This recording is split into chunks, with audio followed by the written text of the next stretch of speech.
Hi. Hi.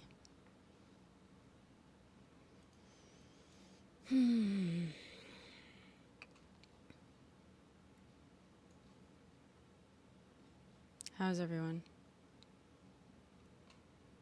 Hi, Hoff. How's it going?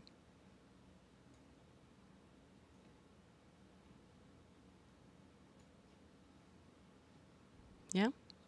Good. What are you up to today?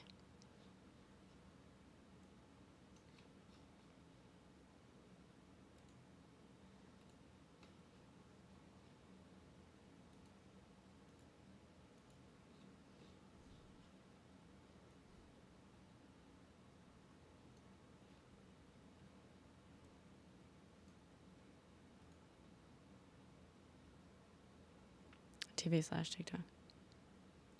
Is all mainstream news propaganda? Ooh. Yes and no. I'd say all news, all information in the entire world has bias to it, right? All of it. Even just the inherent fact that we say the sun, will rise every day and go down every evening. Hi, Cottage. Oh, it's late for you. Early, I guess. That has bias of being an observation by humans, right? Like it inherently requires the context of us here on Earth. It also inherently requires the context of our language, right? We say it rises. It actually doesn't. The sun stays put. What happens every day is that the Earth spins on its axis and we observe, like our perspective and our view of the sun changes, right? And and then we named a day based on the fact that based on that fact. It's not that the sun rises, if we're even going to call it that, every day. It's that we have named that cycle a day. So you see what I'm saying? So like even just actual things that we can call absolute facts, which are, I'm not saying that there's no facts. Every single bit of information in the world contains bias.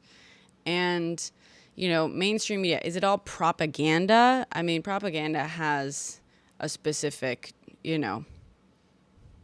term to it.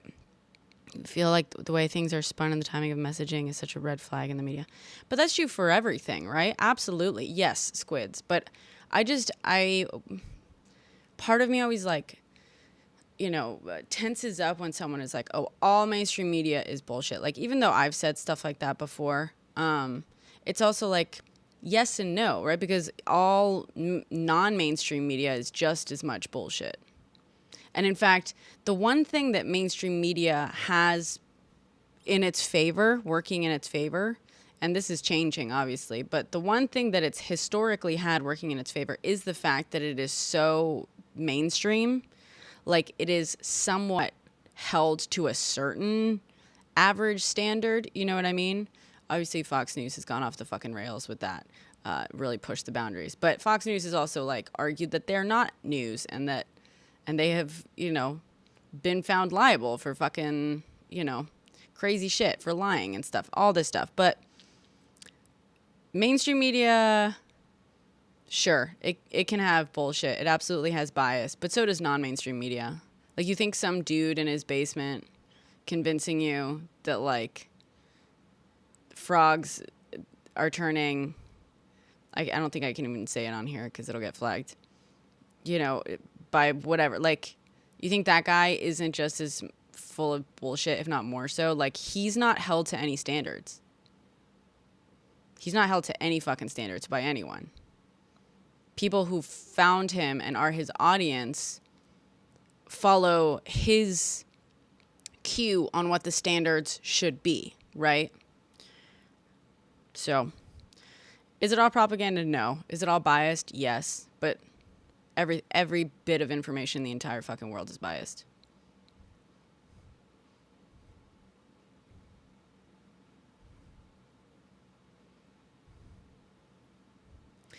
I don't know if that's new though, Sarah. You say it has become about advertising. It's always, had to pay itself, get paid through, at least in part, advertising. At least in part. You are very biased, TZ. Hi, Saba.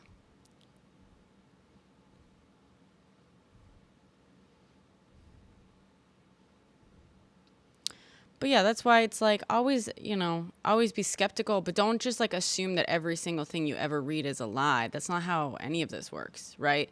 Ask yourself, why are you being told something? You know what I mean? How are you being told that thing? Where is that information coming from in the first place?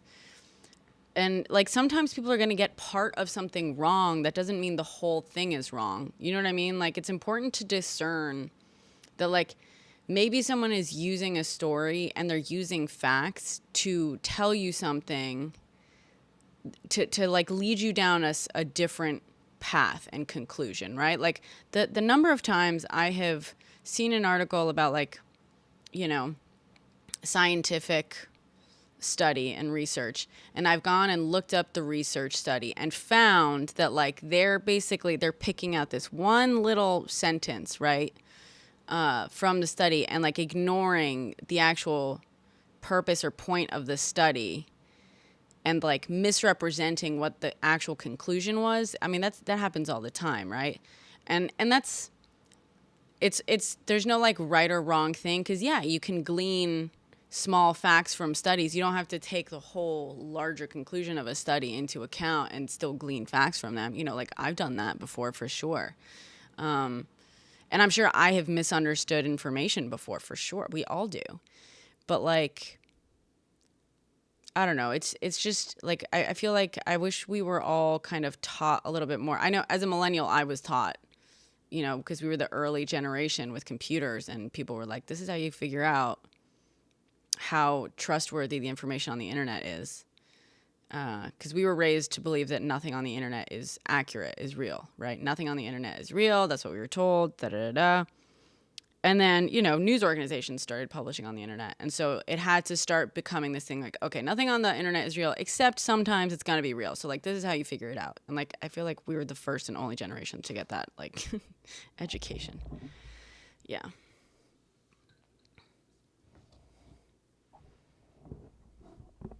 Yes, Squids. Media will tell the truth to mislead your direction of focus. Yes, that too, absolutely. Sometimes things will be shared or published to distract you, for sure. But sometimes also be like, let's be real here, right? Different people have different things that they care about. You know what I mean? Not everything is a distraction technique. Sometimes other things are going on in the world that you aren't paying attention to. And you should.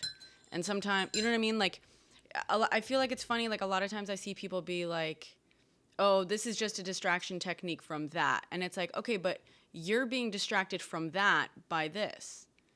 So, which is it? You know what I mean? Like, it all depends on that perspective. That inherently is also a biased reading on that situation. You understand what I'm saying?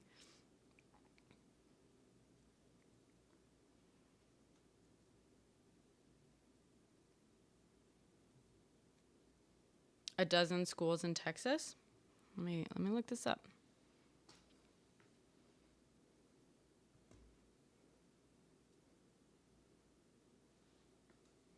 Oh, interesting. If you have any specific ones, Cottage, that you think I'd like, I'd love to see them.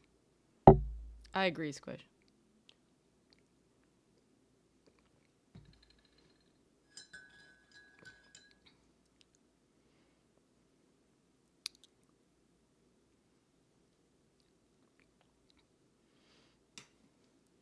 Well, I think also the fact that there's multiple distractions. Okay, yeah, but I think you're misunderstanding what I'm saying, right? Like, distractions from what? Because that thing that you're saying we're all distracted from, maybe that's the distraction. To someone else that is the distraction, right? To someone else that will inherently be the distraction from what is important. Everyone thinks that something else, like something different, is important. And that's okay. That doesn't mean that people are wrong about things. You know what I mean? I mean, people are wrong about things. Everyone is wrong about things all the time. We are human. We are fallible. But just because you find something important that someone else doesn't, that doesn't inherently make you wrong. And just because they don't always find the same things important, I mean, we can judge people, right? Like, I think if you don't find it important when people are losing lives and rights and stuff, yeah, I can judge you for that, and I will. Does that mean technically you're wrong? No. Technically, no.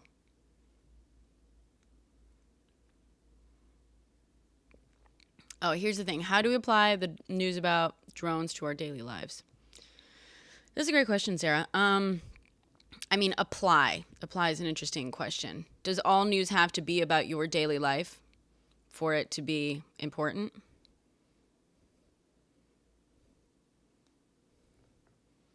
Oh, I think it's unconstitutional, Tatum.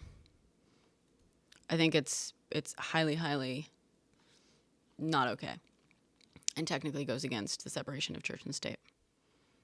I didn't watch his speech. What did he say? What was it about? Did you guys hear that they're releasing the Matt Gaetz report?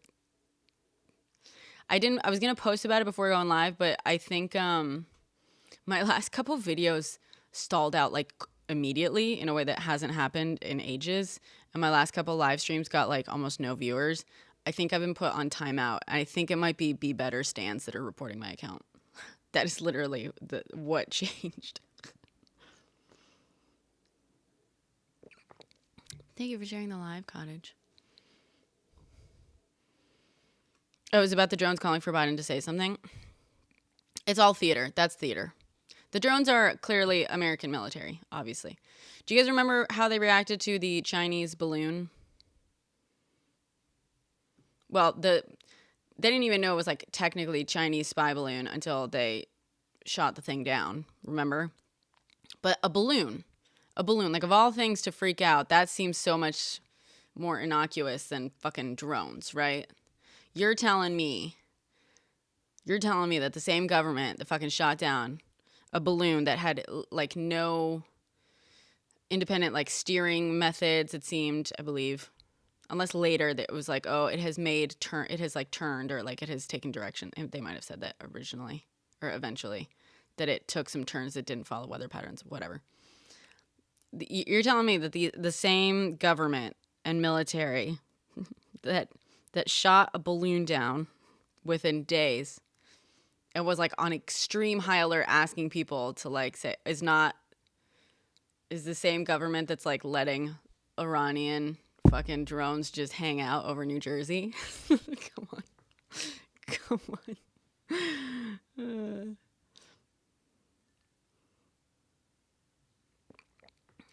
That's a great point, young Yuki.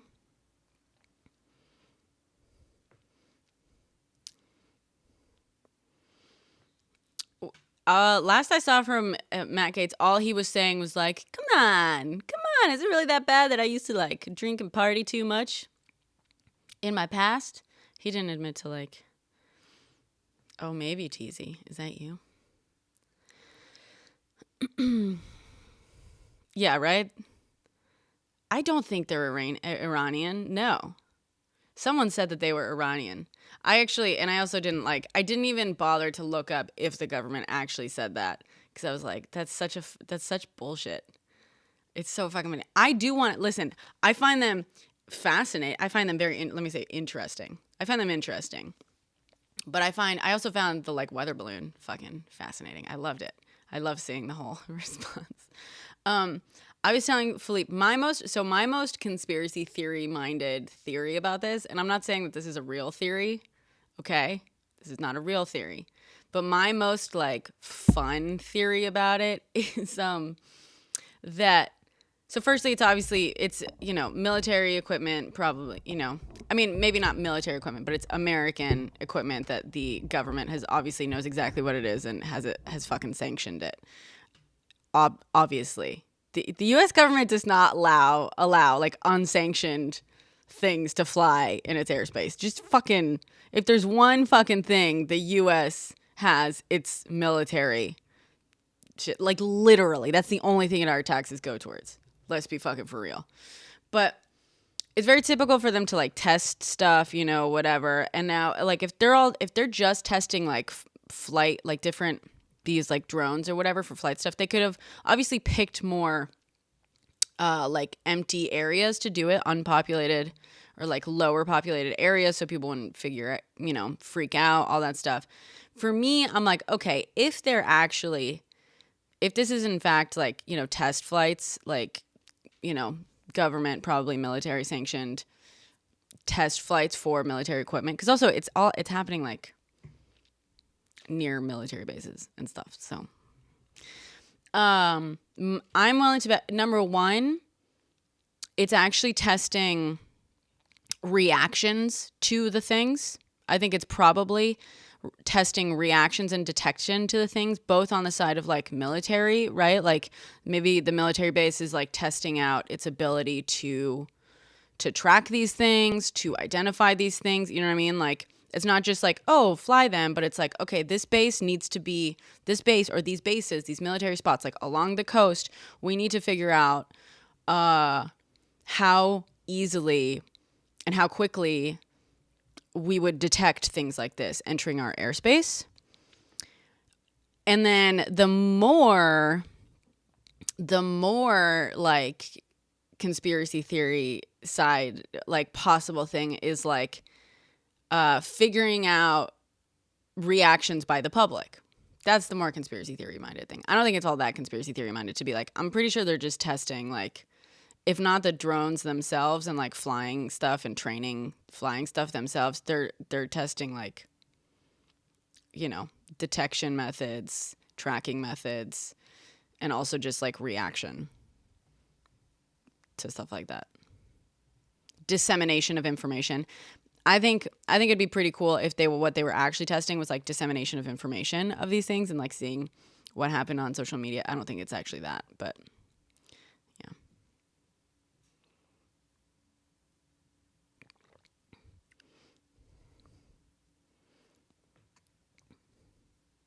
Why wouldn't they? Well, because that doesn't, yeah, it doesn't, they wouldn't get like, they wouldn't actually figure out the data. Yeah.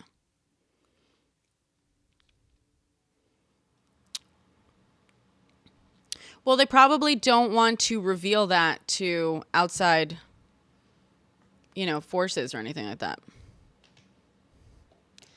If they, like, listen, like every intelligence asset, every foreign intelligence asset in the United States that is spying on the U.S. and outside the U.S.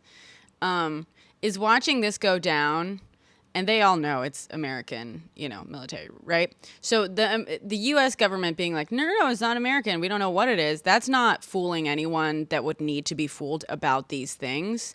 However, if they were to just like acknowledge, yeah, these things are drones, then the question becomes from smart people, okay, well, if they acknowledge that, why are they doing this? Why are they testing these things? You know what I mean? Because you can start like then observing the flight patterns. And I think that once you acknowledge it, then people start to figure out, oh, okay, they're not testing those things. They're probably testing some fancy schmancy defense system. And they probably, honestly, there's probably a lot of people in the world who have figured this out already, but like, especially people in the intelligence community. But if it's about like a fancy defense system and methods, then you don't want to like acknowledge, you know what I mean? You don't want to like announce like, yeah, we know the drones, you know this, it's military, blah, blah, blah. And then give people the confirmation to be like, okay, well, let's like track them to see what they're testing with the drones. I don't know. Also, they are smart enough to see social unrest and to create a distraction, just throwing that out. Yeah. That also feels a little bit conspiracy theory minded. This, by the way, these were showing up before Luigi, so before the whole Luigi thing. TZ on Twitch says, oof, Brenna, they're obviously testing their new mind control ray guns. How would they do that in unpopulated areas? That's true. That's true.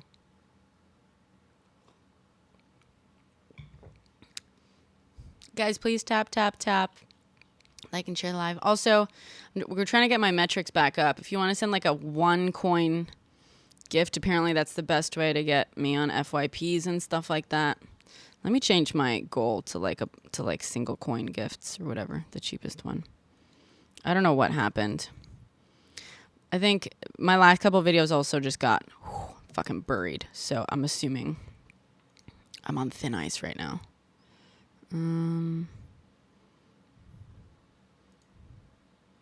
Thank you, Cottage. Okay, I'm going to change this to reset.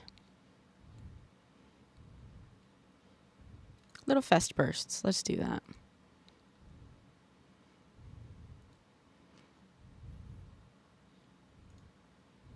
Cool. Little fest bursts.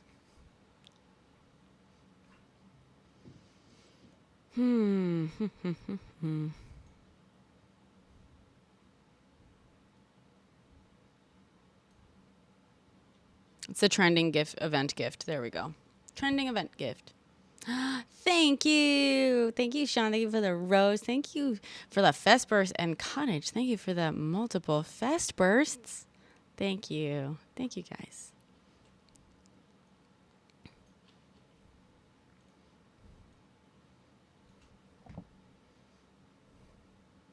You're bursting with fest. Me too.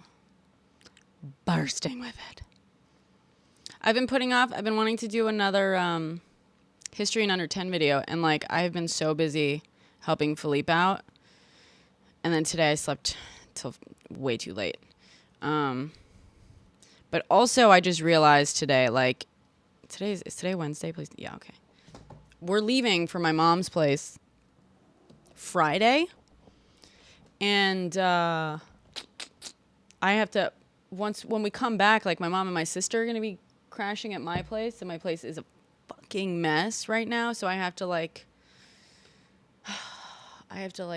tidy up and do all these things. I also have to return these packages and I have to wrap gifts.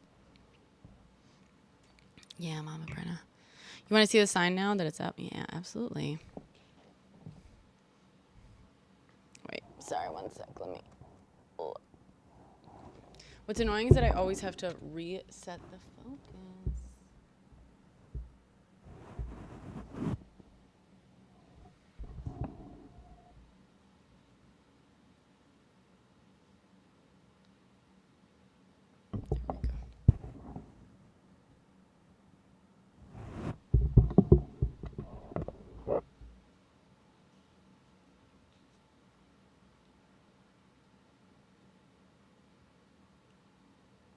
There we go. How's that? I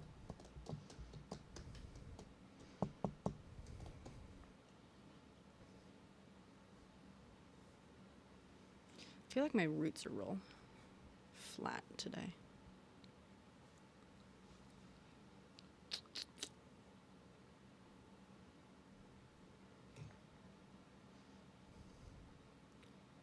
Yeah, near 2 a.m. What are you doing up so late?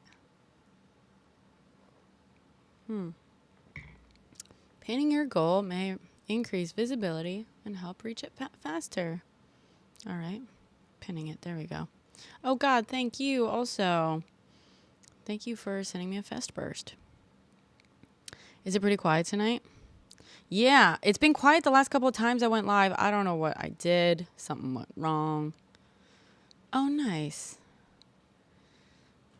Should we get some debates going? Maybe that's what we need to do.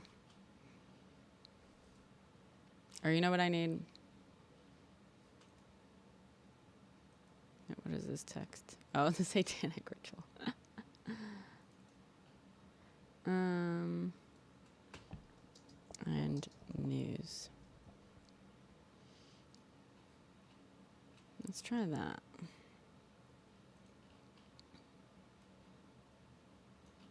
Whoops. How's that? Or maybe we can put this down here. Let me know if like the chat is somehow like not visible with that. If anyone wants to come up, we can do that. Thank you for sharing the live, Cottage. MAGA. It blocks the chat? Okay. Whoops.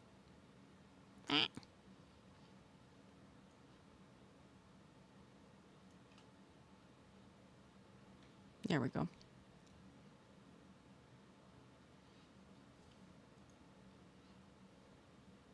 Yeah. I just don't like having like all the text up there. You know what I mean? I like a little bit of balance. Whatever. So in other good news, SCOTUS has agreed to hear the TikTok ban case. I'm gonna be here on I'm gonna live stream it January 10th, the oral arguments, and we can explain. So mods, if any of you are available, then obviously if you have real jobs, go do those real jobs. And if you have real life things to do, yeah, TZ, maybe. The problem is, TZ, that if I stream from my mom's house, like I'm gonna have to do it on my phone, I guess. You know what I mean? So I'll have to set up. It's gonna be like that annoying kind of restream thing. You know. So usually I haven't been able to find the exact time that it's scheduled for. It's not even on the SCOTUS website yet. They just released like a statement about it, saying like they'll hear it because it's like all very like last minute and stuff and expedited. Usually they start hearing oral arguments at 10 a.m. on, days where they're hearing arguments. So 10 a.m. and there's usually 1 hour allotted to each case unless they choose to allot more time. And they have said that they're allotting 2 hours to hear the case. So I'm assuming it's going to start at 10 a.m. January 10th and go for at least 2 hours. Hello. I am live. Well, they already have things like they already have their January 13th schedule up and stuff. Like you can go and you can see they have schedules up for days that are much later than January 10th and whatnot. But anyway, sorry. Yeah, I'm live. What's up? Where are you at?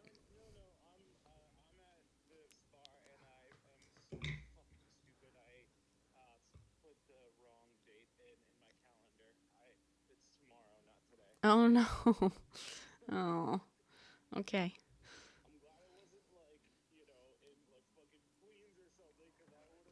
Yeah.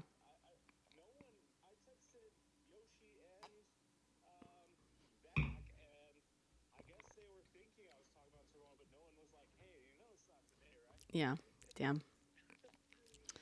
TM. I'm sorry. That's funny. Do you want to come over?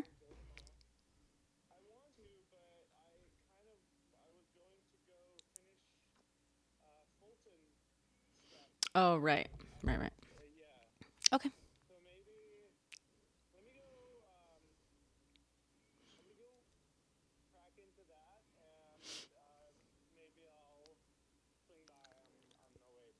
Okay, sounds good. I was gonna ask if you want, like, maybe order food or something for both of us, if you want something. Yeah, you're not gonna swing by. Okay, sounds good. All right, bye. Aw, he had a couple things to do today, including going to our friend Callie's like birthday thing. She's more his friend than mine, but I used to work with her back when I did the job that he does. I used to be an AC. Like she and I used to work together, so I know her as well. But I haven't seen her in many years. And so he was gonna go to her birthday thing tonight, and he showed up and he put it in his calendar wrong. It's actually tomorrow. So now he's gonna go to his old apartment to go do the stuff he was gonna do there. So he might come by. He was gonna plan on stopping by tonight at some point. We'll see We'll see if he does. Maybe you guys can see Philippe. Lol, Philippe. Yeah, food. Let's figure out some food. What should I order tonight? I am feeling joyous. I'm feeling a little bit hopeful. I'm also feeling despair. I'm feeling both ends of the emotion spectrum tonight. So that's, I think, the perfect night for me to order food and waste money that I don't have on a luxury that I don't need. Right? Middle Eastern food. Oh, okay. Middle Eastern food. Oh, I like that. That's a good idea. I might have to be careful about saying that on here because it might trigger whatever. Let's see. I don't know if I actually have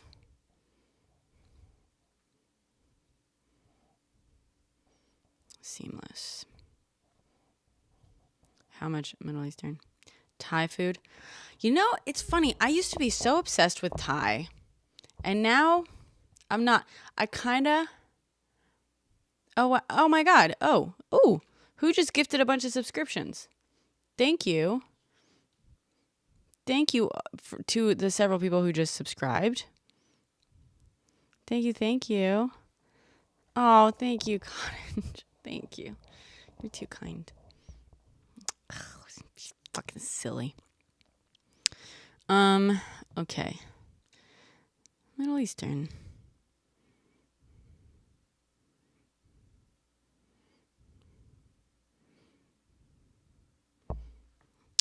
Let's see. Maidan by Wonder. Let's go. Yes. Suvlakia. Kulushkat. Oh, this is highly rated. Kulushkat. Oh my God, Cottage, thank you. No, but it's like, are you kidding me? Just having subscribers, it like sends people, it like tells the algo that I'm, worth investing in, so to speak. You know what I mean? Like that's the only reason that I'm pretty sure that the only reason that I now have like a contact, like a TikTok like manager, as they say, is because so many people subscribed to me during the election, like over election night and stuff. I think that like basically triggered whatever, you know what I mean? Like I hit a certain level and that's what it was. And so thank you, Cottage. Also, but so the despair. So also, by the way, I'm excited that SCOTUS is hearing the TikTok case. I am concerned because I think it's about to become another Trump mouthpiece because he keeps meeting with TikTok execs. So I'm very, very nervous that SCOTUS is doing this as a favor to Trump. I'm hoping not. I'm hoping they're doing it completely fucking independently. But I don't know.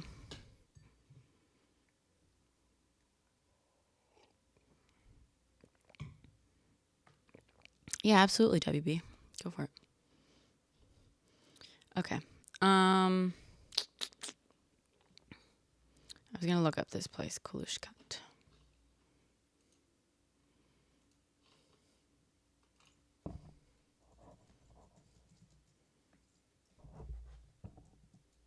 Well, it's Mediterranean.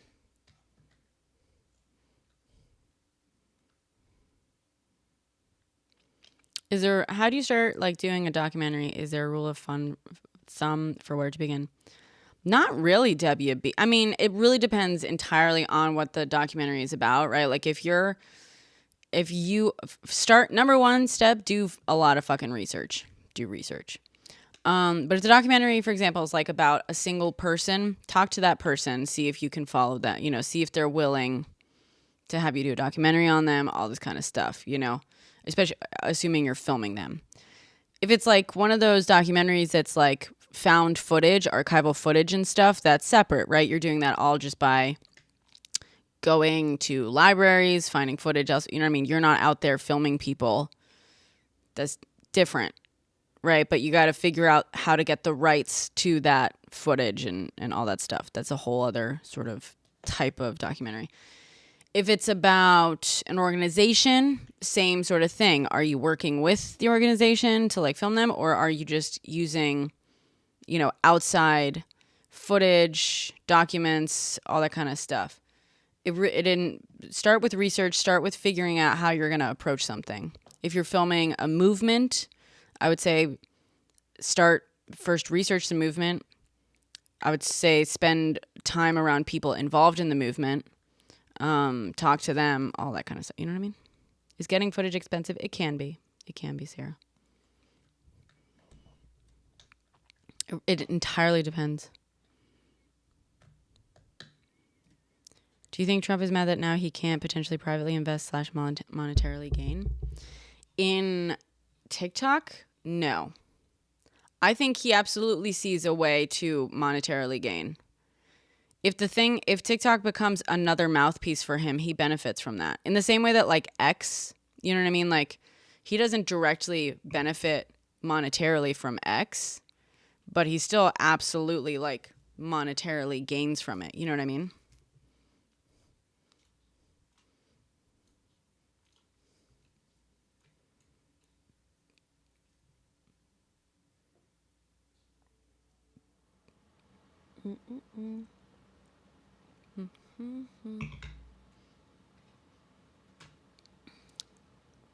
Okay. I mean, TZ, I could try bringing my whole computer setup, but it's going to be annoying to like set up and then reset up. You know what I mean? Sorry. You know what I have to figure out actually, TZ?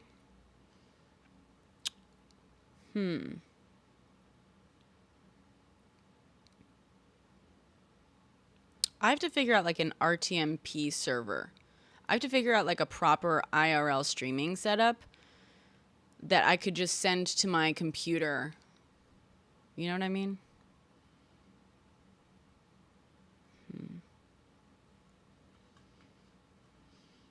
Maybe I would have to get like a GoPro to do that or something.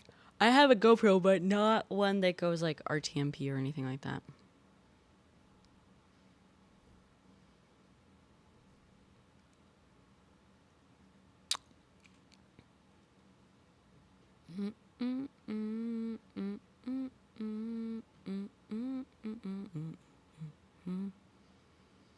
That might be an interesting challenge to try. To try doing like an RTMP stream from my mom's house that goes to all the things. You know what I mean? Dave, thank you for subscribing. Thank you.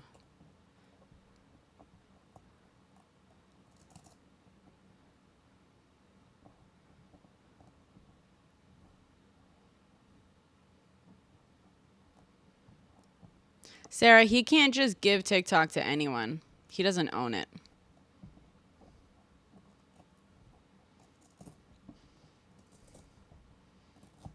Oh boy. Again, why am I crashing out at like not very many? What did I do, Algo? Thank you, Cottage. Thank you. Tea time. Yeah, should we say like request to share your tea? Should we do one of those? Does anyone have any tea to share? We could also debate if anyone wants to hop up and debate.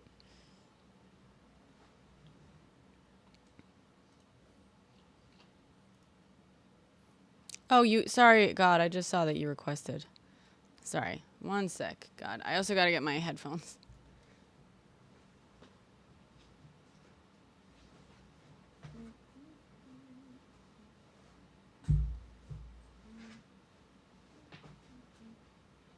Don't fucking tell me.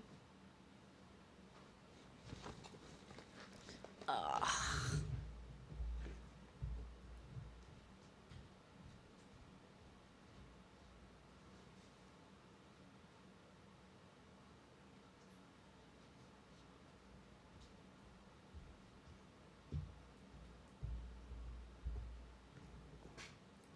Okay.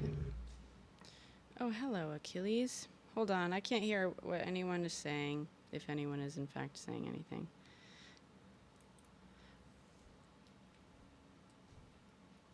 Yeah, thank you.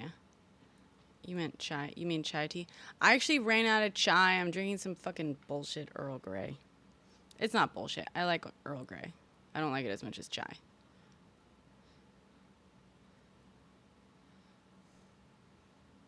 He does got them radio voice. I can't hear what them radio voice is saying, but thank you, Cottage.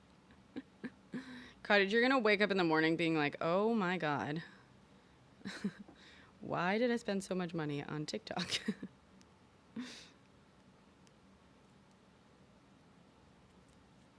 Sorry, I'm like cleaning this out.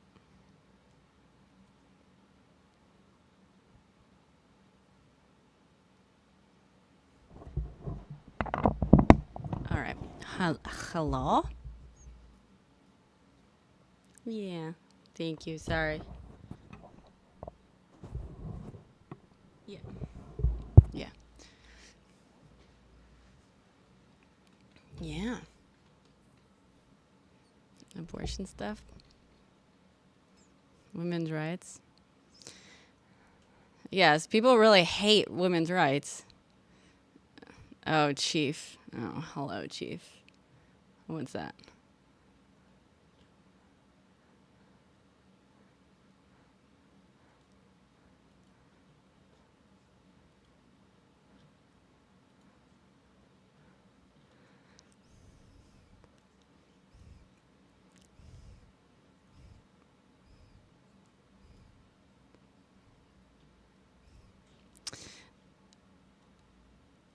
No, that's not. That's go ahead, but we're gonna fact check that.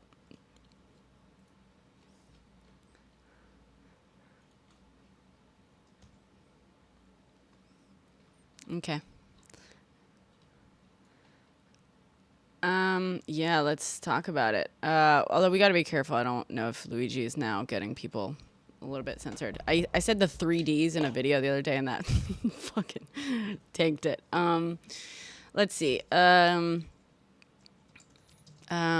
Brian Thompson, and I will say UHC was under investigation and was actually the subject of multiple lawsuits because of like fucked up business practices.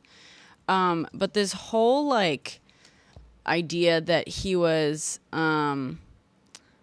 talking about like that he was gonna like go speak in like testify against Nancy Pelosi or whatever. I have seen like a various different like claims to this. That's not true. There's no actual evidence of that. That I don't know where that originated, but there's no like.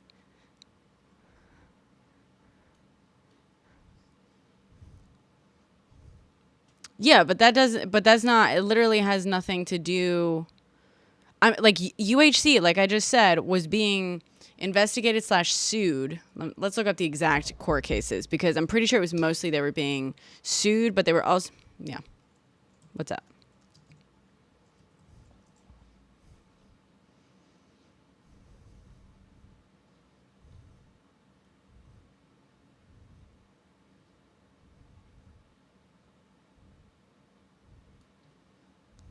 So actually the Justice Department on November 12th they've sued to block United Health Group Incorporated in an antitrust lawsuit.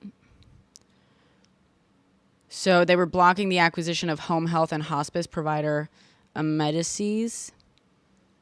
So that's the current thing. What does that have to do? Do you know what the claim is about Nancy Pelosi? Can you give me like specifics? Because like none of this, all of this from what I've seen, what I have been able to fact check is all bullshit. But I need like, yeah, to. Okay.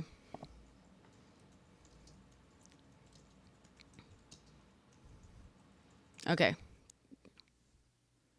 Yeah. Yeah.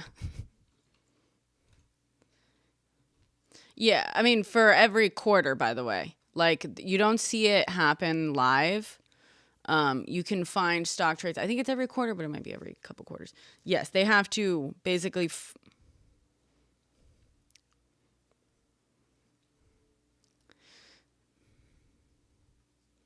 No, I know, but the actual trades themselves are like reported.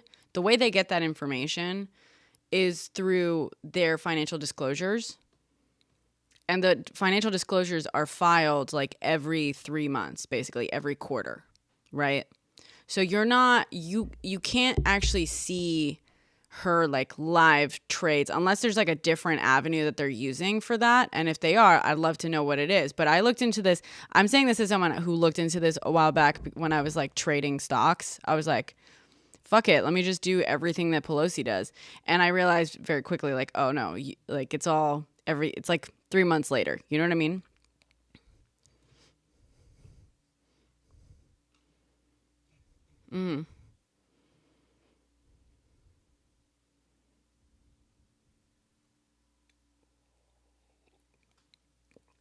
Mythical traits. I mean, she's not even the person who makes the most in Congress, Wilting.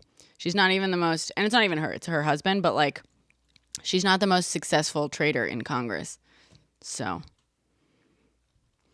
I always find it funny that she's like the focus of it, which, yeah, fuck that, by the way. I'm a progressive, and yeah, I don't believe that Congress should be able to be fucking doing that at all. But it's always interesting that the right makes it like a Pelosi thing, as if it's it's not like very much. Yeah, yeah, she's like 5th or 6th. Yeah.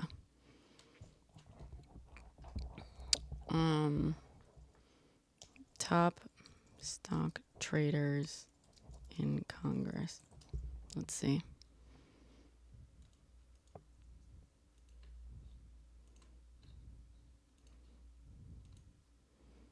In 2024.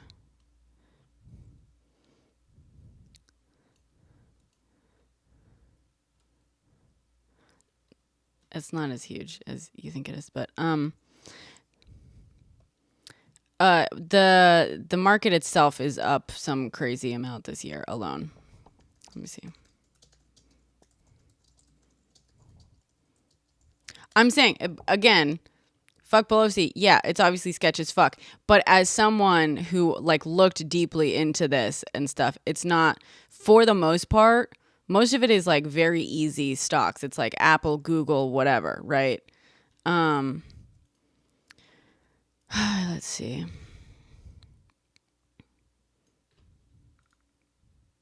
So okay, the S&P 12-month total return right now is at 33.89% compared to 38.02% last month.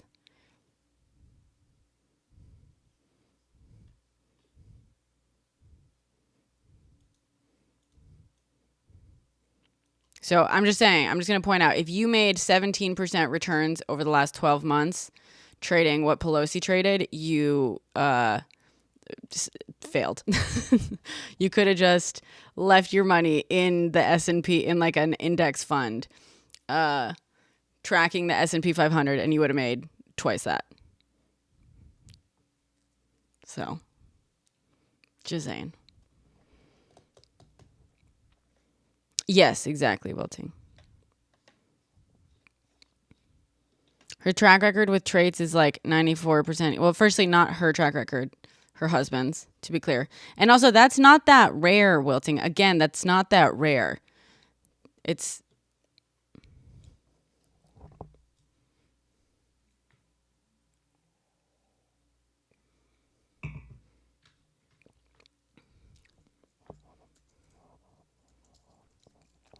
Okay, wait. Let's go point by point. So the claim is that Nancy Pelosi, well, her husband, purchased $250,000 worth of stock in what? Palo Alto. To be clear, she doesn't do the like trading. Her husband does. Okay, but she doesn't fucking do whatever. So Nancy Pelosi bought Palo Alto what? Networks. Trade. Okay. She bought options. She bought options. She bought option. Okay, first she bought options. Okay. So let's look at the type of, do we know what type of option she bought?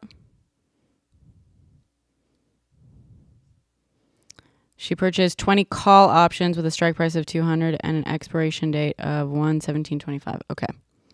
She purchased call options.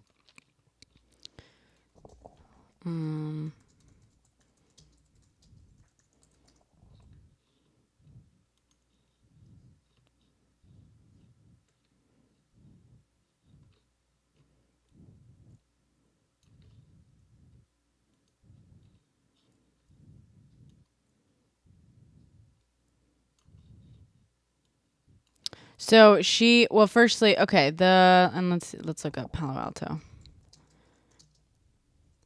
networks. You're saying that there was a data breach or whatever? Chief?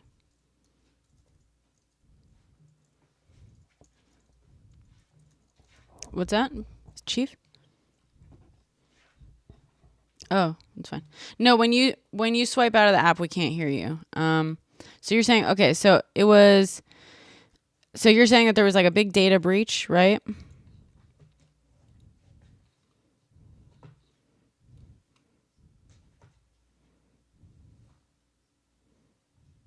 I'm not seeing that.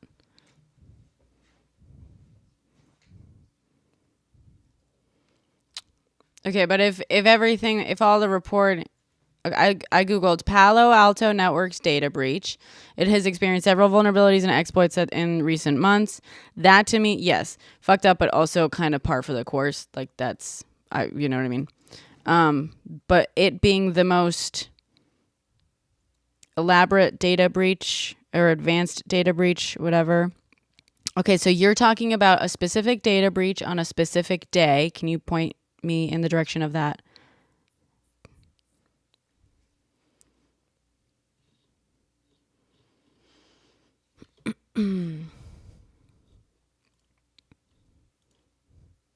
Okay, February 21st.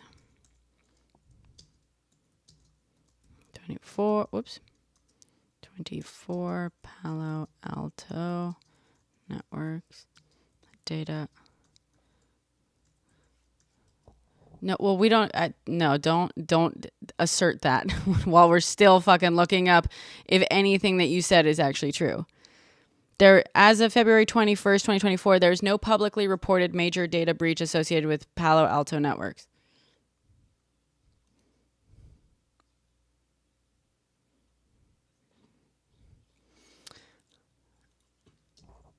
Investigation. Okay. Okay, let's see. I'm also not finding that. Yeah, let's see. Hold on. Data breach, health care.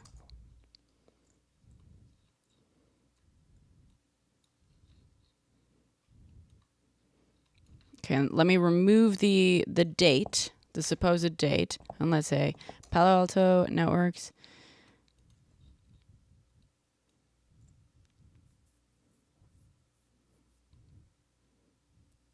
Let's see. Investigating. I'm not seeing this.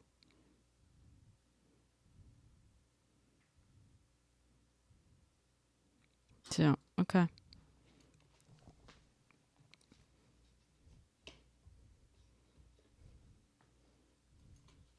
Okay. Change healthcare and data breach. I'm not seeing that. I know that United Healthcare did have a data breach. UHC data breach. So the Change Healthcare data breach is the largest ever reported in the United States. Yep.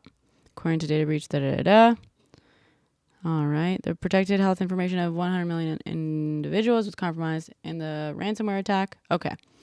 Is the Change healthcare data breach legitimate? Yeah, right. Okay. So, investigation.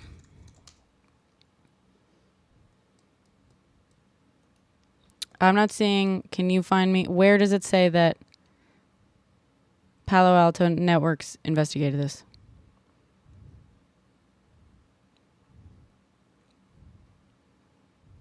Where? Where does it say that? I'm not finding this.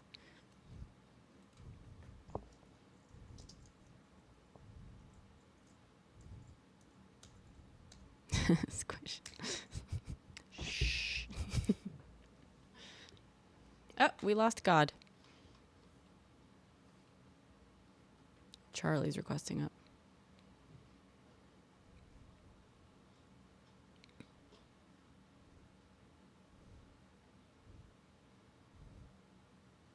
Hi, Charlie. What's up?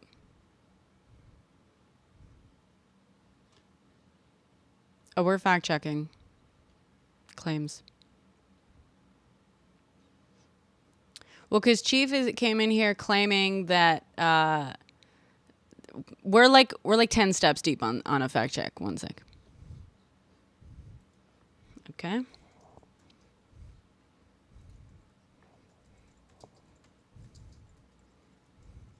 Mm-hmm. What's their website? So they're the go-to. Okay, so if they're the go-to thing, then it means that they are usually awarded these contracts, right?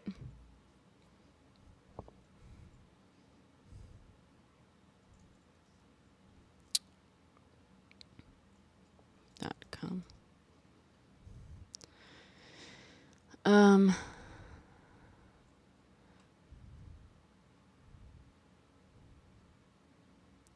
Uh-huh.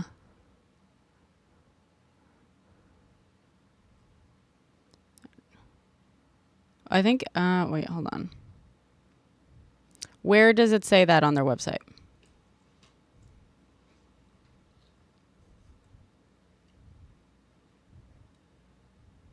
Here, how we're helping. Da-da-da. See what our solutions can do. Here for you. Here's what's next. Staying ahead. Just fucking bullshit. Where on this page does it say the federal government is blah, blah, blah? Here, let me just find.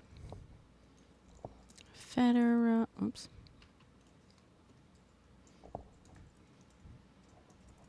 So I'm doing a word search on this page for federal, and it's not coming up.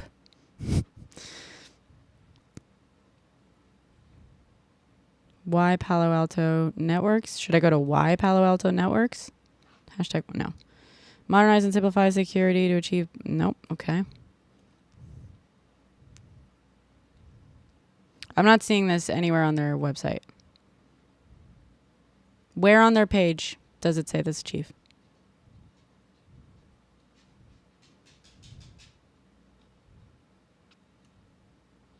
So not on Palo Alto Networks website. Tech. But where?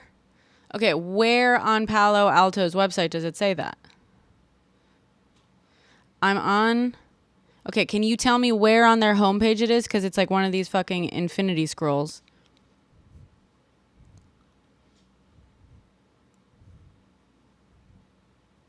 It is. Squish.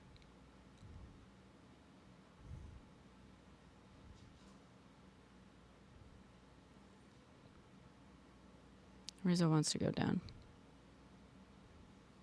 God, are you still in here?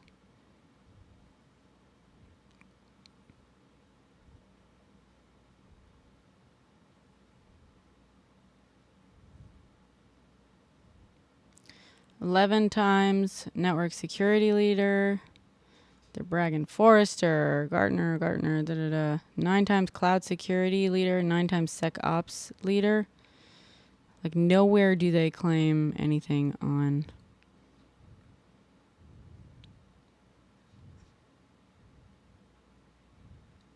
secure whatever, secure cloud solutions by industry.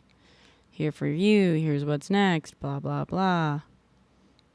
Staying ahead demands perspectives you can trust. Okay, let's see these. Article. Securing AI, new era of cybersecurity. Okay, now I'm on a different page entirely.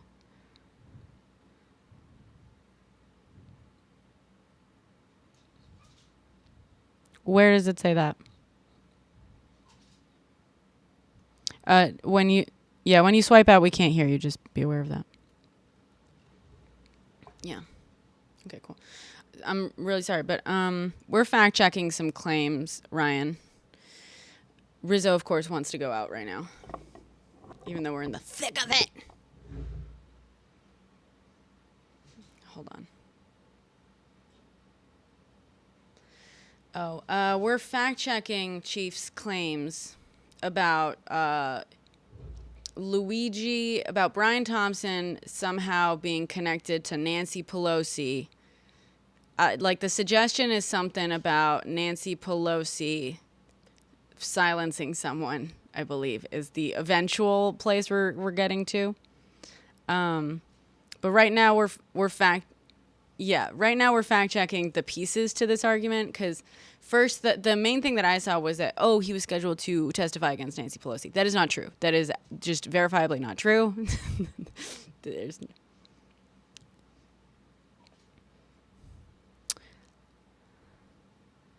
Okay, but we, Chief, no, Chief, don't assert, no, Chief. No, Chief, we haven't actually. We're still like trying to verify every little piece to that fucking claim. She purchased 200 call options. I'm not actually sure how much she even spent. I'm not sure that's, let me look that up. I don't even know if that is. Amount, that's the highest range amount. It could have actually just been $100,000. Just FYI. Up to, yeah. Sure. Okay. Okay, that's, well, we know, yes. All we know is that Nancy Pelosi / her husband purchased 200 call options for Palo Alto networks on February 21st, 2024, expiring basically about a year later, for a total amount between $100,000 to $250,000. That's the one thing we have verified. We have yet to verify that Palo Alto Networks is in any way related to the investigation of... Correct. Or the United Healthcare investigation. Like, because... Subsidiary? Who owns... Well, let's fact check that, too. Who owns Change Healthcare?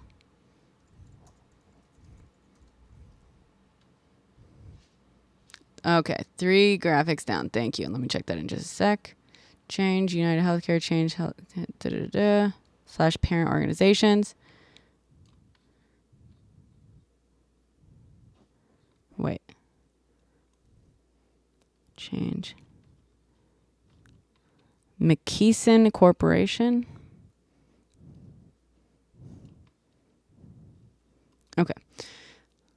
Okay, so if that's what their company does, number one, that means that anytime that the federal government approves some sort of investigation into whatever. What's that? Okay. So you can any halfway smart fucking person who trades stock, if they know that there's going to be an investigation on a data breach by the federal government, that Palo Alto is probably a good investment, right? Okay. Well, anyone who's like following that shit, yeah. I mean, not every single person knows everything about every sector, but like you can follow certain sectors. I'm saying this as someone who used to trade, who used to like swing trade and stuff and options trade. Like if you have an interest in certain sectors and you are paying closer attention to those sectors and just like the news in general, there's like certain things that, yeah, it become pretty apparent. You know what I mean? Like obviously some people know that Palo Alto Networks exists, and it is a publicly traded company, which means there are people who are aware enough of whatever this fucking company does and is doing to be trading that stock. And, you know, including options. So options are rarely traded on stocks that don't have much, like options trades. You absolutely need someone else on the other side of that trade, and only stocks that are like often trade can you like do that easily, if that makes sense. I'm trying to like simplify it. So just because like you and I maybe don't follow this company doesn't mean that it's not like people who are trading in this sector like don't know all of this. You know what I mean?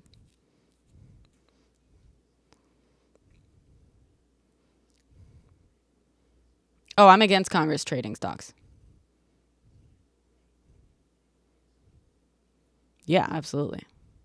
I think it's super fucking scary. But like that aside, right now we're trying to investigate this weird conspiracy theory that's like cropping up about the UHC unaliving and somehow it being like a Pelosi thing. Does that make sense?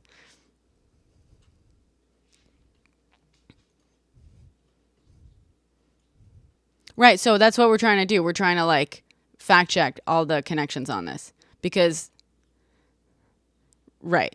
Well, someone has already connected the dots and someone has drawn a line and we're trying to find the dots that they're pretending to connect. That's what's happening right now. So, okay. We have established that that call options were purchased on February 21st. Okay. And I would argue that anyone who like follows this, that if in fact Palo Alto is wait, let me pull up this. Okay. You said it's the third graphic down on the page?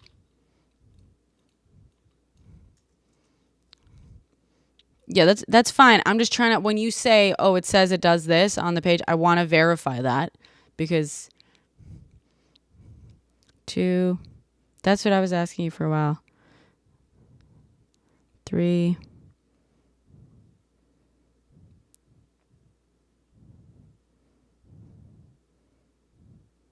Is it below like, oh wait, industry recognized? Can you read off some of the text that's like above it? I'm also on the web version, the browser version. So maybe if it's on mobile, it's something different. Let's look it up on mobile.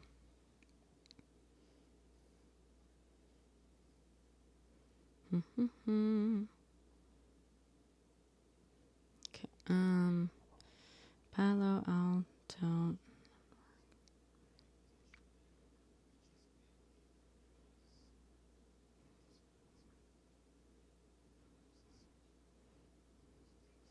Where's that coming from? Cool. Security solutions. I will say he had family members who were like, one of his family members is like a Republican, is part of the Republican or the state legislature in Maryland. He's a Republican, like, state. Nas.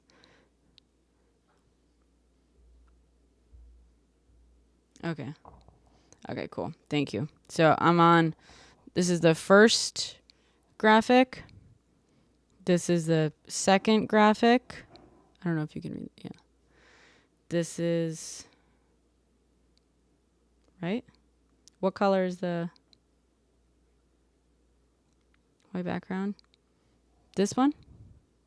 Sorry, I know it's hard to see.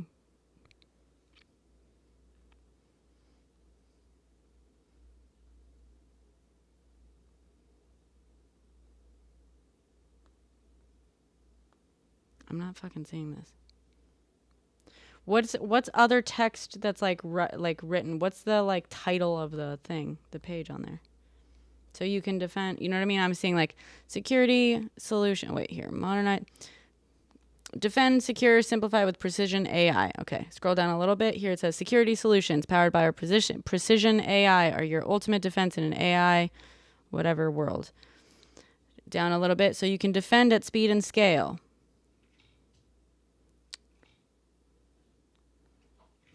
This next one. Secure everyone and everything from the latest threats in every location. Built for zero trust and powered by AI. The Strata Network Security Palette. Then there's this one. Hear how we're helping customers secure their digital transformation. See testimonials. Then this one. Industry recognized, constantly innovating. Like, where is this?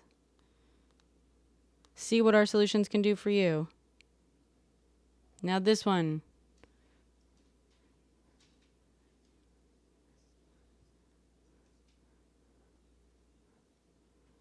Okay, I can't even fucking verify the most simple fucking claim on this.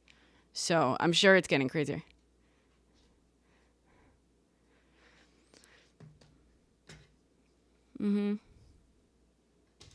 I just said that, Chief. I just said that.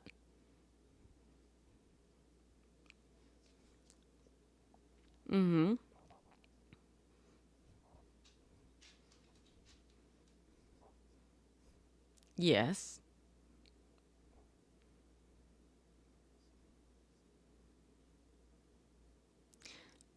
But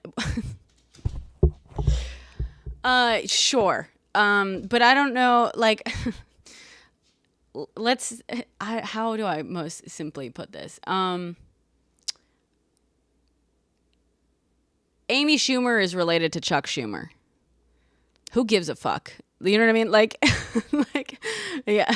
I have a family member. I have a family member who's literally a lawyer who fucking used to argue. I'm pretty sure he used to fucking work for health insurance companies, and his entire job as a lawyer was to basically legally argue and deny claims to insurance people. And then he retired and fucking came out of retirement to do the same fucking thing on behalf of the Catholic fucking church and its victims. So, like, that's someone in my family that says fuck all about me, just to be clear.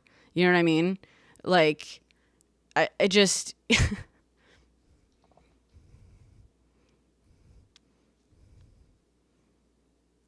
Uh-huh.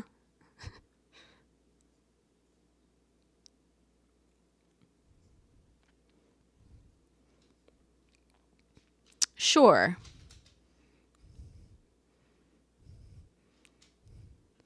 Sure.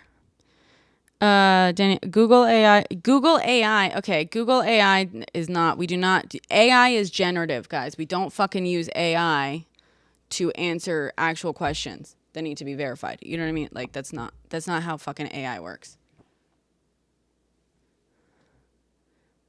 You did? Nice. They are generative, okay? Large language models. We do not use generative AI to find, like, to fact check stuff. Oh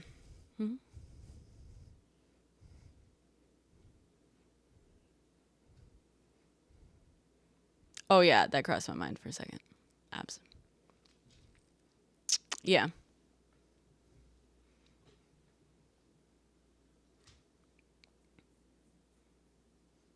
Oh, actually, sorry. Yeah. Sorry. Keep going, Chief.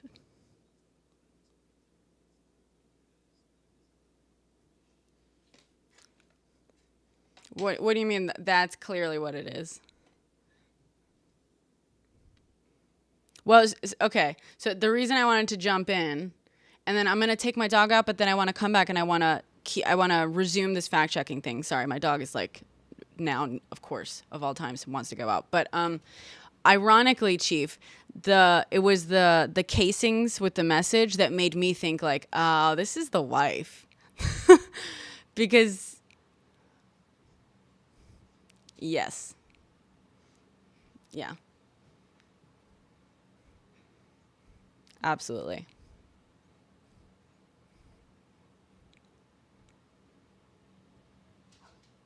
Sure. But also it could be quite simple, and that is that we're, 333 million, is that how many? I think it's 333 or 330 million Americans all fucked over by healthcare, by health insurance. Every single one of us is fucked over by health insurance in some way, shape, or form. We are the country with more pew pews per capita, like in the world, I believe. We have a big pew pew culture. Chances are this was going to happen eventually, sooner or fucking later. It was going to happen. Yeah. All right. I do want to come back and keep fact checking this whole Palo Alto thing, but my apologies. I do have to take my dog out. Sure. God, you're in charge. My apologies.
That's different than the same clothes. Thank you.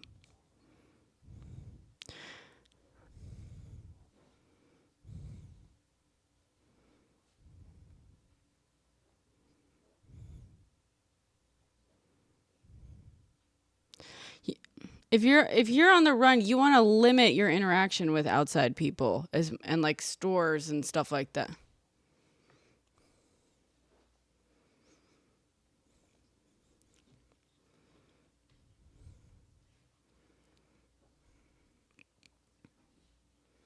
How much?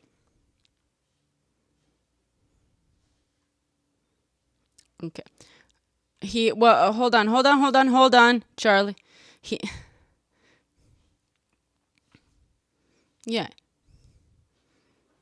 So he got himself there. Okay. He also got himself out of there, right? For example, I'm just trying to like balance it, right? When people act like there's no way, it's like, because there's so much planning and stuff. Okay. How much planning was there really? He got himself there. Well, he also got himself out of there. Okay. Next thing that he did that was incredible. That's the message. If for an ideological thing, it is very typical. I mean, I grew up in a country that was marred by ideological terrorism, like for most of my childhood. That is typical. It doesn't work. T-ism doesn't work if there's no message attached to the event. So you have to do it in some way or shape or form.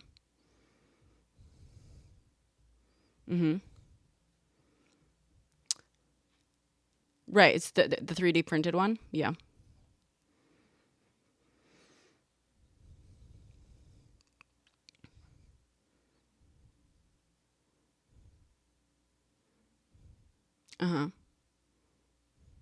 But you can figure out how to do that on the internet. Like he's not the first person to do that.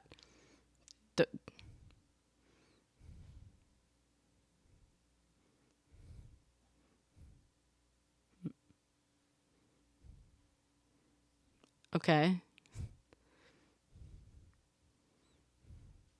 Right, but the guy was smart. He went to a fucking Ivy League. Like, if you've done it, why can't he do it? That doesn't make him like a genius.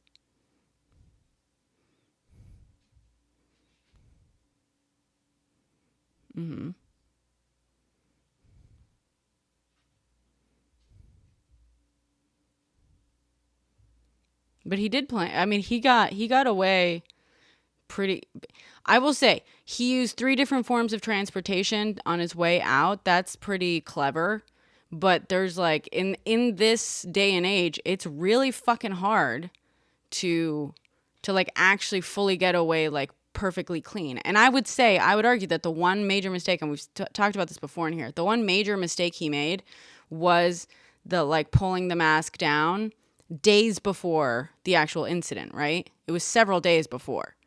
And like a lot of people wouldn't have even thought to have been masked up that whole time, but he pulled it down the one time. Like it was a mistake. That doesn't make him incredibly fucking stupid, but like, you know, that is ultimately the one thing that got him. By the way, the police received multiple tips about his name before they caught him. That came out at one point too, that people had said, "Oh, that looks like LM," you know.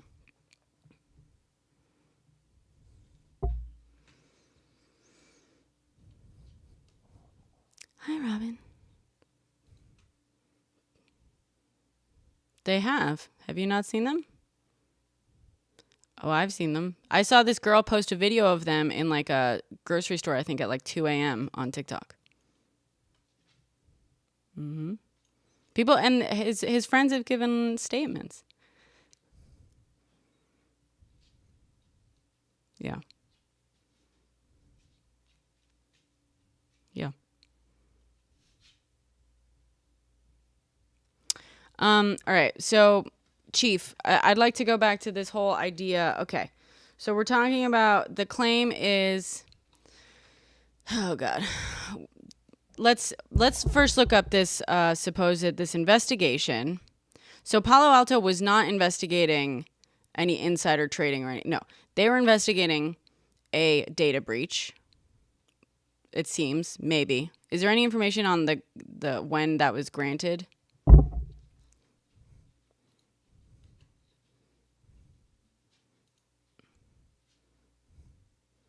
Okay. So it seems like, and I think the most we found was what? That it said it's like a partner of Change Healthcare, specifically? No, but like, so Palo Alto actually said, yeah, but so the idea is that Palo Alto said that it was like a partner of Change Healthcare. Someone said that? Thank you, Tiger. I know, no, but the way they use, okay, but you understand that that's like the verbiage used for like clients and stuff, right? All right, never mind. What we saw was a reference on their website to Change Healthcare specifically, right? Not the federal government, which I still haven't seen.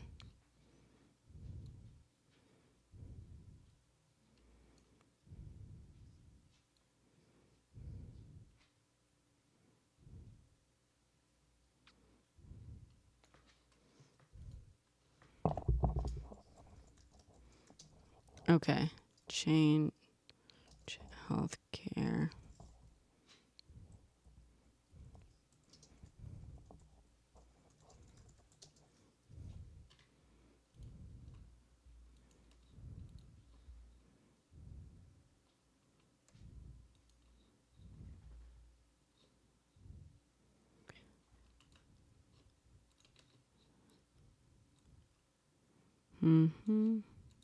My stomach is crumbling.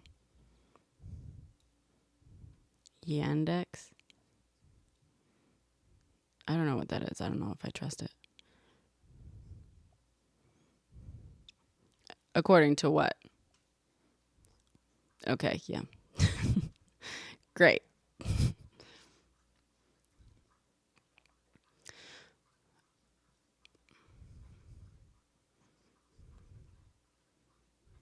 Right. Right. But you understand, Chief, you also came in here claiming that Brian Thompson was unalived because he was set to testify against Pelosi the next day or something, or the next week. Right. Which we have found is inaccurate. So, okay, but no, Chief. You came in here with a claim saying that he was going to testify against Pelosi in the next like week or two or whatever. And that is false. That's okay, Chief. Do you hear what I'm saying? Chief, you came in here saying he was going to testify against Nancy Pelosi. We have already said that that is false, right? No. Okay, Chief. My point is you came in here making we already know that he wasn't going to actually testify against Nancy Pelosi because we like looked that up. We can already see that that's not true. We're digging deeper, Chief. But my point is you came in here making a very easily verifiably false claim. And you want me to believe that your search engine that no one's ever heard of is like better because you trust it? Like, come on, dude. Come on.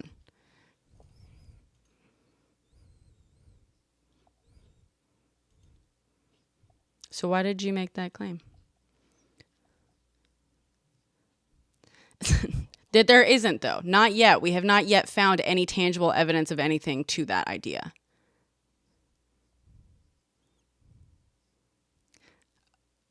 On a cybersecurity, yeah.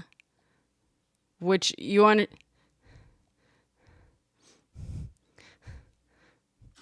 Oh my God. This is. He doesn't have connections to the Pelosi family, dude. Like, we have not yet fucking established any of that. Like, Chief, this is what's fucking insane about that. Yeah, we're still trying to find like a fucking shred of evidence of like any of the other stuff, dude. Yes, Nancy Pelosi's husband purchased call options on a publicly traded, on a very popular cybersecurity fucking company. That, by the way, if you look at its like fucking whatchamacallit thing, it's had an upward trajectory, right? So what I'm trying to find out is when did Palo Alto Networks announce that it got some big trade? When did it announce? Not trade. Contract. When did they announce it? Or when? What was it? When was it established? When was it announced? When was it established? When? Like, you are saying this I would love fucking evidence that actually says like this. You would imagine? Okay, your imagination is nothing. Your imagination is like no.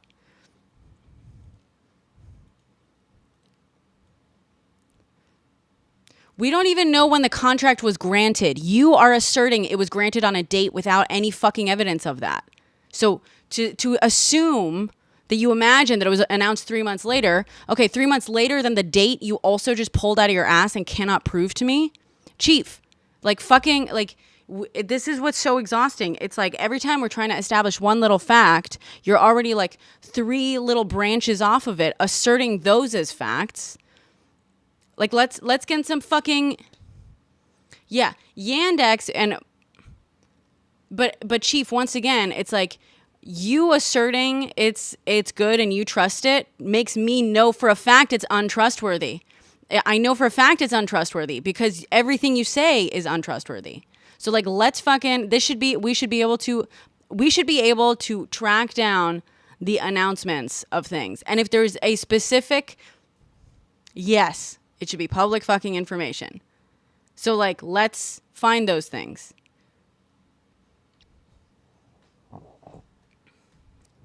Cool.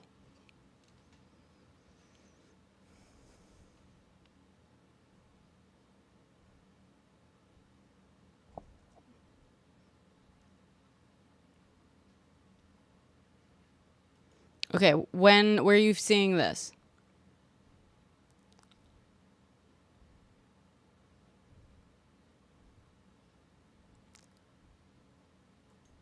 Okay.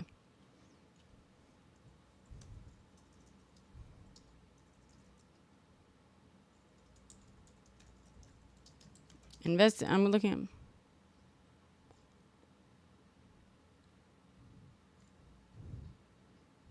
at Twitter sleuth. Jesus. Twitter sleuth. But data can be anything, dude. Like you understand that we can't. Oh my God. There's just. Let's see.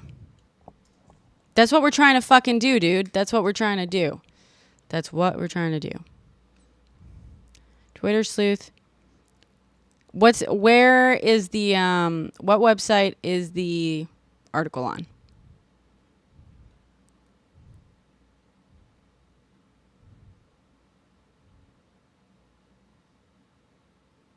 Headline USA. I've never fucking heard of this news website. No, it doesn't. It literally doesn't, Chief. Chief, you know how fucking easy it is to set up a fucking website? This is how, once again, everything you say is untrustworthy, Chief. You don't know how to discern between, Chief, that people can lie about it as easily as you are right now. Yeah. Yeah. And you can lie, that you can lie about it as easily as you are right now. Thank you for fucking proving the point. People can lie easily. And I can, so you're lying.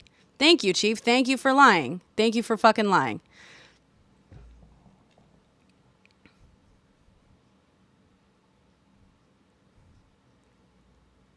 Jesus Christ. But you understand that we're fact checking a lie and you're trying to ask me to take the word of a website no one's ever fucking heard of. Happily.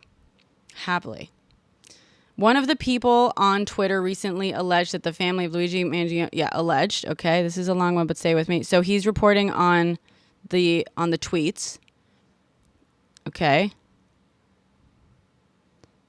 So this article is literally just repeating the tweets. Okay, so the source is the tweets.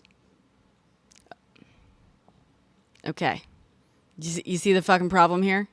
You see the problem here? So why not send me to the fucking tweets, dude? Oh, I'm going to, dude. I'm going to.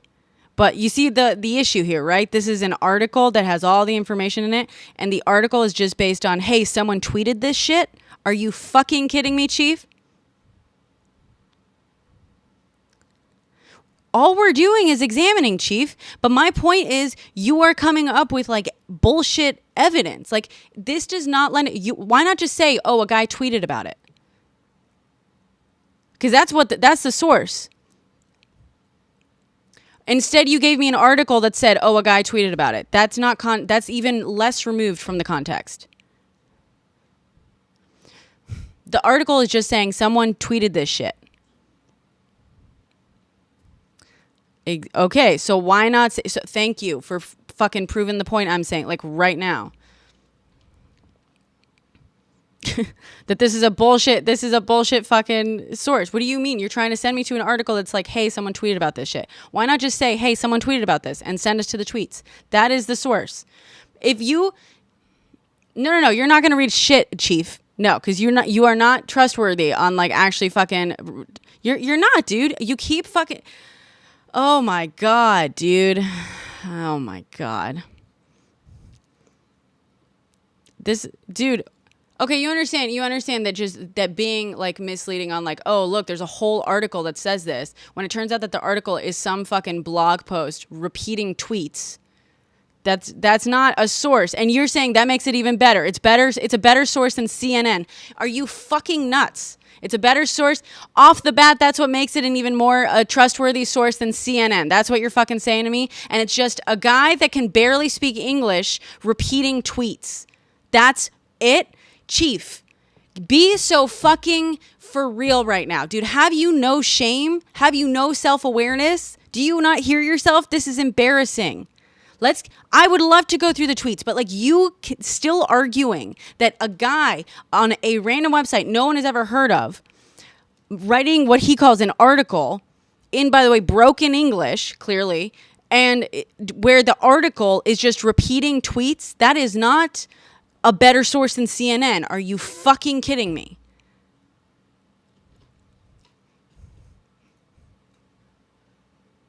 I'm going to drop you, Chief. I'm going to drop you if you don't quit with the fucking bullshit. I don't even like CNN, Chief, but Chief, I don't even fucking like CNN. You will never hear me like defend CNN on here, but like for you to act like a blogger, a fucking Russian blogger, literally a Russian blogger, repeating tweets. His name is Russian. Yeah, it says headlineusa.com, and the article is written by a Russian.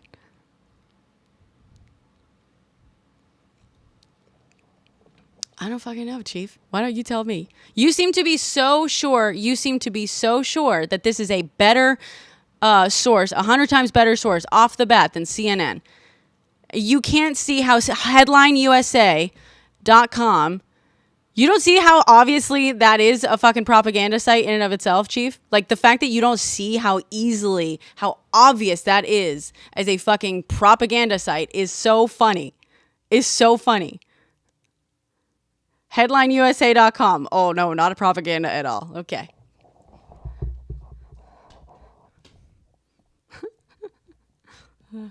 Yandex is a Russian search engine. There we go. Okay, so it's all Russian propaganda. Yeah. This is, by the way, Chief is a Jill Stein bro. He's a fucking Jill Stein. Are you, I'm starting to think that you're actually a fucking Russian hiree at this point. Duh. Oh, okay. Okay, cool. Yeah.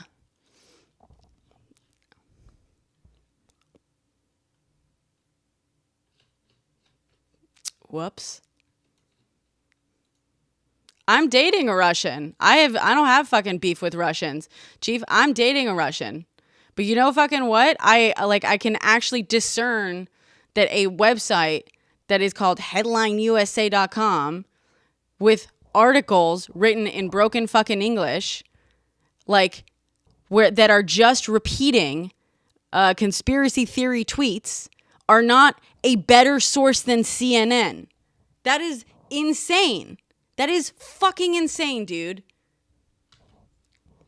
I'm going to mute you. No, Chief. I'm going to mute you because I'm going to go actually look at these fucking tweets. We're going to look at the actual data. But I need you to fucking admit, I don't expect you to admit anything, but do you want to stop talking, Chief? Anything is more accurate than American news. Okay, Jensen. So is headlineusa.com American news or not, Jensen? Because that sounds American. It sounds very American. Yeah. I'm going to make a website that's like onlythetruth.com, onlyrealnews.com, thebestnewsusa.com. I'm sure it is. You understand how easy it is to make a website like that and pretend it's a news site? Like, this has been well documented. Okay. And you're using...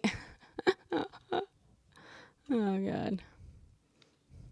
Okay, let's find them. Okay, great, Chief. But, okay. I understand that. We're going to look at the tweets in a moment, Chief. But I need you to fucking understand that you saying that a random website no one has ever heard of before...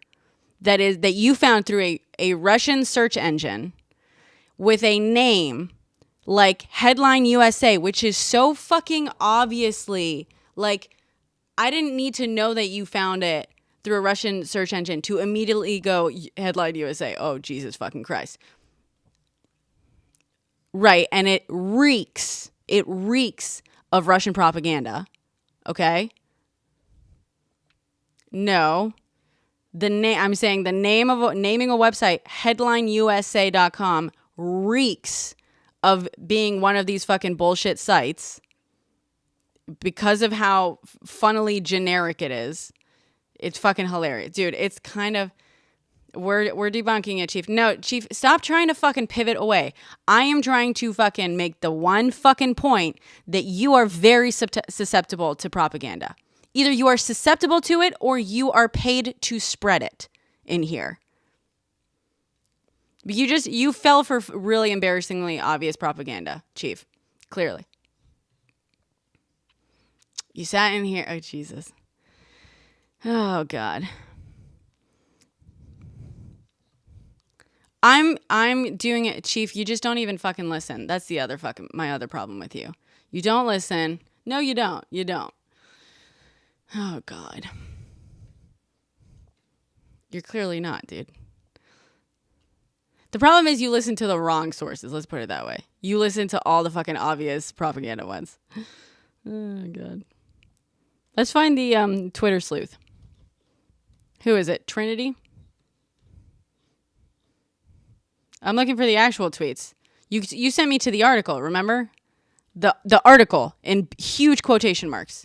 You sent me to the Russian blog post. Great. Huey Jack Nation. Great. Huey spelled Huey. It's not better, Chief, but you understand. Okay, the article you sent me to is using Huey Jack as a source, Chief. Chief. Huey Jack Nation, yeah, it's no fucking better than Headline USA, whose source is Huey Jack. So you understand that Huey Jack Nation is no better of a source, and yet you want to tell me that the article that only uses Huey Jack Nation is somehow a real source? Are you fucking kidding me? Do you not hear yourself, dude? This is embarrassing.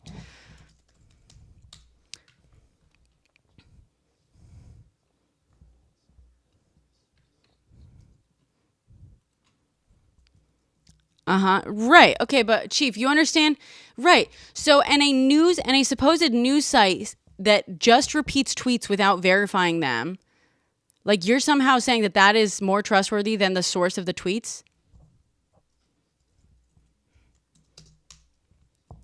Okay, but I'm pointing out that you scoffed like, oh, Huey Jack Nation, as if that's any better. Yeah, you're right. It's not any better. But so neither is any website that claims to be a fucking news site that only uses Huey Jack Nation as its source.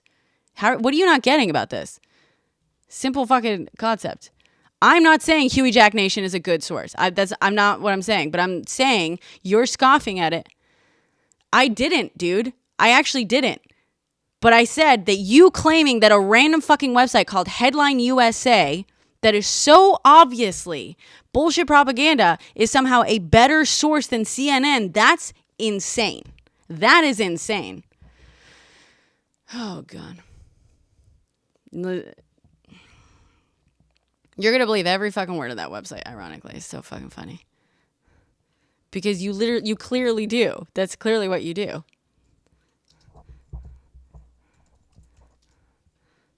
But clearly you do. But Chief, you keep repeating the bullshit that gets. Oh God. You verified the source. Oh, okay. What did you find about Huey Jack Nation? So you didn't verify it. You didn't verify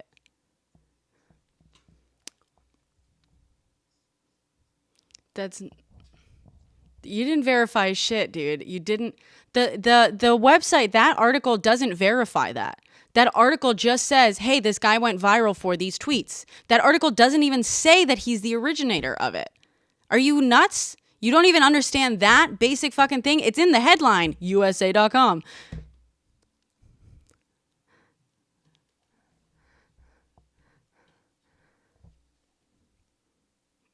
Uh-huh.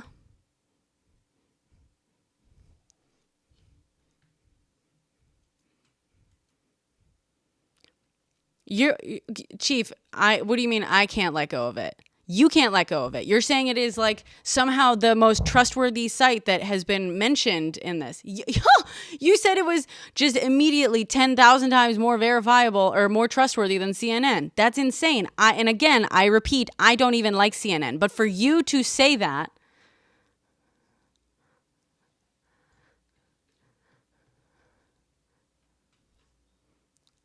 okay, you're fucking nuts, Chief.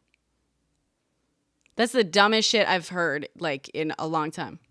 It's not a hypothetical. That's a statement. That's not a hypothetical.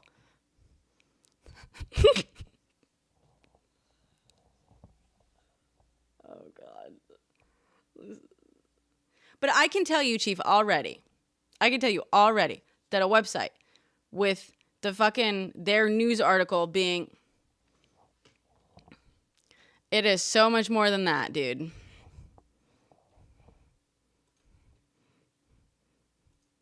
Yep. Yeah. Yeah. Yeah. Jesus.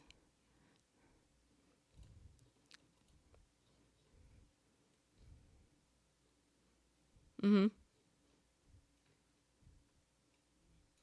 Mm-hmm.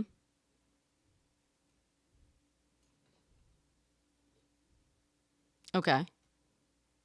So they didn't get so in terms of insider trading, if she didn't know, if the contract wasn't granted yet.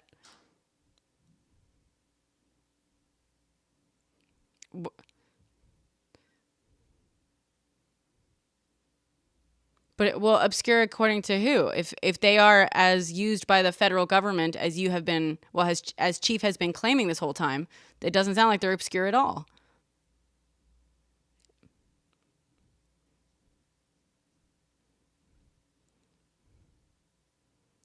Okay, so they weren't even awarded the contract. More suspicious? Are you kidding?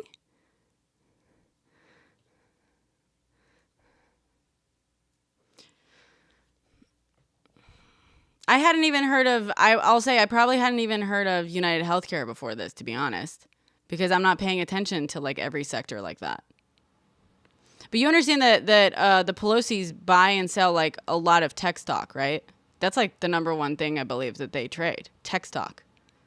Just based on from when I was looking at Homeboy's trades way back when, it was mostly tech stuff.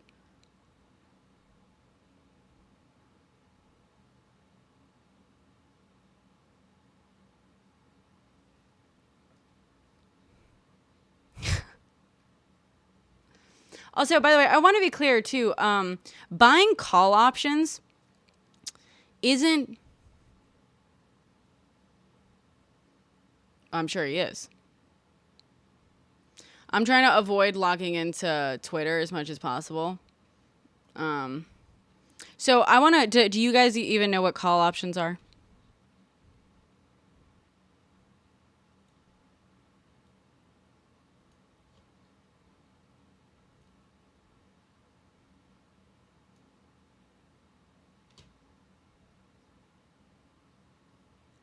It's not buying a bunch of other stocks. A call option basically just says I'm buying the option to sell this stock at a certain price on a certain date. That's what it is.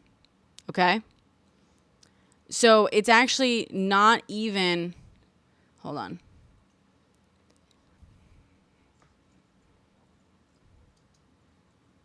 Well, yeah, sort of. Yes and no, because it's like by the certain date, you can like exercise an option by a certain date. If you have purchased the option, and if you have sold the option, you make money off of like the money that you're making is smaller, obviously, because you're just selling the right. You're betting in the other fucking direction, and you're hoping that they don't exercise the option. Does that make sense?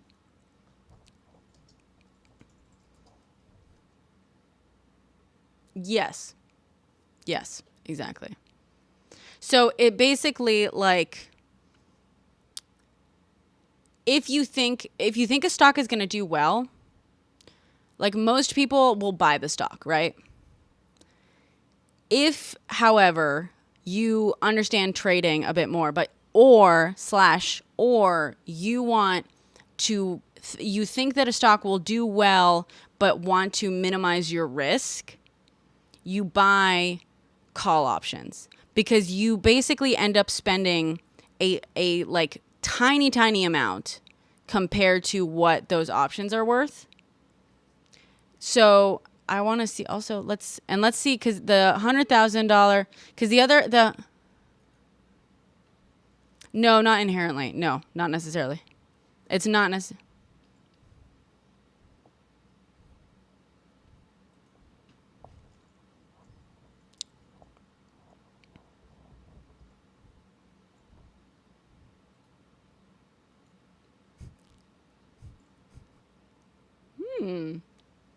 Interesting.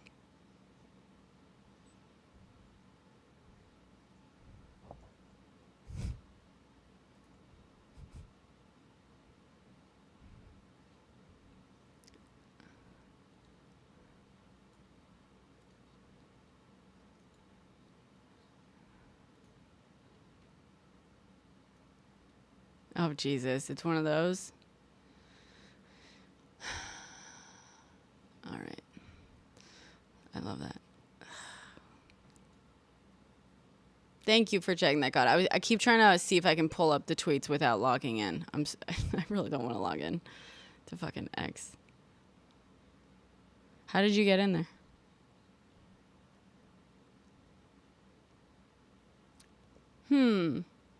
A New York Post. Is it an actual article that got deleted, or is it just NewYorkPost.com? By the way, the New York Post is famously like not a good source, by the way, famously.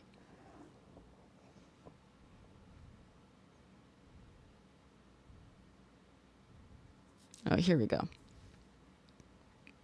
All sources are at the end. Now we found it.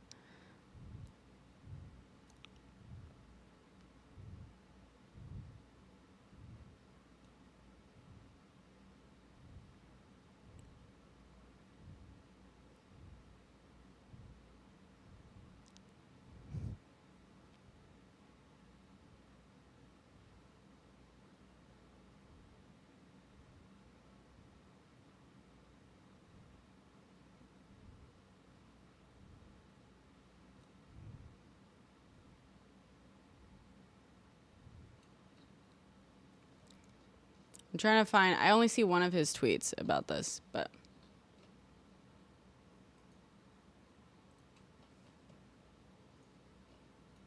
is it in like one long thread, God?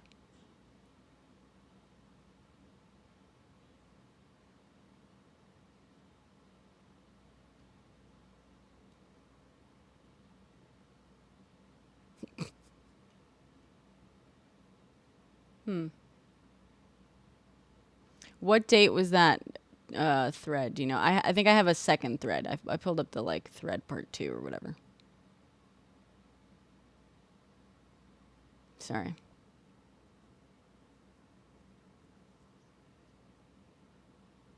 Okay, I'm looking at it. Let's see.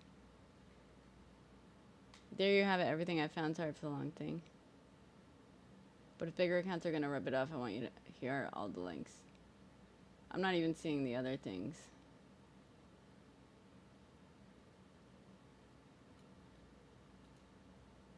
Here.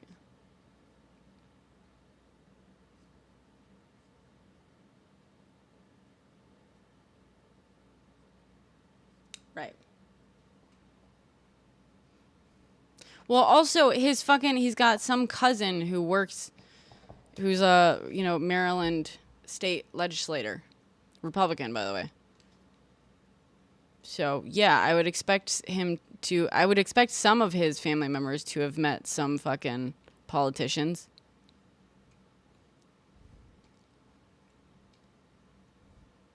Well, yeah.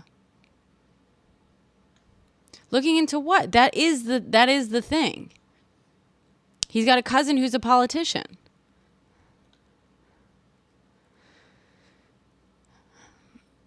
Sure, that would be very interesting. But you understand that being it would be interesting to find that out. That's not letting evidence lead you towards any, you know what I mean? The conclusions. You're hoping for a certain conclusion and you're trying to fish for things that link that. You know what I mean? That's not, especially, by the way, I don't know if you saw his family photo. I saw it only in the context of a joke, but it was a giant, he's Italian American. On my mother's side, they are Italian Americans. I just want to be clear, my grandfather had 11 siblings, or was one of 11, right? There's a photo of LM with his family, and I saw it in the context of a joke of someone being oh, this is how big his family is, and no one ratted him out. This was before the news broke that someone did in fact rat him out, and they're this is, Italian Americans, they stick together, they will not rat you out, da da da. But that's it. That was a giant fucking family, and I don't even believe that the politician cousin was even in that photo. You know what I mean? He's from a very big family, so I would expect him to have several family members that are in fact in some way connected to a hell of a lot of people. I would be very surprised if not. I think most people, if you go far enough in the fucking family tree, are connected to everyone. That's not evidence of shit. Okay, but we keep getting fucking hung up on these weird little branches. So the Palo Alto Network changed healthcare, da da da. The whole idea is that somehow Palo Alto Networks, let's see, insider trading.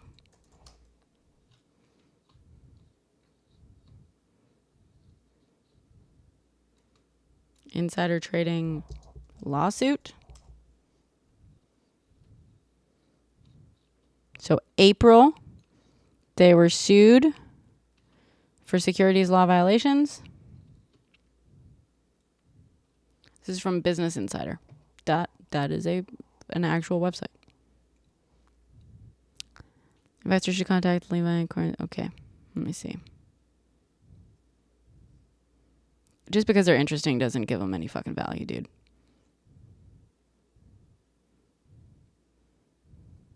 Class action securities lawsuit was filed against Paul.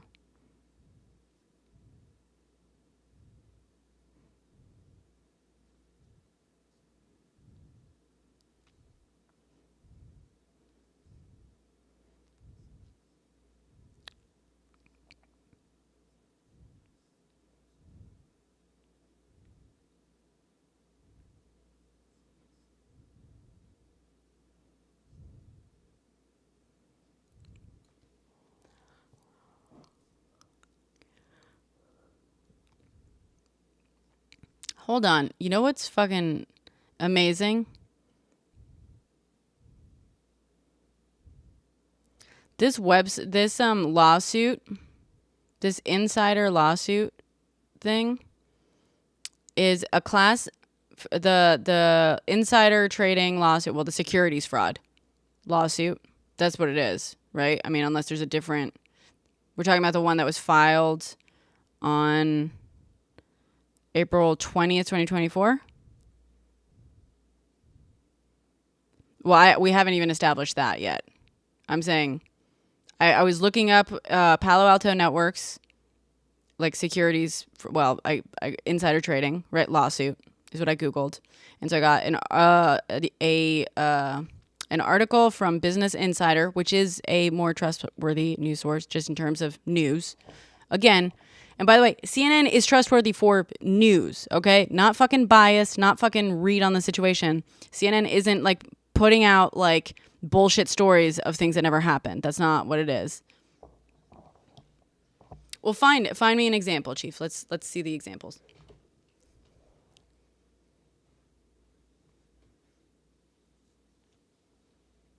From pull it up.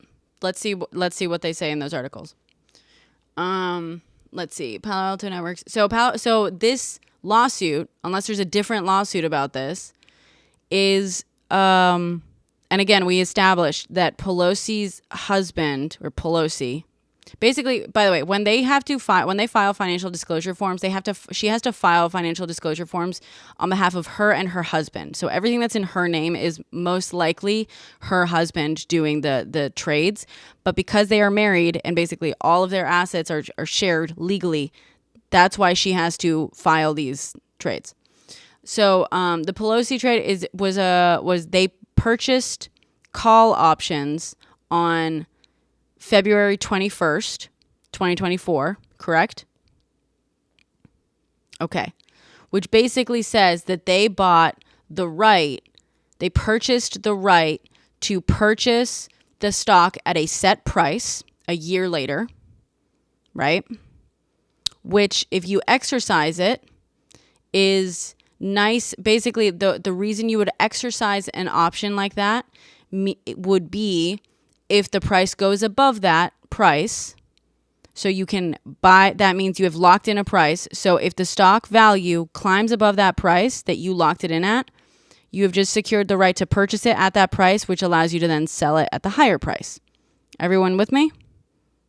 Okay.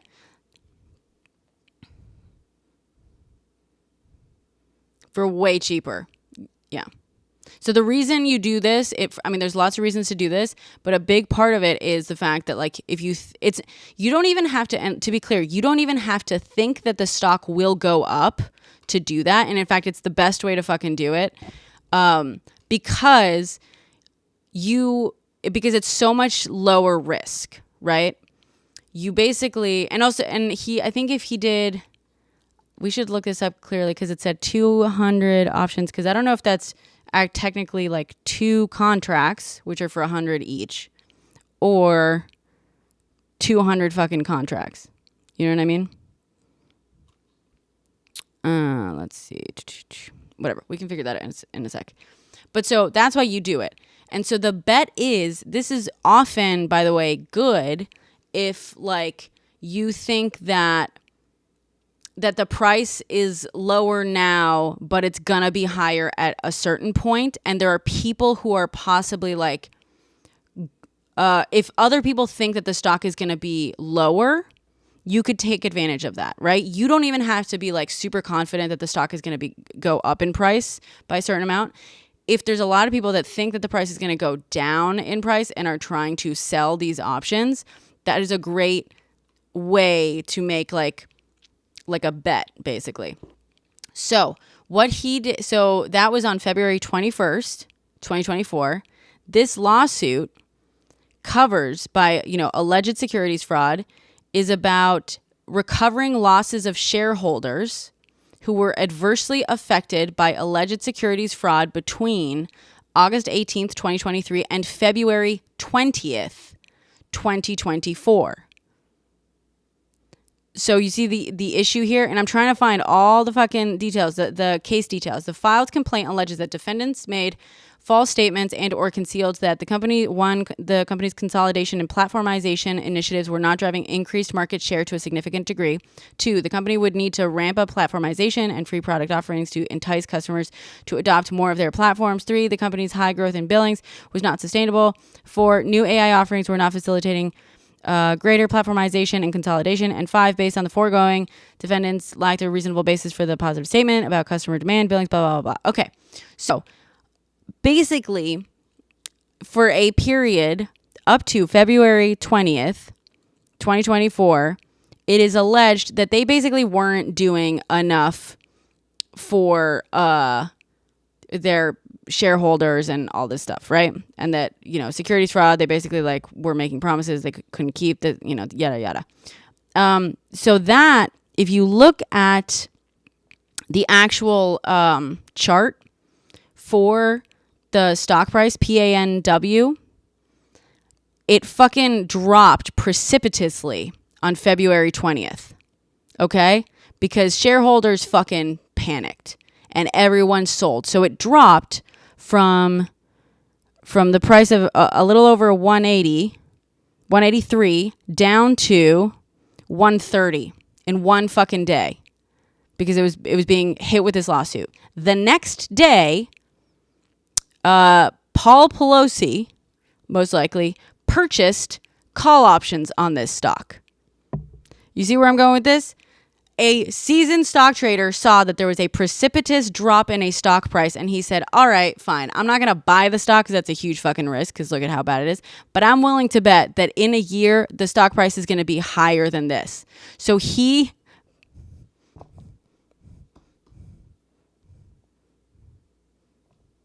it was from what I saw, it was for 2025.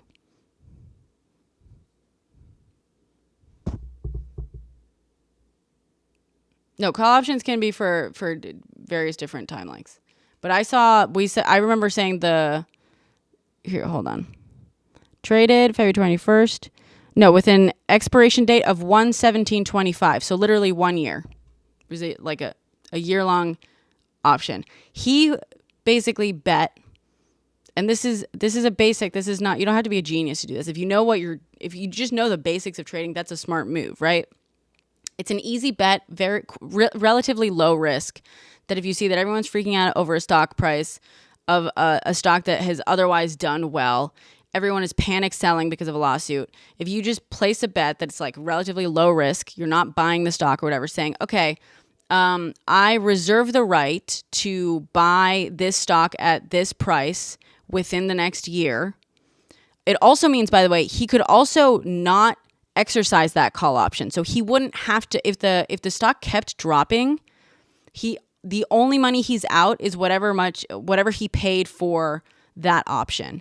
And by the way, he could also sell the option later too and recoup some of that money from someone else who thinks that it's still going to be a good bet. Okay? So that is a very good, very easy bet to make the day after the stock price fell. This isn't insider trading.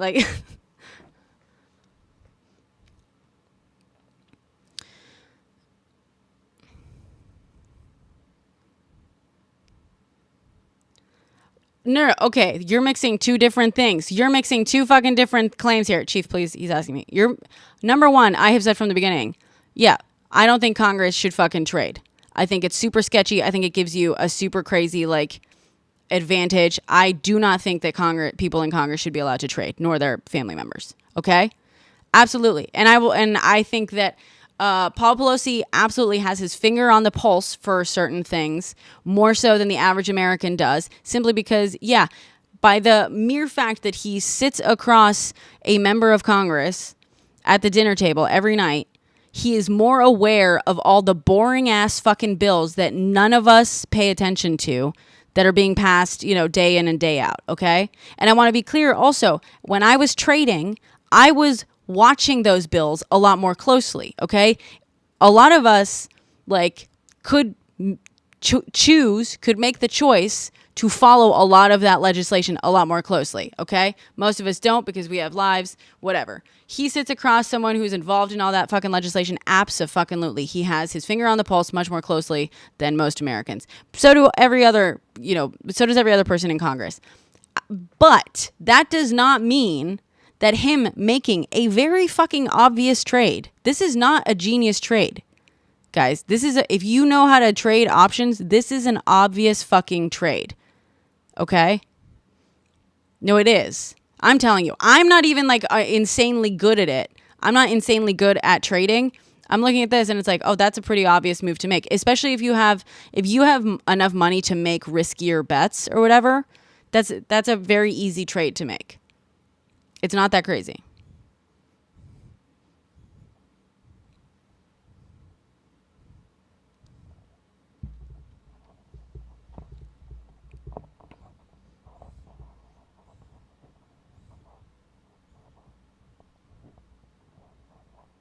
Okay, but Charlie, but the thing is, no. But Charlie, it's not up to me to prove that they weren't insider trading. It's up to you to prove that they were. You know what I mean? And my point, Charlie, is that on a trade like this type of trade is so obvious. You don't need to be insider trading to see this as an easy trade. Okay, no, but guys, you're not listening. So here's the thing. You are refusing to listen to the evidence I'm giving you, to the explanation of something very simple that I'm giving you, because you want to believe that, like, thank you for saying that, Charlie, because you're right. You're right. If you don't think do you think it's absolutely impossible that this trade was not insider trading? Okay, just a good trade. Okay, not a genius trade. Again, not a genius trade. In no way, no part of this is actually all that surprising in any way, shape, or form.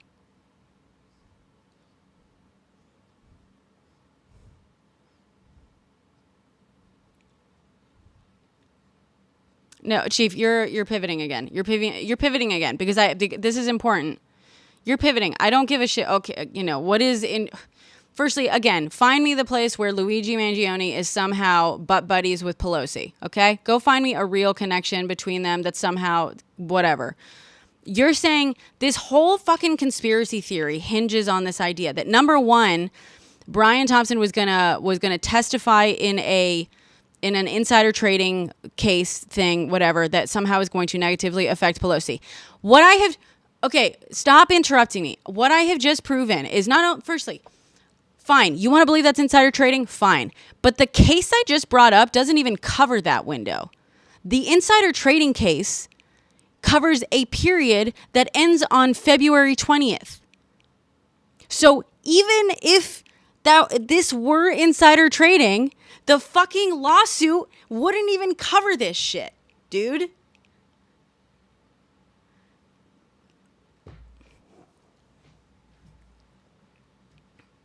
Right. Well, the insider trading, find me that, because I'm looking up the actual lawsuit for insider trading of Palo Alto Networks. That's what I'm looking up.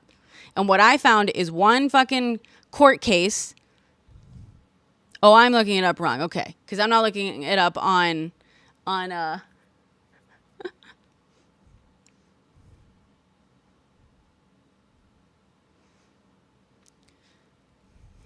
So now we're changing what we're talking. Okay, so you realize, Chief, you're the person who came who brought us to this place where we're talking about Palo Alto insider trading.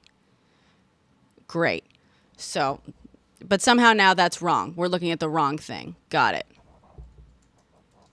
No, Chief, you're the one who brought Palo Alto. I asked you the Palo Alto insider trading, so we're talking about this. You're the one who brought up Nancy Pelosi trading these options on February 21st, and how that somehow, like, insider trading on fucking Palo Alto Networks somehow has something to do with this fucking with Brian Thompson. And now you're saying no, it's two separate things. Let's fucking look it up. You changed the subject. You just moved me to this.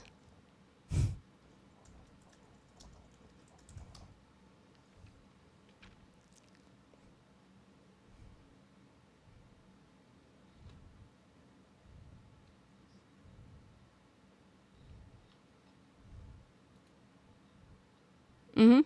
Yeah, something like that.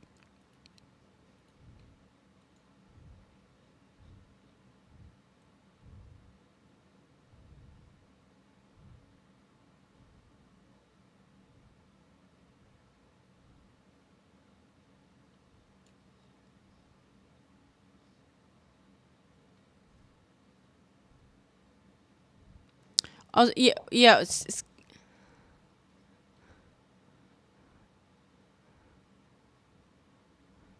No, well, scav.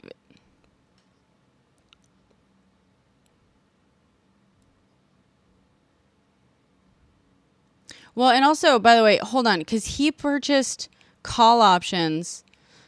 Hold on. If he purchased those call options on February 12th, were they actual call options that he purchased? Scavenge? After that 20% dip, that they would be not a good thing to hold.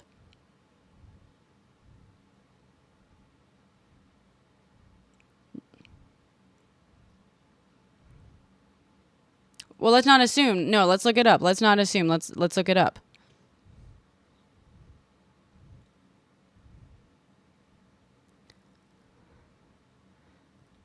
Sort of, but with options, it's a little bit different. 50 call options on the 12th. Okay. Where are you finding that, Scavenge? Because if he purchased call options on the 12th and then it dipped, that proves that he had no fucking insider knowledge on this shit. Like, he would have fucking precipitously lost money doing that. Well, he would have been scared too, right? Because obviously the hope is that it would recover within the next year. That would actually show the fucking opposite. Let's find this.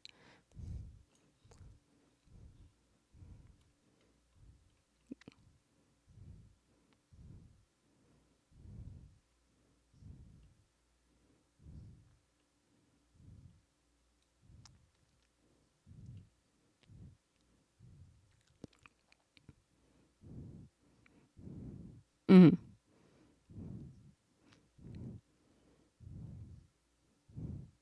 Well, thank you. Yeah, thank you for saying that because yeah, earlier I think it was Charlie saying like, I've never heard of this company. Why would you buy stock? And like, my point is, just because you haven't heard of a company doesn't mean that people who are in like trading haven't heard of the company. I'm sure I was trading companies. I was trading stock that you've never heard of as well and making money off of it, you know, back when I did that. But okay, let's see. Sorry. I'm trying to find, you're saying January 20.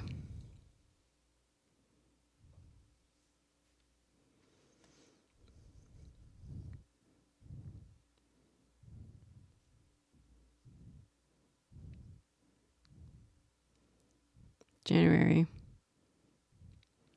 So I'm not seeing this on January 12th really. Also, I'm all the way back to 2023 at this point.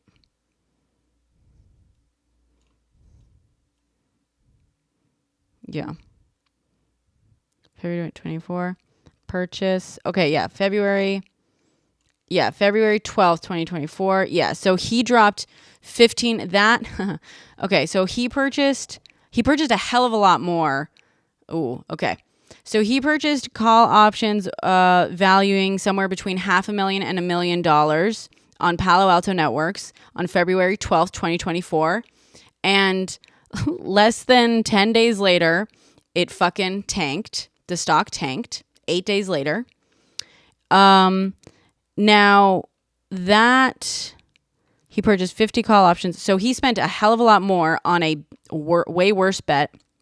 On February 20th, date of expiration date of 1/17/25. Yep. Okay.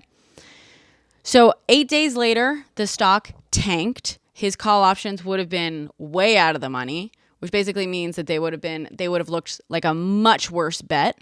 And also the call options themselves that he purchased would have been, he purchased them. Okay. Here we go. On February 12th, 2024, he purchased a call option. He purchased 50 call options with a strike price of $200 and an expiration date of 1 year later. Okay. What that means is he basically he made a $500,000 to $1 million bet that, that within a year, this stock that was priced at 186 really dollars would at one point be worth more than $200. That's not that crazy because in that month alone, from January 5th, it had been worth $141, right? So it was already up a crazy percentage. I don't know the percentage exactly, but on like November 16th, it was worth $121, right? So it was seeing this really huge climb, right? So February 12th, it's like $15 away from crossing the $200 threshold. He makes a bet that at one point in the next year, it's going to be worth more than $200. That's what that bet is. And 8 days later, the stock fucking tumbles, crashes, loses like 20%. I'm taking your word for it, the 20% drop. Because I don't know if that's yeah, I'm looking at yeah. It fucking tumbles, right? So right now, homeboy is looking at a very expensive bet that is now, those call options, he could like sell them again, but he would be selling the call options, the bet itself, basically the right to purchase the stock at $200, like at a much worse, like he'd be losing money just on the bet, right? That's not selling the stock. Again, I'm trying to simplify this so much. However, what he did was likely, as Keegan mentioned and used the term, he tried to lower his cost basis, right? So he basically looked at this huge fucking loss he was sitting on, or this, not loss. It wasn't a loss yet because no one executed those options, and was like, listen, I can buy, if I think that like this tumble will see somewhat of a recoup in the next year, I can buy a couple more of these options that I already own at like a way lower price, right? Because they were way cheaper then. At that point, no one thinks that it's going to cross the $200 threshold. Well, few people do. Some people obviously do, but and lower my cost basis so that like if it starts climbing again after this whole like announcement of the lawsuit like goes through, like I might still be able to either sell these options or execute these options in the next year, whatever. It is not, so he made a very bad trade and then he tried to recoup and basically lower his cost basis. This is not insider trade. If you're an insider fucking trader, you would do a lot better job than this. Pardon, sorry.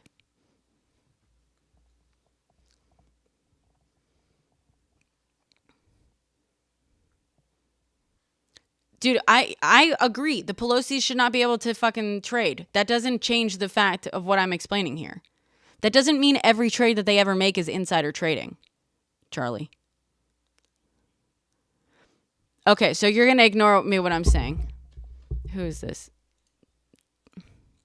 So you're ignoring what I'm saying. Yeah, you are. You're pivoting. Dude, Charlie, you're pivoting. You're trying to say, "Oh, okay, so who gives a fuck, dude?" No, I'm not, dude. We're talking about a specific set of trades in a specific circumstance, and you're going to ignore what we've just fucking explained to you about options trading and how this isn't like a genius move and you don't have to be an inside trader to do this because you're pivoting and trying to be like, okay, well, how much do you think they've made? And all this. It's like, dude, that doesn't, why is that the point you're trying to make right now, Charlie? We all agree they shouldn't be able to trade. We all agree. Okay, who gives a shit? Like, can we talk about this actual fucking conspiracy theory shit? Excuse me? Because of the lawsuit. I just explained it to you. No, it's a fucking, whatchamacallit? It's a class action lawsuit on behalf of the shareholders. I just read it to you.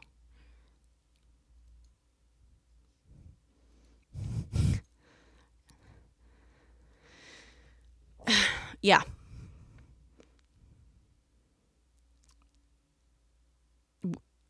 I'm sorry. You're saying that like that somehow changes the meaning of things.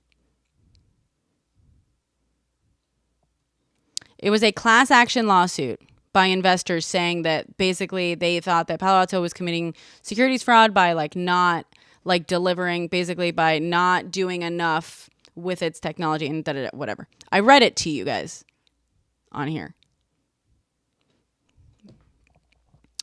So, no, Chief, why are you making bullshit up? Why are you're literally imagining that. That's coming out of your imagination. Why don't we like actually look at things? Do you want me to read it to you again?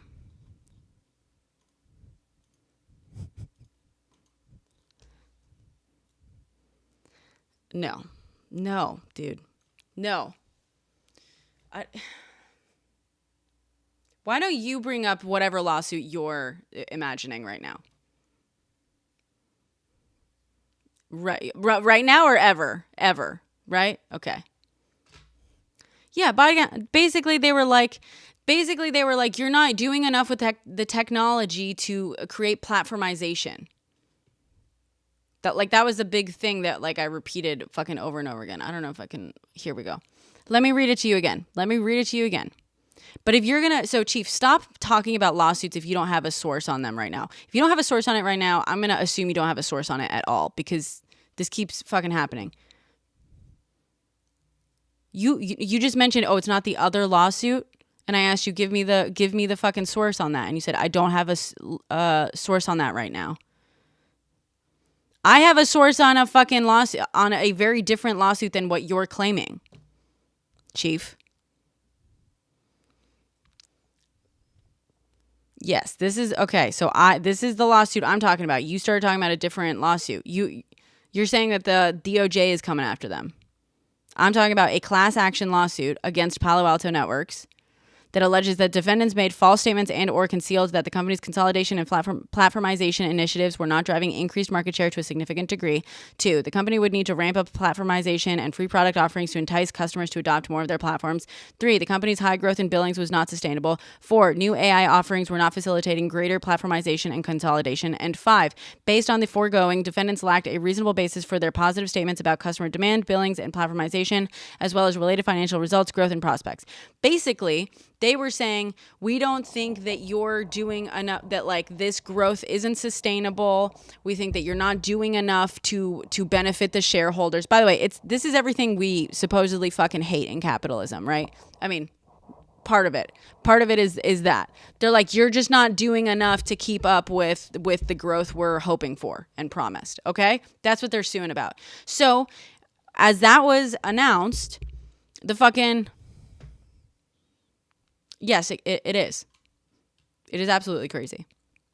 Part of it, I'll say, like, if they were alleging, part of it that they're alleging is like, you know, securities fraud, where they're saying like, oh, it's not sustainable. So I assume that it's because they were basically saying, when they were like reporting their quarterly fucking reports and stuff, they were saying like, oh yeah, we suspect that we're going to have this much profit, you know, they were basically making claims about their expected revenue and profits.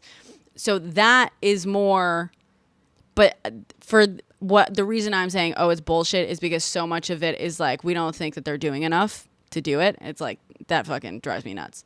But yeah, if it was about like guidance and stuff, like basically when they come out and say like, we think you can expect this percentage of profit in the next quarter, like, and it seems like they don't have anything to back that up, you can sue for fraud in that case as a shareholder.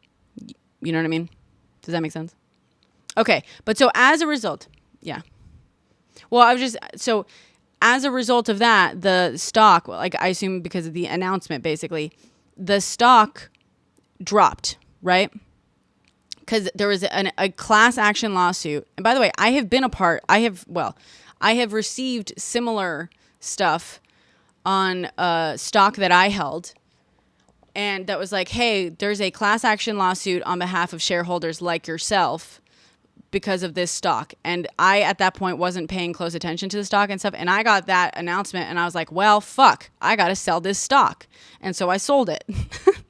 And so, like, just speaking even from experience, that day, a bunch of shareholders, a bunch of stockholders got this thing saying, hey, you may qualify for a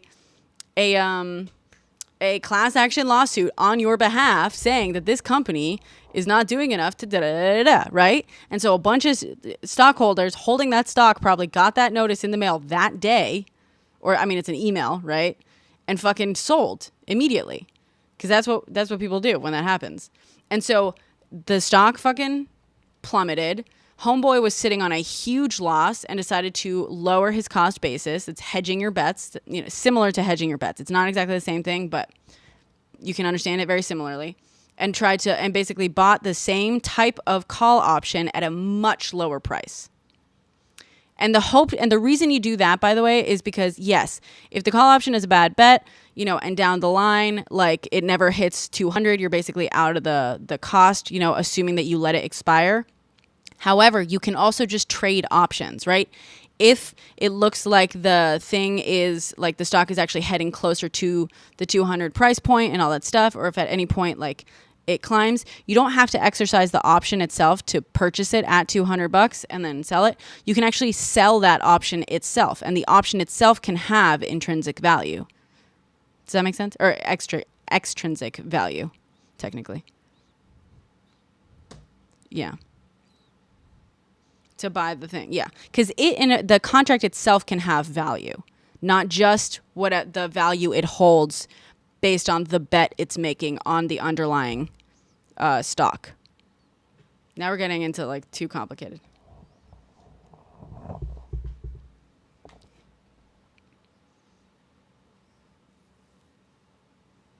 Mm-hmm.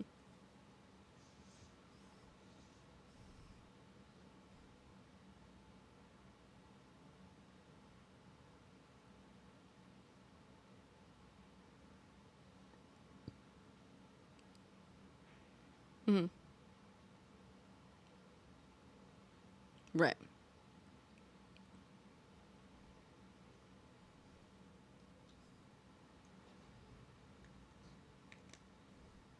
Right. But also, so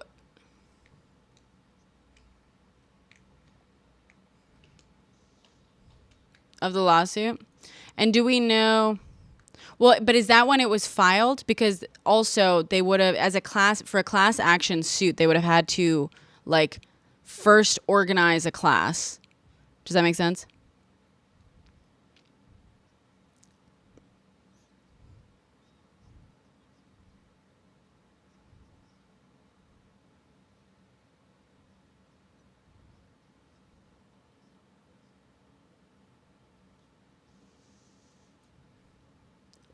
So it was okay. So it was in response. So it was in response to the guidance.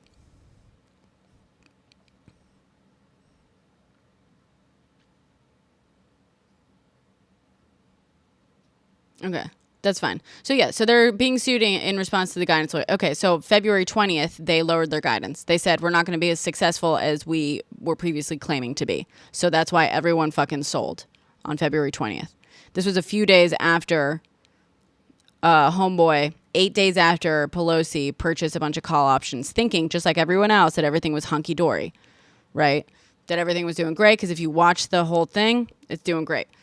8 days later, they released guidance saying, oh, actually, we're not doing so great. People precipitously sell. Then the day after that precipitous sell-off, Pelosi's like, shit, I got to lower my cost basis because he's way out of the money right now on those options calls. He purchases a few more, like a fraction of the ones that he originally purchased, obviously, because you don't want to go too far into the hole.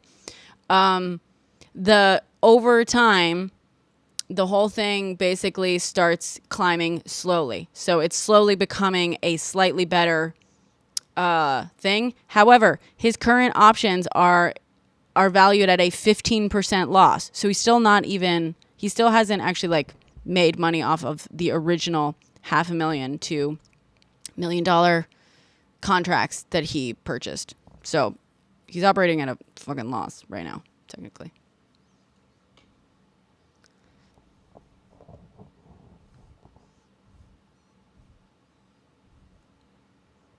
Mm-hmm. Right. Right. Yeah.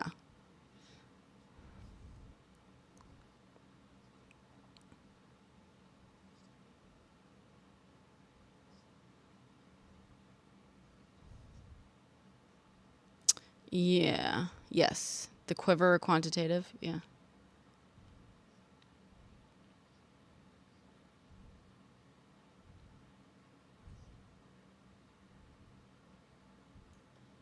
What do you mean the mark?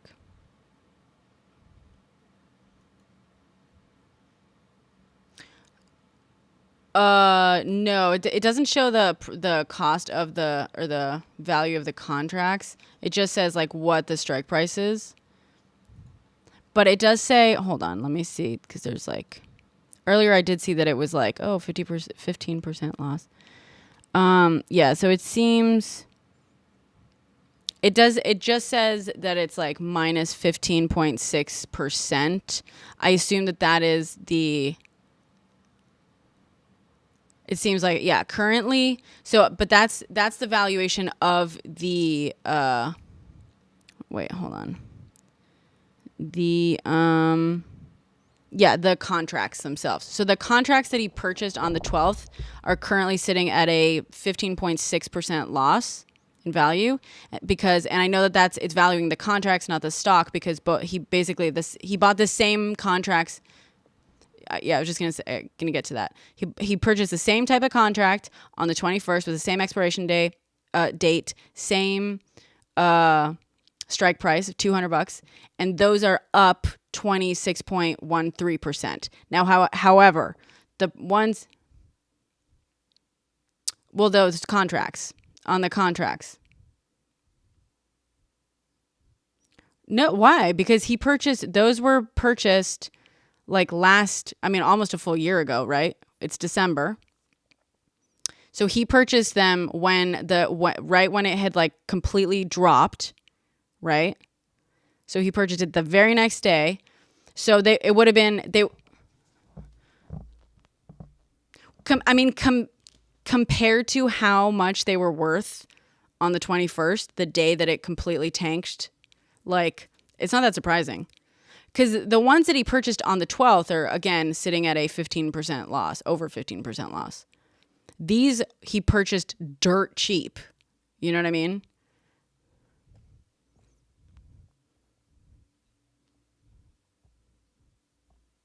Was he on the, yeah. Yeah. It's gotten pretty close to 200 again. It's basically, there you go. Yeah. So that's the thing. The stock is doing well. He purchased it when it was when it was down, like, yeah. And those options would have been like super cheap to me. Yeah. I'm not surprised by that, increase.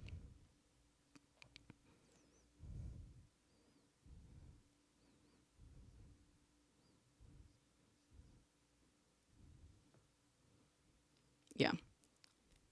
Anyway, it's just the point being, now we've gotten into like explaining stocks and stuff, and that's not the purpose of this at all. Chief is trying to say that Brian Thompson was whacked because because of some insider trading thing with Pelosi. Let's look at the United Health. So then after we kind of looked at this whole thing, firstly, if it's insider trading, he did it poorly because he's losing money right now. Okay? To be clear. If that was insider trading, he did it poorly because he's in the red right now on the majority of those options. The options that he purchased super cheap that are showing him some benefit right now, they lowered his cost basis, but he purchased way more of the expensive ones that are now worth less. So he just did that to basically like lower his cost basis. It basically means like to balance it out a little, to balance those losses out. Anyway, it was not insider trading. Let's just say it that way. So the other accusation is that somehow that's connected to Brian Thompson's insider trading, right?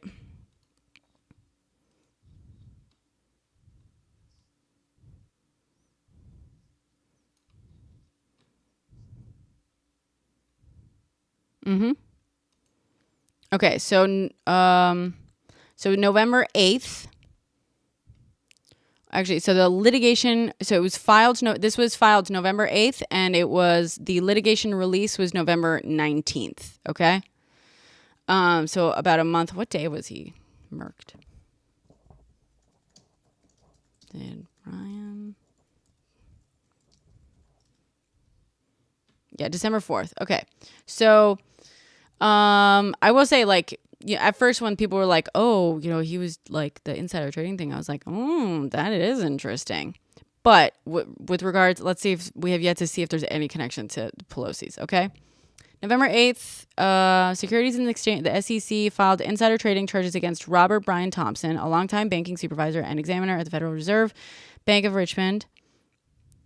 Is this the same Brian Thompson?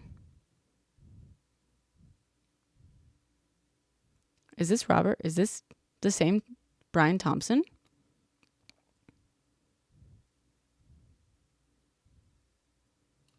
Is it Robert Brian? Is his name Robert Brian Thompson?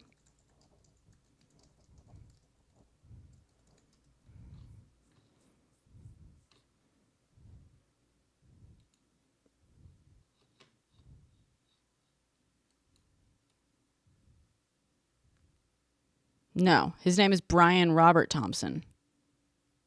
Is it possible that everyone's fucking confusing these two people? Oh my God. That's what's going on. There is a... Because I was going to say, I was like, what? This guy had two fucking... Yeah, okay. So Brian Robert Thompson was whacked. Sorry, but, had his claims denied, let's say, on December 4th.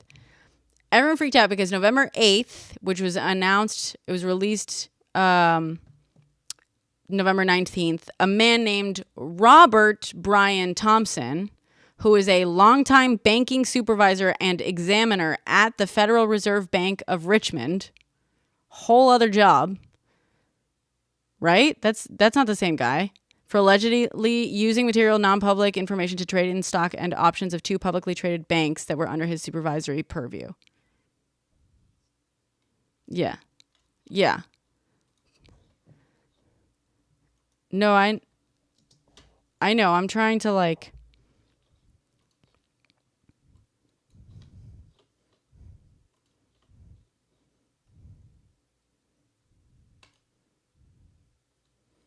Brian Thompson. Okay. Right.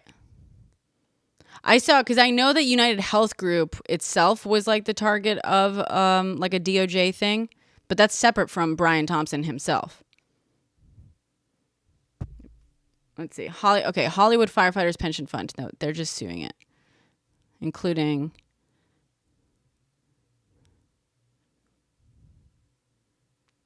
It asks for class action status on behalf of all who... Okay, so a bunch of firefighters basically sued for insider trading or whatever. But let's see. Let's look up the DOJ thing, because anyone can sue, Okay, cool. DOJ, UHC, insider trading. Let's see.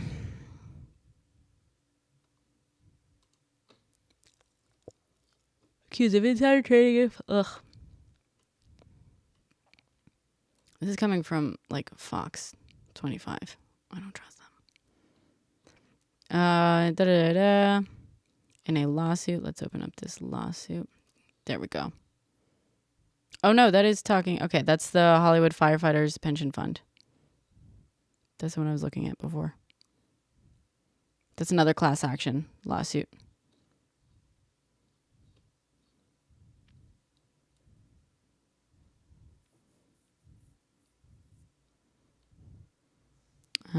Let's see. The lawsuit, just as the DOJ reopened an antitrust investigation into the company. Okay, so the insider trading thing. Okay, these are several lawsuits. Okay, the insider trading thing that's not the DOJ alleging it. It appears. No. There's a Hollywood firefighters, and by Hollywood, it's like just the town somewhere in like, somewhere else. Whatever. This, Hollywood Firefighters Pension Fund sued and created a class action lawsuit, and they were suing UHC and Brian Thompson because they alleged that he was insider trading by selling his stock in UHC when the DOJ reopened an antitrust investigation into the company. Okay? Is everyone clear on that? Okay, cool. So that's separate. So the DOJ. Okay, so now DOJ, UHC, antitrust. That's a whole different lawsuit. They were investigating the United Health Group or UHG, actually. So United Health Group for antitrust things for the Amedisis acquisition or Amedisis. Amedisis, I bet is what it is. Acquisition. So they filed a civil antitrust lawsuit to block the acquisition of Amedisis, blah, blah, blah. Medicare billing practices, vertical consolidation. So in 2022, the DOJ unsuccessfully sued to block UHG's acquisition of Change Healthcare. Oh, so they didn't even acquire Change Healthcare?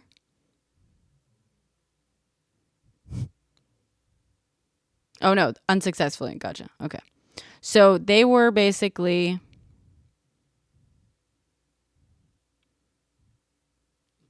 Yeah, so the DOJ was investigating UHG for acquiring Amedisis acquisition, and they basically filed a civil antitrust lawsuit, and it looks like it went through.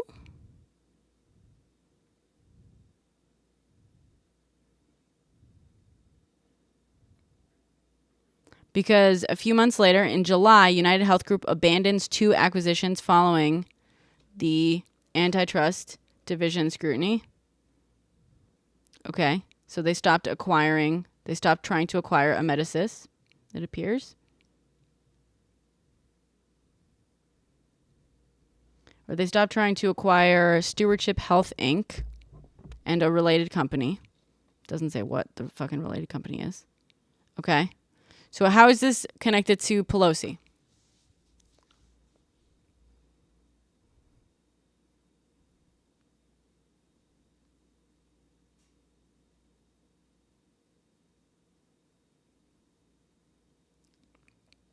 Chief, we can't hear you when you're swiped out of the app. Hi, Carrie. It's not the same guy, Ryan. They're 2 different guys, but also in similar lawsuits. So, Chief, do you hear what we found, what we said? Okay, so the insider trading, Brian Thompson was being sued in a class action lawsuit. It wasn't the DOJ. He was being sued in a class action lawsuit. Well, he and UHC and whatever. He was named in a lawsuit against the company as a whole by the Hollywood Firefighters Pension Fund. So basically, a bunch of pensions held the stock in their hand, in their thing. They accused him of insider trading and basically selling the stock when a DOJ investigation into antitrust practices opened up, because the DOJ was investigating they were trying to acquire a company called Amedisis, a $3.3 billion company called Amedisis. So the DOJ opened up an antitrust investigation, and the alleged insider trading lawsuit is saying that he started selling his stock around that time, and that's insider trading. That hasn't been litigated or anything like that. So how does that tie back to Pelosi?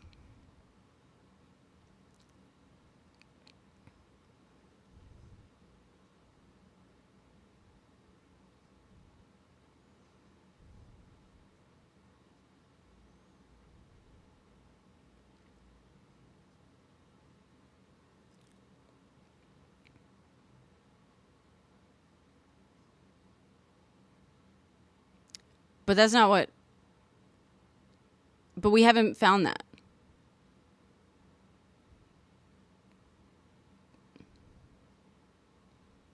No, we haven't. No. We haven't found Palo Alto investigating shit related to these cases.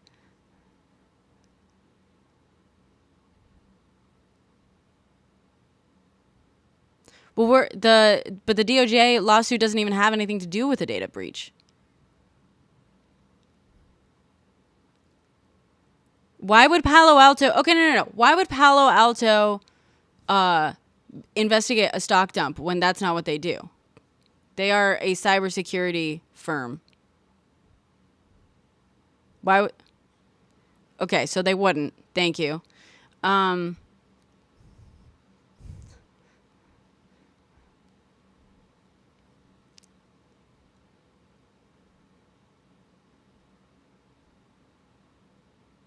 Yeah. Yeah. So that was the DOJ sued to try to block that, and it was unsuccessfully. So it was acquired in 2022. But then, and that is totally separate from their newest antitrust lawsuit, which was about Amedisys, acquiring Amedisys.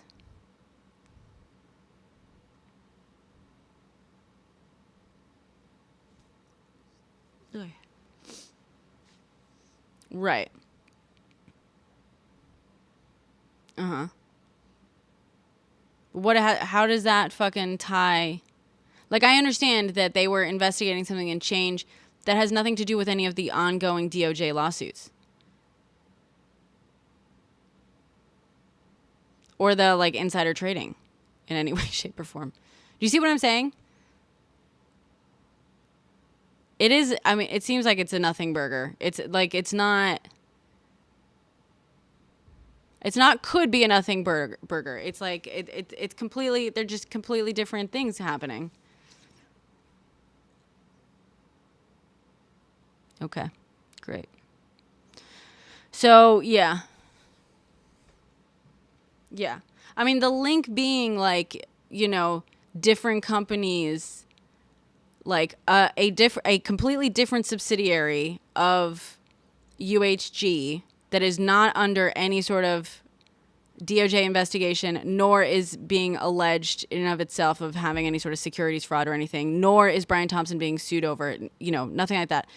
That separately had a data breach and hired a security company, Palo Alto Networks. And separate from that also, fucking Pelosi made a bad bet and purchased some stock options on that thing that are currently at a loss. They're currently like not making him money. So like, again, here's the better question. How would whacking Brian Thompson help the Pelosi's in any way, shape, or form?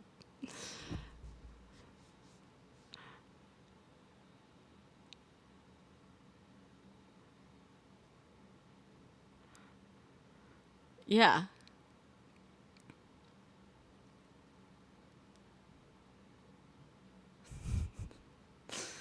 That's another great point. That's another great point.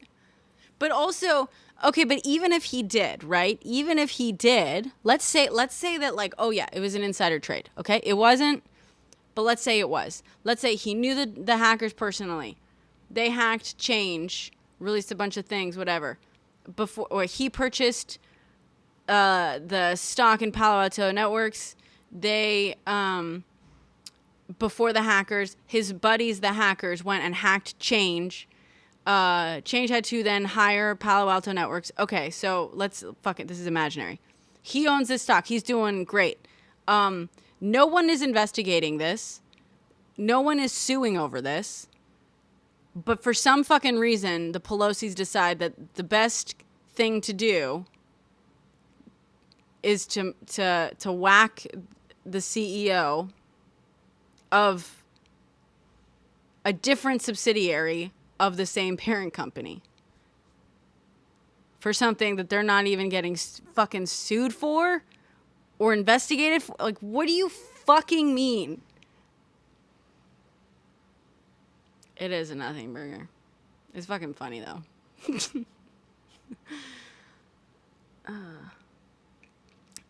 Yes, I'm glad we examined it and thoroughly debunked it. Great. Thank you. Now I need food. Oh, it's too late. I'm not going to get food. My head hurts. Thank you. No, I didn't get arrested. We got too in the weeds too quickly.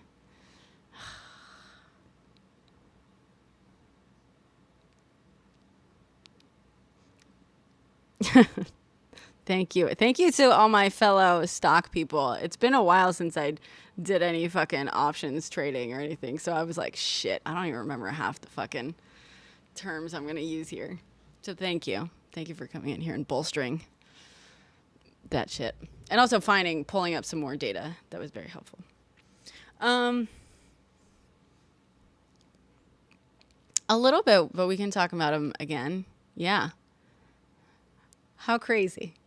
If you guys don't mind, I'm gonna also pop up I'm gonna do the fill screen thing so that my sign gets, wait, what? Never mind. Sorry, keep going. What do you want to say about the drones? Let's talk about the fucking drones. Oh, did we meet the goal? Oh, thank you. Oh, have you seen them?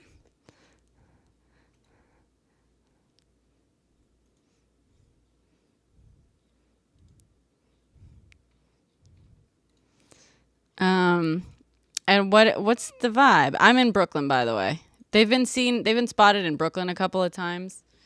But yeah, guys, I just set up the my goal. They're just single coin things if you want to help out. You don't have to, but it helps push us to the front page a lot more, to the FYP a lot more.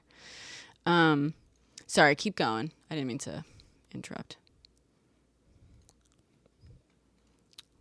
Let's fucking hear them. I love it.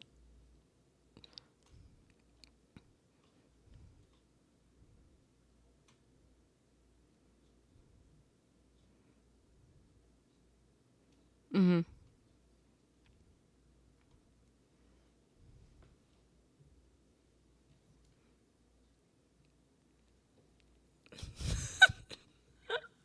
Okay.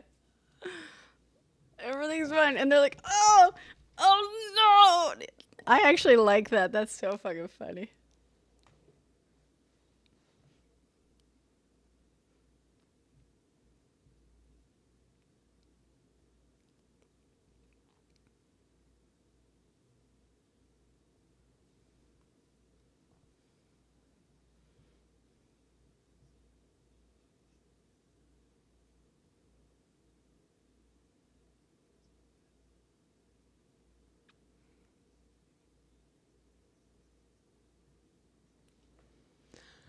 Yeah.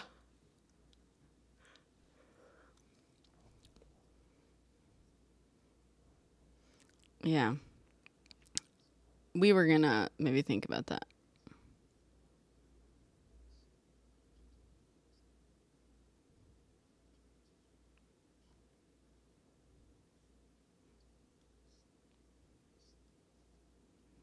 Yeah, why not?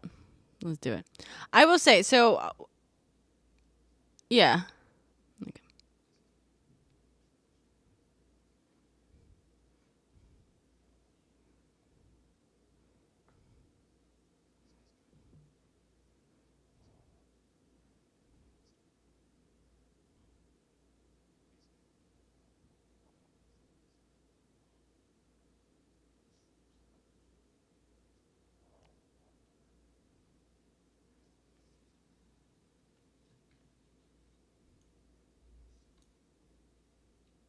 Mm.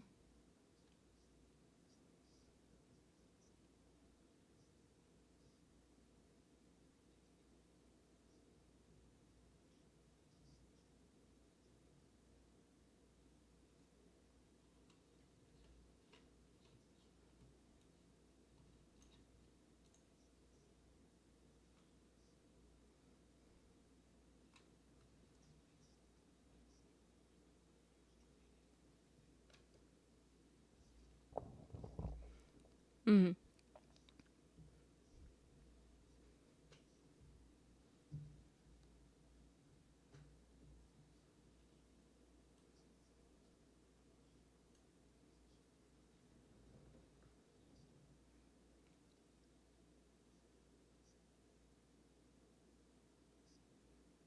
According to what?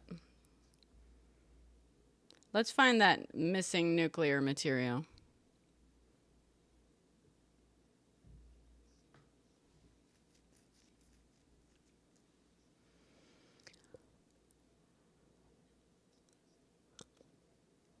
Right.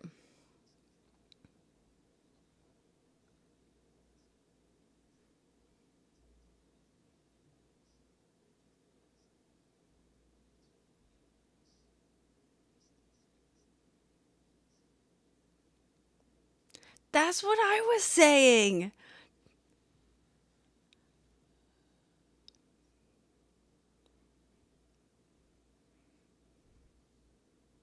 Did they say that?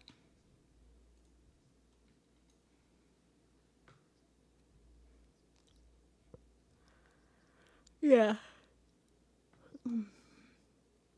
Okay.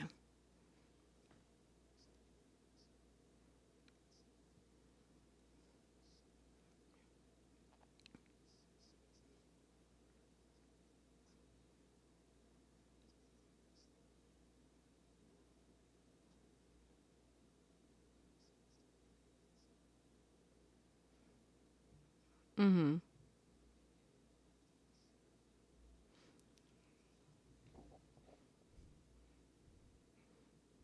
Okay. Thank you for saying that. I said that I floated that idea to my boyfriend the other night, and he was like, and I was like, I don't know. I think that there's something very valuable in like figuring out like how people would react to this.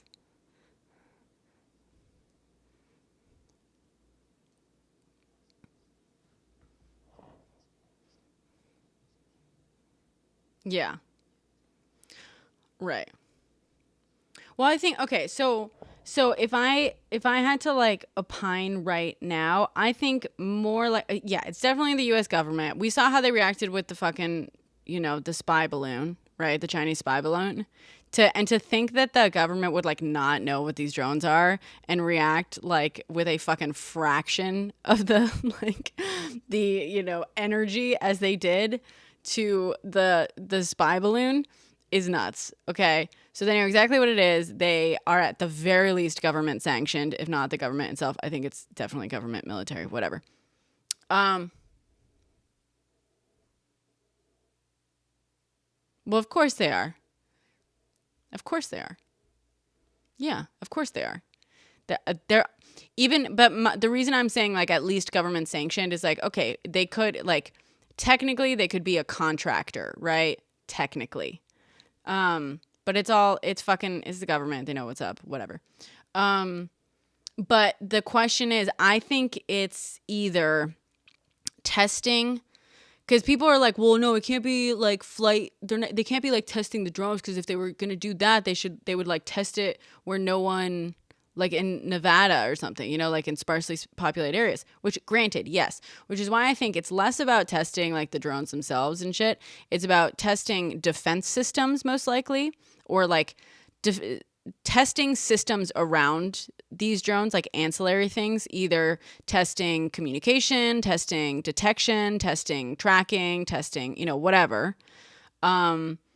Testing things that these drones can do in populated areas, that require populated areas for, whatever. Or and the way I said it earlier, I was like, and if the government is like actually, if we're gonna like give them a lot of credit and assume that they're actually being very clever about this, I think it's also testing people's reaction to it, right? And I think it would be funny. I think if we're really, really giving them genius like level credit on this, which I don't know if this really is accurate, I would say that they would also be tracking not just people's reaction to it, but how quickly that information disseminates, and whether or not, and like how that information is spread and makes it to like what the reaction is for outside forces in reaction to that information, right? So let's say like we're seeing a lot of videos posted on TikTok, for example. Let's pretend for a moment that the government actually thought that TikTok posed a risk. Obviously, they know that It doesn't pose any more of a risk than fucking Facebook does, Meta, whatever. Let's say that they actually believe that for a moment. A genius fucking government would also have like a plan and would also be trying to track how does this data disseminate, like how do these posts and these reactions disseminate, and do they trigger any sort of reaction among China? Does that make sense?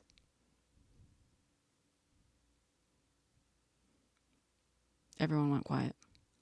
Sorry.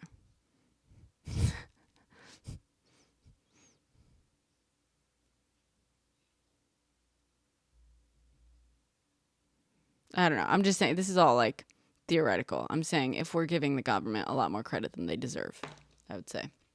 But hazmat cleanup crew for a drone.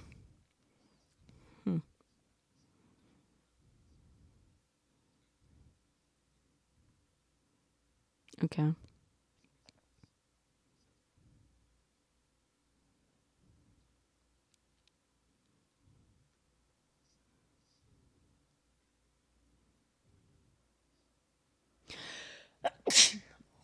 Excuse me.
Mm-hmm.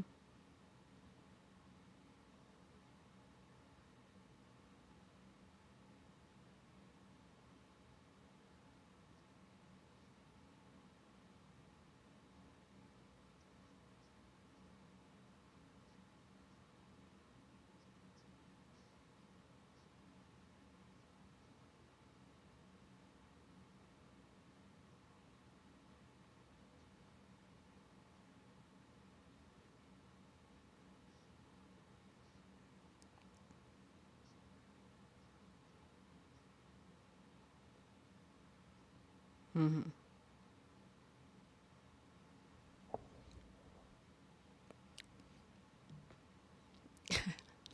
Yeah. I mean,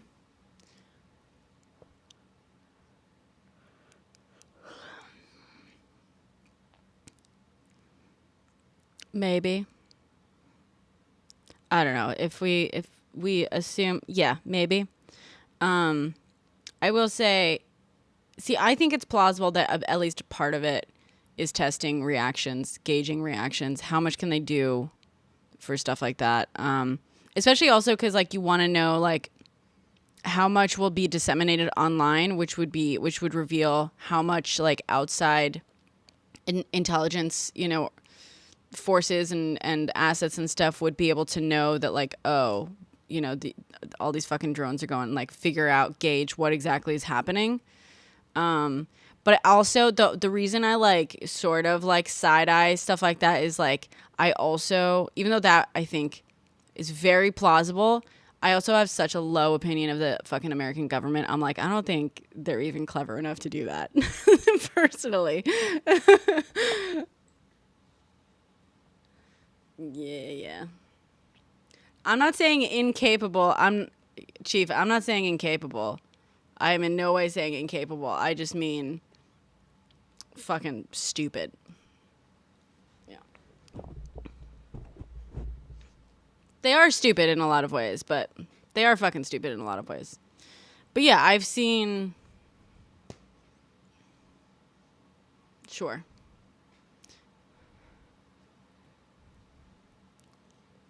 Mm-hmm. Mm-hmm.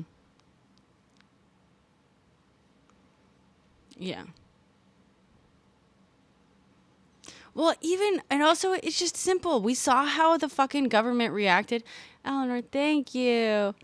Thank you for the first person. Yeah, we saw how they reacted with a single fucking weather balloon, spy balloon.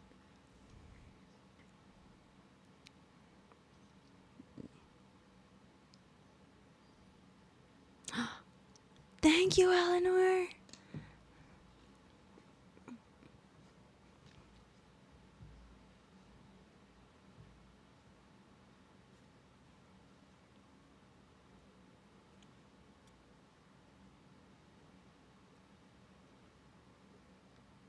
Yes. Oh, we did 50%. Sorry. You guys got the 100% goal. Gift. Thank you, Eleanor.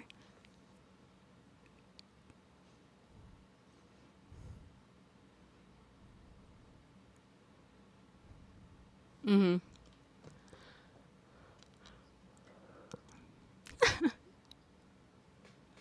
Yeah, good.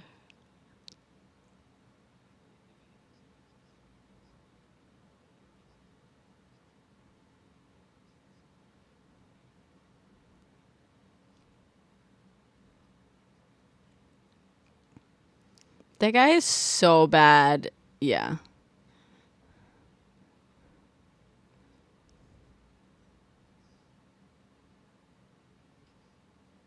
Yeah.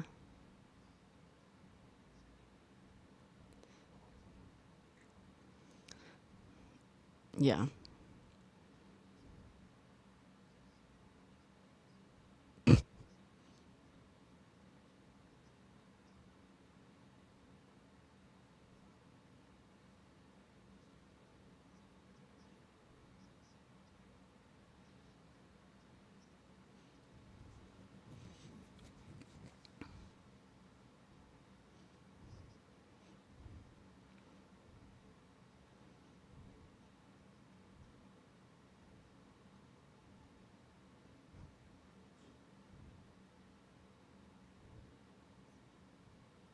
Mm.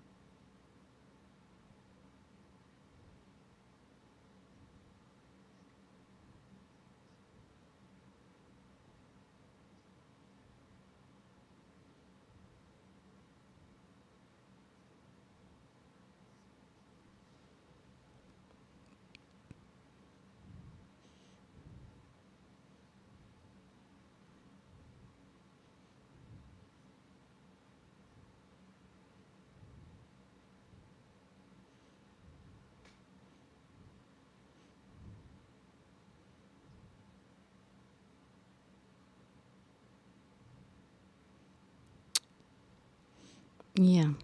Sorry, I'm ordering food while we're talking about this.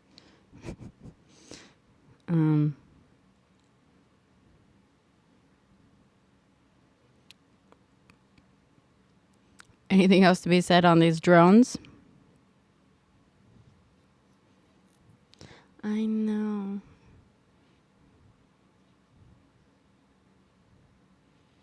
Me or you? Oh, it's cabbage.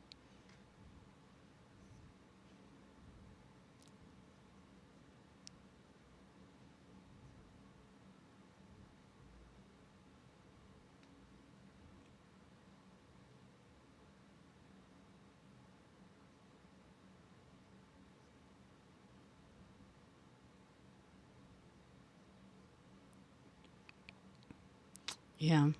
Are they? I mean, they're still flying around. They're still, right? There's still a chance, right? Or am I mistaken about that? Really? We should figure that out.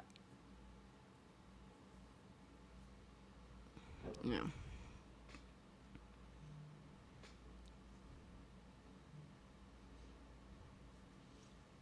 Yeah, that's interesting.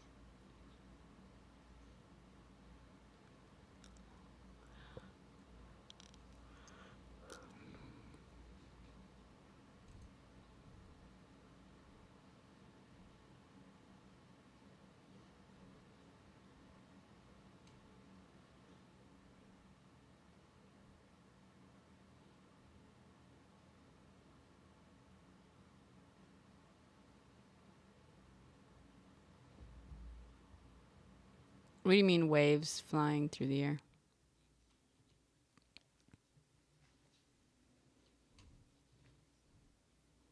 Hmm.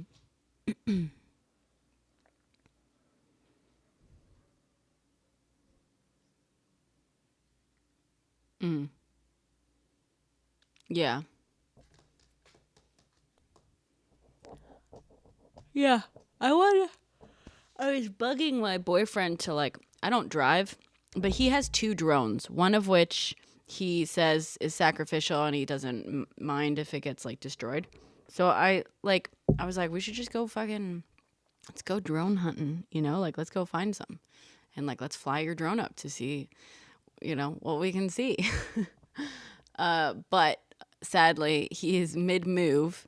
He just moved to an apartment. So between that and the fact that we're heading to my mom's on Saturday for the holidays, like, unless the drones are still around after New Year's, probably not going to happen. But, if they're still around, then we'll hunt them down. We'll see what we can find.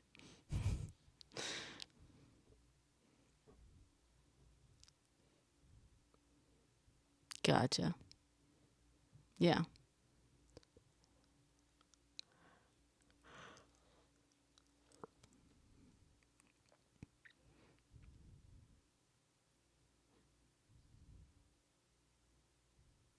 Yeah.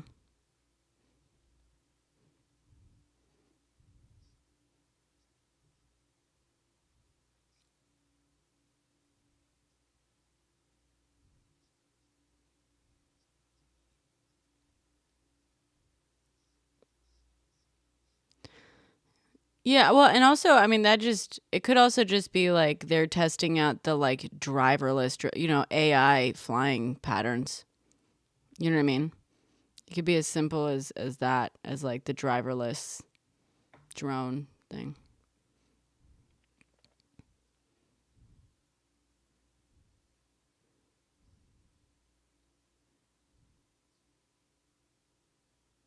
Hmm.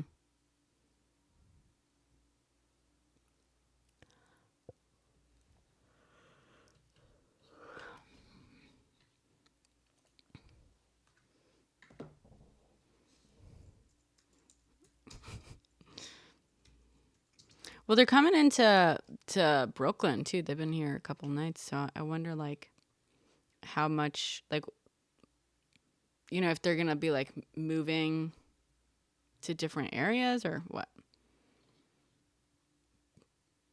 So, mystery drone saga. Federal Rand Paul blocks expedited drone bill. Updated. This is what someone earlier was talking about. The Senate's push to bolster the nation's counter-drone response with new legislation was blocked Wednesday by Senator Rand Paul, sinking the bill's okay.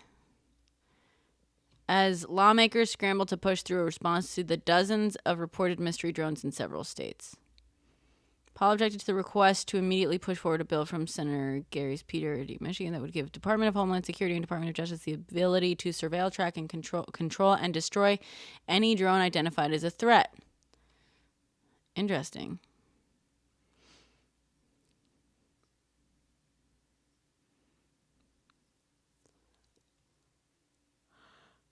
Yeah.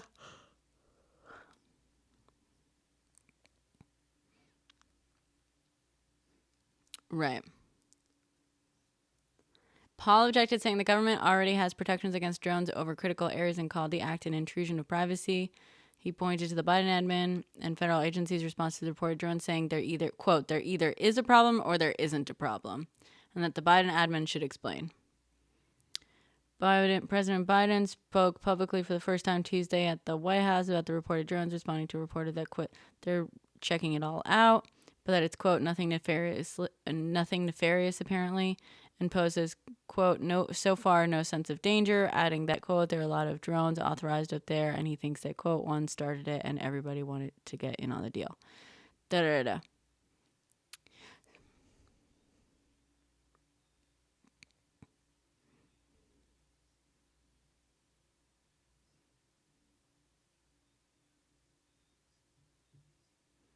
Sure.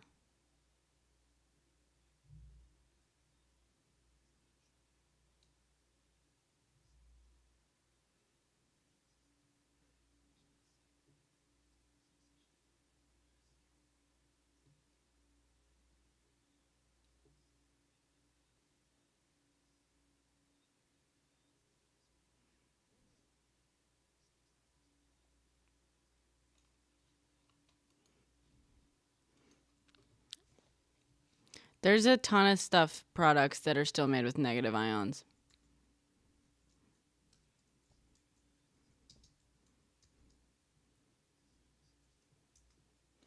Well, I'm here to tell you that every single hair product on the market, well, not every single one, but most of them, hair product, like every hair dryer, hair curler, all those things are like marketed as having negative ions, negative ion technology.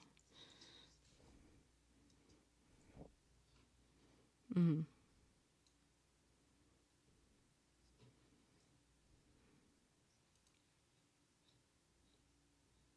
Right.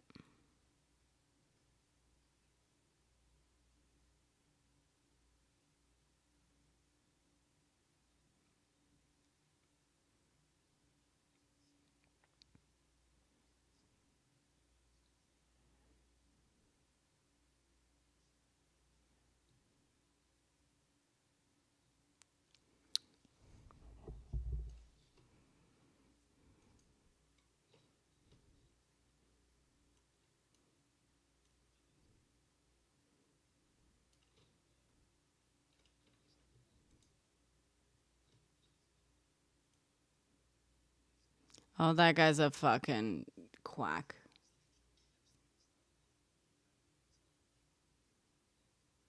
Oh, yeah. Yeah.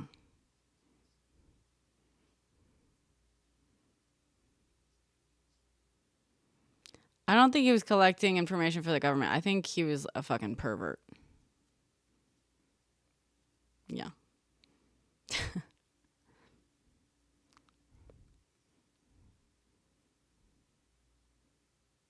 Oh, fuck her.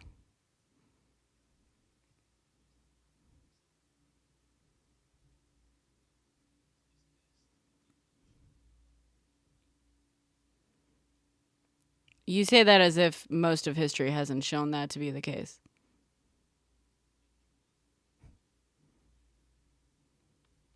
While he was running I mean, the guy, from whatever I know, we'll look him up again, but like, the guy's a fucking nut job.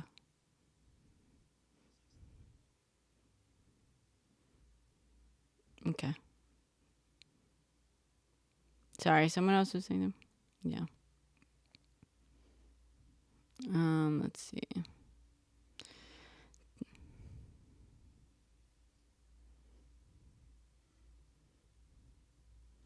So, negative air ions. I'm looking at like an actual study, PubMed.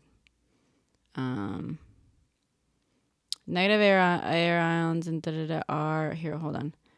Is credited for increasing psychological health, productivity, and overall well-being. But without consistent, reliable evidence and therapeutic effects of controversy and anti-microorganisms.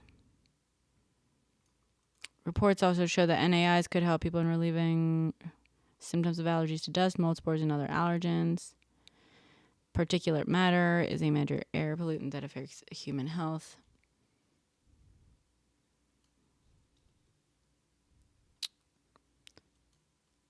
The system might be... Okay. What's this, like, negative ion thing that was supposedly not allowed anymore?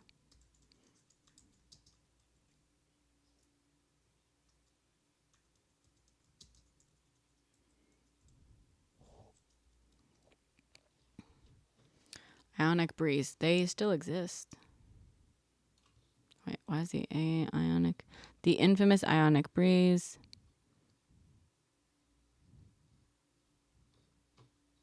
Is investigative report due to by Consumer Reports.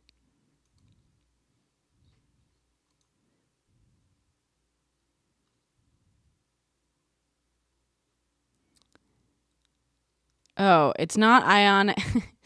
It's not the negative ions. The problem is that it was creating ozone.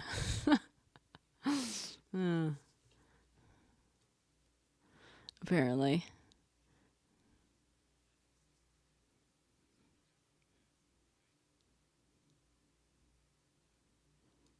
Yeah. Yeah. That's why when you... Yeah. So that's why it's... Well, apparently, yeah, when the...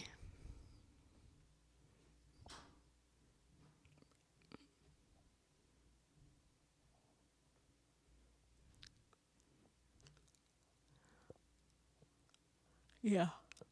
So that's why it wasn't the negative ion technology itself.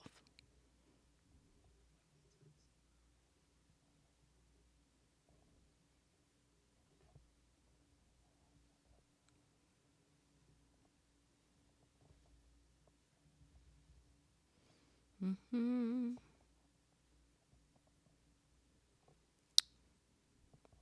Anyway.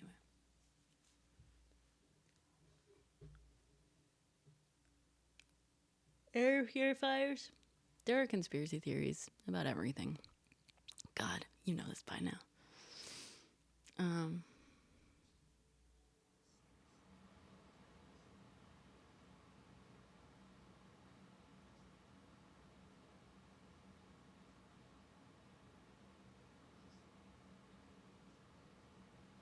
Of tarot, as in tarot cards.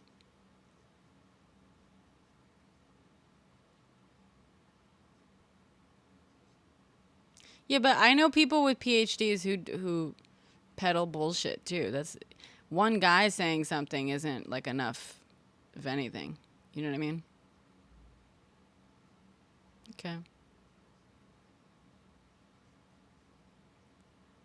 Okay.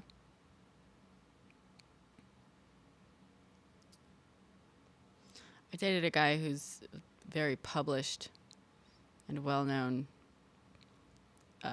chemist father, believed in creationism, so, you know. It happens.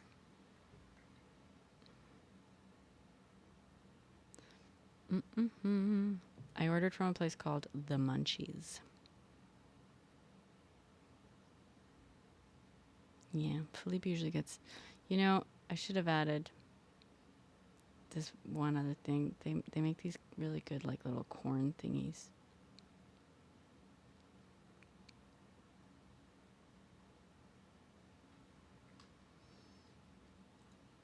Yeah, me neither. Guys, my backup account is here.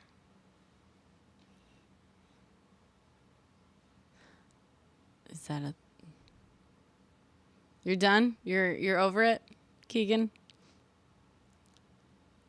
Oh, okay. All right. Well, thank you for joining, and again, thank you for helping to explain options and shit, and to help fact check those trades. I appreciate you. Good night. Okay, so while we wait for Chief to find this stuff about drones, anyone else have a story you want to look into, discuss? Or was there something else on the drones that we were going to figure out, look up? Oh, right. That one. Okay. Thank you. I'm jealous. Kathy Hochul.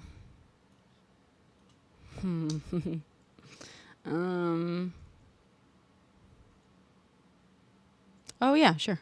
Let's hear it.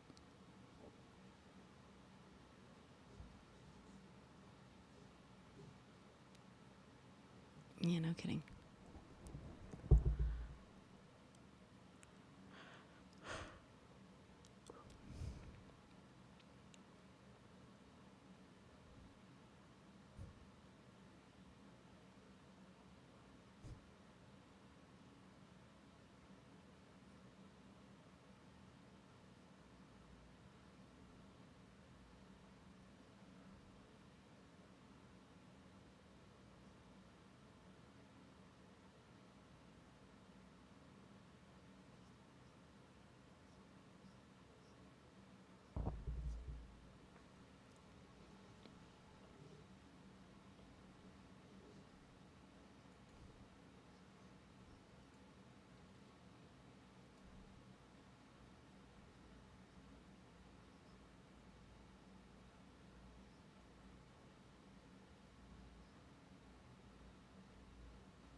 Yeah.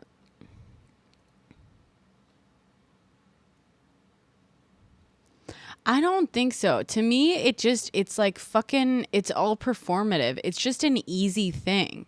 That's, you know what I mean? Like that to me just like further confirms like that, like the government doesn't need fucking permission to shoot down a drone.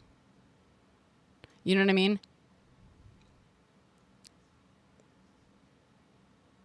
With what?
I mean, I'm going to need some sources on that. Yeah.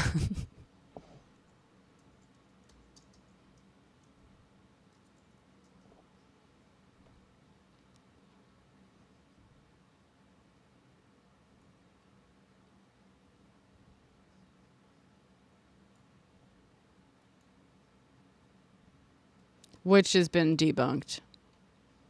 It's been, Havana syndrome has been debunked. No, I swear to God. I was, dude, I was fully on team Havana syndrome thinking it was like absolutely legit. Part of me still wants to believe in it. It's mostly just been fucking debunked, unfortunately, to my deep, deep disappointment. I wish, dude. I wish. I'm sure you could come up with a lot of fucking data.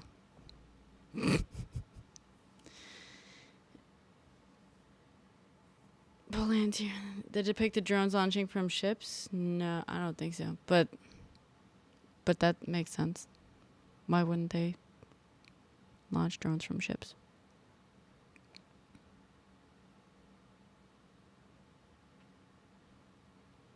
Havana syndrome, by the way, I mean, it's, part of me still wants to believe in Havana syndrome.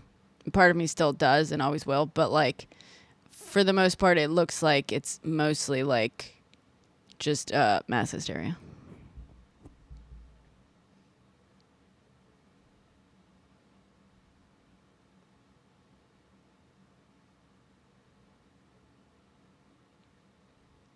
Didn't Bob Lazar make up the story because his wife was cheating on him? Very possible.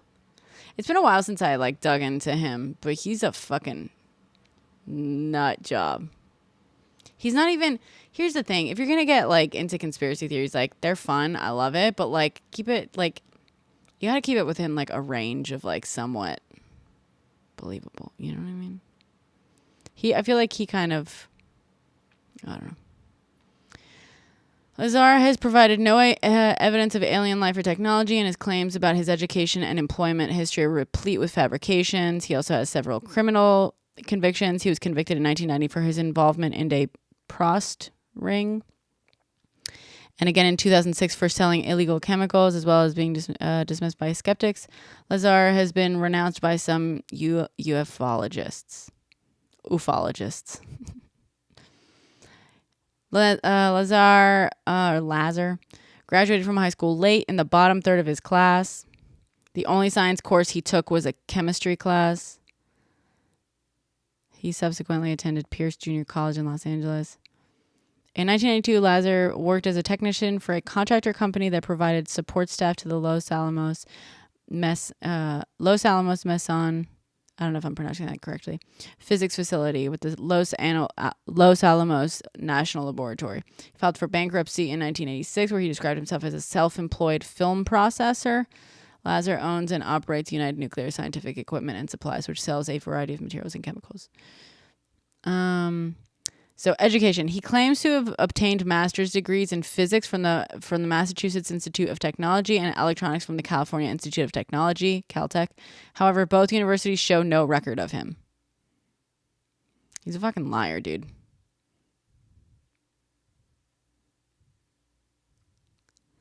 Yeah, no. Scandal, sorry.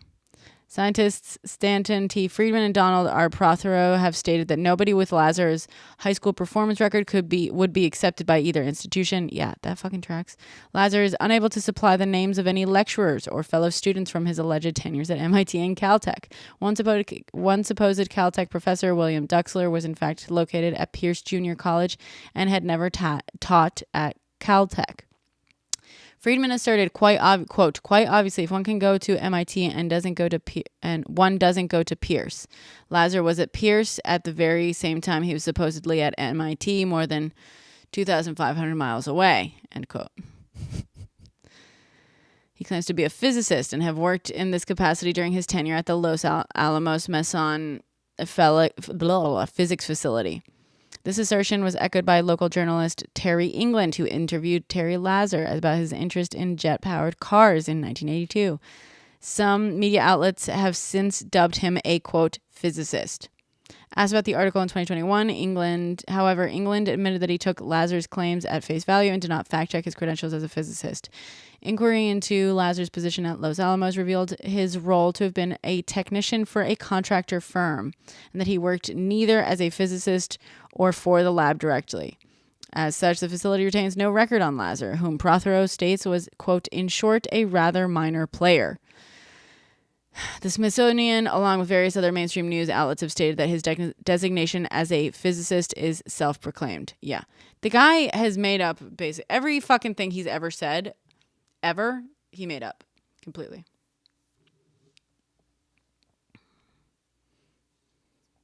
Okay, Chief.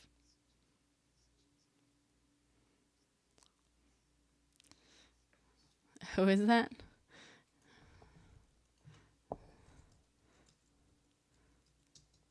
How do you say 12th planet? Uh-huh. Oh, God.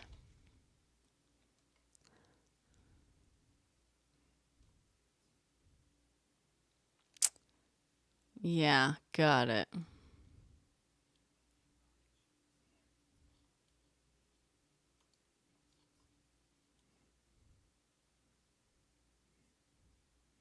That's really annoying. That makes sense. That's why Sumerian, I feel like, yeah, Sumerian stuff always comes up. That makes perfect sense that only like 12 people could read the language. So it was a very, very easy way to take advantage. Yeah. God, I fucking hate that.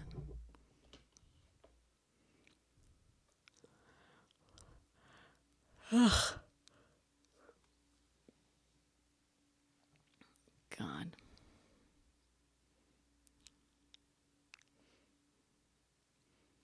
God. I'm sure they do. I'm sure they do.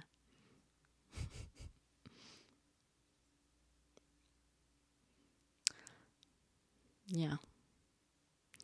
I think it's also like, it's funny because this is just like a prime example of something that we talk about here all the time about like when you go, the problem is that a lot of like people will, including like mainstream news sources for sure, will like either not understand something or just like assume that other people won't understand it, and like they'll like, you know, use a scientific study as a source, but like because most people don't know how to read like scientific documentation and like actually understand, or like a law, right?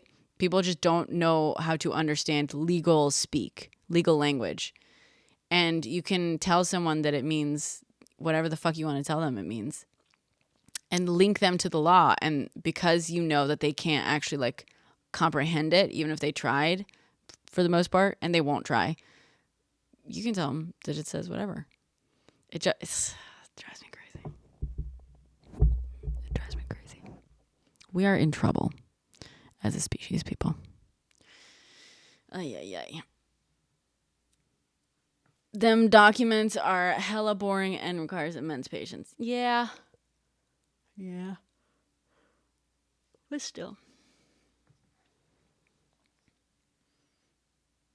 Omnibus? Oh, bills, yeah.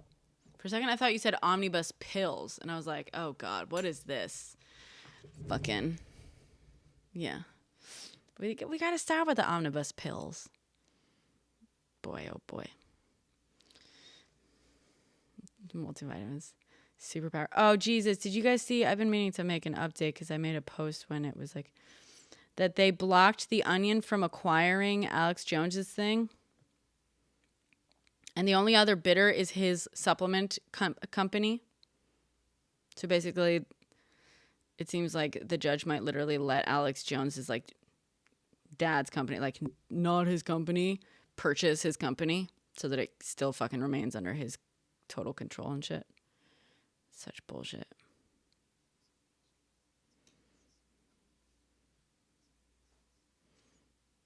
Which one?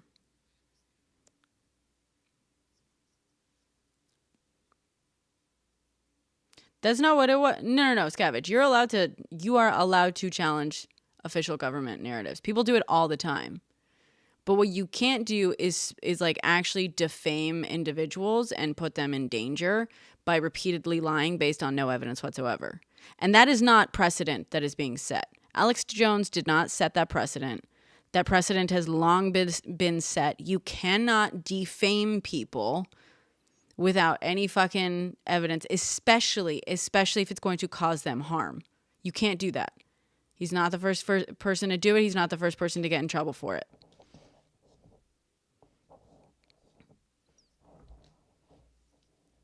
That's not the problem. No, that's not the problem.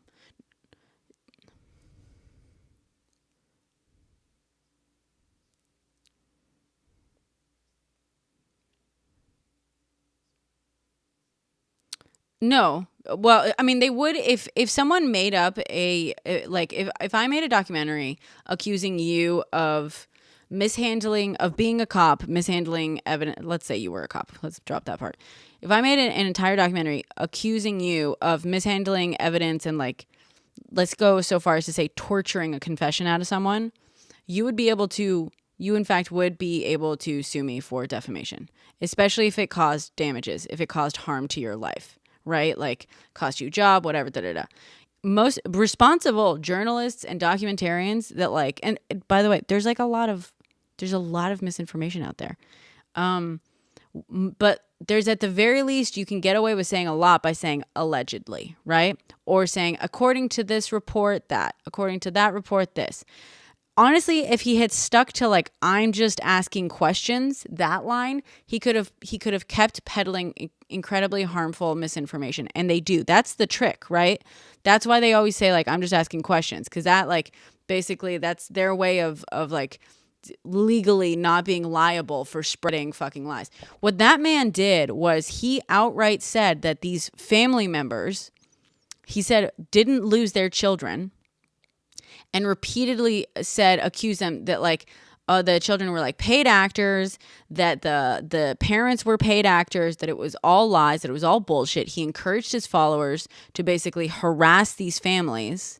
There's a there is a huge difference between that and saying, in a case like Making a Murderer, right? Like, they pulled up evidence of like, hey, the questioning of this person took like 17 hours, however long it was, right? And by the way, here are some experts who talk about how damaging that is, how harmful that is. Here are some experts who are going to talk about how likely and how easy it is to extract a false confession from someone with this guy's intelligence level and with using these tactics that we know that this administration, was using.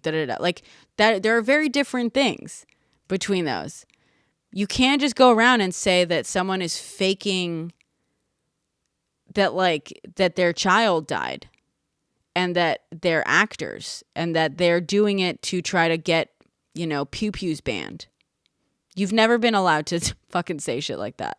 And it doesn't set a dangerous what would set a much more dangerous precedent is letting him get away with that shit.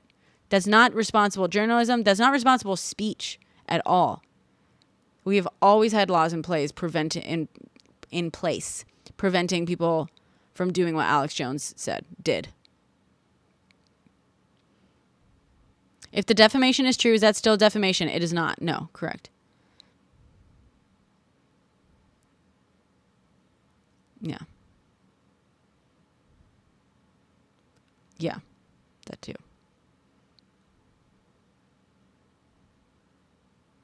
It is good. We should not allow the precedent to stand that you can make up bullshit about people and put them in danger.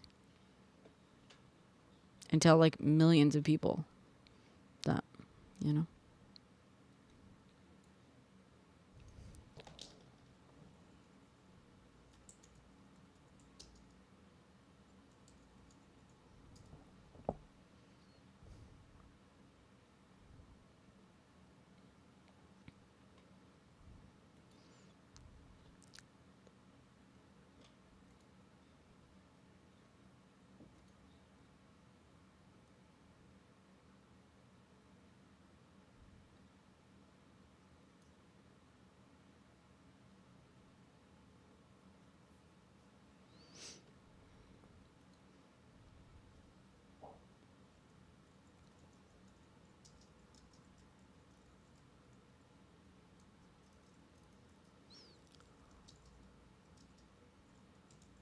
yeah. Plus damages, of course.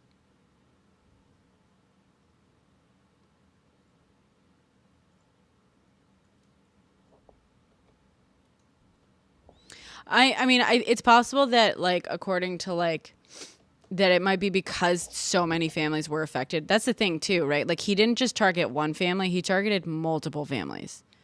And, like, and even the ones that he didn't target, like, anytime he said just Sandy Hook in general, that includes every fucking child in that school. And, like, especially the ones who were victimized. And then all those children's families, including parents and even potentially like siblings or, aunts, uncles, whatever. So he targeted like a relatively large group of people to defame and to dangerously defame. And not just dangerously defame, but profit off of dangerously defaming and encouraging people to do awful things, even though he was like and the problem was also he was repeatedly like told to stop by the courts, and he like violated multiple gag orders and stuff too, if I'm not mistaken.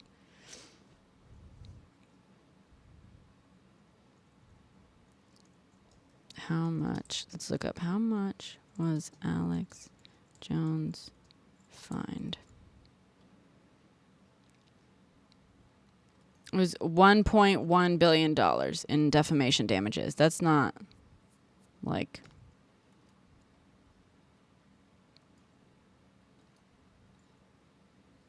Let's see.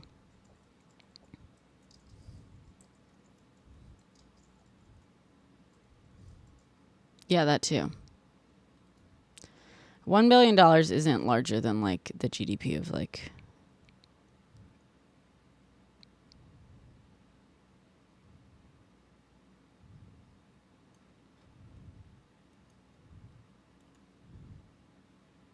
No, he was the one who like started it, dude.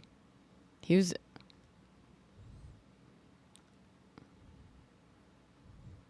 I don't think so, but maybe not.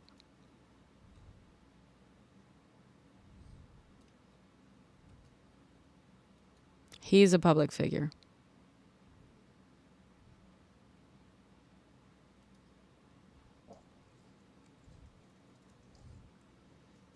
Yeah.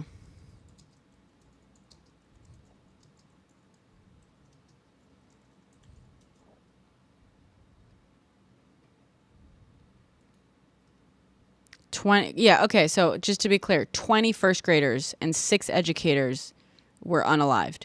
That's 26 people who were unalived. 26 families who then had to deal with his incredibly fucking dangerous and cruel lies. Like, let's be real. Out of all the things you can lie about for someone, saying that their child, saying that, like, no, they did not lose their child, which is, by most accounts, most people will agree, the worst pain a person can go through in their entire fucking life is losing their own child. Your children are supposed to outlive you. If everything goes according to fucking nature, and like the way it's supposed to, your children will outlive you. It is never like easy for a person to lose a child. For him to take that most painful fucking experience in the entire human experience and turn that into what he did for 20 families. And then, of course, 6 families for the educators. And then not only that, because I know that there was also spillover for like kids who were hurt, who were fucking traumatized by this, right? Even the survivors would be traumatized by this. And an entire fucking town would be traumatized by this. They were also affected. Like, everyone was accused, just... Yeah. Oh, I think my food's here.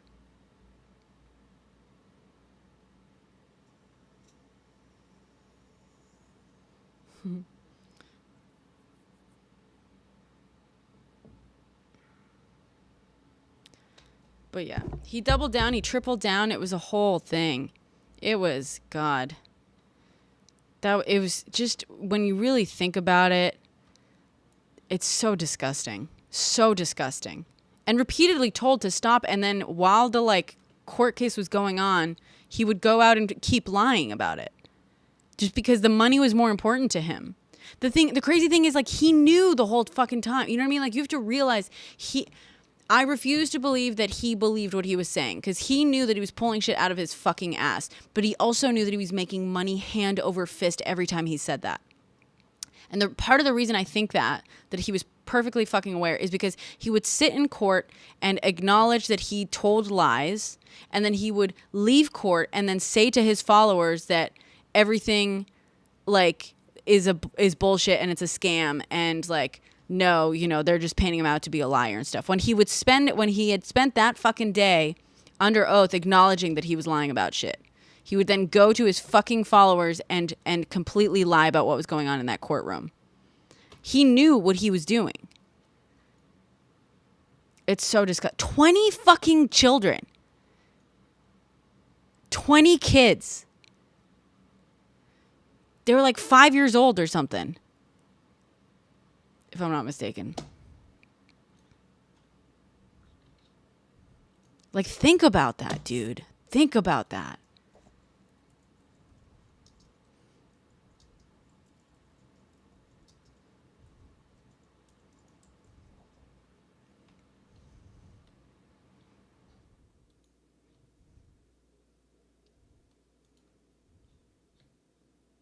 Yeah.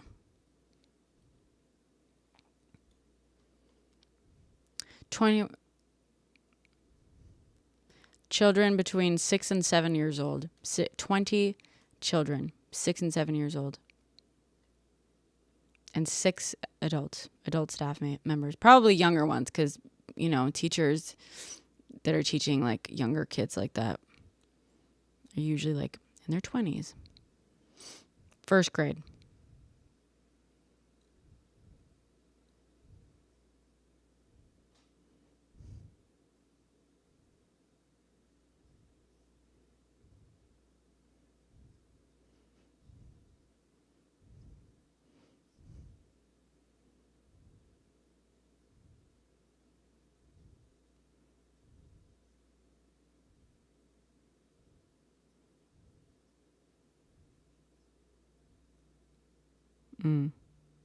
No, Alex Jones is a character played by Alex Jones. That's the thing, right? That's the fucking thing. One 6-year-old girl survived, hiding in the corner and playing dead. A 6-year-old.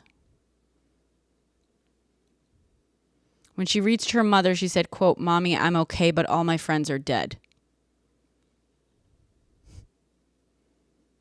I know I'm not supposed to say that word on here, but like...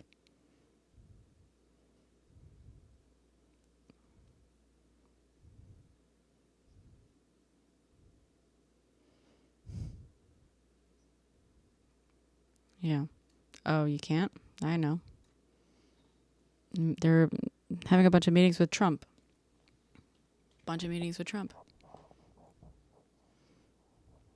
Oh, yeah.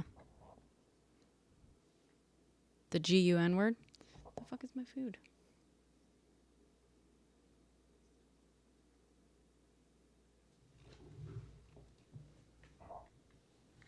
Yeah. Hold on.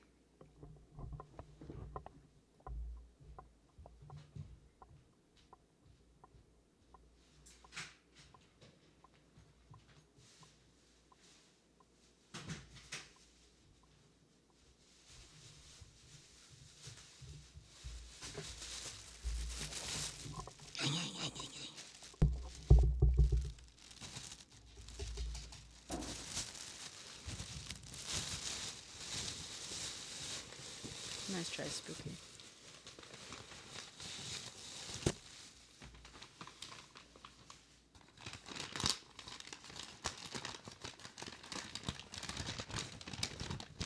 Wait, what's this?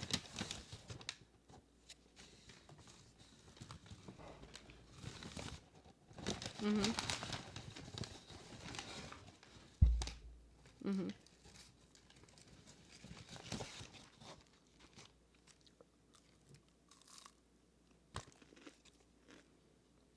Mm-hmm. Mm-hmm.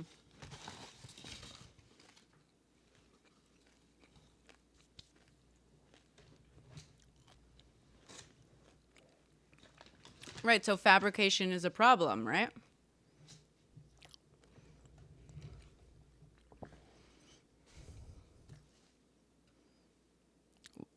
But it didn't set a precedent.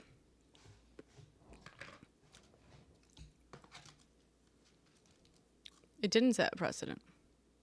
That's the point.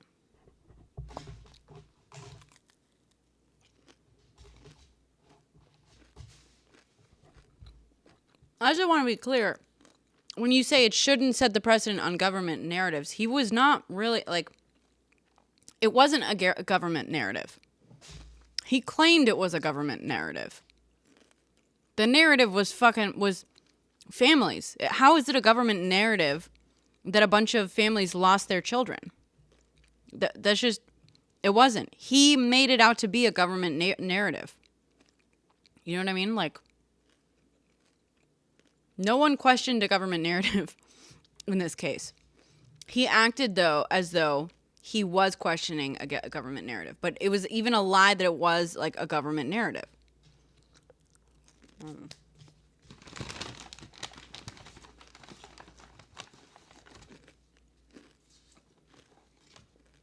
Sorry.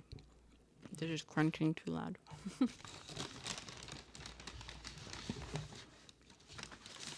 Oh my god.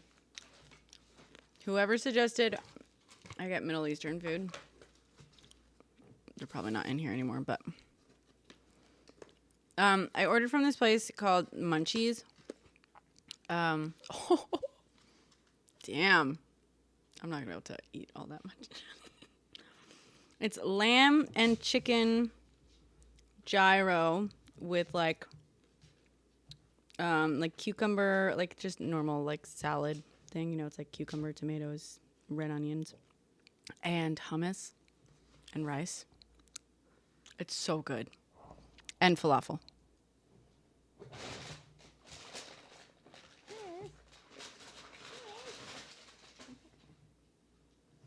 Anyway, what's next? What should we fact check next?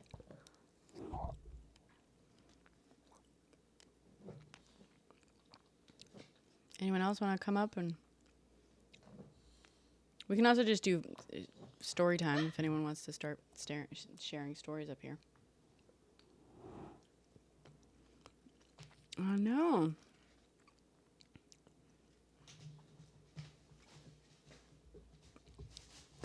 Government shutdown imminent.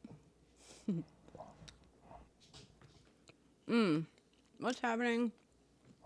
The Supreme Court and TikTok. They agreed to hear the case. They will hear oral arguments on January 10th. I will be live streaming. We don't get video feed from inside, but we do get audio. So, yeah, President Musk killed a bill in the House. That's fucking nuts. Did you see that, God? Elon Musk himself basically went and like threatened representatives with like paying for their opponents to oust them if they supported a bill he didn't like. Like, we are a full oligarchy. I mean, yeah, obviously. But not even pretending otherwise now.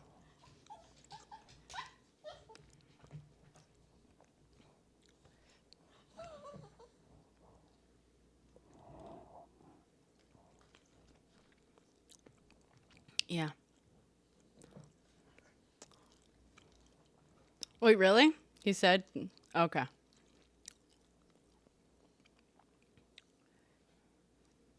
Yeah. Well, so my next, it's funny. Yeah, thank God. My next history in under 10 was going to be about polio. I was actually going to, I've been meaning to do it like every day this week. I'm like, okay, I'm going to do it today, and then I just run out of time.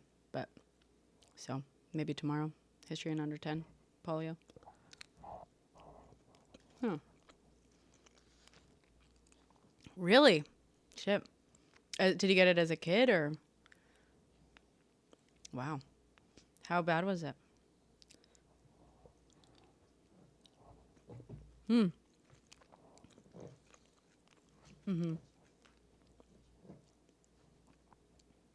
Damn.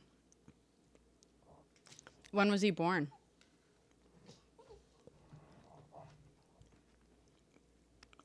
Okay. Yeah.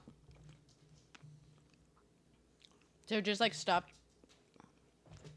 42. Yeah. His vaccine was developed 52, I think, if I'm not mistaken. Yeah. God, that's wild. That's so wild.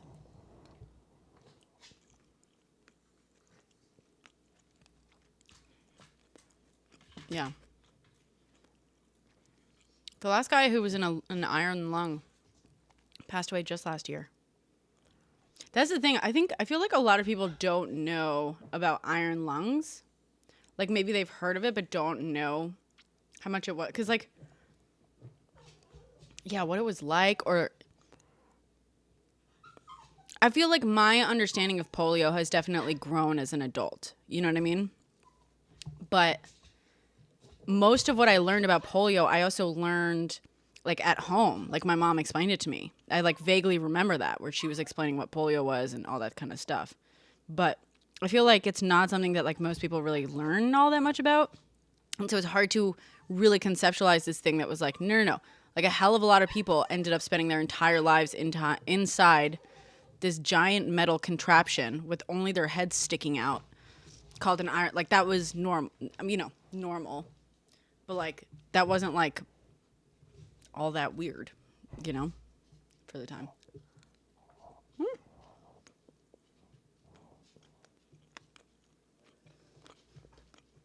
Yeah.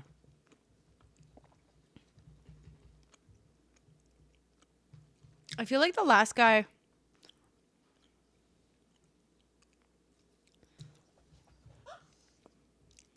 Really? Well, if you have anything that you want me to like include that you think I should include, because I'm going to be doing like, obviously, just quick research on this for, yeah, if there's anything you think I should absolutely include.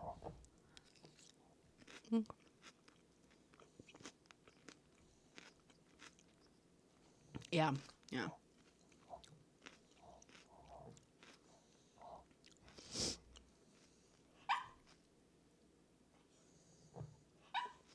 I know.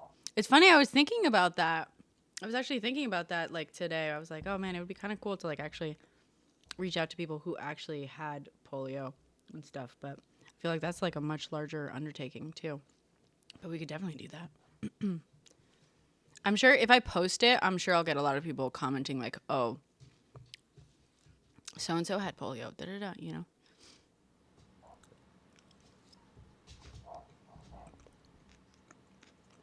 Mm-hmm. Yeah.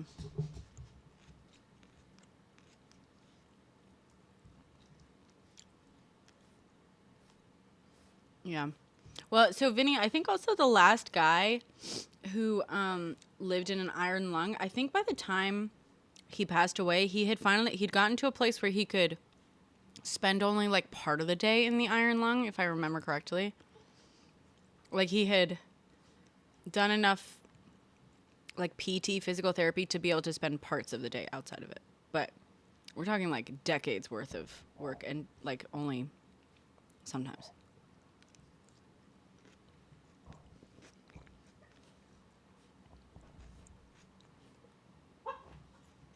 No. Please don't judge me. I'm not eating.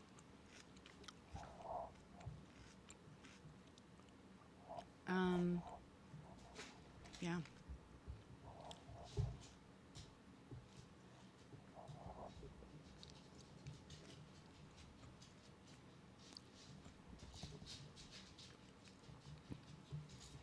Oh, yeah? I love that. I love that you're a Fauci fanboy.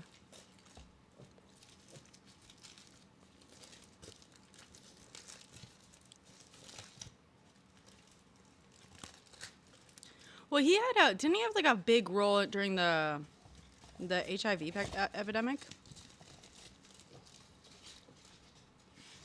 I feel like a lot of people were upset with him for that. Like he did some not so great things.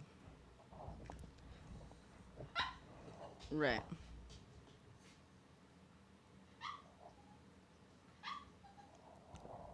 Hmm. What was, yeah. What was the AIDS epidemic stuff? Like what happened there? If you don't mind me asking.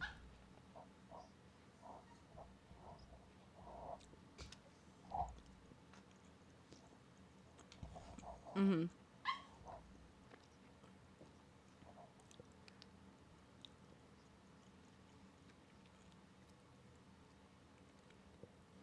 Mm.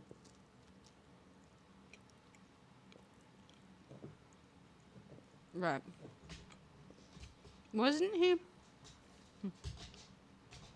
Sorry, I didn't mean to cut you off. Yeah. Yeah. Wasn't he also like in charge of like New York City's like response to the AIDS epidemic or something like that? Like wasn't he? Yeah.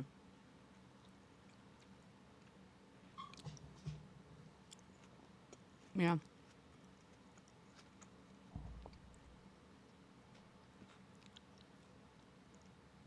Was he really? Hmm. Spanish flu would be another interesting history in under 10 to do. Oh, I saw you reposted a video. It popped up in my FYP. You reposted a video on the Weimar Republic. That's another one I might do. I fucking love the Weimar Republic. I was writing a screenplay at like early pandemic. I wanted to write a screenplay that was set in the Weimar Republic because it's like, yeah, I feel like I was like looking at it, I was like, this feels like now. And I wanted to do like a spy sort of story set then. They left a lot out, so I'm like, I would love to just like, yeah, to make a good history in under 10 about that. Mm-hmm.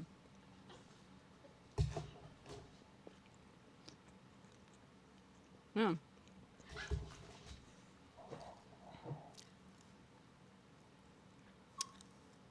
Yeah, how much do you know about the Weimar Republic?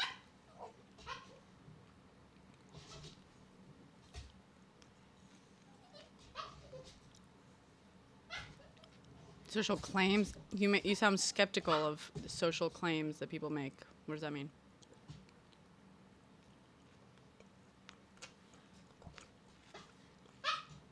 Degenerate. No, I wouldn't call it degenerate. I mean, unless you're anti-LGBTQ.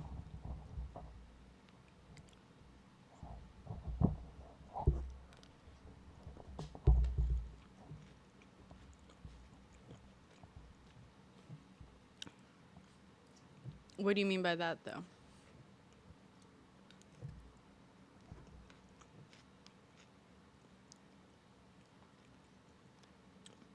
Sure.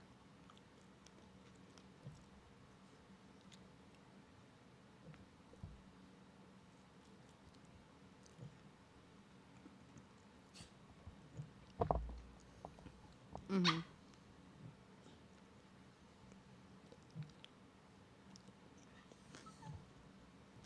Mm-hmm.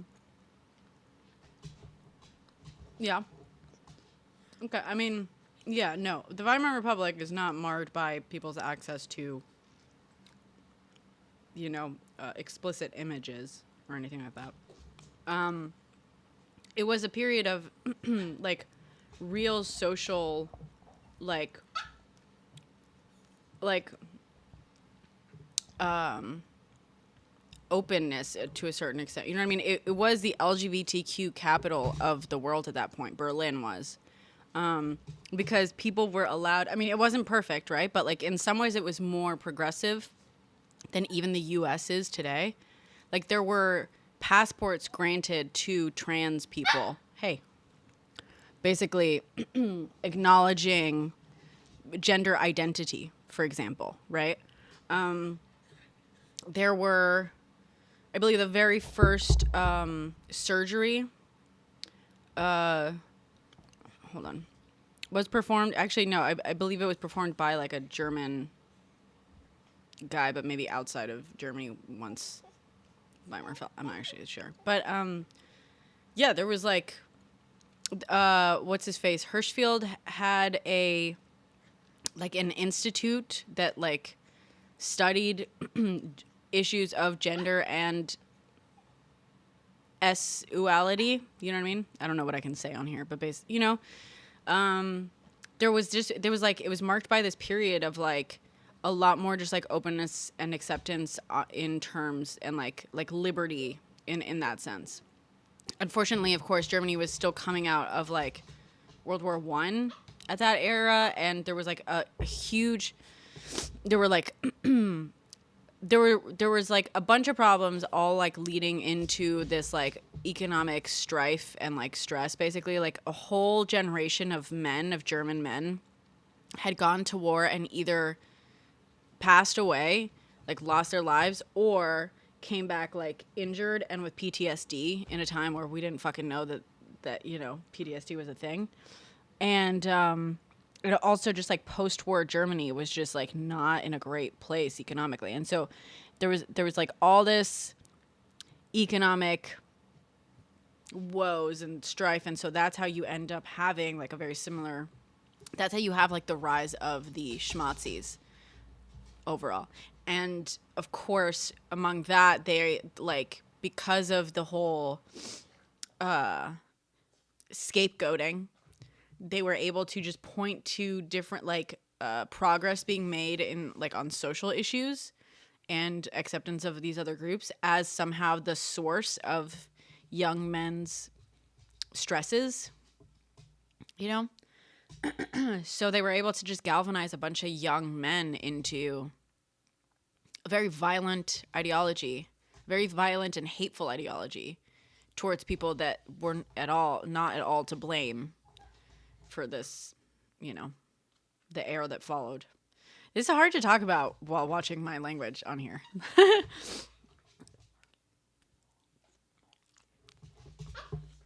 Yeah. Yeah.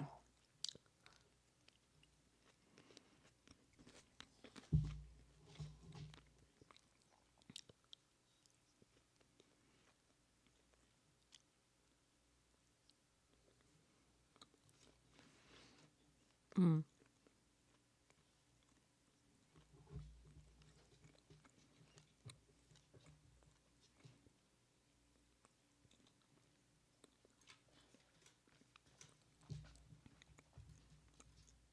Yeah.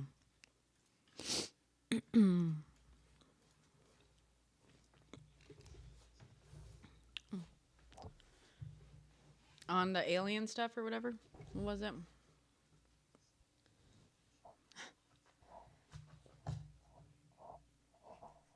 Okay.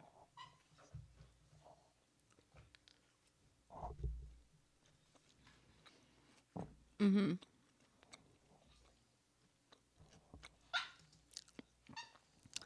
The History Channel.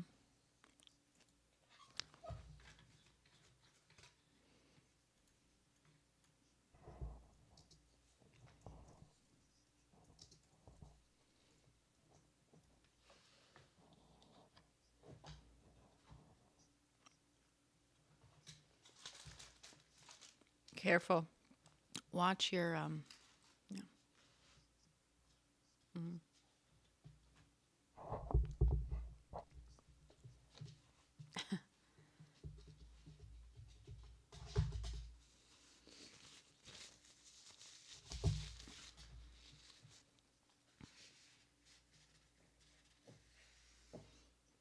Mm.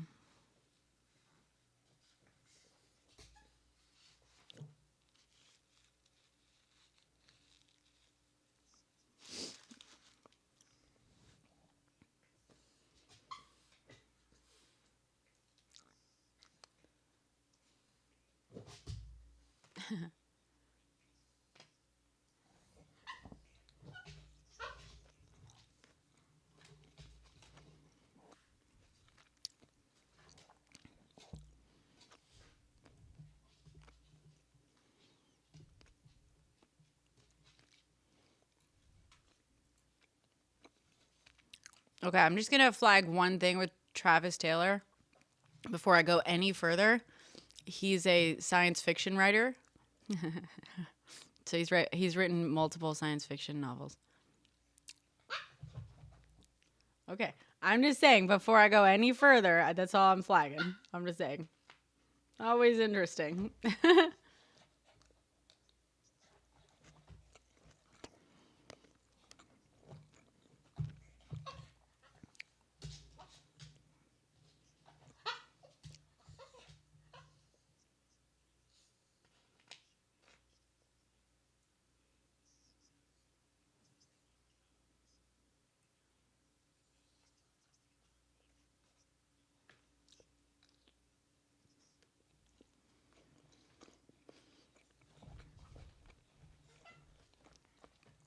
All right, let's see this.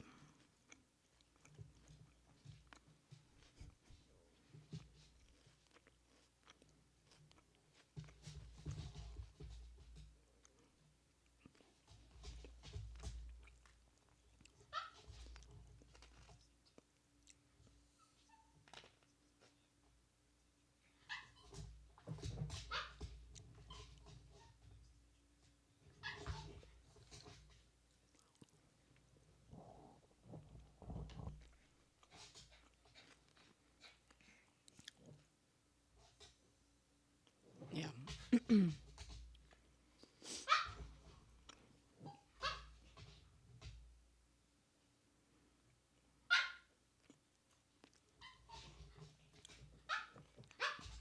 While not being qualified on it?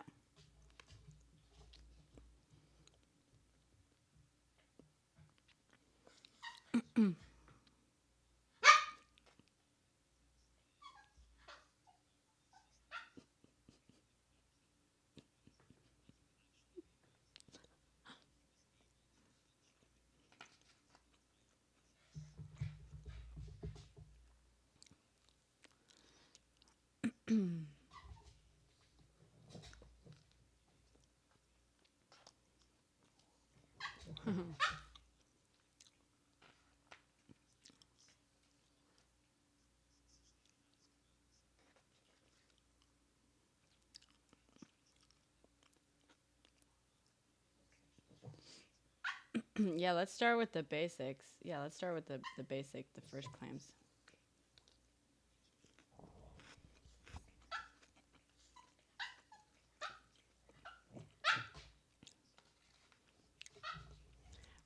But that's not a source, you understand, right?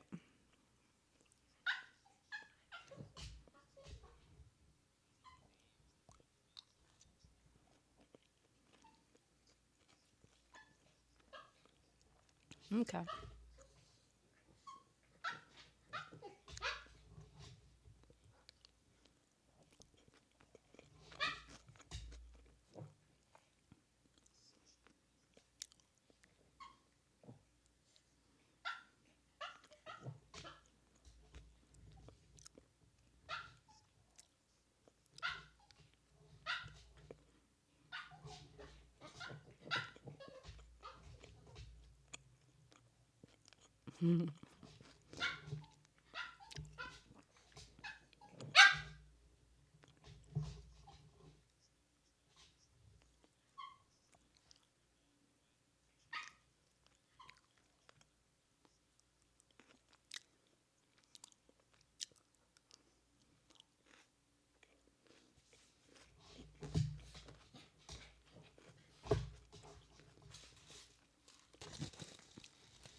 Stop.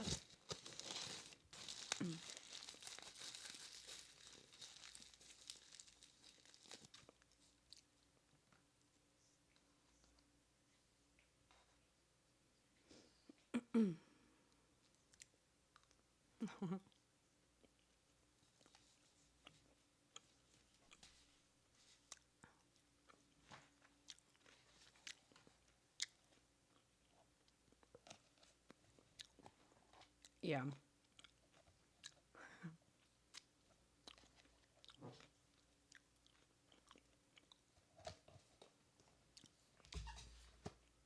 Oh, yeah.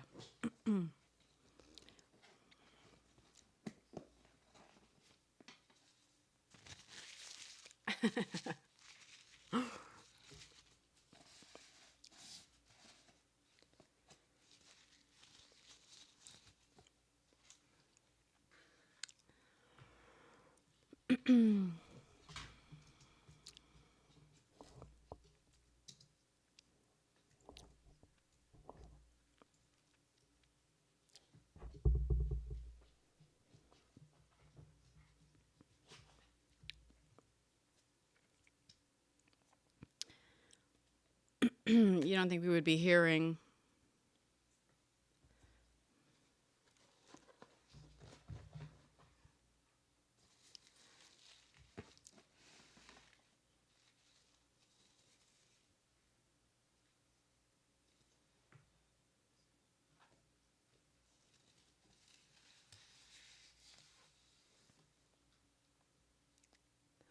Um,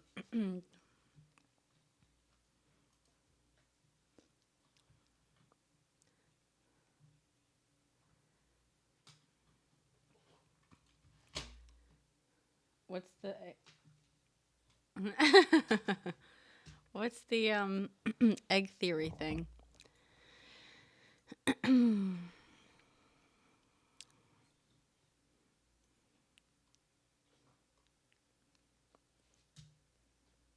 Okay. I'm trying to find this.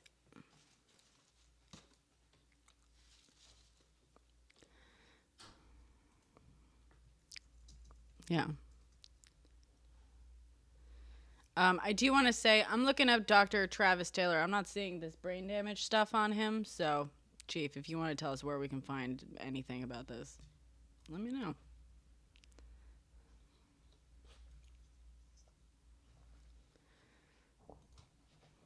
Why? Who is that?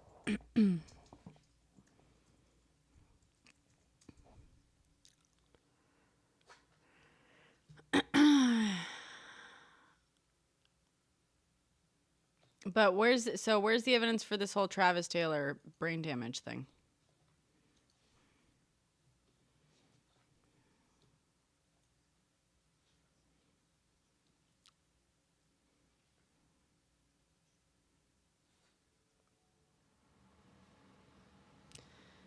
That's you understand that that's not that's not really evidence of anything, right?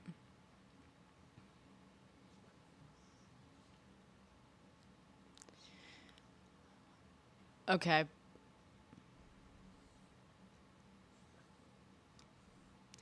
Right, but so at most at most he was on a TV show where he claimed to be zapped by a drone And then he went. Documentary, yo, Chief. Let me just pause. Right. Let me just. Okay, Chief. Let me just pause. Stop you right there for a second. Documentary is a generous term. Okay, let's just acknowledge that. Reality TV, but also like the fucking History Channel reality TV. Okay.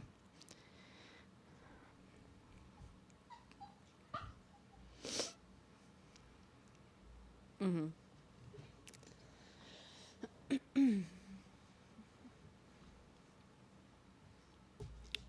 Mm-hmm.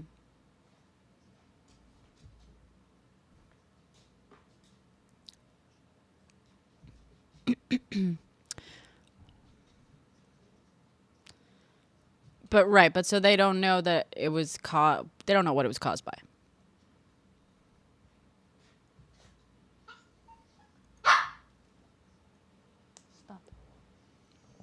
The evidence being that something flew over him at Skinwalker Ranch. And so they assumed, okay, right. Well, they have, yeah, I can provide you a video evidence of something flying over my head, tomorrow if I need to. But and then some time later, his head started hurting. And when doctors couldn't figure it out, they took a brain scan and they found brain damage, right? Okay, so how do they? So why do they assume that it was caused by a thing flying over his head?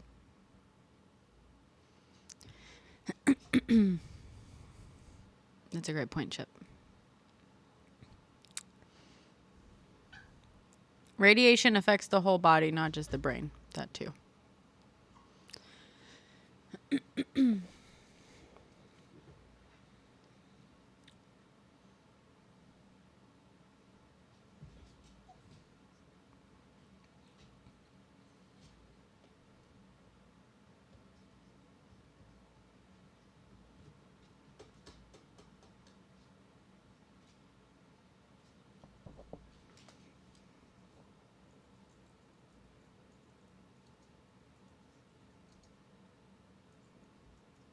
Apparently.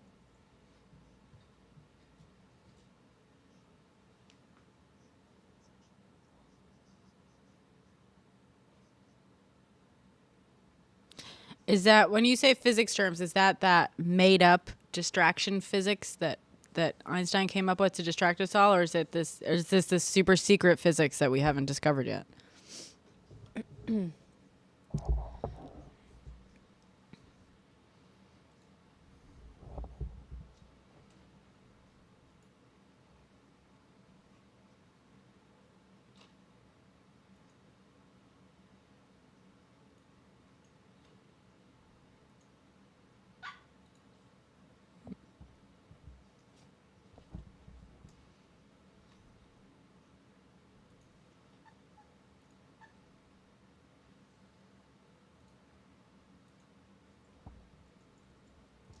But how does that explain that he got brain damage supposedly from this drone?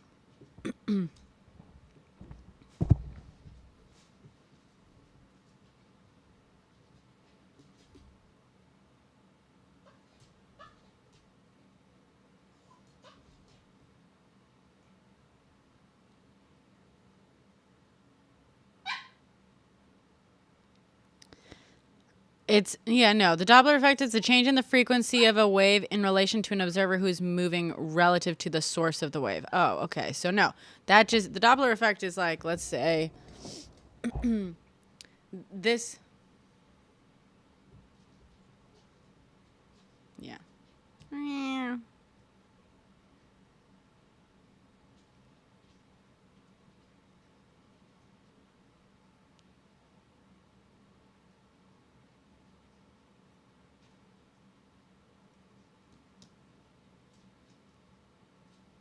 Uh-huh. But so why not give us the name of the red and blue shift? If you said it's such easy physics that you can understand in middle school. So tell us. Please. Where's my remote? Damn it, where's my remote?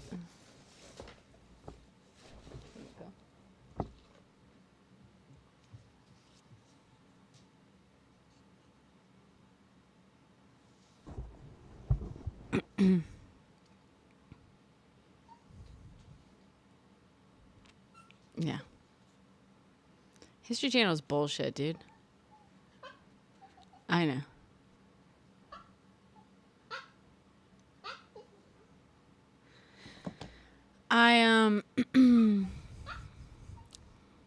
Yes, no. Who's they? What are you talking about? Who's they? Okay. Just the change in the frequency of light as an object moves. Sure. Well, it's so it's similar to the Doppler effect. Yeah. It's light waves. Yeah.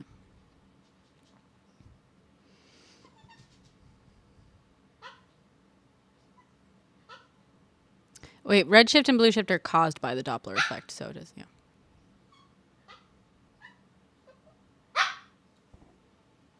No, it's caused by the Doppler effect. The Doppler effect describes this.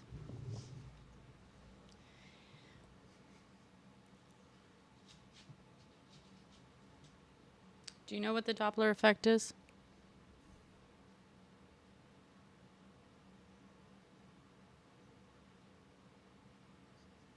No, the Doppler effect causes redshift, blueshift. It is redshift, blueshift is a form of the Doppler effect put in practice. No, the Doppler effect describes the physics of a wave.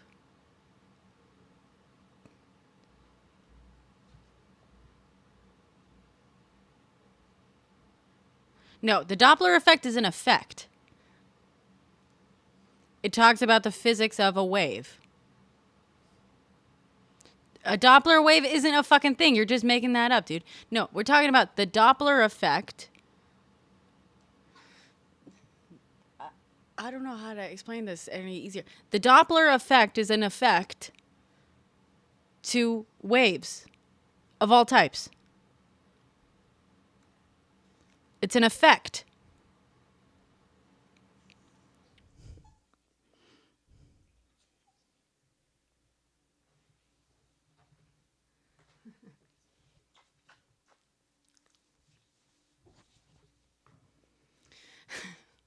Doppler effect causes redshift and blueshift. It causes it is the result. Redshift and blueshift are the observable results of the Doppler effect when it comes to light waves.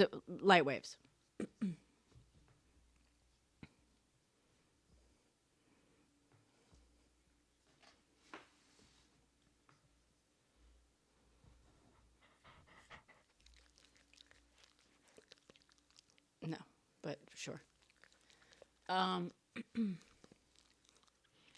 So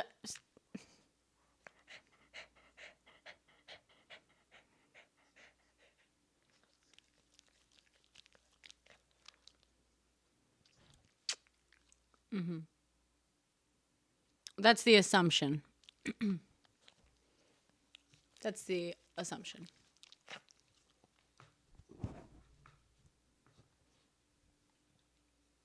Mm-hmm.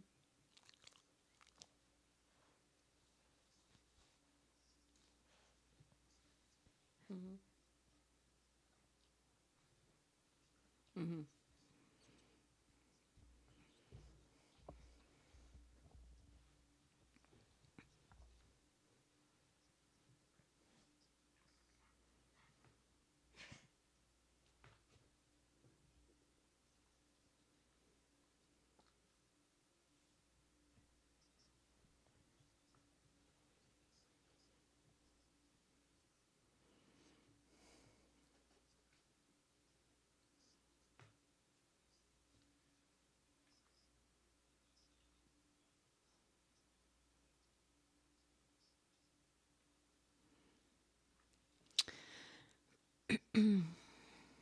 Does it? What's your proof for that?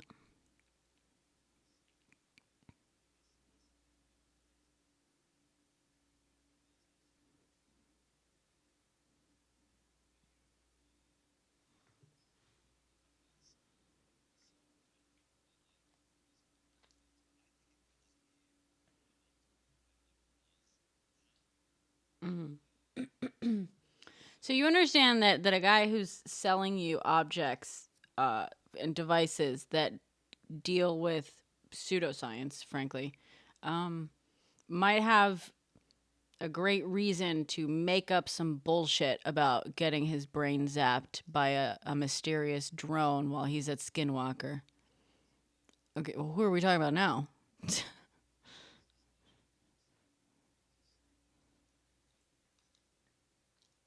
How did we get to this guy?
It depends on how much mass you have.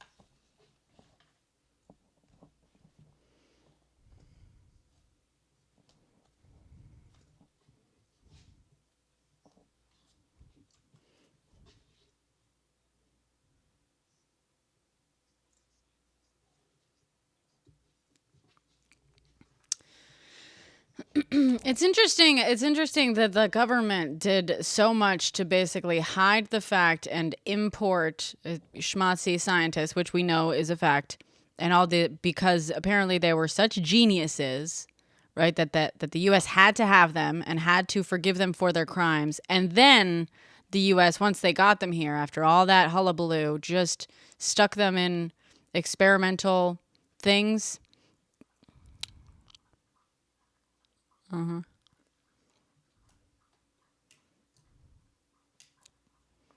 Uh-huh. Uh-huh. Mm-hmm. Mm-hmm.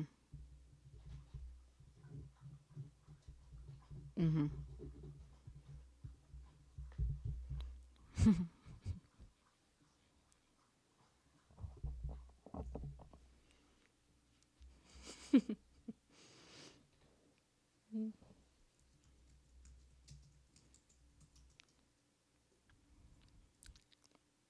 The scientific community.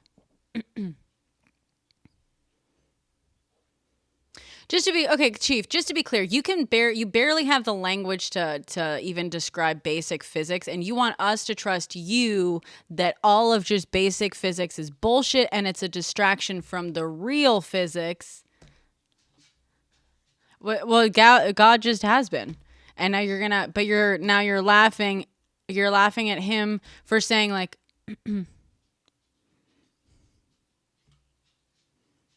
So he looked at the data. So he looked at the data.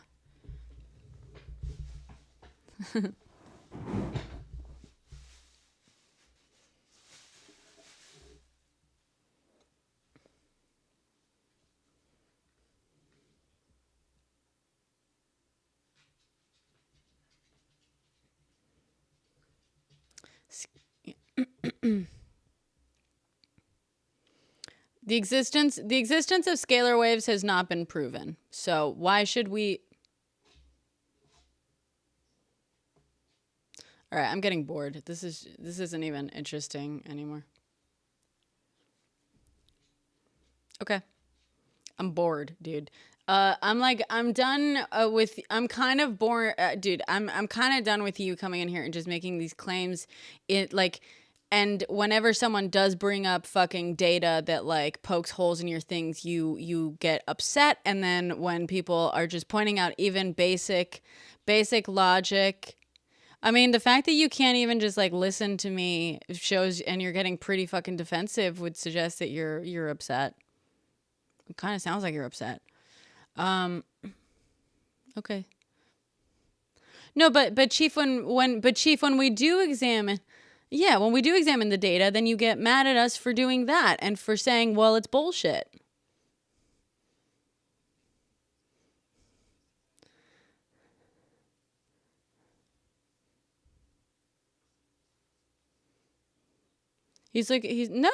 No, he brought up his source, but you're basically dismissing it because it's actual scientific data, and you don't want scientific data.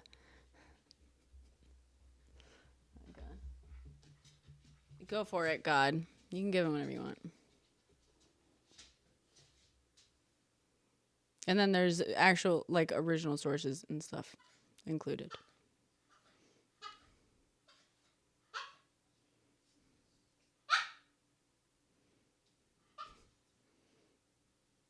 Yeah, reality TV on the History Channel is not a source. I agree. Riz. Dude, Chief, dude.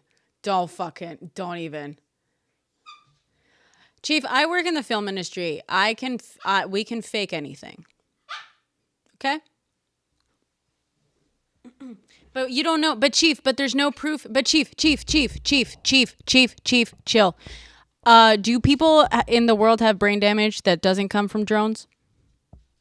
Great. So prove to me, you have yet, and I asked you multiple times earlier, how do they know that brain damage came from the drone? And that was me just acknowledging like, okay, something flew over his head, right? Just taking you at your word for that.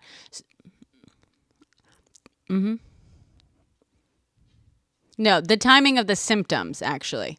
Because he didn't, as far as I know, did he? Yeah, fucking right, dude. I've seen your evidence. That's not evidence. Chief, that's not evidence of his brain damage being caused by a flying object. That's not evidence of that. Oh, God.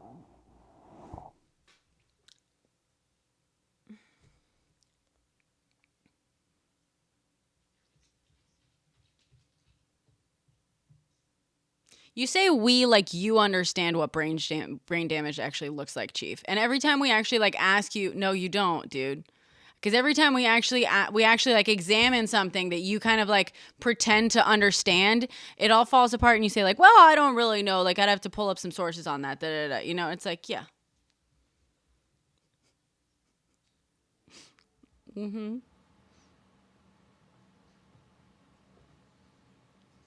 Mm-hmm.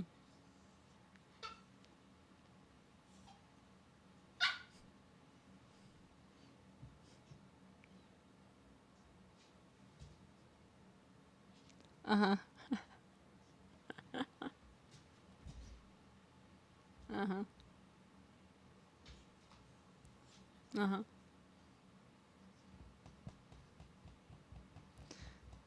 Yeah, I can't find. Yeah, we can't find. I'm looking this guy up and brain damage.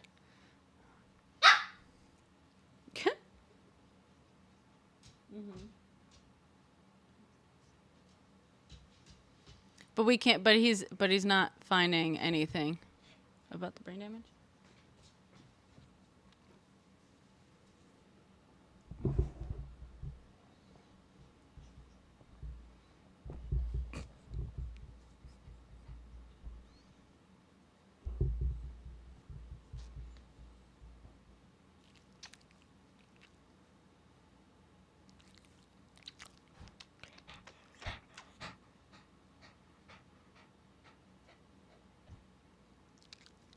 Chief, that's such a fucking bullshit cop out. Like we all know what you're doing and saying that does not cute, that's not clever, does not dude, you're not fooling anyone when you say that, and it's starting to get like annoying.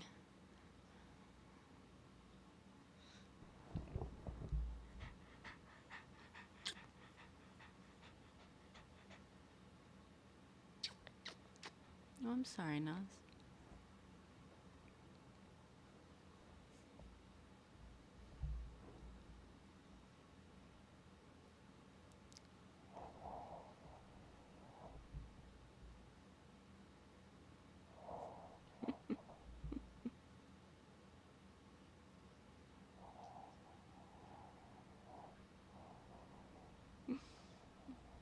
Mhm.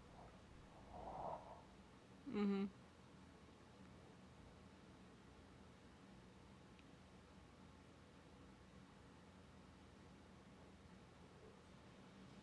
Mhm.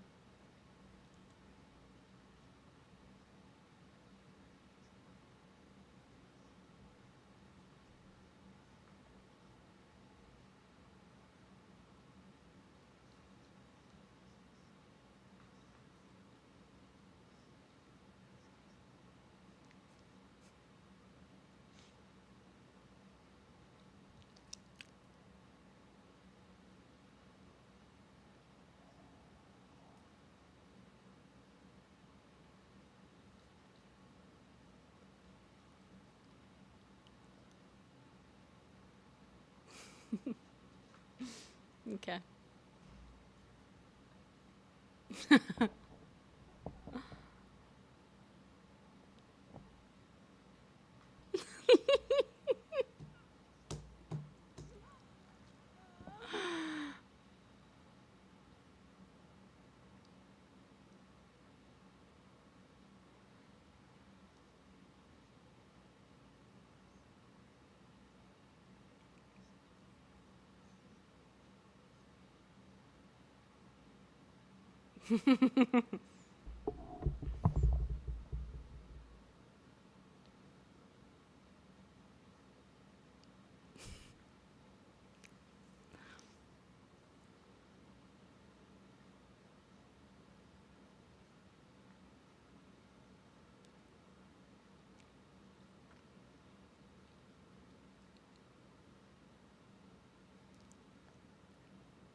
Oh.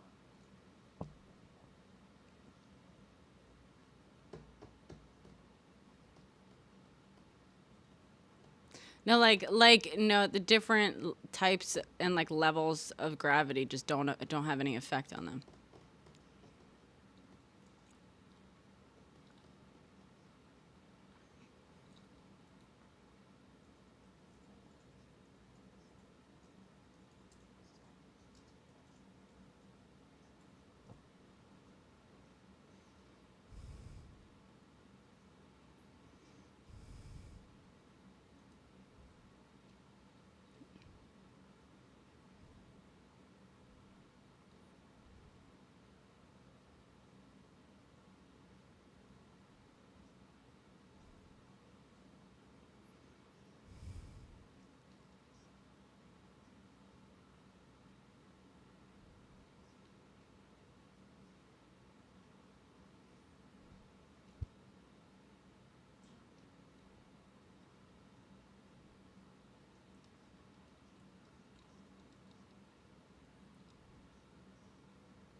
Wait, so can I just ask, Chief, you believe in gravitational waves? Okay, but so is that is what, Einstein basically described. with his pseudos with what you refer to as pseudoscience that like was designed to distract us from the super secret real science that was being figured out behind the scenes by someone.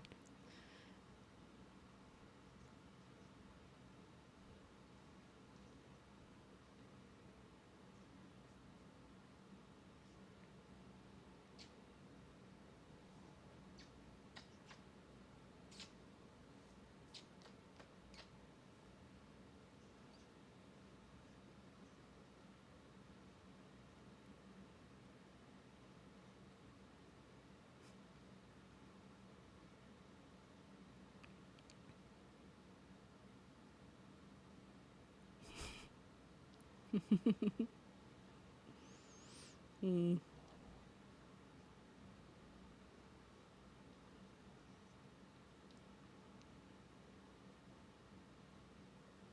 Of the physics that you don't believe in because you think it's all a distraction method. Okay. Oh god. Excuse me. Yeah, no kidding.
Well, isn't if it's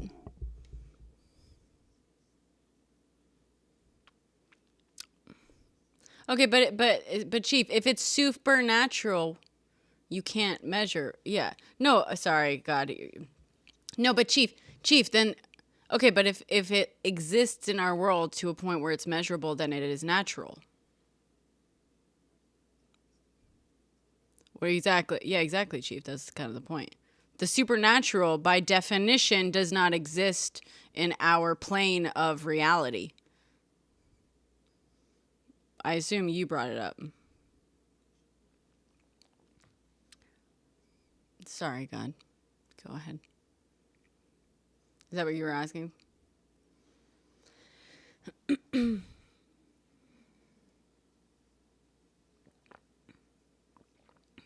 Dude, chill, Chief. Chill. Chill.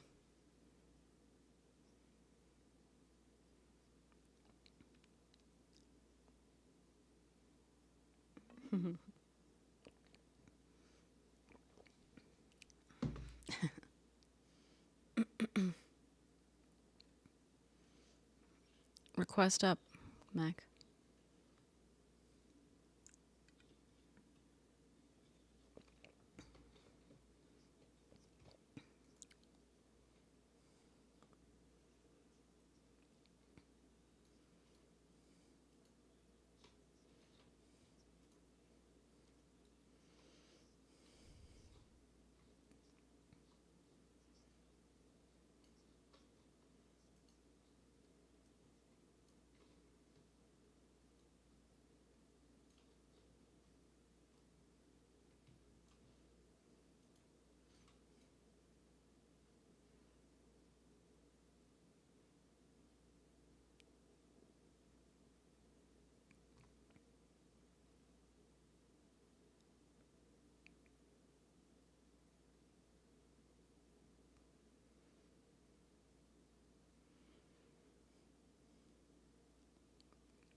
I mean, that sounds like it would be across every fucking front page if that were true.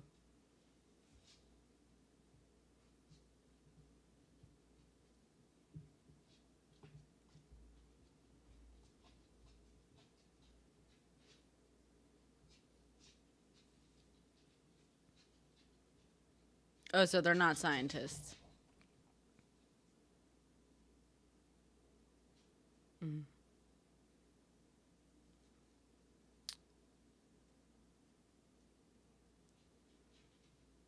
I mean, well, the scientific world,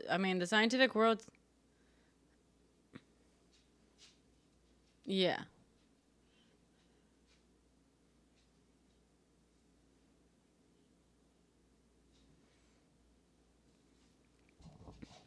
But the scientific community, this I want to get something clear here because I hear this sometimes and it's a little wild to me. The scientific community has and continue to and will continue to like regularly study or test out different hypotheses for telepathy and telekinesis and all sorts of things like that. The scientific community does not reject those ideas outright. There are, well, no. What they have rejected is evidence that cannot be verified or replicated because that is not scientific evidence that stands up to scrutiny. What they want is evidence that stands up to scrutiny. So if they reject it, it's not that they reject it because they reject the idea of it. They reject inappropriate and lacking methodology. I mean, you understand that 100% of scientists aren't in that field of research, right? So there's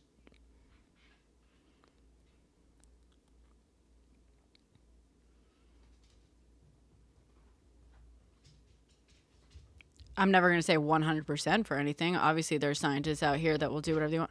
Oh, but I'm saying but you're saying what you are saying is that 100% of the time scientists reject it.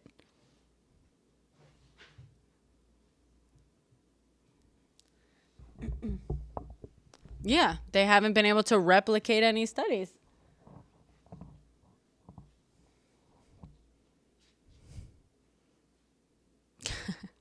It's true. It's true.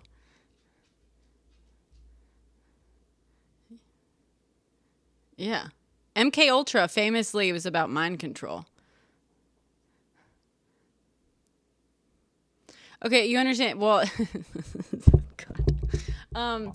It's not just like the U.S. government. You know that there's like a lot of the studies were conducted by just individuals, right, out and about, and universities and professors at universities research, because that's how fucking science works, dude.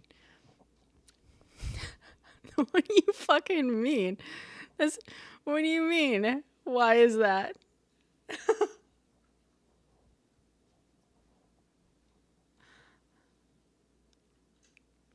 You got to have the evidence, and people got to be able to replicate it. So if you're gonna say you're right, you don't have evidence. Okay, so cool. So it has not been proven. Right.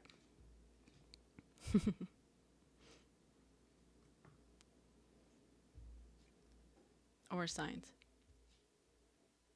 Right. Nor science. It has nothing to do with science either.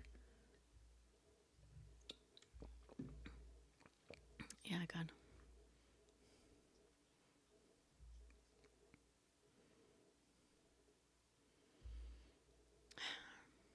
Uh,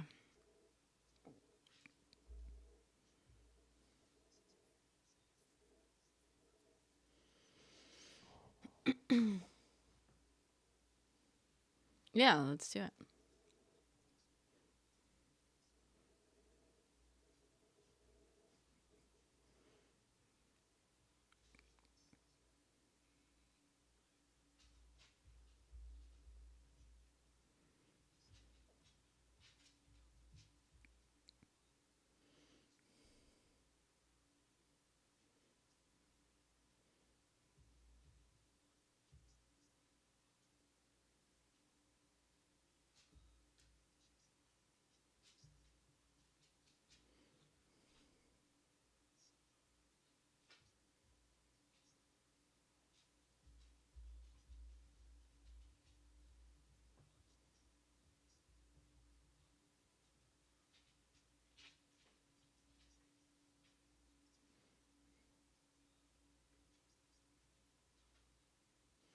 Well, if it.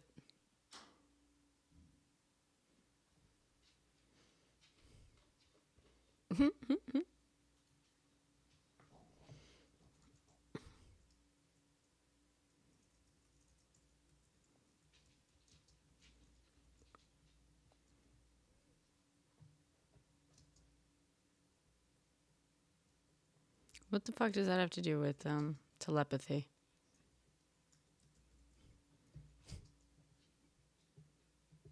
Yeah. But okay.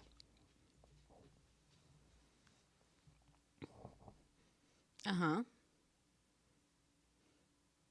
Do you think science? Oh, okay. So I feel pretty informed. I don't know what do you envision science. When you say science, what do you mean by that? Chief, I'm not fucking asking you. Stop. No. You tell me what you think is science. Dude. Yeah, when you say science isn't explaining this, what do you mean by science? No, that's not my definition of science, but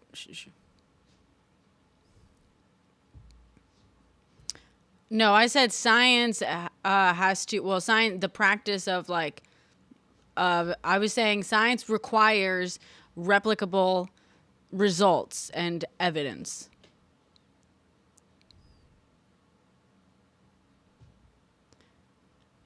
Okay, but I'm asking you, so the way you are using science in this, my definition doesn't apply here. So what do you fucking mean when you say we're not getting informed? And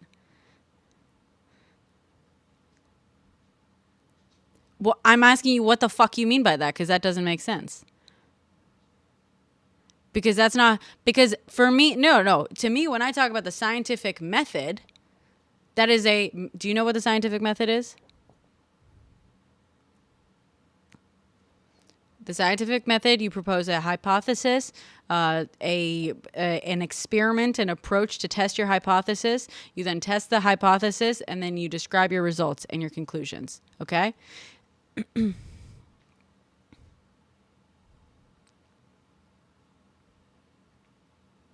No, that's not what the. No. Okay. It's okay.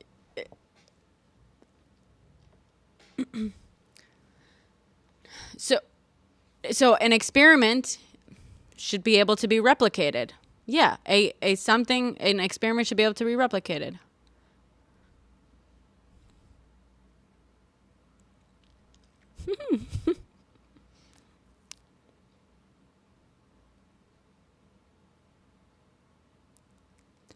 I'm asking you, what do you mean? That I would never claim.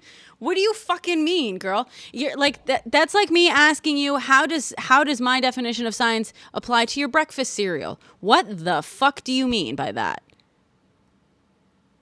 Because I'm asking you, no, because I'm asking you what you mean. I'm getting annoyed. And I'm asking you to clarify your question. No, you didn't. And I'm saying my application of science doesn't apply here. It's different. What do you mean? Because we're talking about the scientific method. And this is why I'm asking you to fucking clarify your question, because I think you don't even know what you're asking, right? My definition, well, not even my definition of science, my definition of the scientific method, I've described the scientific method to you, having a hypothesis, designing an experiment, doing the experiment, collecting the data, reporting the results, and then having that whole thing be able to be replicated. Fine, I'll say, I'll bite, right? I'm pretty sure any drone that exists, and I'm even talking about the drones that my boyfriend owns, right? That he has these tiny little whatever drones that you can buy on fucking Amazon or whatever. The scientific method went into developing parts for that. Sure. When you ask, okay, how does that go and come into play to the drones? What do you mean by that?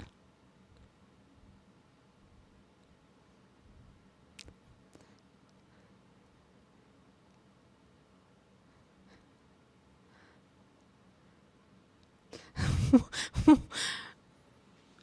do you fucking mean, dude?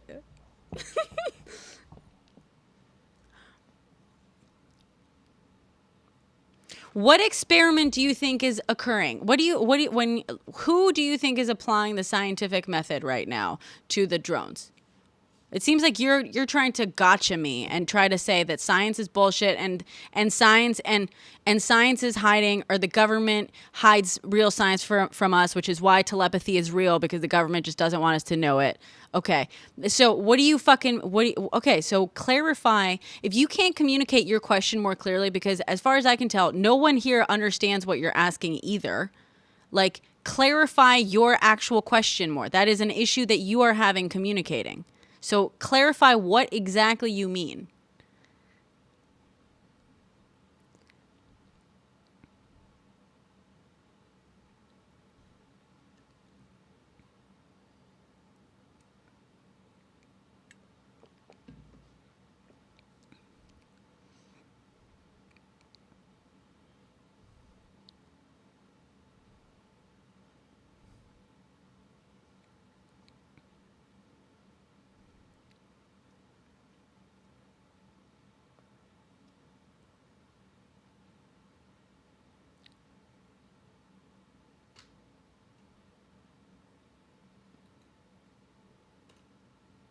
I don't want Chief up here anymore. I'm bored of him. I'm fine. Okay, sure. So you asked if I have any insight, and you're saying because I seem to know about science, and I know that you're saying that tongue in cheek, and you don't actually like what I said about science. I will say we have theories we have talked about on here. Happy to talk about them again. Everyone loves talking about these fucking drones. But they are not like scientifically based, right? Like, I don't have any access to ongoing studies. Yeah, they are hypotheses that we have about what's going on with these drones, which, only time will tell. Whether we're around to know what that time tells us or not is a different question. But, and by that I just mean, like, if it's, you know, if it's classified information, it won't be released for another like 50 years at least. But we have theories. My theory is it's absolutely government drones, or at least government sanctioned. The government knows exactly what they are, simply based on the fact that we saw exactly how the government reacted to that Chinese spy balloon. Do you remember that, like a year and a half ago or whatever? They freaked the fuck out over a balloon, like for good reason, right? Absolutely, it was collecting information. It was a spy thing, absolutely. But there was something that entered U.S. airspace. The government had no idea what it was. They freaked out, and everything was mobilized until it was like successfully taken down, right? And it was tracked, and there was alarm, and da-da-da. Like, I absolutely fucking refuse to believe that the U.S. government is watching multiple drones exist in its airspace over the course of several weeks and, like, not freaking the fuck out. Like, they know exactly what it is. They're just not telling us. And that's fine. I don't care. You know. No. Yes. Yeah. Well, because I don't have access to the drone, so I personally cannot test my theories. You know what I mean? Like, I have a hypothesis, and I will wait and see, is basically all that is in my power to do.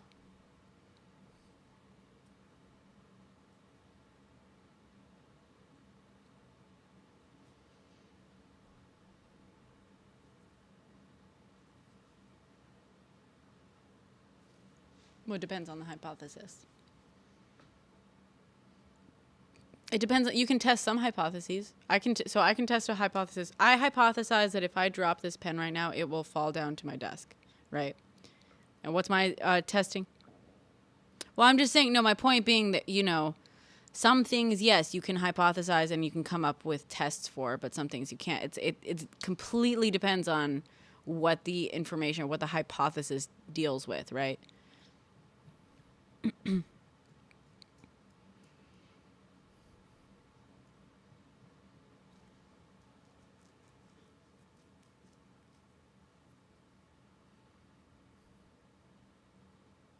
No, I wouldn't say that we can test theories. I would say we can collect some data on social media, but it's obviously going to be limited data. It's going to be biased data. It's also going to be, it's not all going to be trustworthy data, right? Like, people are, in fact, editing some of these videos and uploading them and making false claims. So, like, you got to be very, very skeptical of anything that you find about these, you know, drones and whatnot. I do live in Brooklyn, and they have been reportedly spotted a couple of times over Brooklyn. My boyfriend and I were actually, speaking of testing our hypothesis, my boyfriend and I were talking about wanting to go out and find one if one was ever, like, local. And he's got a couple of drones, one of which he's happy to, like, lose if anything happens. So we were kind of joking around, talking like, okay, well, like, if we ever find one, like, we should, like, chase it around, and we should send up his drone to see what happens, because there have been reports of people flying their just, like, you know, small mini drones up to them, and those drones, like, losing power, malfunctioning, whatever. So the hypothesis, this is actually the scientific method in a nutshell, right? We wanted to see if we could replicate those results, those reported results, because, you know, who knows, and see that if in fact we did fly one of these, like, small, like, you know, consumer level drones up towards one of those drones, would it also fail or lose power, or just what? We wanted to see what would happen. And so in that sense, that's actually quite literally the scientific method at work. We heard about the results of an experiment, and we wanted to see if we could replicate them. Well, we haven't done, this is just like, if we find out that there's a drone nearby, you know, locally, at one night that we're not busy, we'll do that. But we're leaving. He's been moving, and we're leaving for the holidays on Saturday. So unless the drones are still flying around over our area, come back. I mean, I was saying, yeah, originally when I was trying to convince him to do it, I was like, let's go to fucking New Jersey. Let's just drive around New Jersey for a few nights. Finally, I convinced him. We'll see. Once we come back from the holidays and stuff, we'll see if I can still convince him to do it. But the fact that they've been in Brooklyn a couple of nights gives me hope that it'll be even easier. We can, if they start coming over to Brooklyn more. Yeah. Yeah. Just drive around and find some drones and then, and like, yeah. Yeah.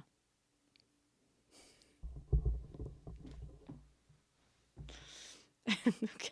I'm sorry I yelled. I was getting frustrated. I just want to know when you're asking me a question, I want to understand what the question is.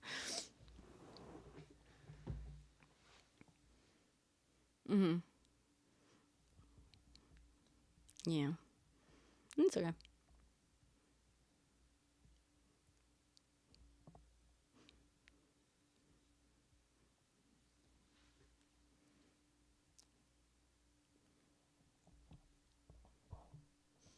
Yeah.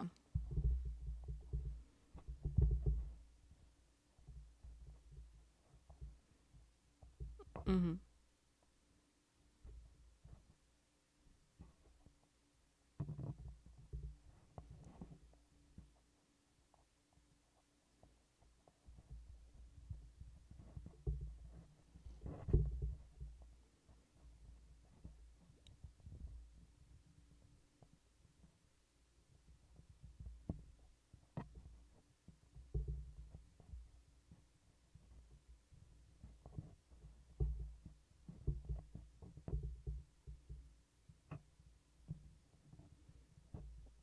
Mhm.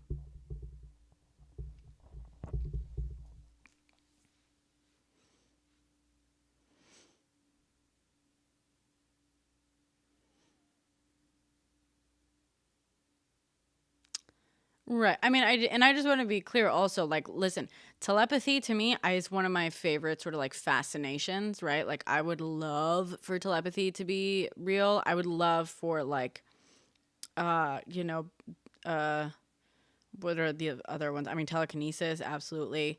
Telling the future, like I would love for that. And those have been some of my. I'm also, by the way, I am neurodivergent as well. Um, and like my family, we have what is like what my dad, what older generations refer to as like a touch of crazy.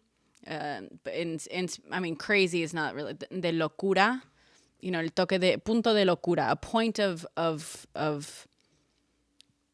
magical crazy. It's, I don't know. There's like a word in Spanish. It's not an exact translation. And like, my dad and I have stories of like like having these dreams where we tell the future and da da da da. But also, and there's like magical explanations for it, but then there's also perfectly actually observable and replicable explanations, yeah, and logical explanations, which are like, yeah, he and I might, there's a lot of people in my family that might be on the spectrum. Many of us are in fact neurodivergent, and we are good at pattern recognition, and it's not all that crazy for us to like recognize for our brains to be ahead of us on a subconscious level and being able to like tell the future, so to speak, and have these kind of like logical, whatever. Does that explain all of it? No, it doesn't always seem, that seems like not as good of an explanation for some, whatever examples. But it's like, but again, science is going to, what bugs me is this idea that like, oh, science doesn't want you to know about X. Science doesn't want you to know about that. That like science isn't, that's not how science works. You know what I mean? Like that's treating science as like a monolith. Science is made up of hundreds of thousands, millions really, of researchers and experiments. And one scientist's politics is not another's necessarily. And like scientists are driven by a desire to fucking figure shit out. That is the entire practice of science. It comes out of people being like, oh, I wonder why this, or I wonder if I do that, like that's the driving force behind science. And so when people act like, oh, science doesn't want you to know this, it's like, what fucking science are you talking about? Like, different scientists there's not a monolith, and there are scientists out here who have studied telepathy, telekinesis, who are still like constantly studying like mind control, like different mind things. The US government also like financed like a lot of research in this, because even the US government would fucking love for that, to figure stuff like that out. But they're not the only ones. Science as a whole has not tried to keep something like this. But if there is evidence of that, like, it needs to be able to be replicated,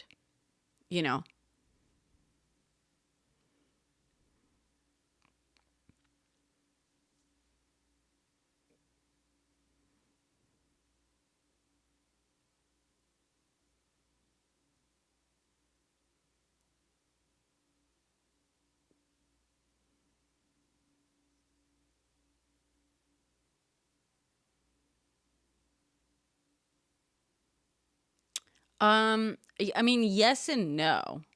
The data set of autistic children is, I would say, like, I'm trying to understand your question there. Are you saying that like studying autism isn't a top priority, or using autistic children in other experiments isn't a top priority?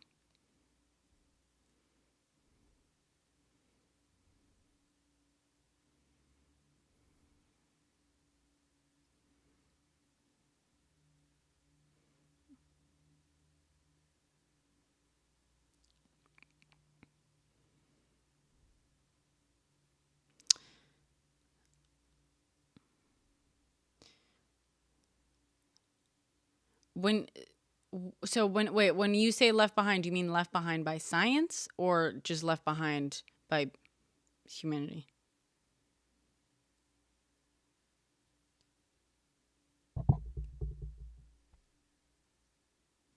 Sure. Yeah, but I will say yes. I mean, I'm never going to say no, especially, I mean, as a woman, I know women are demonstrably like left behind, in science. Yeah. Yes, preaching to the choir. But like, the whole reason we have a better understanding of autism now than we did 20 years ago is because autism is being studied quite closely. The fact that we now are starting to realize that autism in girls looks very, very different is because we're recognizing like, oh, girls were kind of excluded from a hell of a lot of fucking studies. And like, that is being observed now and studied and looked at. But the mere fact that there were studies for so long that were excluding girls from, autism studies, like that demonstrates that yes, there's been study of autism. Like, I don't know that, I think, yes, long term, we have not always had the tools or awareness to study autism. We didn't know it was a thing maybe like 70 years ago or something, 80. Because first it was, so 80 years ago was when we first, a schmatzy doctor, came up with the term Asperger's, and that really started the whole thing, is my understanding. So like, but first you gotta like conceptualize a thing as its own thing, right? Like someone first had to come up with the idea that like, oh, autism is a thing, right? And then they had to start studying it and start like figuring out when it is autism and when it isn't autism, and deciding when to define what is autism and what isn't, and what's something, because everything exists on a fucking spectrum, all that stuff. So the things that we give labels to, that's not something that like exists in reality. Like, we as humans have decided to give a label to a range of symptoms, let's say, and behaviors. And we say, okay, well, when the brain does this, difference. Well, sure. No, but I'm not saying specifically autism either. I'm saying just like in psychology, we have a whole ass book just of like diagnoses and stuff. But the way the diagnoses work is they gives you like a checklist, and it's like, listen, if you check off like 7 out of 10 of these, that counts as a diagnosis. Or, if you check off this. And so basically what I'm saying is that in nature, there isn't like a concrete separate thing of like autism. I mean, let's use autism and Asperger's, right? Now we understand that it's all one spectrum. But it used to be that we thought they were two separate things. And that's just because we as humans named, like labeled, like, okay, if the brain or the symptoms exist within this range, that's Asperger's. If the symptoms exist within this range, this is autism. If the symptoms exist within this range, that's allism. And that's like, and by saying, the reason I say like symptoms for allism, non-autistic, non-Asperger's, whatever, is because all, like, for the most part, autistic behaviors are also normal behaviors. It's just that they occur at different frequencies and occur under different circumstances. And that's true for everything. Someone with depression may cry a lot more. This is an oversimplification of depression. May cry a lot more but that doesn't mean that crying is inherently not a normal thing to do. Does that make sense?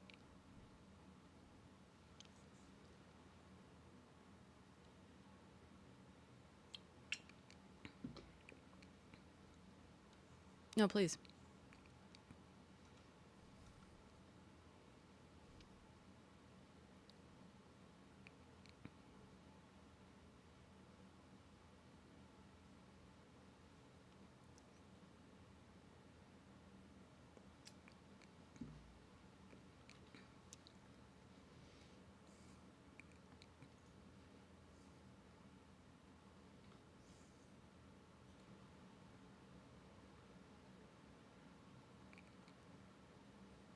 Neurotypical.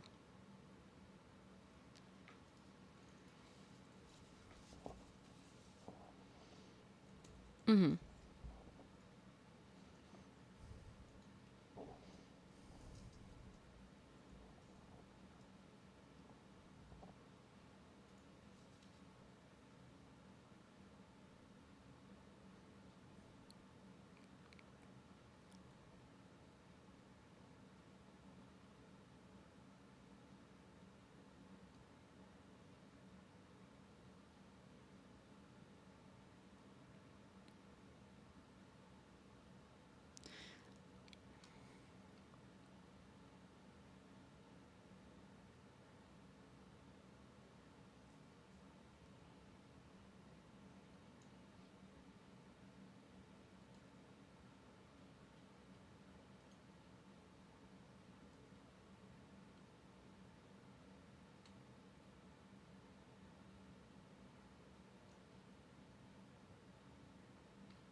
Sure.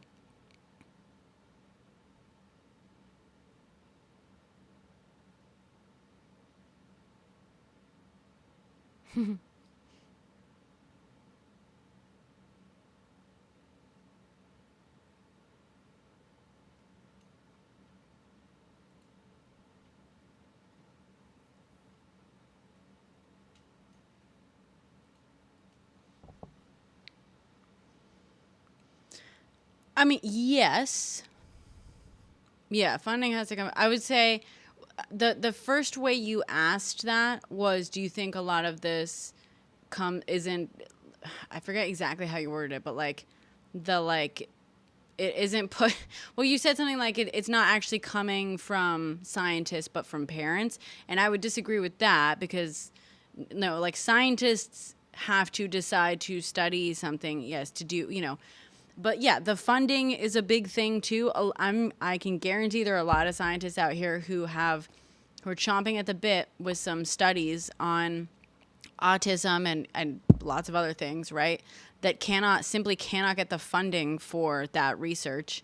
But also, like, when you say, like, oh, is it up to parents to, like, push for this stuff? Like, yes, right? That's not, yeah, there has to be, like, public interest in it. There has to be funding for research. A big part of it, though, is also, like, spreading awareness and maybe, like, fundraising for this research. Like, there are organizations out there that fundraise for autism research.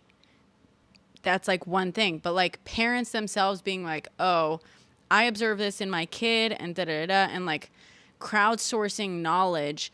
While that's a form of crowdsourced knowledge is not inherently wrong or bad and can absolutely help. You know what I mean? Again, I'm neurodivergent, so I've absolutely crowdsourced knowledge and ways of dealing with my neurodivergence.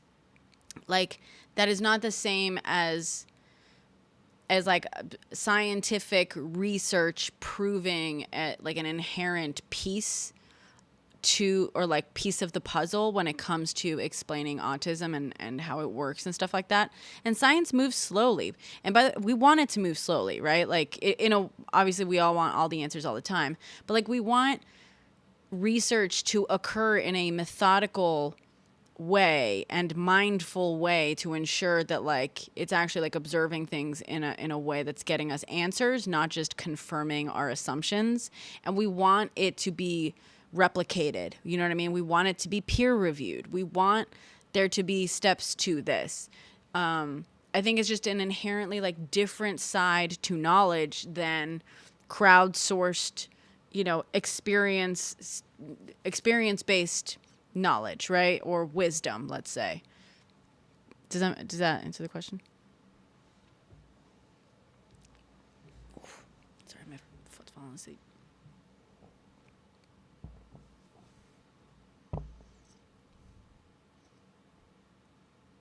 Right. Well, it's not that it's not real. Like it's just that it's real in a different sense, right? Like it's not like, let's say, God, let me think. Okay, so I have let's say I have a 5-year-old who really likes chocolate, and they are autistic. And then I have another kid who's not autistic, but really likes vanilla. And then at school, there's another kid, there's an autistic kid that really loves chocolate. And their sibling really likes vanilla, right? I can like observe, I'm trying to keep it so simple and like out of the realm of like reality, but like, like this isn't an actual thing, and we're talking about like more complex, like behavioral things, but like I can make that observation and be like, oh, okay, my autistic kid really likes chocolate. My non-autistic kid does not, or likes vanilla. So this like product that my kid likes, I bet that other autistic kid who also loves chocolate, like is also gonna like this, right? Or let's say I don't even know that other kid likes chocolate. Like, this is a product that my autistic kid really loves. I bet that kid might like it too. Offer it to the parent tries it, and it just so happens that their autistic kid also really loves chocolate, and so, great, the product works for them too. That doesn't mean that every single autistic kid loves chocolate. And that doesn't mean even that every single autistic kid who does love chocolate is going to love that product. It's like we can crowdsource based on our experiences, like absolutely, like wisdom, let's say. That doesn't make it not, but if no scientific if like scientific studies are done and there's no correlation found between autism and liking chocolate, like that's what the like scientific, like the reality is that there's no correlation. That doesn't mean that your autistic kid doesn't love chocolate. Does that make sense? Sure. Yeah. Disappointing. Yeah.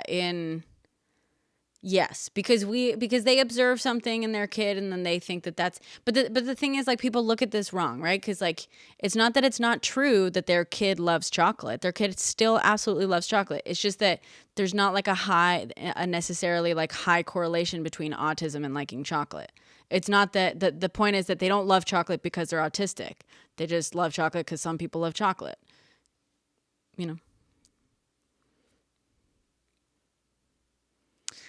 Well, I will say, so there is a logical explanation for that, though. There's like, which is that like, especially with autism, by the way, because autistic kids have it like extremely high. One thing that we're figuring out right now about autism is that like autistic brains fire a hell of a lot more, right? And that makes sense when you think about it, right? Like they process a lot more sensory information than allistic kids, which is why they have like sensory. It's really easy for them to get over fucking, oh my God, what's the fucking word? It's like sensory overload, pardon? Yeah, overstimulated, but like sensory overload. So sensory overload and overstimulation are things that happen to allistic people too. You don't have to have autism to experience either of those things. The difference is that, autistic people, they have, their brain has a difficulty in tuning out or muting, like unnecessary or unimportant sensory information. By the way, ADHD is very similar to this, right? This is why the ADHD brain gets very easily distracted, because we are bad at tuning out non-important information. It's called attention in the brain, but it's not to be confused with like the way we use attention colloquially, where like, an ADHD kid like loses focus easily and, doesn't pay attention. No, the brain itself also has a function of choosing what sensory information to pay attention to similarly. And ADHD brains are bad at that. And so are autistic brains. Just neurodivergent brains are fucking bad at that.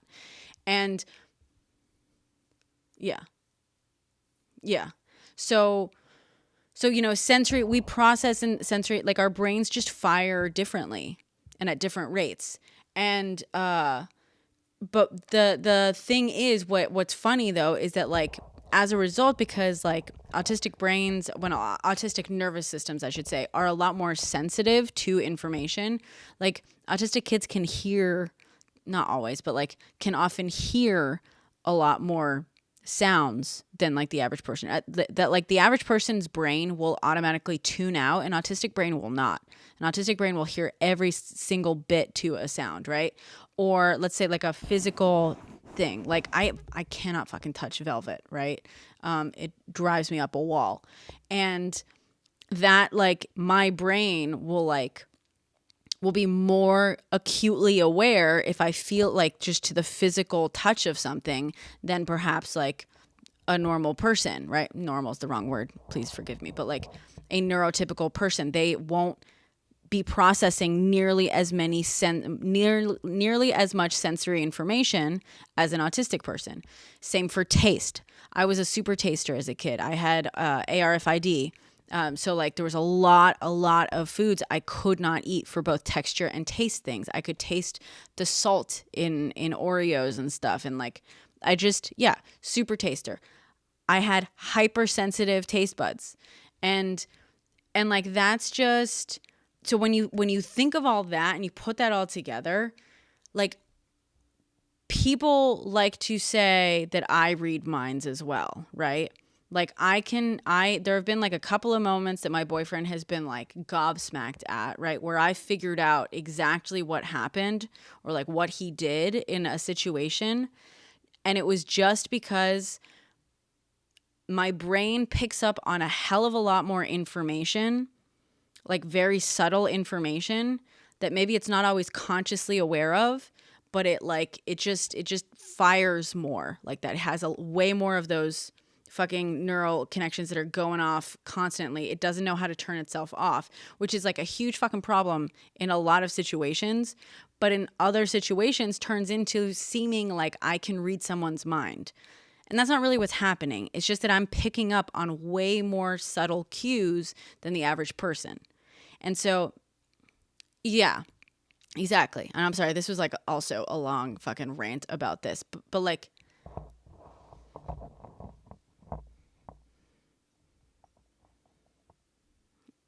oh, did someone call you someone? Okay. Well, I will say we kind of wander around topics in here. Variety chat. Uh-oh. Sorry, my phone battery died. Sorry, not my camera battery died. Keep talking. I'm still here.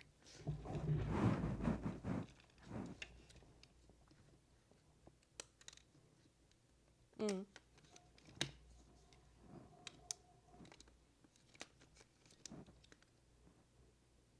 Mm-hmm. interesting. Well, yeah, that's interesting.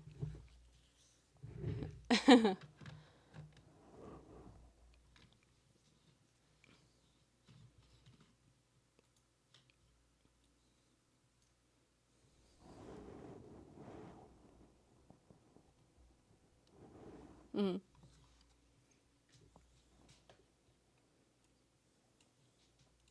Mm-hmm.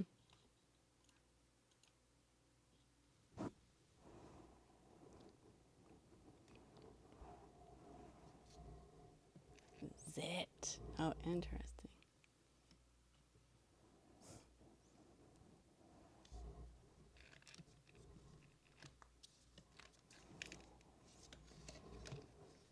Mm.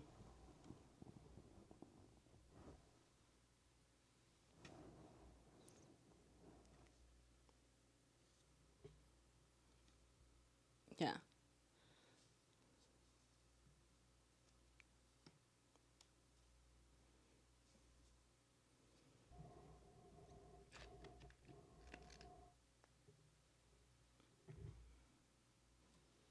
Right. Yeah, please.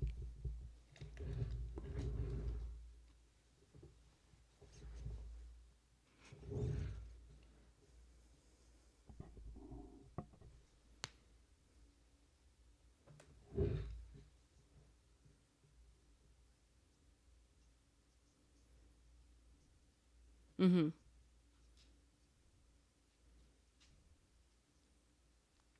Oh, that I will say that happens to me sometimes.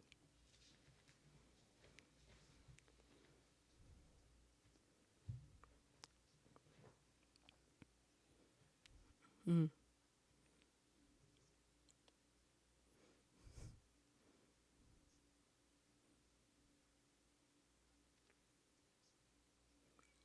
Yeah.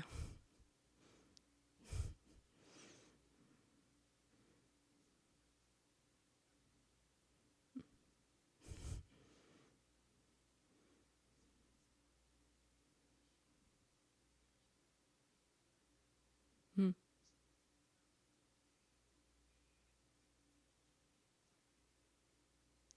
Mm-hmm.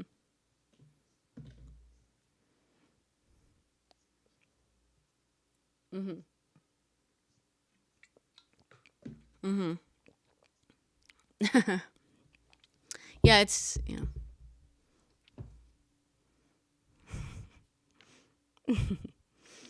yeah. I think it's also interesting, like there's echolalia, that I think kind of feeds into that as well. Uh Echolalia is like when you hear something and you like repeat it because it like tickles your brain. That happens to me a lot. Like I made a post about some echolalia.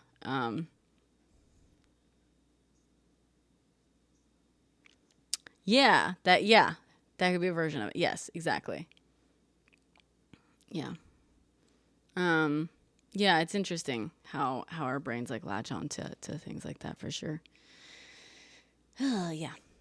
But I think ultimately, so sorry to bring it all home to land the plane. When we're talking about calling, when we're talking about like parents with nonverbal autistic kids who are convinced that their kids can read minds or telepathic, let's say, you know, that to me, that doesn't surprise me that they think that. For a couple of reasons, right? We've also seen horrible stories where nonverbal people who had methods of communicating were still deeply manipulated and misinterpreted by their interpreters, right? There's that horrible documentary, like Say You Love Me, I think it is. Do you know what I'm talking about? It's I haven't even like watched it in full, but it's about like a nonverbal, I don't know if he was a kid. I think he was an adult, but like a nonverbal person who had an aide, an interpreter hired to help him basically like communicate with people and but she it was messed up. She ended up like she claims having a physical relationship with him. His parents claim like abusing him, and That story, yeah. And the debate is like, well, and not debate, like not to turn it into a debate, but like a big part of it is the fact that a lot of interpreters, a lot of people who are there to interpret the communications by nonverbal people, are also, they are a big filter for that communication. So they themselves can be a part of not just the misinterpretation, but the miscommunication of things. You know what I mean? Yes, that too, yes. In this case, we're talking abuse of power, but we're also talking about like it's a very typical phenomenon of like we sometimes we see what we want to see, or does that make sense? Like, or like the tea leaf sort of thing. Not to make her sound innocent in this or anything like that. Yeah, I'm not trying to make her sound like innocent or anything like that, but yeah. JJ, thank you for all the gifts.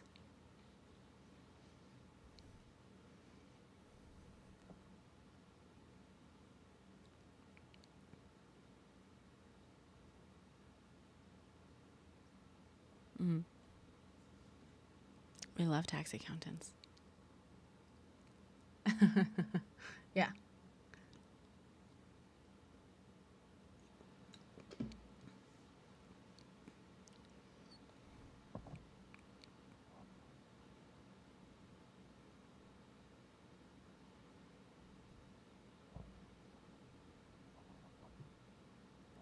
Mm.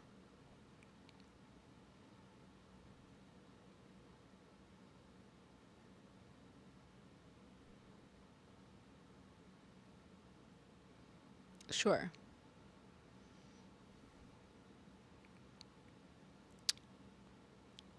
It might not be at this very moment in time, but it has many times, and it will continue to be tested. I can basically assure you that.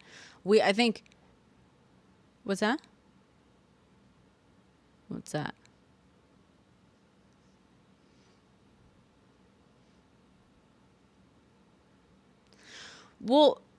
Well,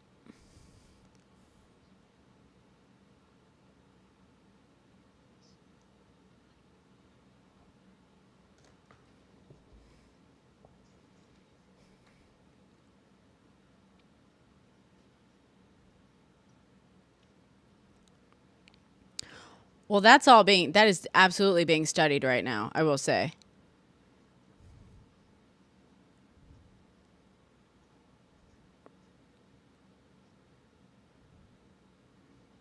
Right. I mean, and I will say that on that level, it's absolutely being like studied. You know what I mean? Like that side and stuff, it is being studied very much so. We're absolutely like studying brainwaves and like and controlling things through that. But like, there's a lot of money. The reason I partially know that there will always be a study of telepathy in some way, shape, or form is because, yeah, if human beings can fucking crack that, that will make them so much, like whoever cracks that not only will make a shit ton of money, but will be incredibly powerful, right? There is a reason that it was the US government and the CIA specifically who spent several years and a hell of a lot of money torturing people, literally effectively torturing people as part of MK Ultra, which was their attempts at figuring out how to, use mind control. They were studying mind control techniques. Which program was that? There you go, Psychic Warrior. There's a hell of a lot of, there's a ton of times, I'm not worried. They are absolutely studying telepathy, telekinesis, mind control, all of those things, because that would be an incredible power. Yeah. Please.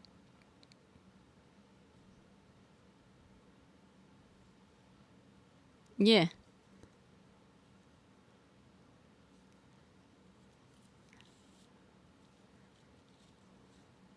Oh my God, that's amazing. JJ, thank you.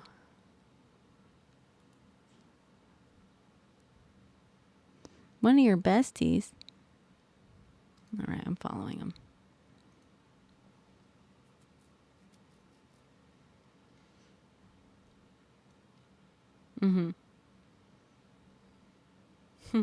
He said BRB, so I assume he's not in the chat anymore.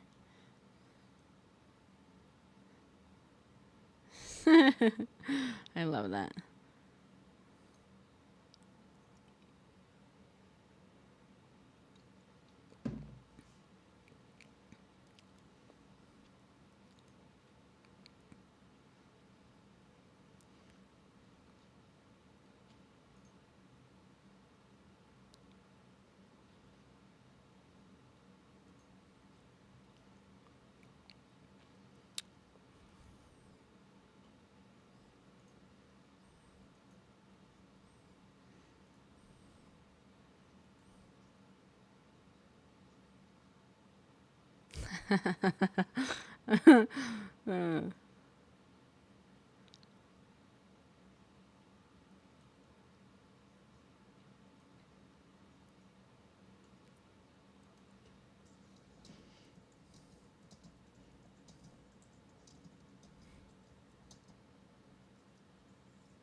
Yeah.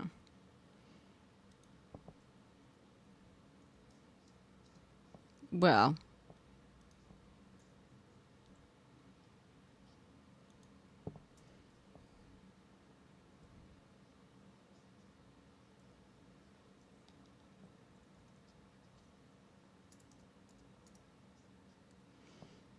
I'm be hesitant of saying a TV show called Evil is somehow evidence of replicating these things.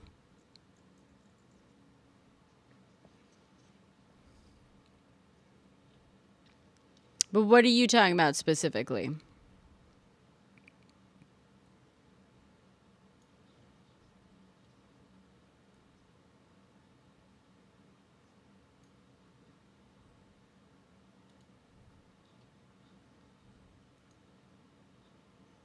Yeah, right?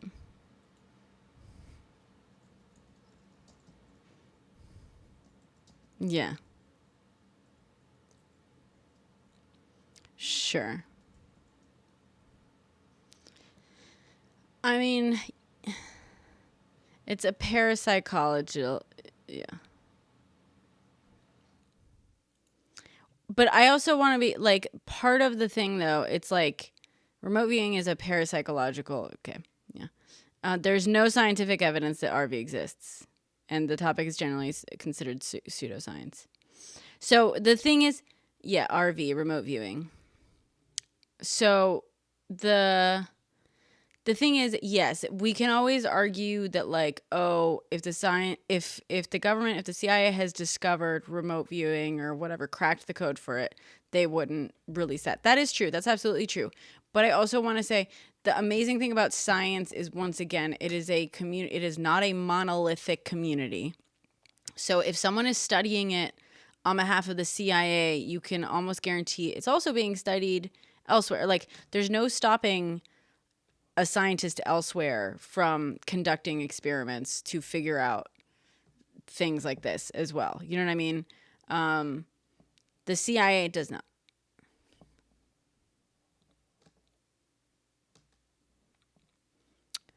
I mean, it's possible, but Operation Paperclip, this is the second time it's come up today. Which one?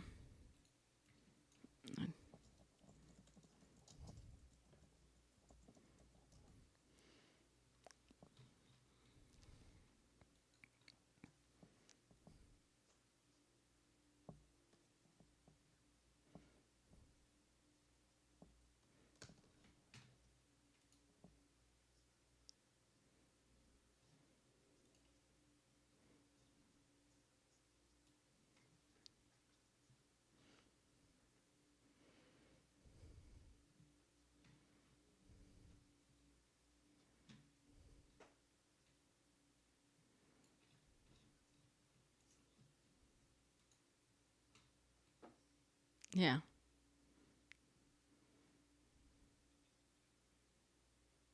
From the History Channel.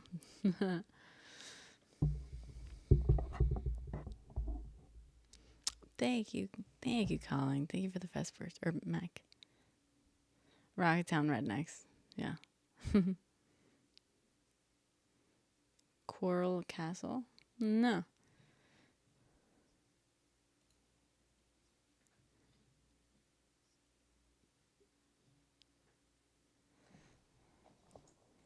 Coral Castle.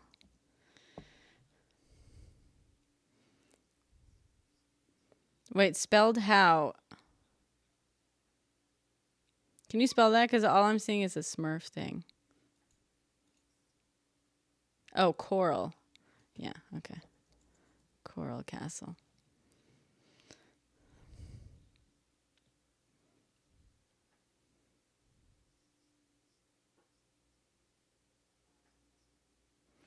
Are you talking about the guy with all the the levers and stuff like that, where he's figured out how it would be possible to like lift the stuff?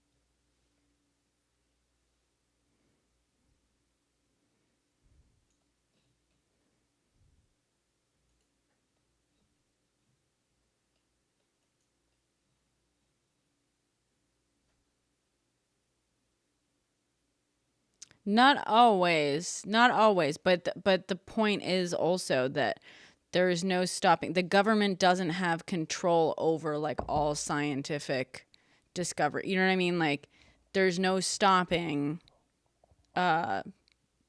scientists from conducting their own experiments and stuff like. Sure.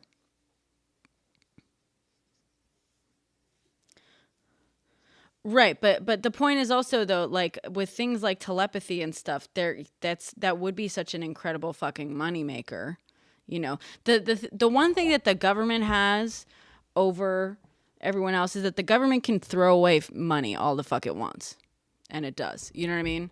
So it can spend billions of dollars on studying junk science that some other institutions are going to be like, okay, after the 4th, 5th, 6th, 7th failed experiment on this, like maybe it's not leading us down a road towards something, right?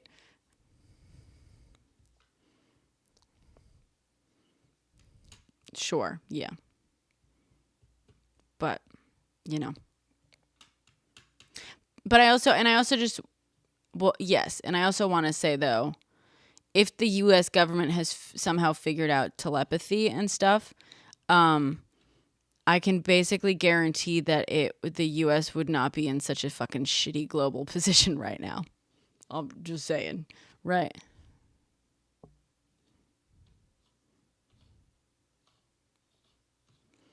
No, well, the one thing is the U.S. would the U.S. government operates with the greater goal and benefit for the one entity that is the U.S. government.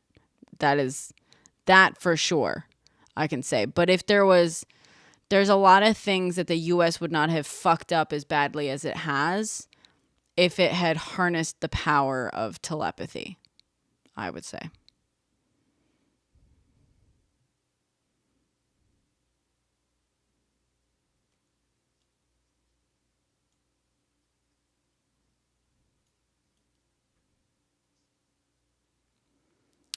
Well, that remote viewing also, yeah, because if the U.S. government had mastered the art of remote viewing, they would never need another fucking spy again.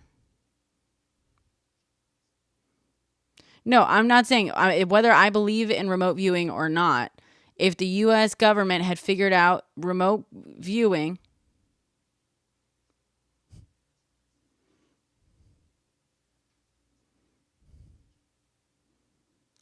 Okay, suggestions that they do use it and stuff. If the convenient thing about stuff like this is this idea that like, oh, there are suggestions that the US government uses this thing that no one ever and no science ever, no experiment or scientific process ever has been able to actually prove. But if they were using it, it would be top secret and no one would ever know about it. Like, that's not how facts work. Like, sure, it's totally possible that the US government has somehow figured out like astral fucking projection too. And like, but but they're not telling us about it. Also, by the way,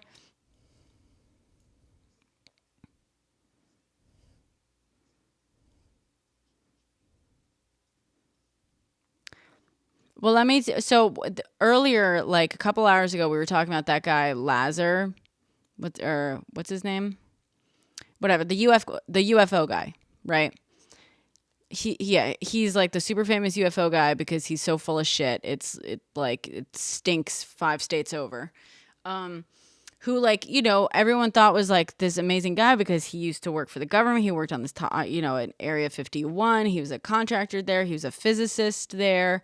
And he worked on like reverse engineering these like alien craft and da-da-da-da-da-da-da-da. It turns out the guy's just full of shit. He's not a physicist. He wasn't contracted as any sort of physicist for them. He like was a contractor for like a small company. He barely made it out of high school. Barely. He made it out of high school late and in the lowest third of his class. He lied about getting degrees from MIT. He did not have degrees from MIT. Like, what do you mean, according to who? Like, no, not a single thing that he said could be verified. Not a single person ever studied with him at MIT. He couldn't even provide a single name for a professor at MIT or Caltech, which he claimed he studied at. Neither school has any record of him attending, like, their schools. No one has ever seen the guy at MIT or Caltech. What was his name? He's the famous Lazar something. The UFO guy.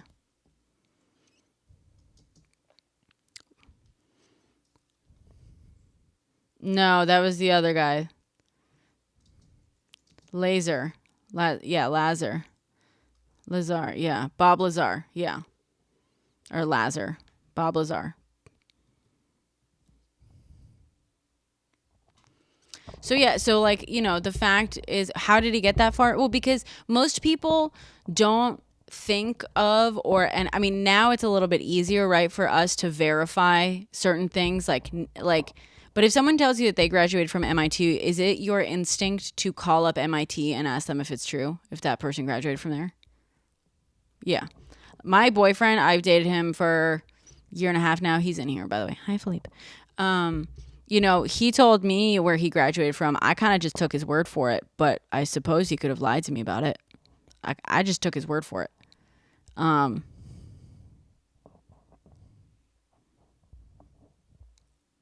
No, girl, look him up. Someone could have lied to me about that, but there's like no fucking, but okay, look him up and you can find, like, there are multiple, and if you don't believe that, you call MIT in the morning, right? But he has been basically thoroughly debunked by multiple sources, right? And not a single... The data checking is every claim. People checked every claim he made, and no one else could ever verify it. Even he couldn't verify it. He couldn't name a single person he went to MIT with, or a single professor. What if, in fact, yeah, indeed.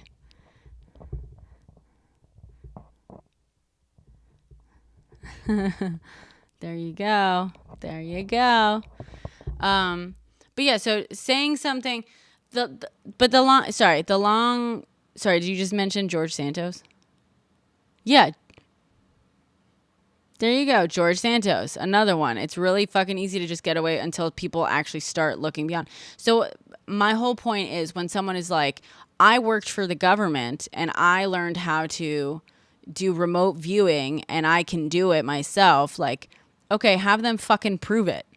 Because again, that's the sort of thing that would be huge fucking news if true. And there's not like, the problem is like, even more like, people love to like shit on mainstream media news and be like, oh, it's just mainstream media doesn't want you to know about this guy. And it's like, why not? Are you fucking kidding me? Like, yeah, I have so much to criticize about the New York Times and MSNBC and whatever. You know what I mean? There's for sure there's shit that they have really shitty takes on, or that they're gonna like not want to report on and stuff. But you're seriously gonna tell me that if the New York Times could actually verify someone with the skills in remote viewing that supposedly worked for a top secret government, organization on this incredible thing that so far most of the world believes is not possible, if they could verify someone's story like that, you don't think it would be fucking first, like, front page news for the New York Times? Like, think again, dude. They absolutely would. Were you kidding me? No. You guys.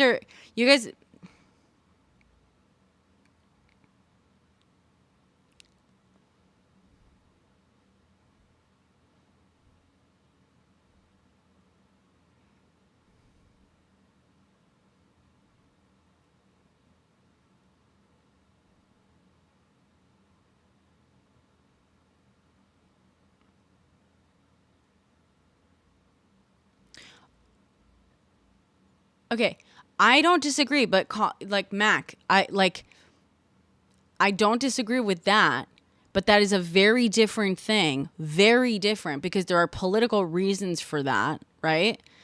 Than saying that if there was someone who could verifiably demonstrate what is actually, like, to most of us we think would be magical powers, right? To think that there would be an actual political fucking reason for something like the New York Times to not break a story like that, that's crazy. Because also, and like, again, I have plenty to criticize the New York Times about, and I have criticized the New York Times for their refusal to report on the G side until very, very late in the game. They're reporting on it now, mind you, but like, yeah, I have criticized them for not reporting it until very late in the game, and like having very clear. No, I know. I'm just saying, but this is also why I clarified like early on, like, yeah, there's plenty to criticize mainstream media about. And of course, there's like certain things that they won't talk about. But when we're talking about something like, oh, a guy, let's say astral projection, right? If someone could genuinely prove that they astral projected for the CIA, that would absolutely be front page news on every publication who could get their hands on the story. Except, dude, Electa, you're talking about, you're saying that there are people claiming to be able to do this and claiming that they worked for the government and like learned how to do it in like a top secret thing. Okay. I'm not saying that, oh, if the government could do this, they would keep it a secret. Yeah, absolutely. They would keep it a secret. Go. Sure. Granted. I'll grant you that. But you're saying that there are people now who say, I used to work for the government in this top secret organization and I can do this thing and I did it for the government. Okay, my point is, if that person is out here running their fucking mouth, making those claims online, kind of like Bob Lazar was about him being like, I worked for the government in this super top secret thing and I did this thing, da-da-da-da. Like, that person clearly not abiding by the whole like CIA secrecy thing that they're claiming that they were a part of. So they would easily take it to a fucking...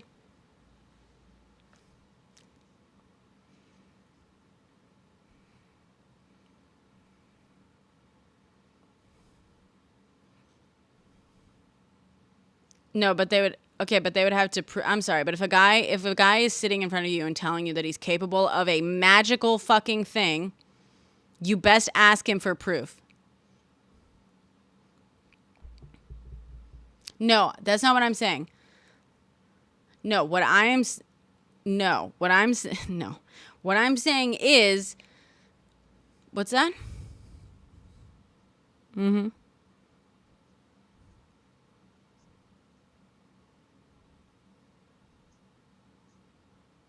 I would say that person would have to actually demonstrate their abilities of doing it with a third party, with an unbiased third party that is, by the way, that is trustworthy. Not these fucking like parapsychology, fucking paranormal investigators that like their entire life is paranormal investigation. Because literally, I'm sorry, but like 99.9999% of those paranormal investigators are also scam artists. They are part of the fucking scam, okay? So that's what I'm saying. If someone showed up, if someone literally was able to demonstrate that they could do shit like astral project or whatever, or remote viewing on a level that like would involve like CIA training for the government, and it was a top secret government thing, and they're like, I used to do this for the government, I could do remote viewing, and I was used for intelligence, whatever, like they would be able to prove that to a New York Times reporter. They would be able to prove it to them. Well, why? What's their motivation of telling you otherwise? What you said that you've heard people claim this, right? This all started when you said people claimed this. People who worked for the government claimed that they were part of this and they learned how to do it. That was your claim. So where did you hear about this?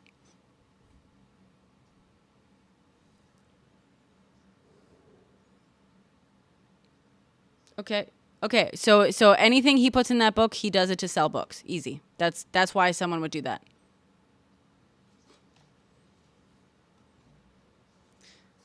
Okay, I understand. No, but earlier, but like way after that claim, and this is what set me off on the thing on the New York Times thing. You said, well, there are people out here who say that they can do it. They like were trained in the government.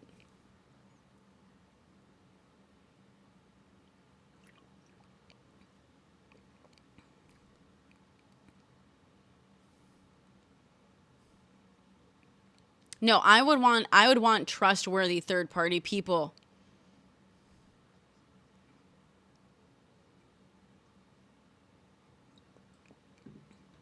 Mm-hmm. Mm-hmm.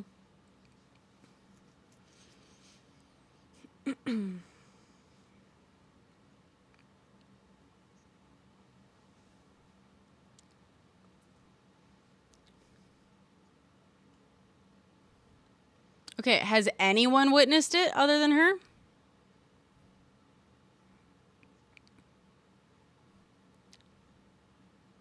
Okay, no, hold on. They claimed to have just, yeah.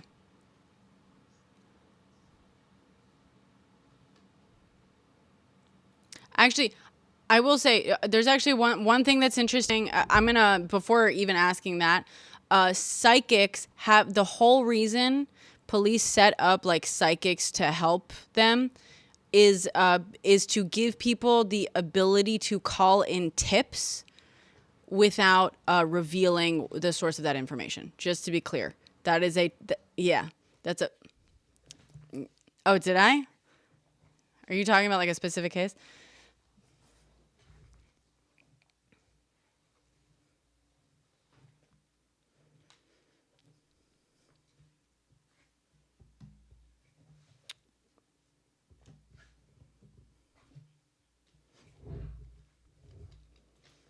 Beverly Rose, you're saying. Okay, but Electa.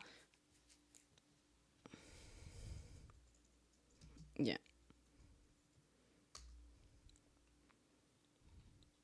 So you're saying Beverly Rose is a person who claims to do this on Rhodes.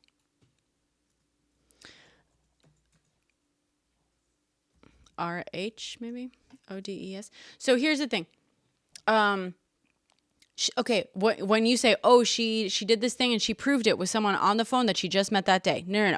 What you saw is that she proved it with someone on the phone that she claimed to have just met that day. Okay, to be clear, that I want.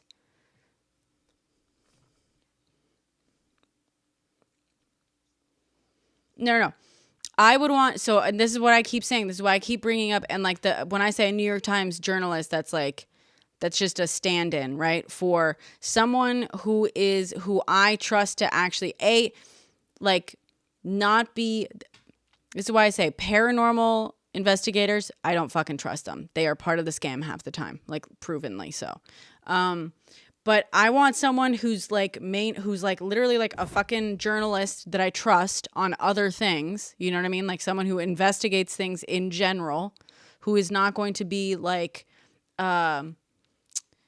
biased towards having this work, in like set up a way of like testing it themselves or observing it themselves, and attesting to that. If it's not me, obviously, you know.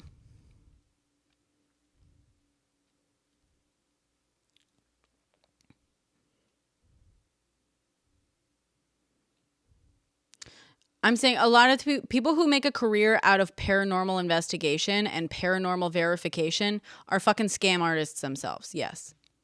They make money off of propagating the idea that I will, because yeah. Because they are part of this.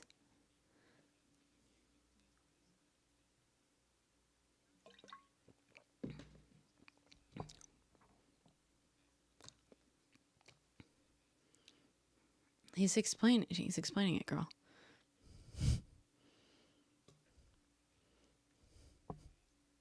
Brett.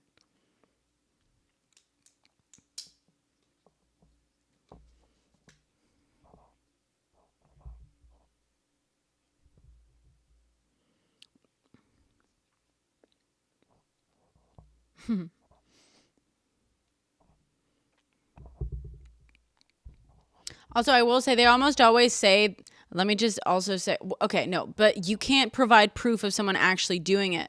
That's the thing. Because you have to, here's the thing. Also, psychics, I watch a lot of Dateline. That, I'm sorry, but no. 99% of the time, I will say the psychics, if a psychic helped, they said like, I can guarantee this isn't like a real, you know, percentage. This is, I'm pulling out of my tushy. I watch a lot of true crime. Okay. That's the thing. True crime, totally my jam. Psychics will give very, very generic information. I swear to God, they almost always say they're near a body of water, because newsflash, just about everywhere on the earth you can interpret as being near a body of water if you really want to interpret it that way. Like, that's just, you know, whatever. It's almost that, it's almost like that was, isn't it? But like, you know, there's, if this were like more of a real thing, there would be fucking like actual like real like evidence that would stand up to scrutiny about it, and it would be replicable. Like, again,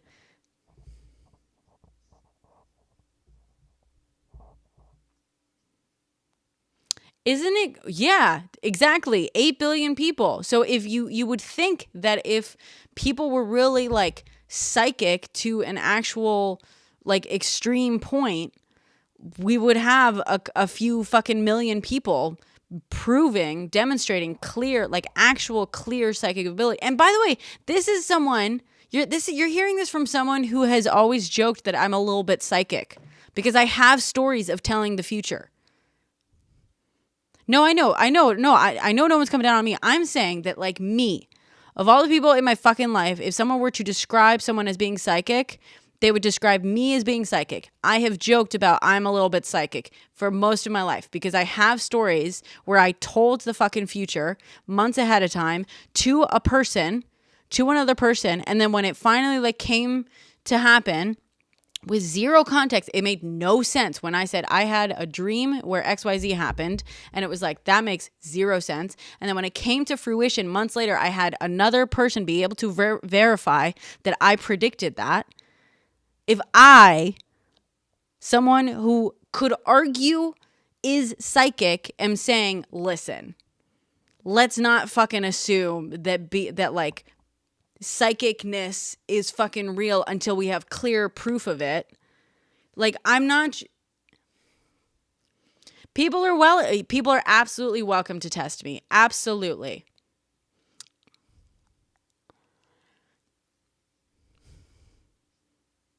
I couldn't hear the first part.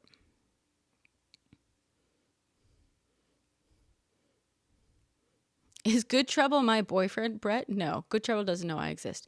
But I wish he did because I'm a big fan.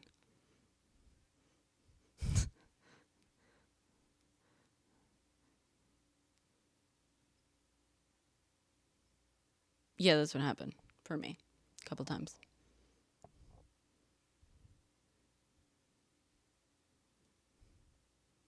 Well, it's also fucking pattern recognition.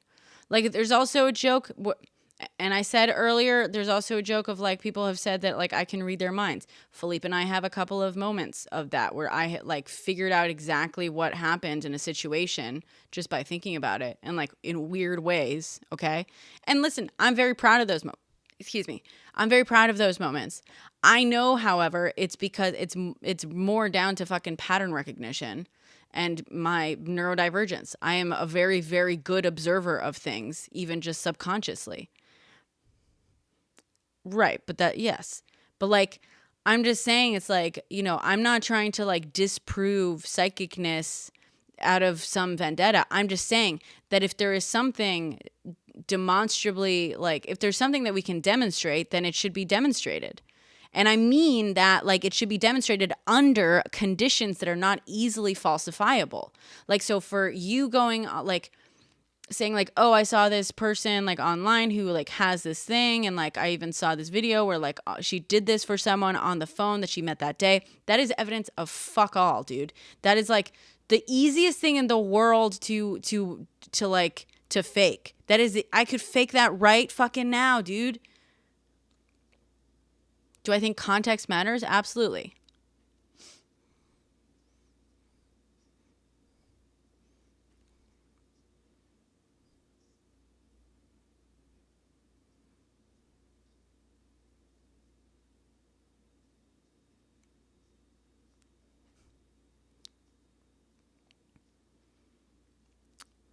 I'm just saying that is not good enough evidence of anything.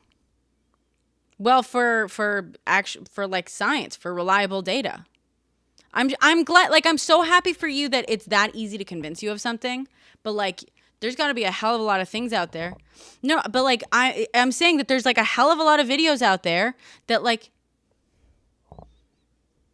when have I closed my mind off to it? I am saying I am not closed-minded by saying I want actually verifiable information that stands up to a certain level of like rigorous testing or like, and just like requirements. But like seeing it happen on a video among people that I am just taking their word for the fact that they don't, that they don't know each other, that's not rigorous. That's not evidence of anything for me. I work in film. Maybe part of it is because I work in film and TV. So literally it has been my job for a very long time to have people say things and do things on camera that tell a story that is absolutely not true. Like, maybe that's why, to me, I'm just like, okay, people doing stuff in a video, fucking, who gives a shit? I do that professionally. I have people do things on camera professionally. And that is not, and those situations are not real. They're just not. So maybe that's why I'm more skeptical of like video like that. But that's just not, to me, that doesn't like stand up to any just like rigorous, requirements of evidence.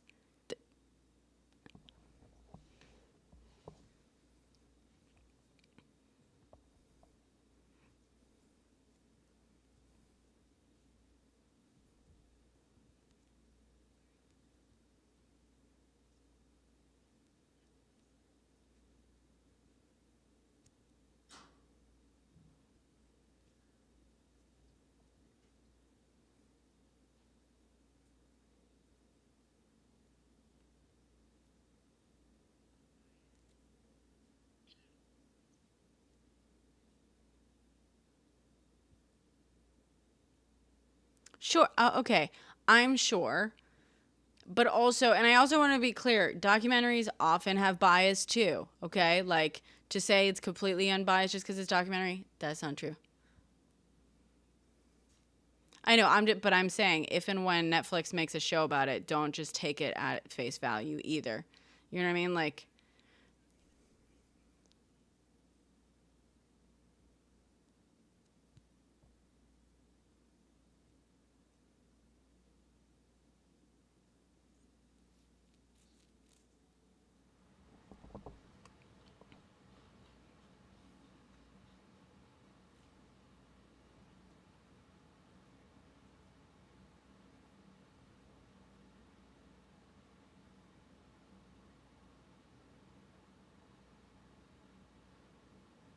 Yeah.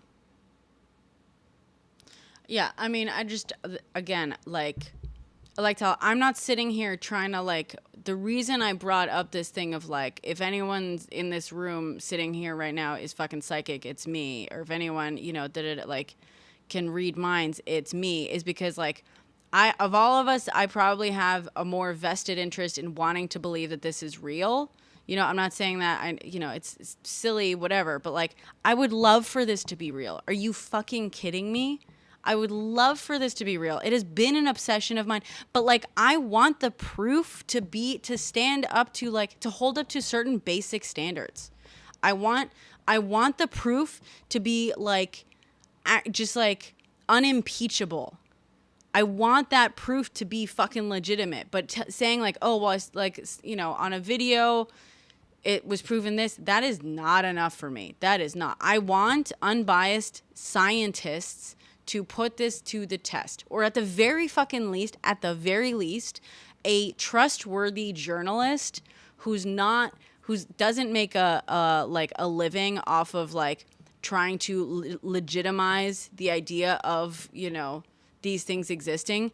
A totally independent journalist that investigates things like in general, and having them observe it and reporting, you know, the actual circumstances under which something can be proven or not. Like, you know, and that's not even What's that?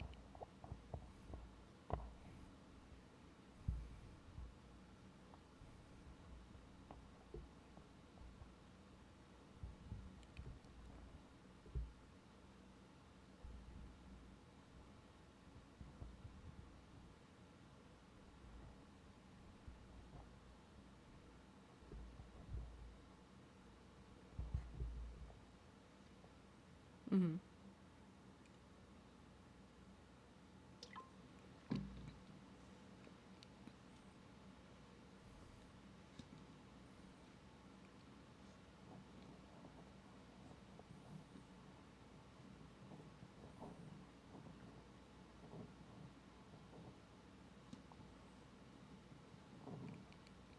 I mean, I love shit like that. I'll probably listen to the podcast anyway because I love stuff like that. But again, I will say that, like, having autistic kids, having parents of nonverbal autistic kids attest to having had, you know, telepathic communications with their kid, that to me, it just sounds like a hell of a, like, I totally believe that these parents believe that for sure, for so many reasons, right? Number one, autistic kids, again, very, very hypersensitive to different stimuli, are often very observant. Number two, I'm not saying I have siblings of nonverbal that are, I'm saying, oh, nice. No, but I'm saying I can absolutely understand that interpretation of, I can understand parents thinking that their nonverbal autistic kids are showing telepathic powers for a few reasons. Number one being that autistic kids, well, not all, but like a lot of autistic individuals are hyper observant, hyper sensitive to different information, and like absolutely are going to be hyper aware of certain things and pick up on things, you know, emotions, whatever, coming off of people. Number one. Number two, nonverbal individuals find ways of communicating in nonverbal ways. And like that is both them communicating, but also understanding. Okay. Like as we as humans, we developed, you know, sign language for a reason. Humans, and social animals, as a fucking rule, it is part of our biological, necessity to figure out how to glean information from one another in any way possible. Body language is a thing, right? That's just another. And number three, parents, especially parents to nonverbal autistic kids, are constantly looking for proof of certain types of connection and communication with their kids. I can absolutely, like, parents of nonverbal autistic kids, this is not meant to be like condescending or anything like that, but they are fucking desperate for a glimmer of proof of their kid's genius, of their kid's communication with them, of their kids like registering them and loving them. Like, you know, the biggest fucking thing you can, you know, see from a parent to a nonverbal autistic kid is them believing that a certain moment in their kid's life is their kid telling them that they love them, right? Whether it's verbally or some other way. That is like the biggest fucking thing. So I'm just saying, I absolutely believe that these parents have had these experiences that convince them of their children's telepathic abilities. Is that...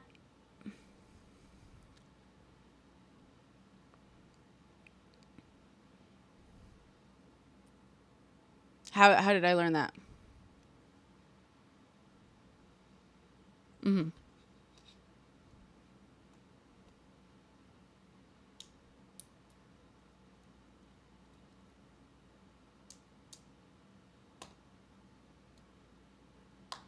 Mm-hmm.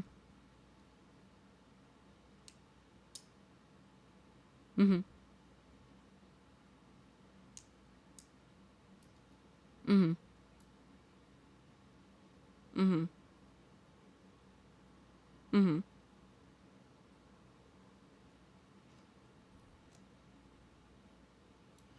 Observation of the world.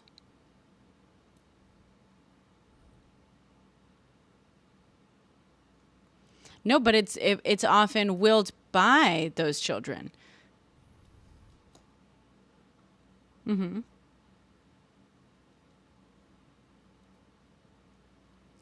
If your child had... Can I... Sorry.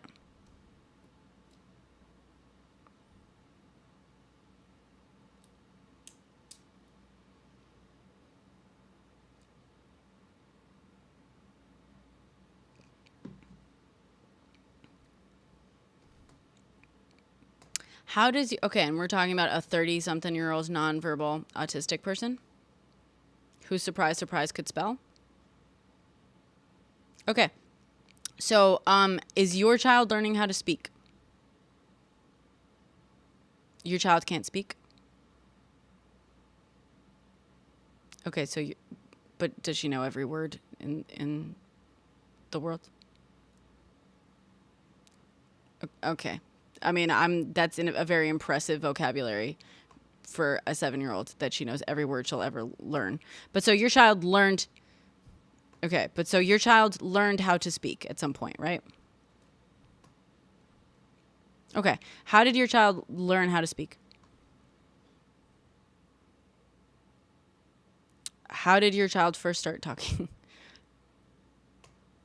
Mm-hmm. What was she mimicking? That she was hearing? That other people were saying around her? Maybe. Yeah. Okay. I understand. I know. Okay. I know you're trying to talk me. No, I'm trying to illustrate how someone might spell, how a nonverbal autistic person might spell at the age of 30. So your child learned how to speak. Can we get to the fucking basic thing first? Okay. So your child learned how to speak because she was surrounded by verbal language, correct? Okay, great. So ironically, actually, I can speak to this. It is very typical for autistic kids to be nonverbal for several years in their life, like early on. But then when they do speak, to start speaking in full sentences. And my father was like that. He's never been diagnosed, but you know, we're a family of neurodivergence, and there's a strong theory about a theme running through many of our family members. Okay. So and I believe Einstein similarly has like a story like this. My dad just did not speak for many years. And then one day he started speaking in full sentences, right? When he felt like talking.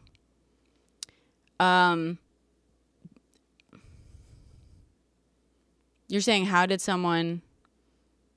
did a nonverbal, yep.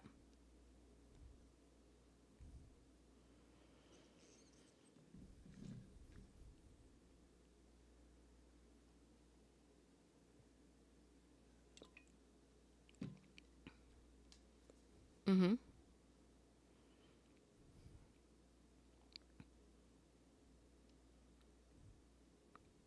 Well, I'm trying to explain to you how it might happen. Phenomenal, like it's great. Yeah, it's great. I mean,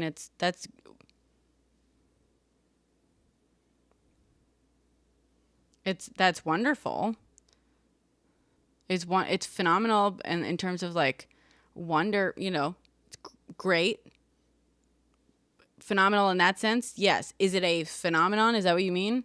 No, I don't I think it's very possible. I'm trying to like explain to you how it might happen, but I don't know if you're actually interested in that.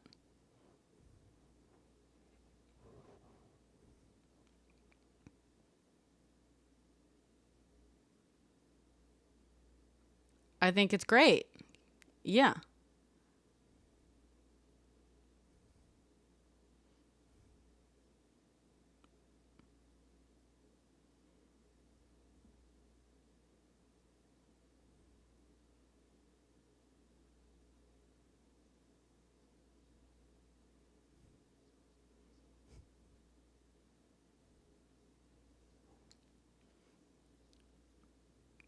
Yeah, so cuz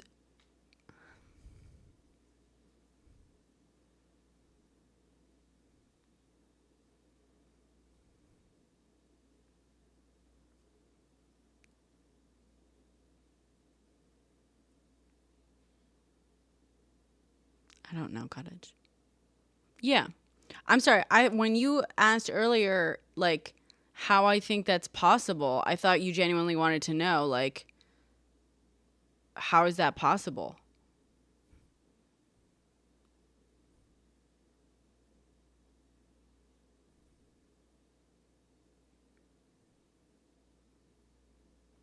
I'm not saying I'm the expert, but I did study psychology at university and stuff. I mean, and this is something that like we talk about a lot and I am relatively well versed in.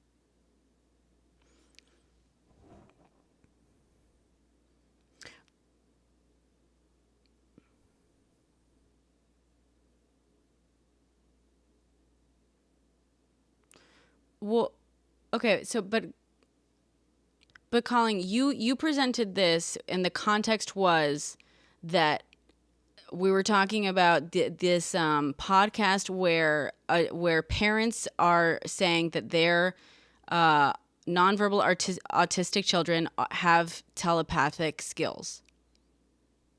And so you gave the example that a 30-year-old, you said, well, what if I told you that a 30-year-old, nonverbal autistic child, suddenly they're given a spelling board and they can spell without error and stuff. Like, what would you say about that? And so I'm trying to explain to you what a possible explanation is for that does not involve telepathic powers.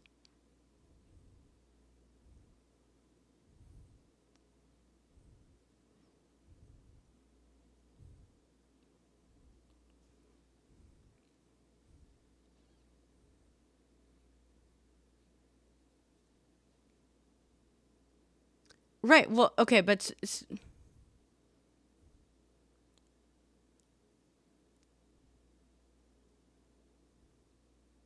I think it's great. It's absolutely incredible.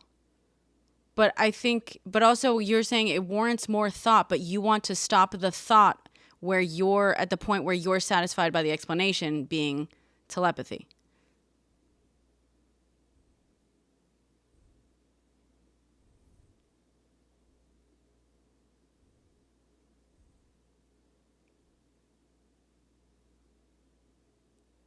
Okay.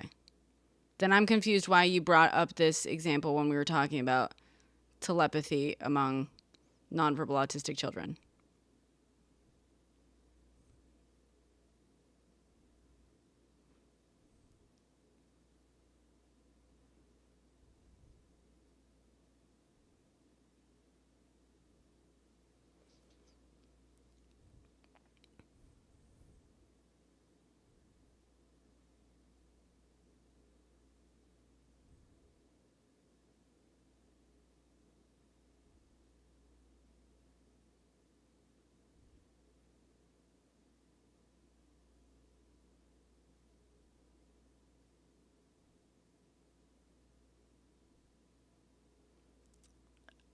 Okay, I'm failing to understand.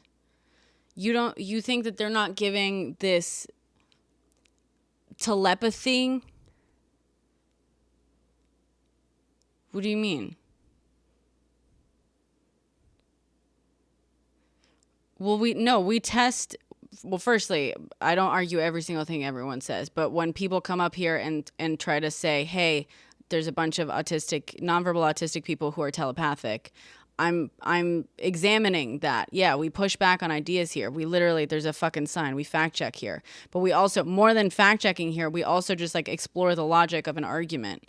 And if you're gonna come up here and keep talking about how science is not looking enough at these autistic individuals that may or may not have telepathic powers. And I'm like, okay, well, let's look at this, because there are actual scientific explanations for this, because a lot of what you're talking about has in fact been studied and observed. And so, but you get upset when I start talking about these other explanations for it. Okay, well, but earlier you were upset. You're acting as though like I'm here I'm looking for a fight or whatever. But no, like if you can stand up here and you can, I am challenging the ideas you're bringing to the table. Yes, but you're not even listening to my challenge of your idea. Your entire challenge is telepathy right now. That is the sort of like proposal. I mean, I'm summarizing it, but that's kind of like the proposal you're making, explanation of this thing.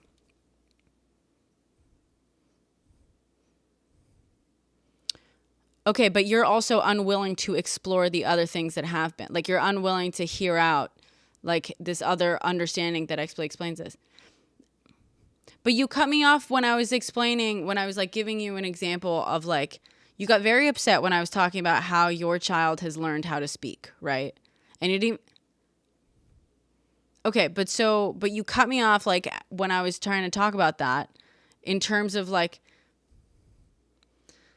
okay, I mean, am I going nuts? Because it feels like that was completely cut off while I was trying to talk about it. Did I completely misunderstand what was going on?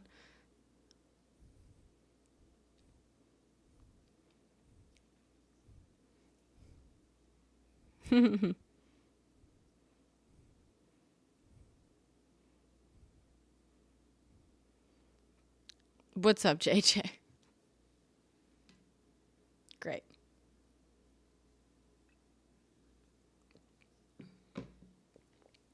I'm sorry. Thank you, James.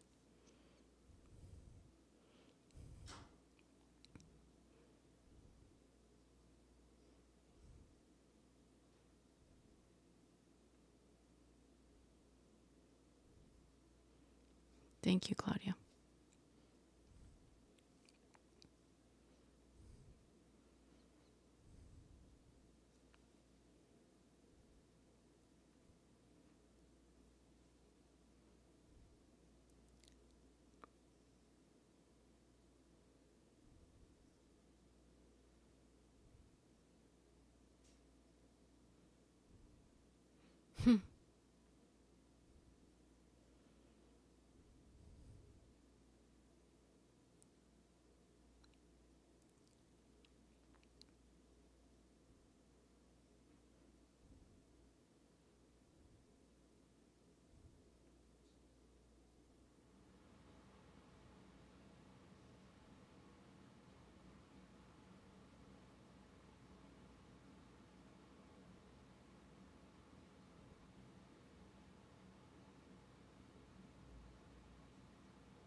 Mm.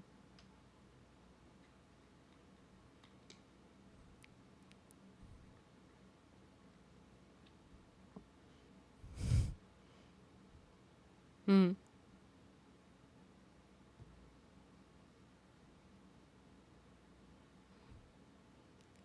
Oh, thank you.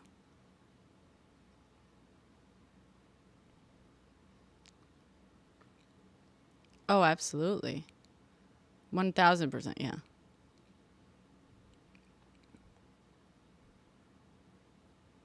Yeah.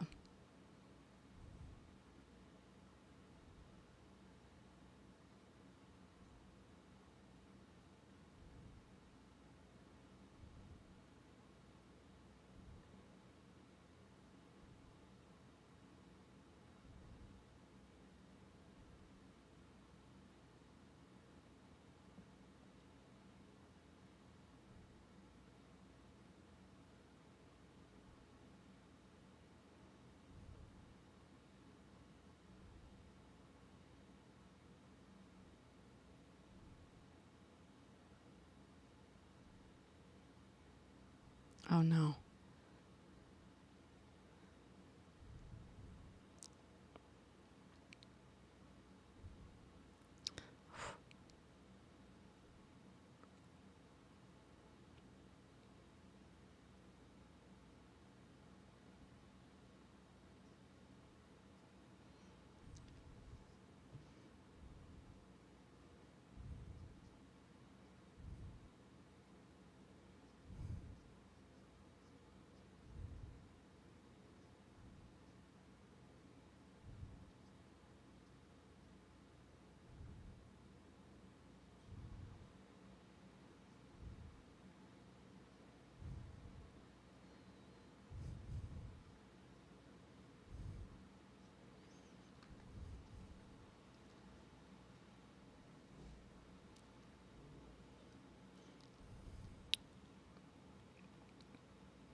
Thank you, Cottage. Thank you, God.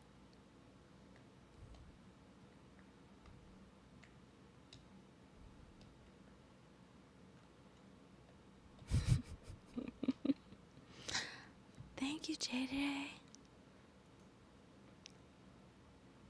Thank you, JJ. Thank you. Thank you, guys.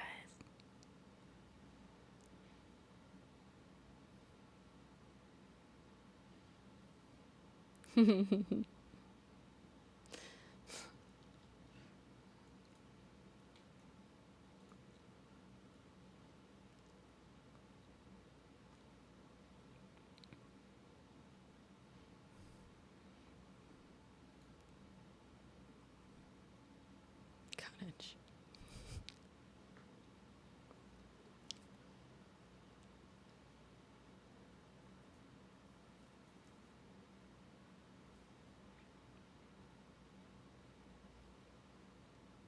Me too, Stormy.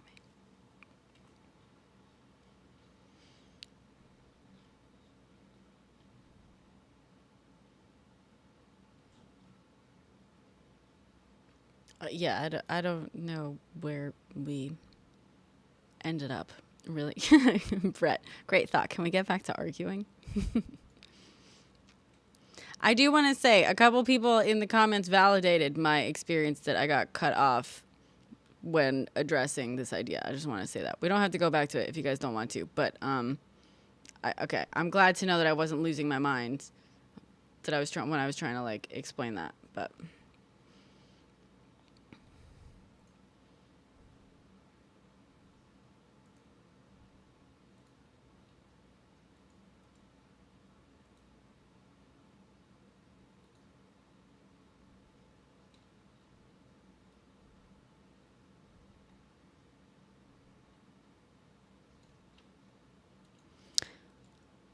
sure. And I'm sure I do that. I do apologize. I mean, sometimes I try. I'm not going to say I'm not trying to be condescending. Sometimes I am condescending.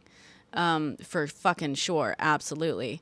I don't always try to be condescending. Sometimes I'm sure I come off as condescending when I'm not trying to be.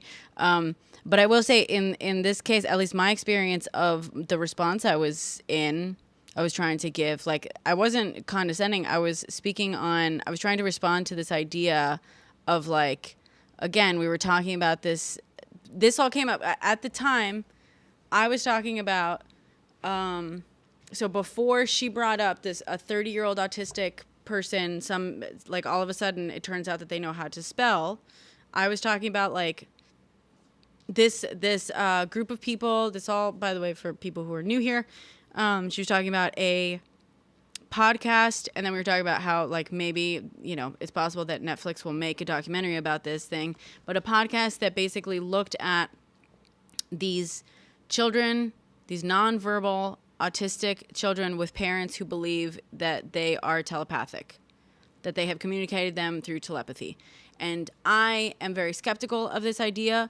I was saying that I can understand that being their experience, that their experience feels like a telepathic instance of communication, right? And I was kind of going through, like, I can see like 3 major points for why, right? We're going through that. And then in response to that, Mac basically said something, basically presented this situation of, like, well, what would you say to this? Like, how would you explain this? And raised the situation of a 30-something-year-old nonverbal autistic individual who has, you know, seemingly never communicated with their parents before, but because we are developing these new tools and approaches to attempting, you know, to communicate with nonverbal autistic individuals, like using spelling boards, that they were then given, this adult in their 30s was given a spelling board and was, you know, discovered to be able to spell perfectly with 0 errors, was something that, you know, she repeated. This was a nonverbal autistic person who had never been asked to spell before. And so she was saying, like, that's, you know, incredible and stuff. And yes, that is great. Absolutely. But in the context of this podcast exploring this telepathy among nonverbal autistic children and their parents describing this as a form of telepathy, I was addressing a different explanation for this. Okay.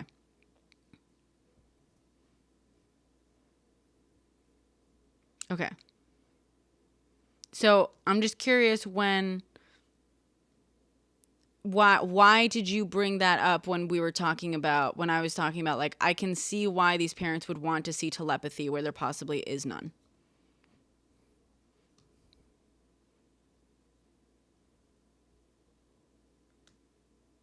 It was that in this podcast.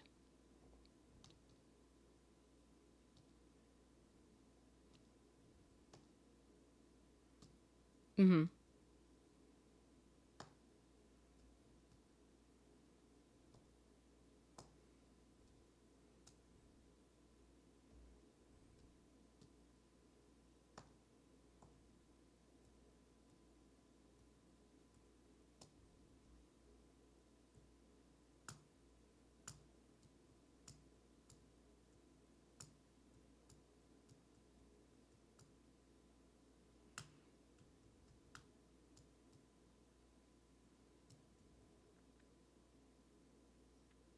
Mm-hmm.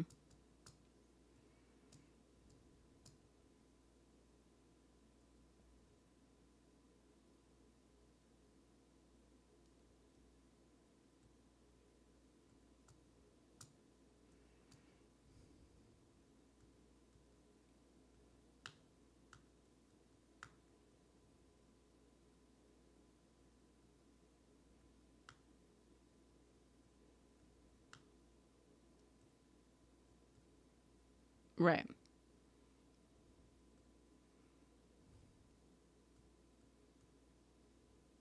Claim. Well, in what sense?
Mm-hmm.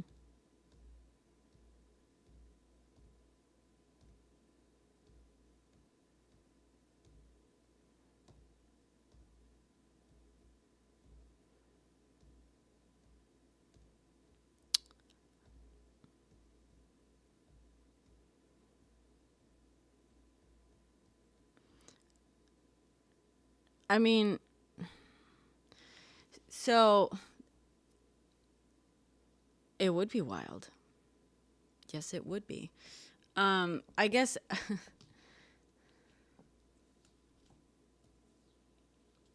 Yeah, that would be terrible. Um, I get so. Well, so I just so you said that the spelling board thing had nothing to do with telepathy, but then you said that this relationship, and then you mentioned even the spelling board like involves telepathy, like the responses with the spelling board and stuff. Um,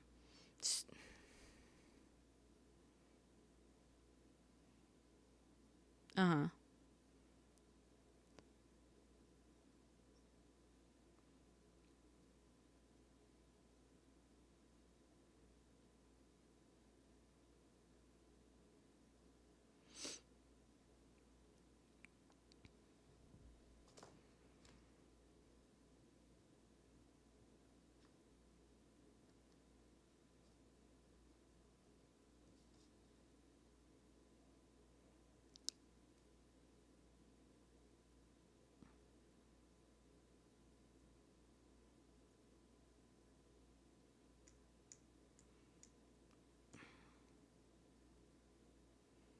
Yeah, I'm not sure that that's proof of anything.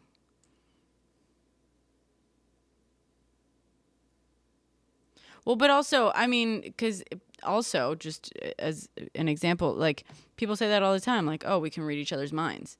You know, that's not telepathy, right?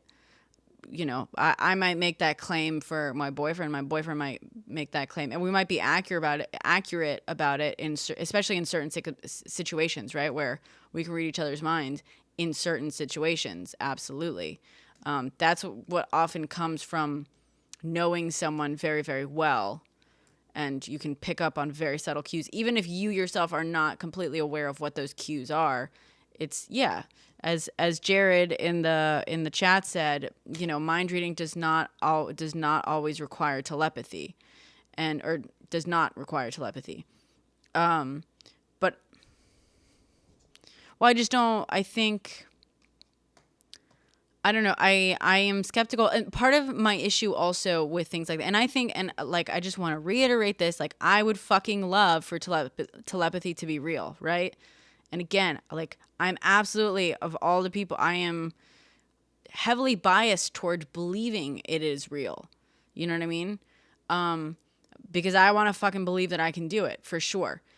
That said, asserting things like this, it's just incredibly dangerous. And I want to again remind you of the example, like earlier, of, you know, the Say You Love Me documentary, right, where there was this interpreter who was charged with interpreting a nonverbal, I believe he was autistic person, his communications through I believe also like computer thing, spelling board thing. And she was like tasked with interpreting this. And she basically was like, oh yeah, we're like connected on a certain level. Da, da, da. There is something inherently fucking dangerous about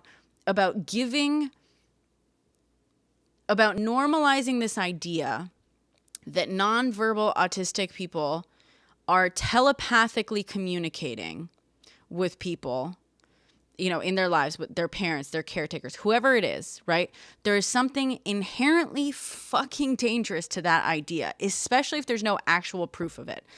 Granted, I'm sure that they can read each other's minds in the way that we say that as humans, right? Especially if you are not accustomed to, if you have no other way of communicating, if you don't have a verbal way of communicating, you're going to you're going to be so much better at communicating non-verbally with one another.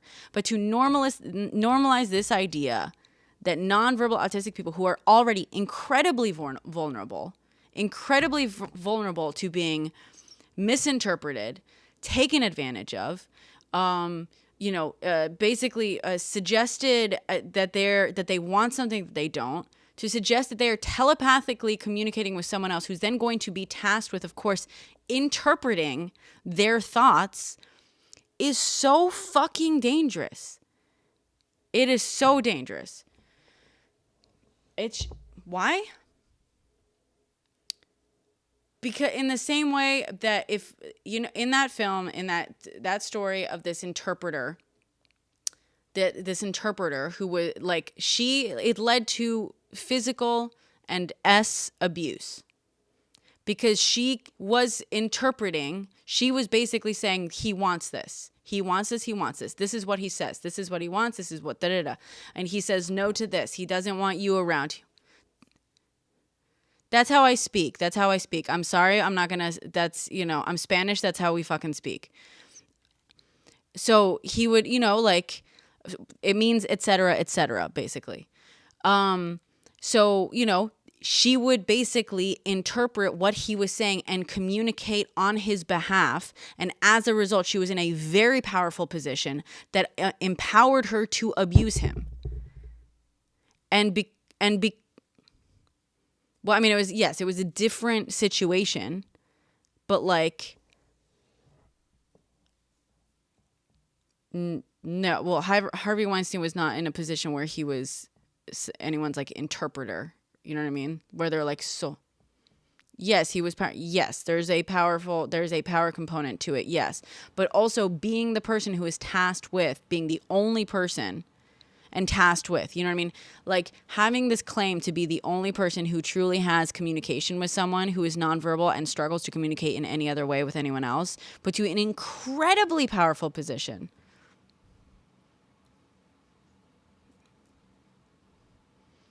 Yep.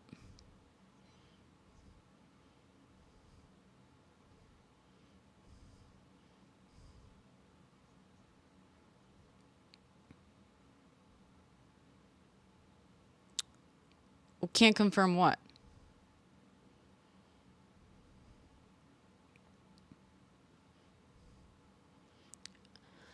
Right, but that's, you understand that that's, if we have no way of knowing whether or not a person who is nonverbal and cannot communicate with most people in their life consented to something, having the one person who's capable of interpreting them, like saying, no, trust me, they consented to this. You understand how fucking dangerous that is? I'm saying, yes, we can't technically know for a fact whether she was making things up or not. You are correct. But the fact of the matter is, there is another person, not like, all things are not equal in this situation. In the mere fact that there is one person who is incredibly vulnerable just by the mere fact that they cannot communicate with people in the same way as we can all communicate. You know what I mean? They do not have an independent voice. It has to be interpreted and filtered through a third party. And when that third party claims that they consented to things that no one else has any fucking way of verifying, that inherently is dangerous. She may be right. He may have totally consented to it. It is questionable considering his mental capabilities, is my understanding. It's questionable whether he's even mentally capable of granting consent in any situation.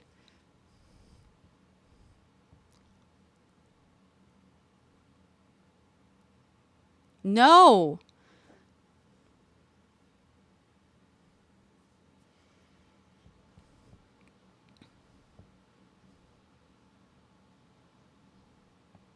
Right.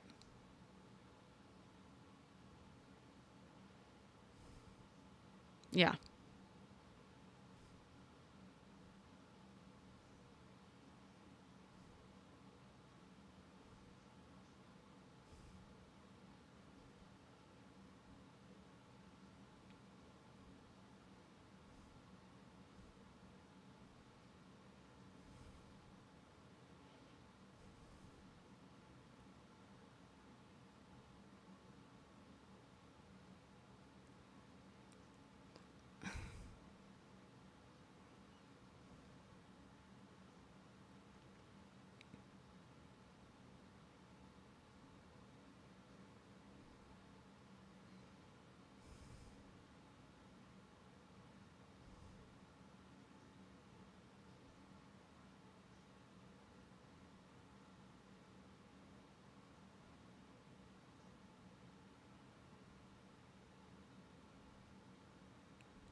Mm-hmm.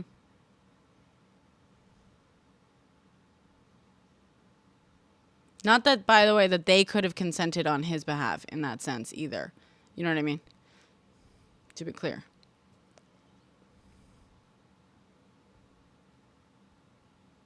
Thank you. No.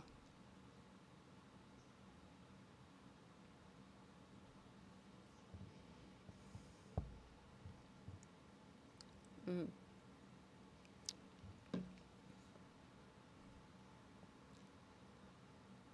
No. We're talking about a situation, the documentary is called, like, Say You Love Me. Or Say That You Love Me, something like that. Say You Love Me.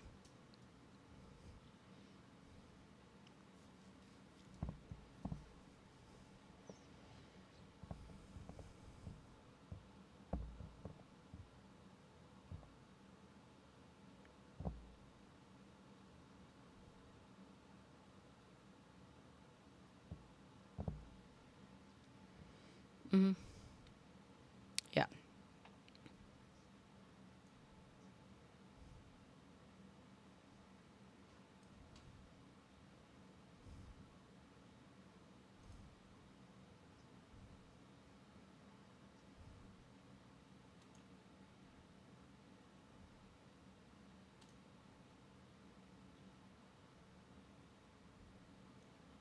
Well, I said.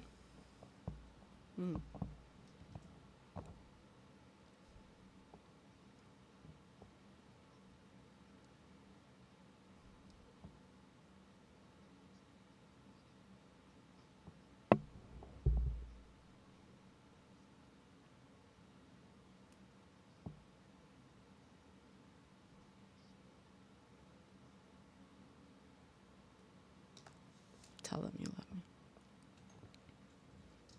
That's the problem.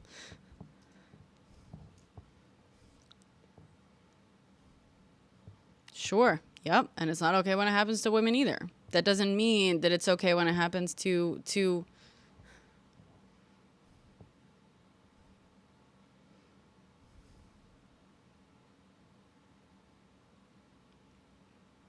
Well, unfortunately, that yeah, life exists in the grace. So part of it was that she helped him move his hands. Does that? So I'm like looking it up again. The documentary is called "Tell Them You Love Me." Thank you, Jared. Um, you know, yeah. But that's the name of the documentary. No, that's the name of the documentary.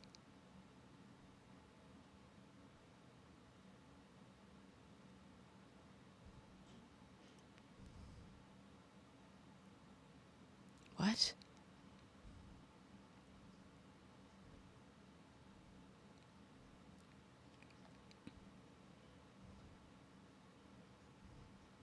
Yeah.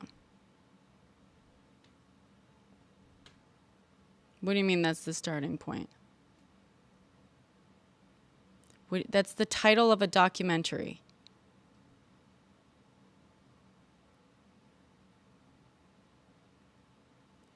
It's just it's just a title of a documentary.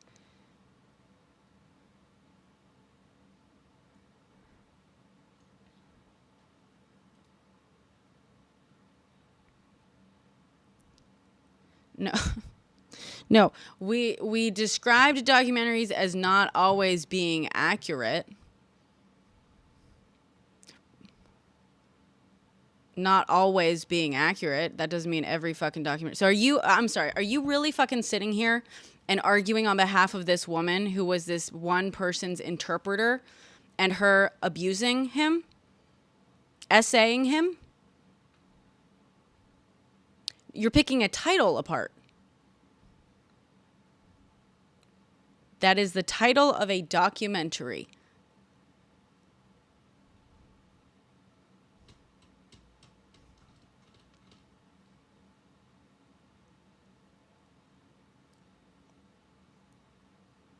What do you mean? Leading who? Yeah, I'm pretty sure it's like literally a quote.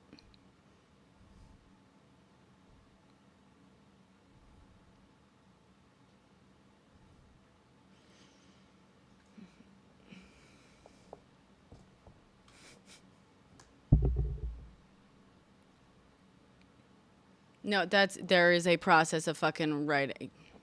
Yeah.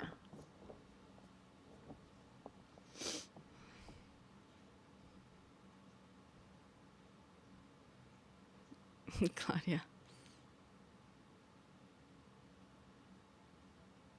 Thank you, Claudia.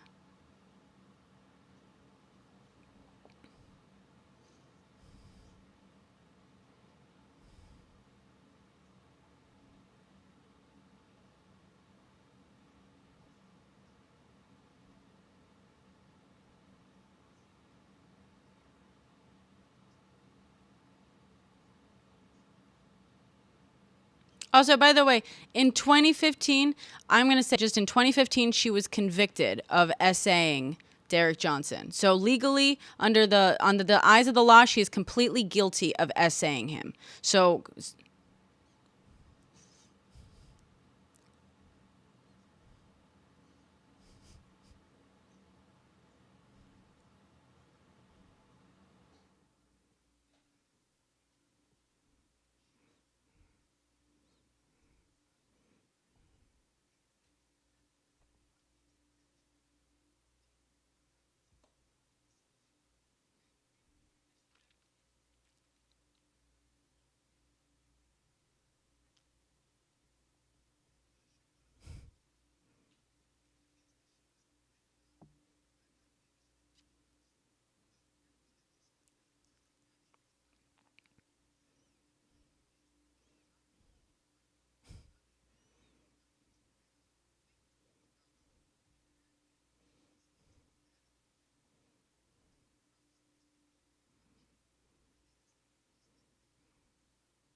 What? What the fuck does that have to do? No. What do you find? Yeah.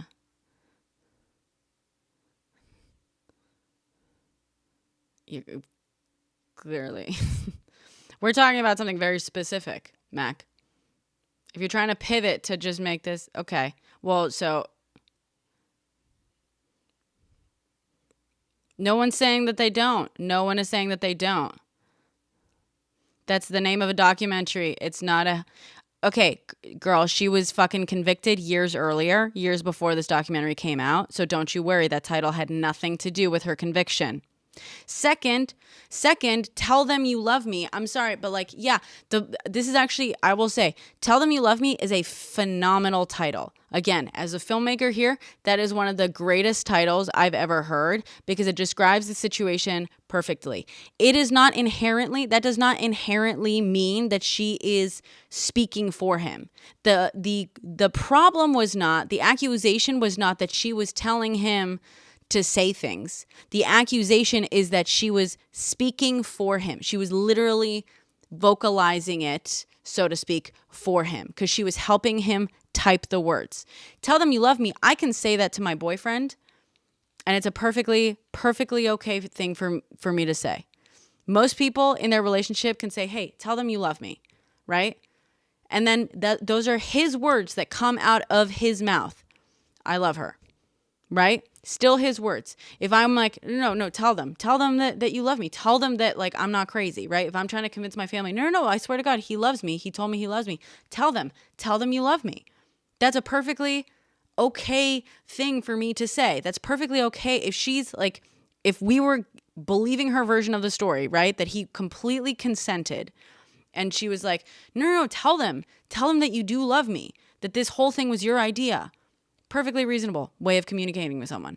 But the fact that she said that and then she's in the position to actually physically have him type out the words and be the person who is then telling them, yes, I love her. That's what puts her in that fucking position of power. So that title, the problem with that, like, I don't see a problem with that documentary title, just on the offset, because it okay.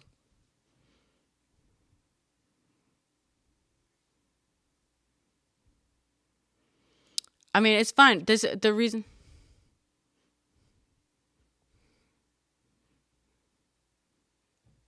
Yeah, she was convicted in 2015. This came out almost 10 years later, I believe. It came out like this year. Yeah, it is gross. Yeah, but it's also,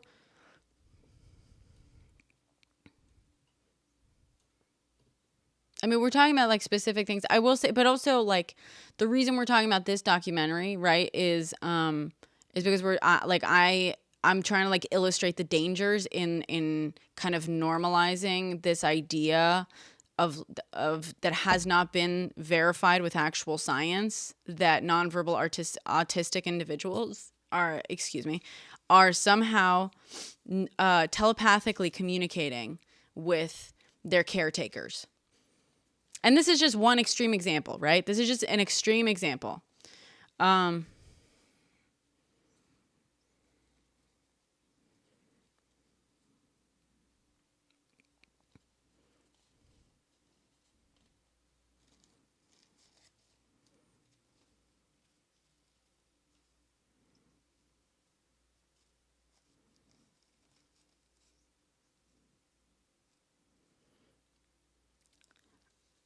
Right, but okay, but so if that were the case of like what this sort of like approach assumption that there's like telepathy going on, if that were really the goal here, I would say like, okay, but so that sort of suggests that like that it's the telepathy that is giving people the ability to better handle or react to, or like better tools to like handle outbursts, meltdowns, whatever it may be. But so people who feel like, okay, I don't think that there's telepathy happening here, like, though I'm struggling to like describe this. People who don't believe that they have a telepathic connection with their nonverbal autistic children are not going to see something that our people are like, oh, guess what? You can you can use telepathy to like calm down your kid when they're having a meltdown, and be like, oh yeah, I can learn from that. And by the way, because like telepathy, like, what does that mean?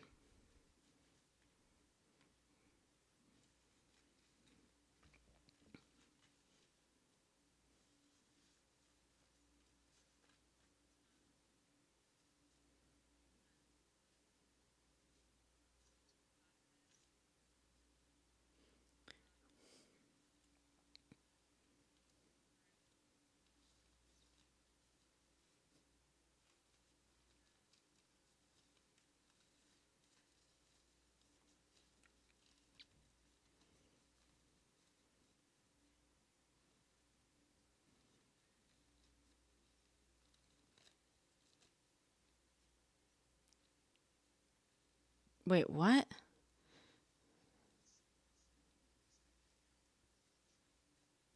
What?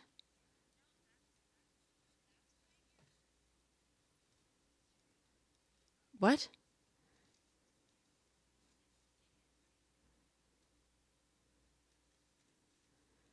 That they, okay.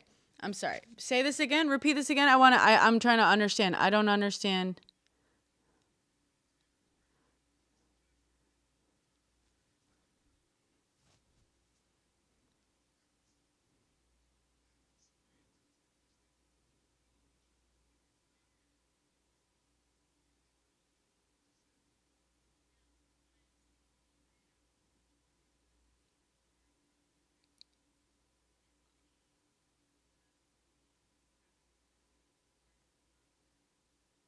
Hmm. Okay. Okay. So I'm curious. Sure. Okay. I'm curious. So if that's the case, then how are these children communicating the fact that they are meeting on this hill in their dreams?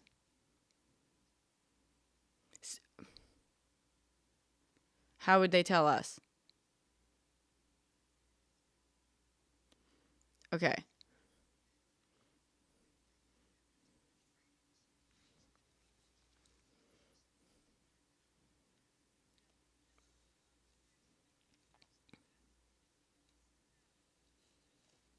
Hmm.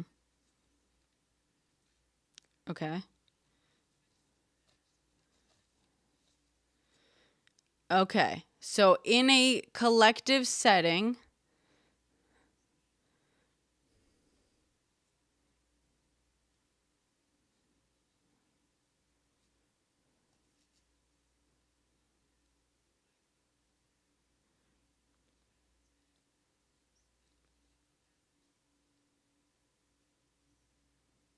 okay. S-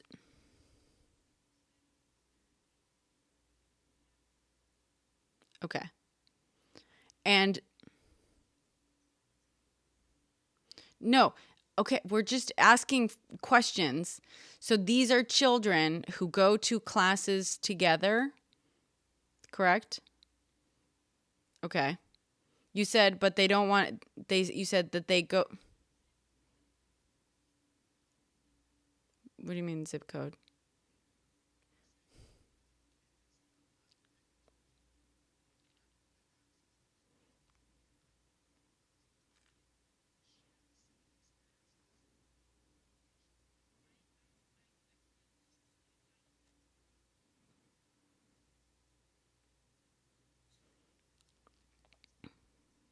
Yeah.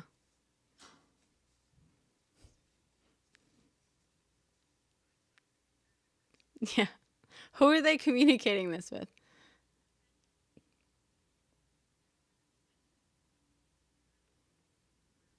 Yeah.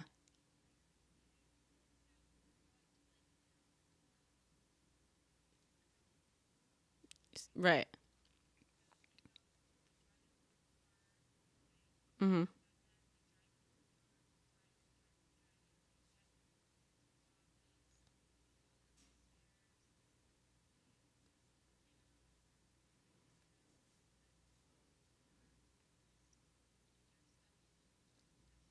Mhm. Mhm. Mhm.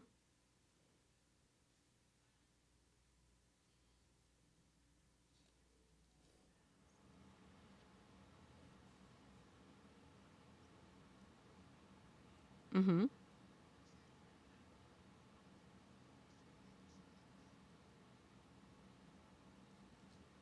Well, you said earlier because we asked like, okay, who do they tell these things with their spelling boards?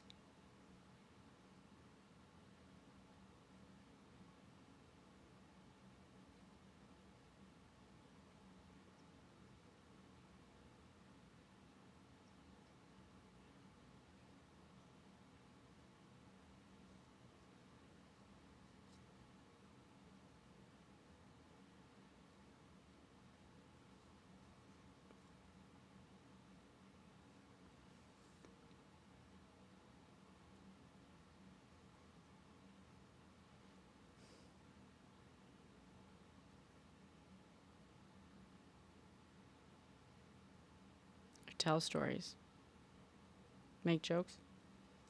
Okay. Uh huh.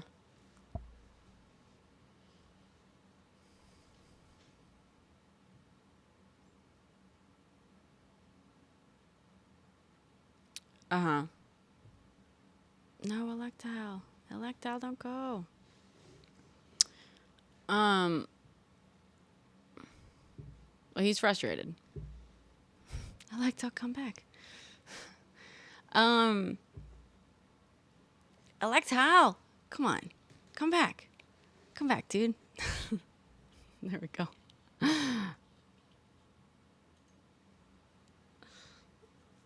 There we go. Well, you're using language. Yeah.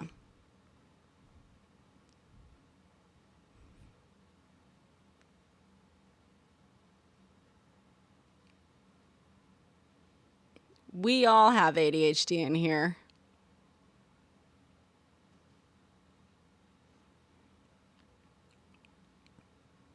Yeah.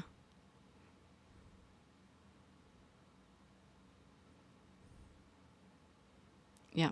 He's back up. Thanks for coming back up, Electile. Um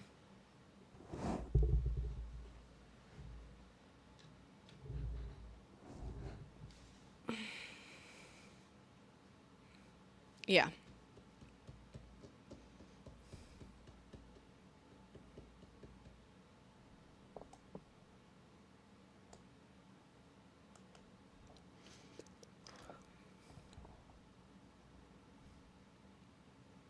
Yeah.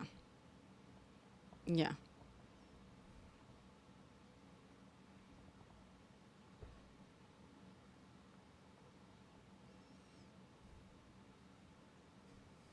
Yeah. Let's look up. Let's do it. I'm sure we can look up. Is it um aut nonverbal? Hmm.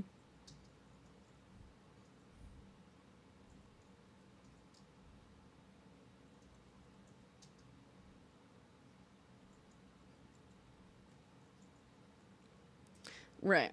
Well, I mean, what I was gonna suggest also, when I was gonna try to, I don't know that questions will ever get us to this point, but depending also, you said they have to go to class to learn how to spell, right? To go to and learn how to use these spelling boards. Is it possible that they are being taught how to spell on these spelling boards, starting with very basic vocabulary?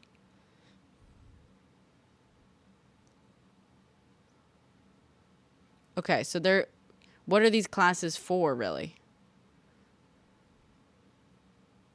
With who? Okay, so they are learning how to communicate in these classes. What are they learning how to do in these classes?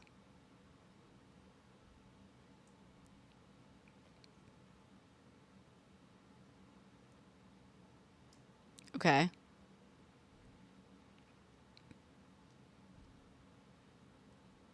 Okay, so the okay, so okay, so they show up to these classes and oh, I'm sorry. They don't just show up to these classes? How do they get to these what do you okay, what do you object to when I say they show up to these classes? I don't know how saying they show up to a class is not fucking belittling. I show up, yeah, exactly. I show up to work. I've shown up to classes. That's not belittling. Yeah. Yeah.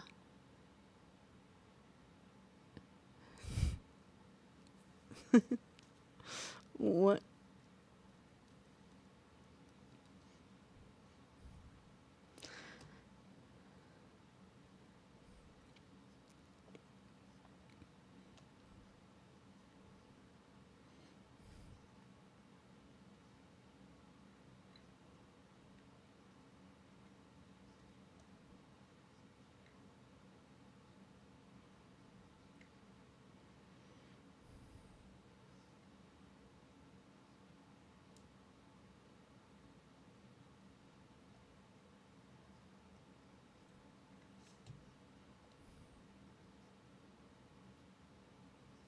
Right.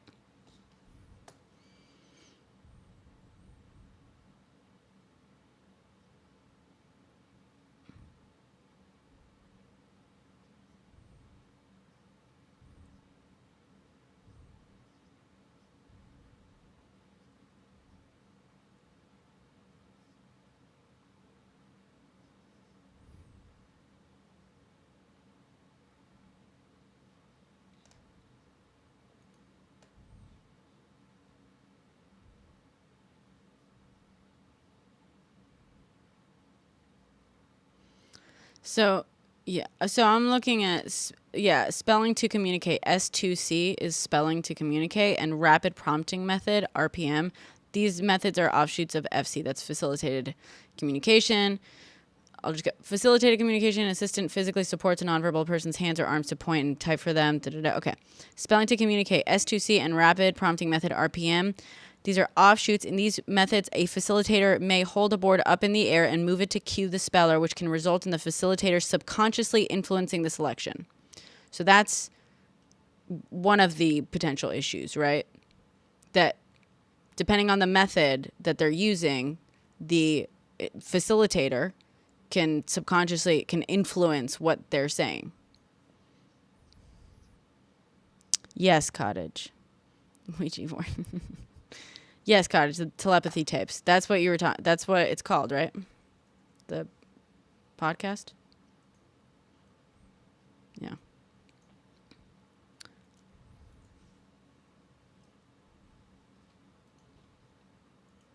No, but we should be able to find this information separately too, right? If it's documented. So they're not typing themselves. So we're okay, but we're asking you.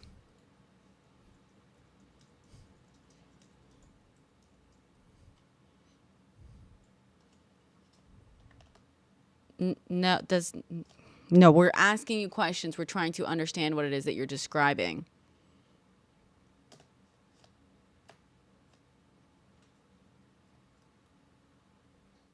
Why are you?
What were you getting at? Yeah, you're saying you were trying to get. That's what you were trying to get at earlier. Okay, but and we kind of explained to you earlier that it's not that science isn't looking. Science looks into telepathy all the time.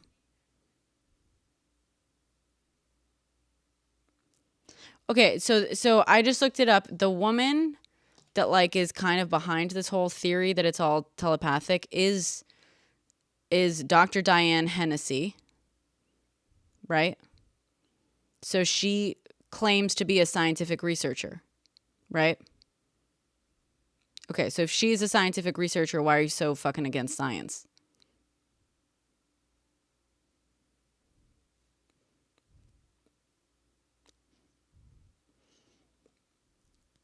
She is part of science. Uh-huh. Okay, but maybe that's maybe that's because she is producing results that cannot be replicated in under, stricter scrutiny. There's a hell of a my sister has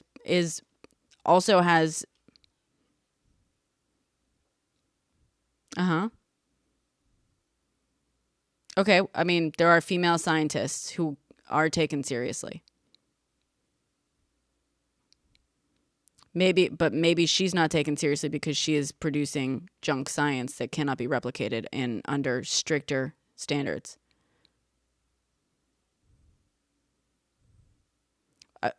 I'm not dying. You're the one who's really going to bat for this woman and her.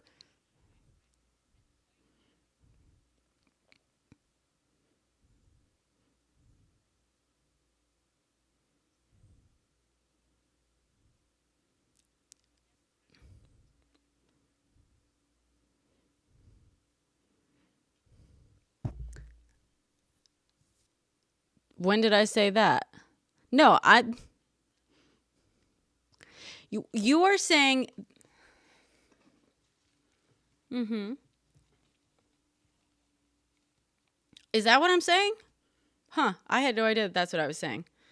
I'm saying that people telling you that someone is someone nonverbal that you personally have no way of communicating with, using problematic, according to actual experts, problematic methods of communicating and interpreting messages from someone who otherwise cannot communicate for themselves is a fucking dangerous position rife with potentials for abuse. And you are defending the right of people to solidify their positions that will make it easy to abuse people.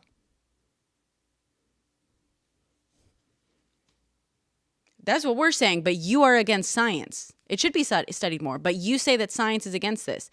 And the problem that you have is that when science studies this more closely, no, Colleen, the problem you have is that when science looks at this and tries to apply any level of scrutiny to it and finds that no, it's not holding up, you have a problem with science. So when you say science should look at this, what you really mean is that you don't want science to look at this unless it draws and the same conclusions that you want it to. Science does look at this, but that's the thing, but it does, and that's your fucking problem with science.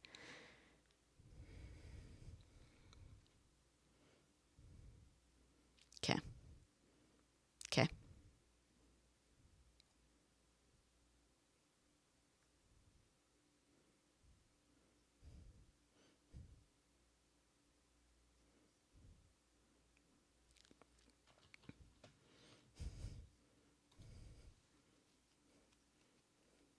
Yeah. I mean, the scientific community is looking at it. But you claim that the entire scientific community is against Dr. Diane Hennessy. And I'm saying if the entire, well, you did. Am I crazy? Okay. So you said, okay, so you were mistaken. So science is not against her. She's not alone because she has a V, is what you said. I can't say that word on here because I'll get banned, but. Right? So right. Okay, so the entirety of science. So you want science to look at it, but you don't actually want science to look at it because if they find that they don't agree with her conclusions, you don't want that. But they are. They're looking at okay. Okay.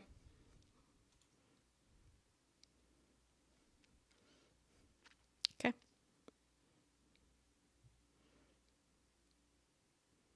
Multiple people are looking at these communication methods. There is a large debate about the validity of these communication methods.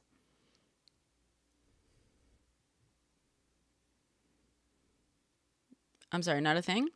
Of what?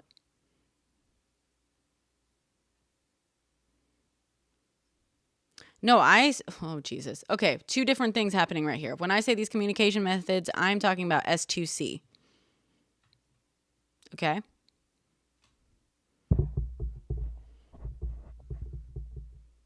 I know two things happening right now. Number one, when I say that they're looking at these communication methods, I say they're talking about S2C. Earlier, I'm saying if someone could prove beyond a reasonable doubt that telepathy is fucking real, yes, that would make headlines. Absolutely. And I've repeatedly said that science and scientists have absolutely looked at telepathy and mind control and all these things. They have. We talked about multiple studies in here over the last several hours. Excuse me? Was I in the room for what? No, obviously fucking not. Were you?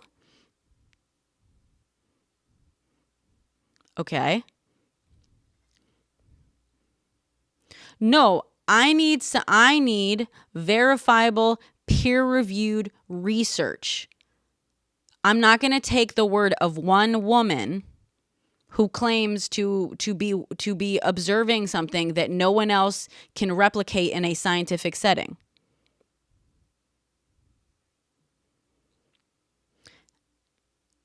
What is a scientific cottage? Do you want to take this one? Here's our resident fucking researcher. What's a scientific setting?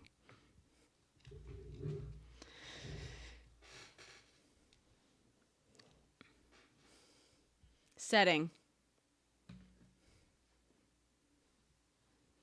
What is she wants to know what a scientific setting is. I don't even know how to answer that question.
Yeah. And to answer more simply, a scientific setting is a controlled environment.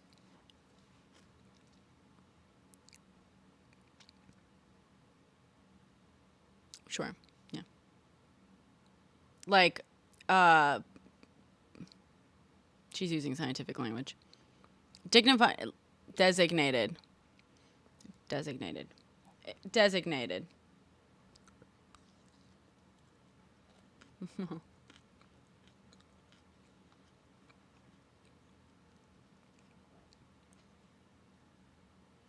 That entirely depends.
Like tell.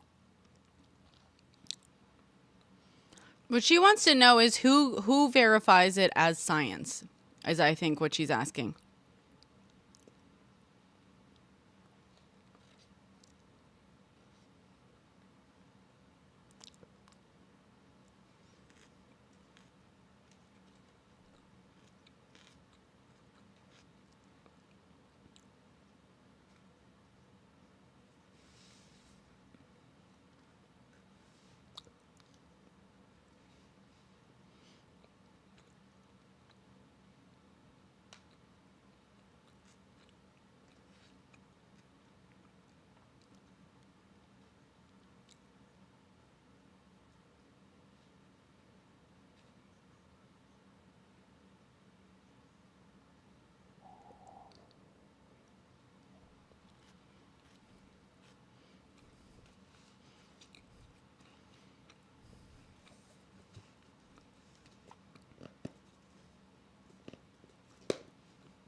Great.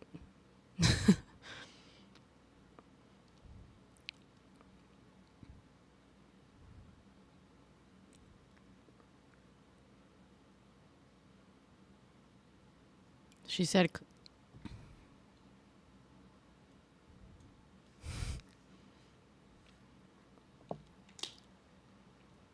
yeah, they're two different things. Oh my fucking God.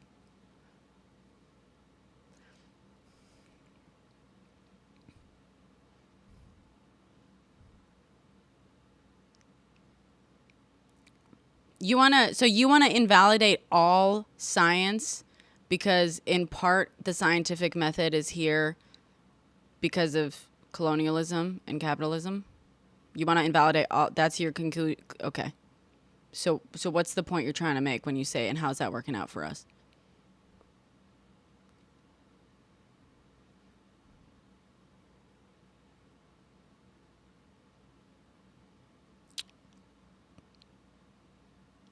I don't know what that means.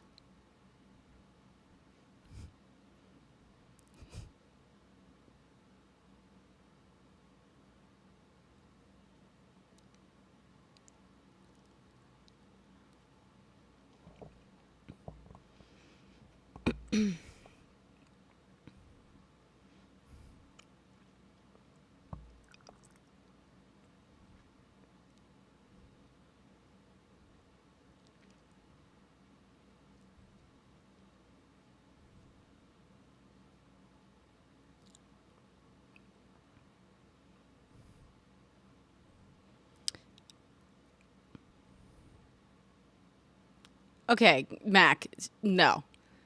You don't get to accuse other people of having an attitude. She does not have an attitude, at least not an attitude that has not been warranted so far, okay? You are being very rude to Cottage right now. You don't get to be upset with Cottage for matching energy. Thank you.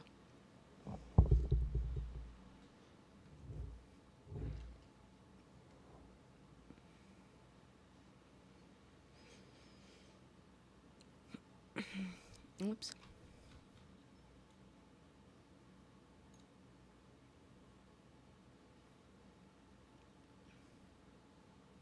What is that supposed to mean, Mac? It's because AI is trained on people like her.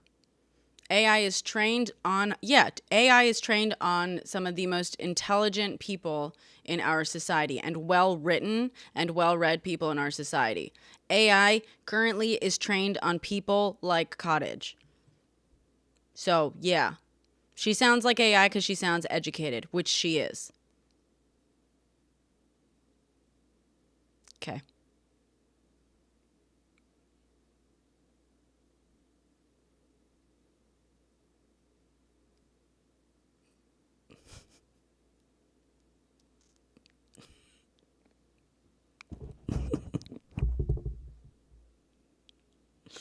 I don't know what's happening. I don't know what's happening right now. Oh, God. Okay. Yeah. So, do we know what a scientific setting is? Do we understand what science is now?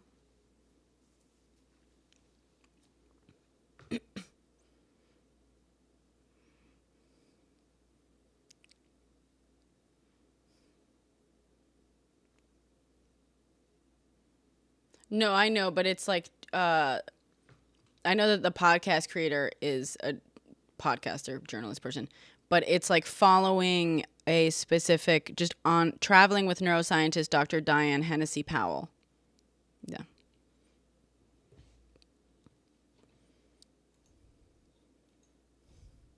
No. I'm saying it sounds like this is all about Dr. Diane Hennessy Powell.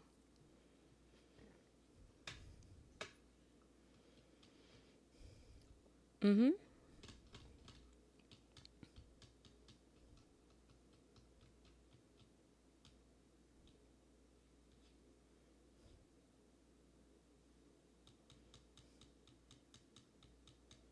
Before Cottage was in here.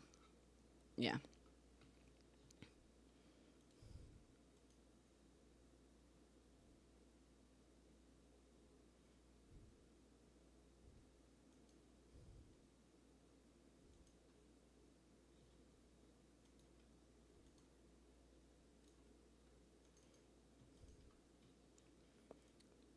So, can I just say, why do they claim that scientists would not work with them?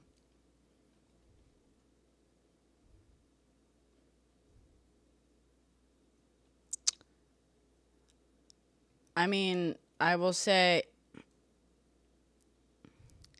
Dr. Diane Hennessy Powell says that scientists won't work with her. So she claims to be a retired integrative medical doctor, neuropsychiatrist, and psychotherapist. Okay, so she doesn't have the credentials. Could it possibly be some other reason that other scientists will not work for her? Or with her, I should say.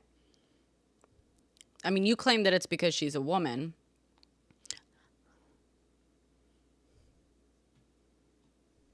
Right. And so I'm saying, is it possible, because telepathy is in fact studied by scientists. There are lots of studies on telepathy, and there are lots of studies on autism. So neither of these things are things that are like not studied by science. Is it possible that there's perhaps another issue with her approach to this that would lead the scientific community to not want to be involved? I don't know. Maybe her methodology is abusive or problematic in another way. I'm just saying, is that possible?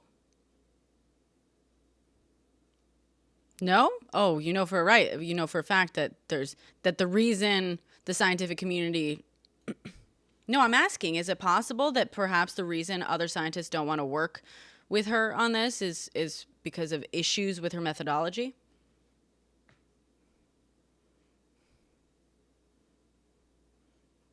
I'm sure it is, absolutely. Is it possible people don't want to work with you because you're getting defensive? I'm asking you simple questions. I'm examining this. You have stated here that scientists don't want to work with them because they don't have the credentials. And I'm saying, okay, well, it seems like she has quite a few credentials. Is it possible that the reason scientists don't want to work with her is for other reasons? And you're getting fucking defensive about it.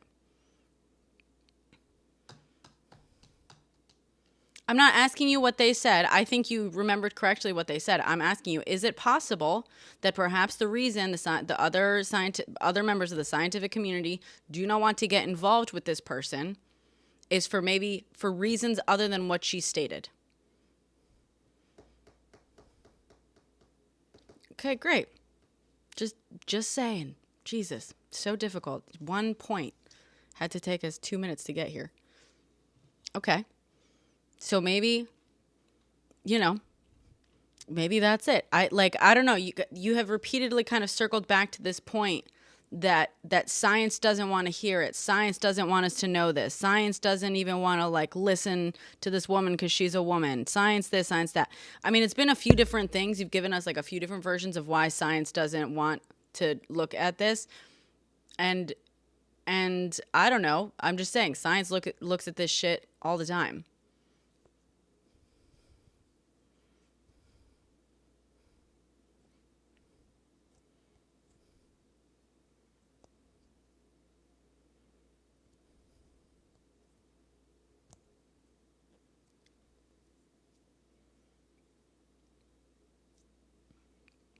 I'm not.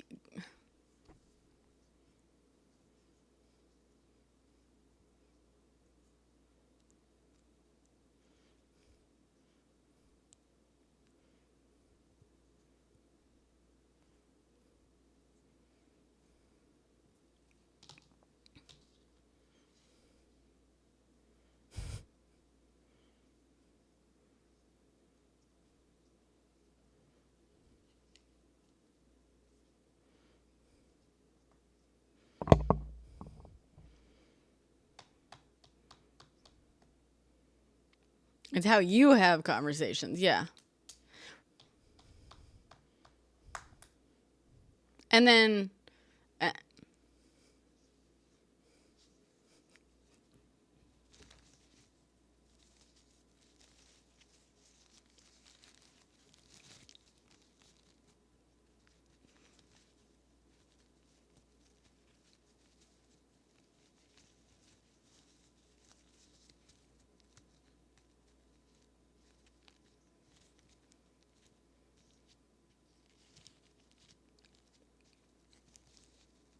Showing up to work or showing up to.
Mm-hmm.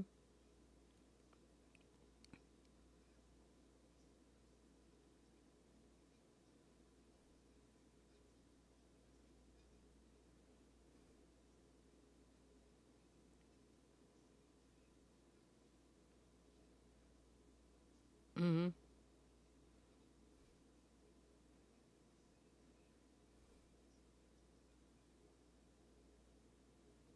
Thank you, Lactile. I also, by the way, I wanted to be clear because I still have no fucking clue what they were doing at this place that is the spelling board classes. I don't know what the class is for. I asked you if they were learning words. I asked you if they were like learning. Okay, but what's the point of the class then? Why don't they spell at home? They spend 1 hour a day spelling at a different place than home. This is what I'm trying to understand. What is this?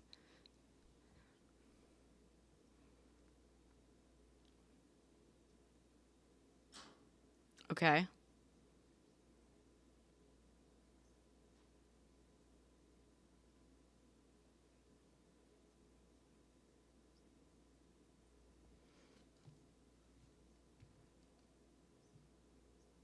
Uh-huh.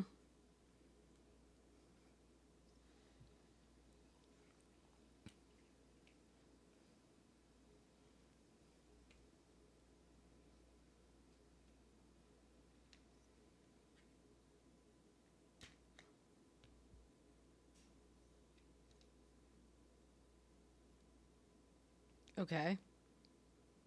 Okay, but the purpose of these classes, what are they? They're just going to spell. I guess I don't understand what the purpose is. If this person already knew how to spell, okay. So they only went to a class once, and then they discovered that this person can spell everything already, and so they okay. Okay.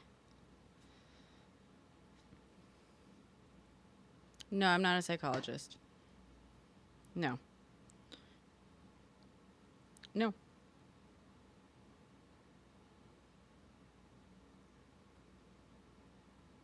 I'm not I'm cleaning off around my phone right now. That's what I'm doing. Yeah.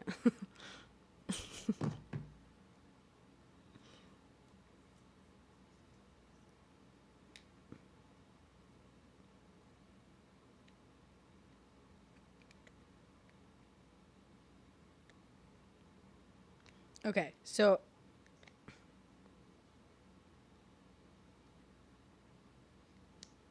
okay.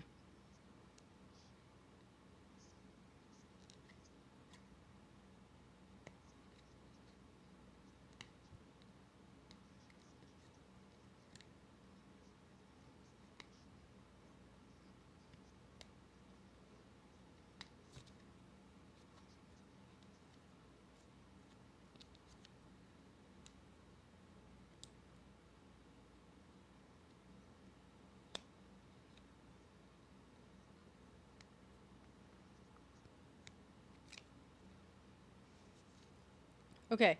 But I want to also know because this whole thing it's like we're just trying to to like,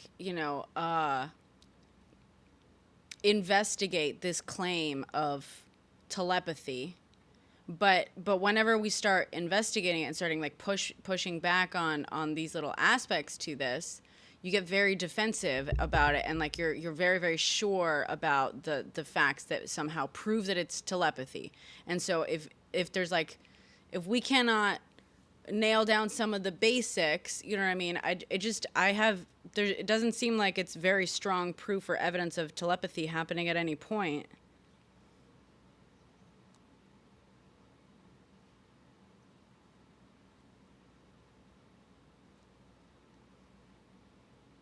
I'm sure it was. Cool.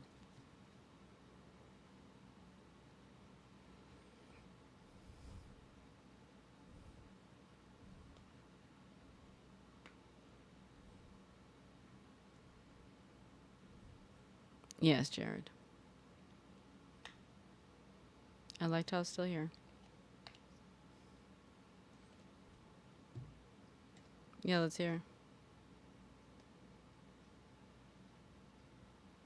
Yeah.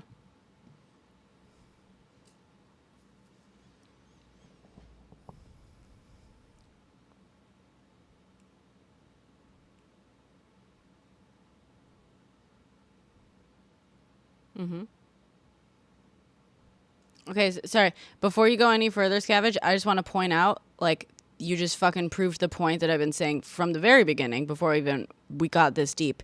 Science does study telepathy regularly. So let's stop acting. So I refuse when like parapsychologists start saying like science doesn't want to admit this. No. Science is looking at this shit constantly.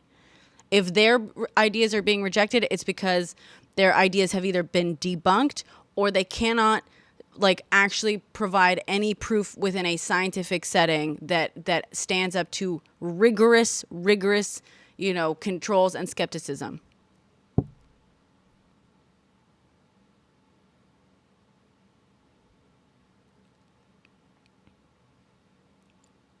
What? That's are you no, I don't know.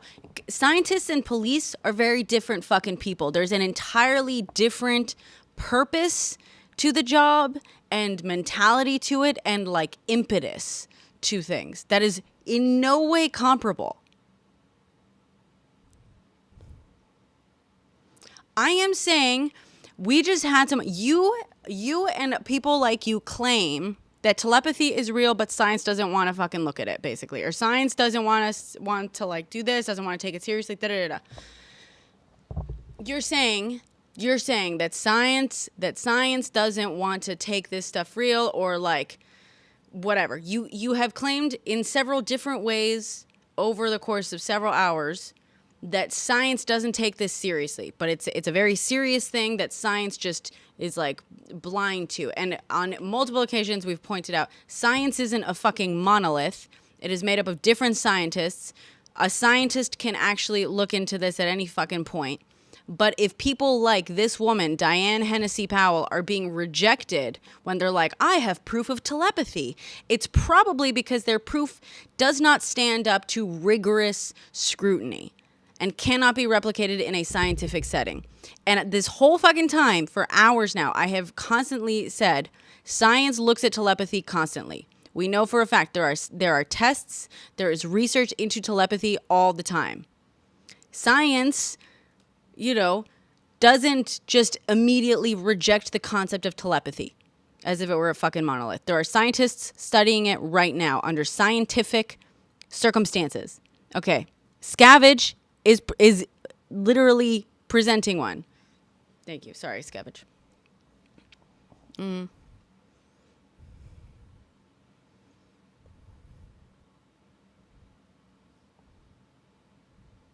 Right hippocampal. Well, I don't know the Garrus. Right hippocampal. Gyrus. Gyrus.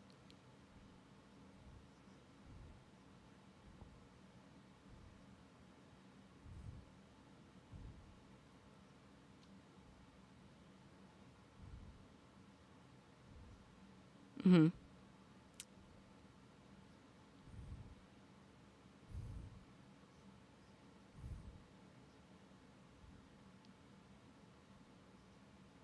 Okay, cool. There you go. There's some fucking science for you.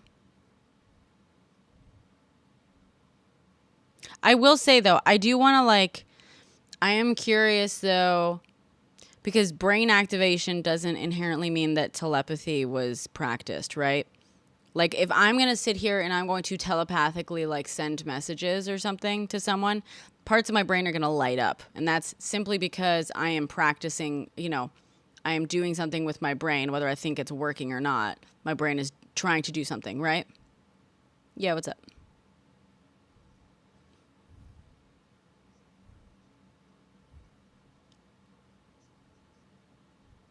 Mm-hmm. Mm-hmm.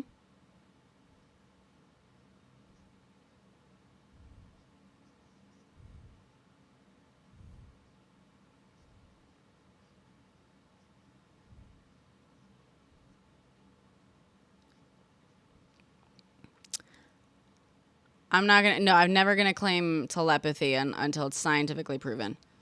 I'm saying that, like, the way Jared put it in the chat, it's like mind reading doesn't require telepathy, right? And that's something, yeah, that a lot of people that feel close to each other feel, yeah, a lot of people feel that they can read the mind of their loved ones.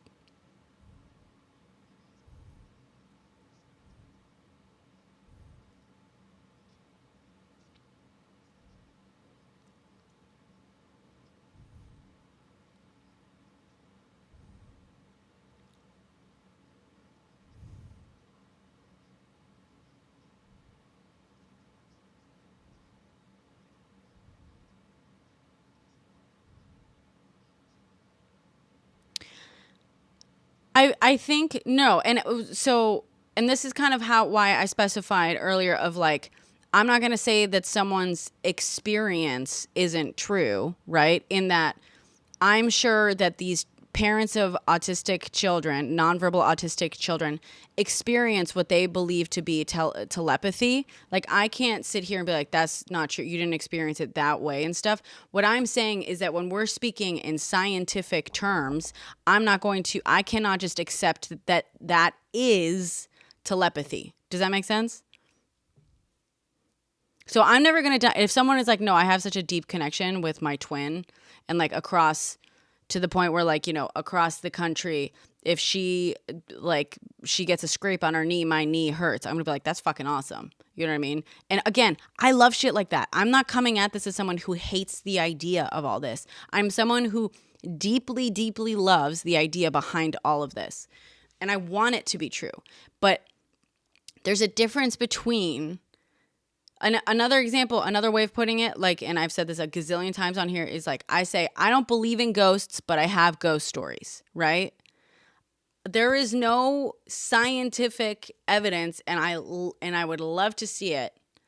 I would love to see it, of like actual ghosts the way we understand them, you know, or talk about them or whatever. But at the same time, I'm never going to doubt someone's ghost story. Like, if you say that you experienced something, I 1000% believe that you experienced it that way. Same with me. I have ghost stories. I don't believe in ghosts, but I have ghost stories. And same with this. I have not yet seen scientific evidence that is like truly, you know, undeniable scientific evidence, like proving telepathy, especially in the ways that we like to talk about it. However, or, you know, psychic powers, right?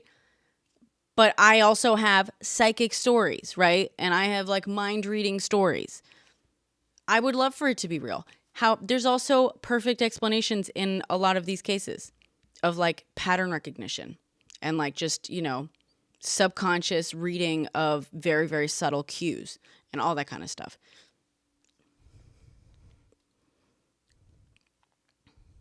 Mm-hmm.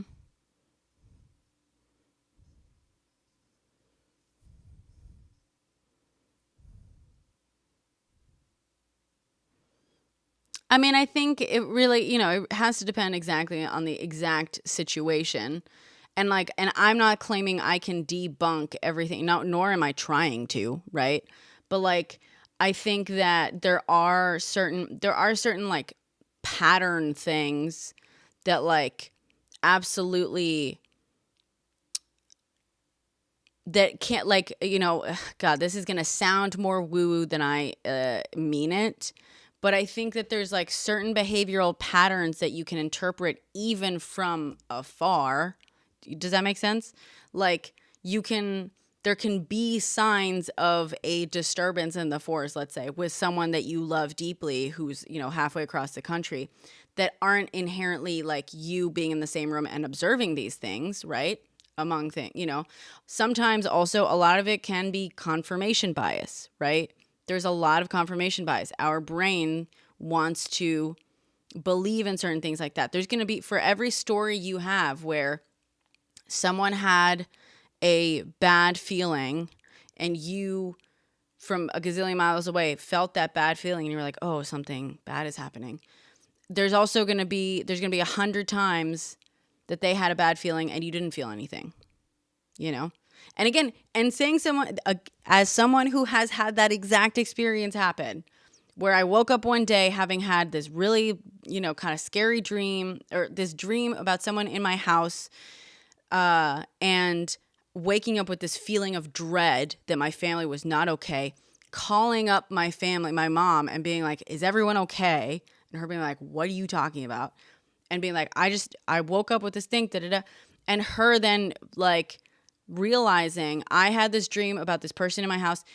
And she said, last night, your father, as we were going to bed, like screamed, basically yelled in a way I've never heard him, and turned white as a sheet because he saw a woman. He said he saw a woman like standing in our room or at the top of the stairs or something like that. So basically my dad that night saw what he thought was like a ghost when he was half asleep, who happened to be line up with the dream I had while I was in a different country. And I woke up with this like deep, dark sense of dread, right? That sounds paranormal as shit. It absolutely sounds paranormal as shit. Abso-fucking-lutely. Do I have an explanation for it that like, can I debunk it? No. I can hypothesize on other reasons for it.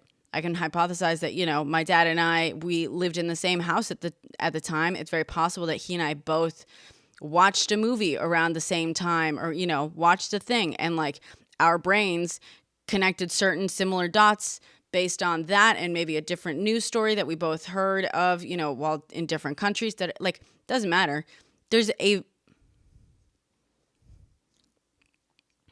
I think it's just as reasonable as saying, oh, there's a whole paranormal plane of existence that we have never been conclusively able to prove or show any actual evidence of.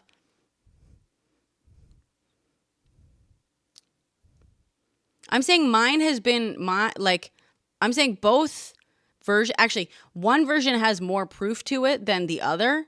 And I know that you think, and it's the one that you think is more complicated that we pick up. And I'm saying that we have subtle cues from, we like pick up different pieces of like information. And that's what like our dreams are. And like every once in a while, you're going to like coincide having a similar dream as someone else. That we have demonstrable evidence for, that we have seen, right? There's actually proof of that happening. No, the world, Mac. Not me. No, Mac. No, Mac. I'm saying science has shown that yes, we will pick up different like subtle cues and like align in our experiences and dreams and stuff. That's not just me. I'm not pulling it out of my ass. That is a thing.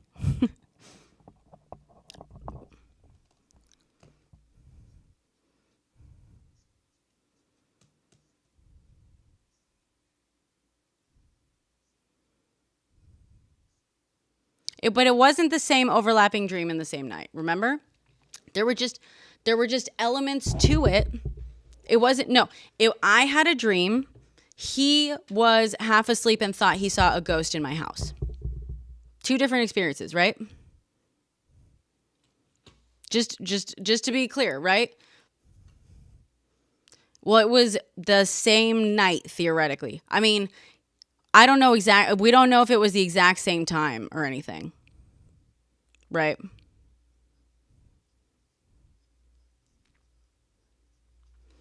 Right. No, there's no evidence that it was the same time. It was, I woke up one morning having had a dream and having, this like sense of dread, whatever, and called up my mom. And the night before, the evening before, so I have no idea what time he fell asleep on the couch. She convinced him, hey, come on, let's go up to bed, da-da-da. No idea what time that happened. No idea what time my dream happened. In fact, the way we understand dreams, my dream that I remembered probably happened in the early hours of the morning as I was waking up. Does that make sense? So yeah, it probably didn't happen at the exact same time. It happened that same night / evening,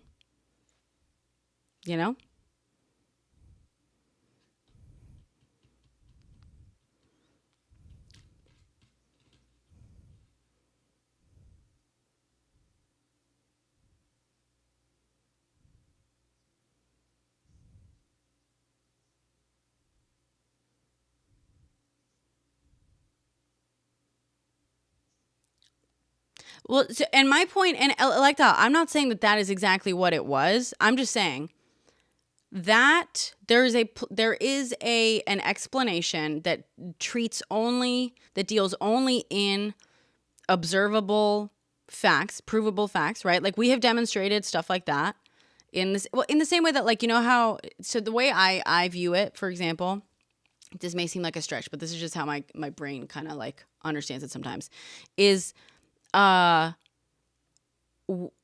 when, you know how there's like this whole thing about women's periods sync up. So, and we act as though it's like, oh, that just means that like you guys, like we're friends on a deeper level. Da, da, da, da, da. No, the science shows that most likely what it is that your period starts to sync up with people that you share certain habits with.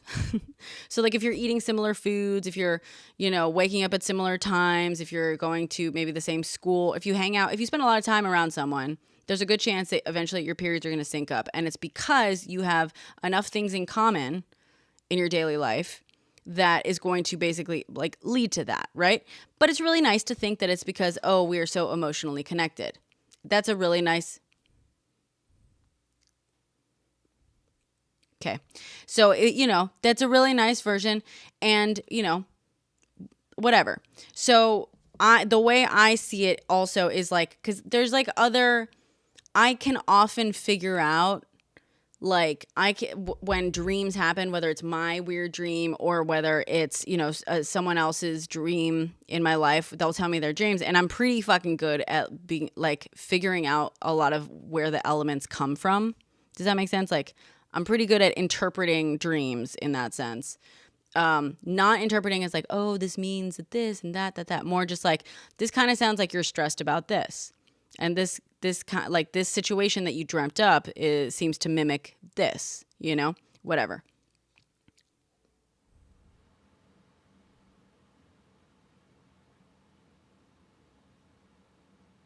What? I'm sorry, Mac. What's happening? Yes, it...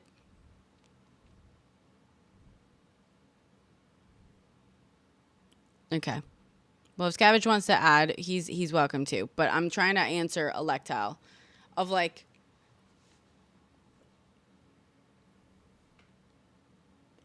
So, Electile, my point is there is like a scientific...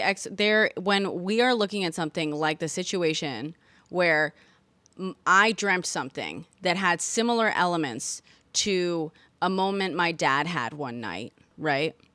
And it happened, over the course of the same night. And I wasn't living in a different country at that time, by the way. I was in a different country for a few days. So that's why I'm saying like, oh, it's possible that we just like both picked up kind of similar, things. Like we might have watched a movie like 3 nights earlier or 2 nights earlier. I don't remember, together, and had, or like similar stories in the news or something. And just like couple things put together where he sees a ghost in his bedroom. I imagine a woman in my house. Does that make sense? Okay. I'm just saying, and I'm not even saying that is explicitly what it is, but that is at least made up of pieces that science has actually demonstrated are parts of how our brains work, whereas the paranormal explanation has yet to be properly proven in a scientific setting. I am not saying it's not paranormal. I am just saying there is no proof of it being paranormal. And in fact, there is proof of the more complicated. I know to you, it sounds more complicated, right? That it's like that other thing.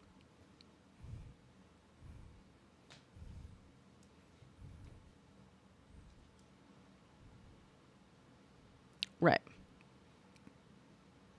Right.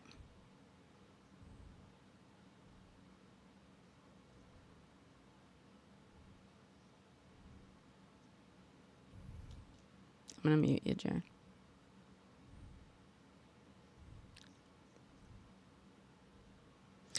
Yes and no, Electile. Yeah, I understand. You're saying that it's the shorter line, the simpler explanation is the paranormal thing, right? In many ways, yes, I agree with you. The simpler explanation is the paranormal thing. In the same way that in many ways the simpler explanation is God willed it, right? For a lot of things in life, God willed it. Okay, but maybe also it was cancer. You know what I mean? Like, I understand. In many ways, yes. The simpler explanation is, yes, it was controlled by an unseen force. Or like, there's an unseen part of reality that we do not understand that is actually causing all of this. But in many ways, there's another way of viewing it, which is that like maybe sometimes the simpler maybe simpler actually means like stuff that is real. Does that make sense? I'm not trying to be dismissive of that, just to try to like paint the two things, Yeah.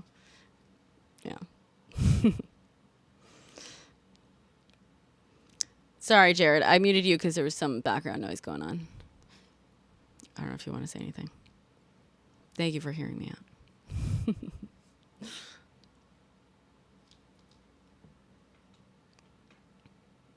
Now that I've talked your ear off, is that... You're up on here. You requested to join, Jared. I don't know if you know that.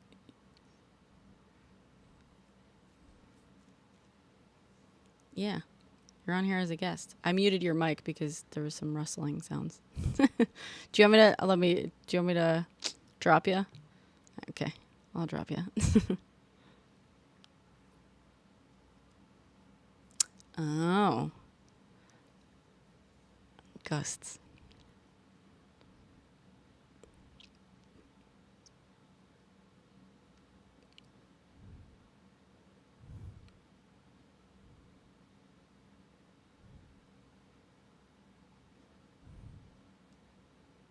Mm-hmm.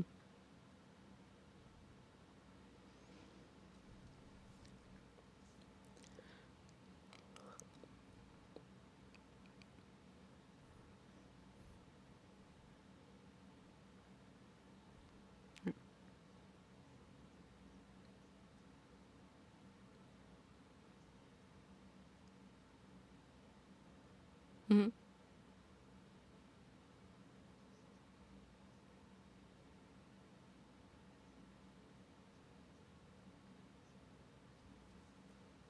Mm-hmm.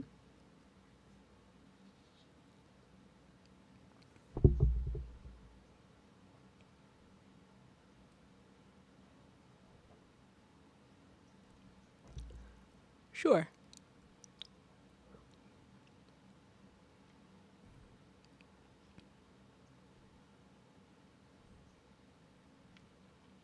That's not what happened in Salem, just to be clear. But yeah, go for it. I understand what you're saying. I know. I'm just, we fact check here. That's not what happened in Salem. Yeah.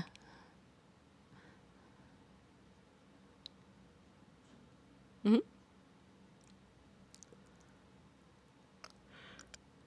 Yeah.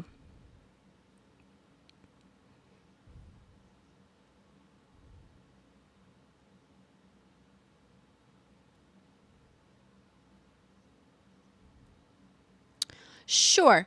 But I want to be clear also. There's a reason I think it's like two different sets of conversations. And that's why I say like, oh, I don't believe in ghosts, but I have ghost stories. That's very different than like when we're talking about the scientific method, right? Like, yeah, I've got ghost stories. I'm going to hear out your ghost story. I'm not going to sit, when you tell me a ghost story, I'm not going to sit and be like, okay, but that's not real, right? I'm going to enjoy it. I'm going to believe every fucking moment of it. Abso-fucking-lutely. Yeah, on the background, my brain might go like a little bit, like, oh, I wonder if, what the, reason is for it. I think that's why we like ghost stories so much as humans. Like, our interest is piqued by something that we don't have an obvious explanation of, that like we literally, our brains are hardwired to be curious about shit like that. But, so like there's that one set of experience and conversation and whatnot. Absolutely. I'm not going to be applying the scientific method to that. However, when someone comes to me and is like, hey, there is a person out here that the scientific community rejects because the scientific community is closed-minded, who is proving that nonverbal autistic children are telepathic and are communicating with their parents telepathically, some huge alarm bells are going to start going off in my head. Well, I'm saying when claims like that get brought up, that's very different than being like, oh, I have this crazy story, like ghost story, whatever it is, or even telepathy story, da-da-da. Right.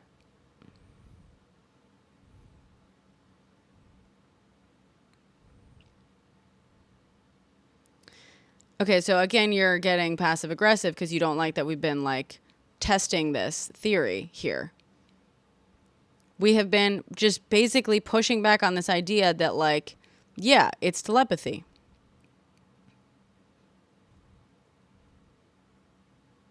Okay.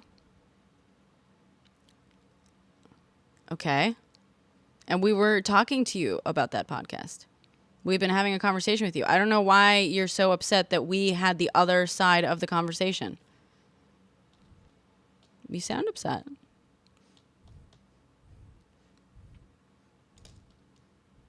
I'm not saying anything about you.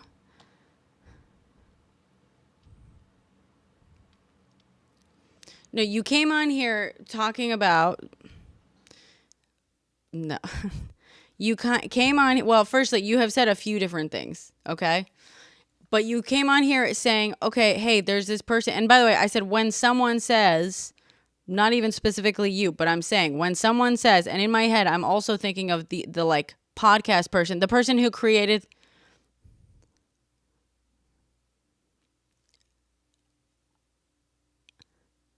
No, I'm saying when someone comes in, and actually in my head, I was actually envisioning the person who created the podcast, but sure, we can group you in as well. But when someone says to me, stop being, chill, girl, chill. Okay, so stop trying to like passive aggressively interrupt me. When someone comes in here and says, and like, that's quite literally what you're doing right now. That is very much a thing. You can interrupt me while being passive aggressive. Yes. Okay. Is that your point? I'm going to keep talking now if you're done speaking. Great. So if someone comes to me and says, "Hey, there is this woman that science rejects because science is closed-minded, who has discovered and is proving that nonverbal or autistic children are communicating telepathically with their parents, alarm bells will go up. Alarm bells will ring for me." That's what I fucking said, Colleen. I don't know why you're so upset about that. That has been entirely your stance, the whole thing. I don't know why she's so offended, Gina.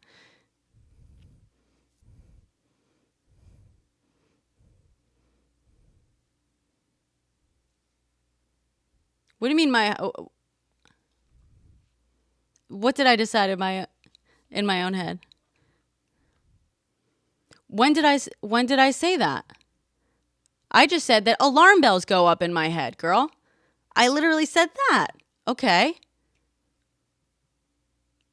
We investigate it, which is what we've been trying to do for the last several hours, that you have been very, very upset about. You have really not been very receptive to the conversation we've all been trying to have.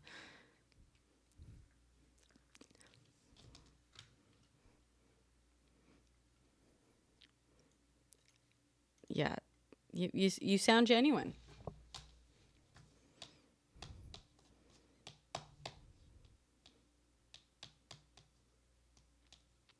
Hi, Edmo.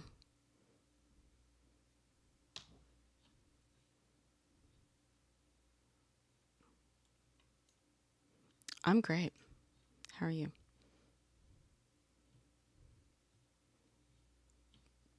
Banks, you got some background noise.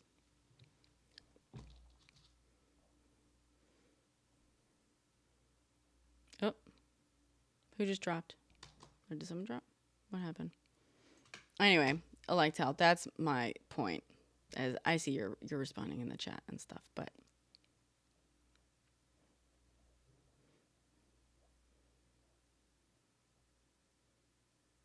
Anyone else have anything to add now? It all went quiet. Hi, Josh.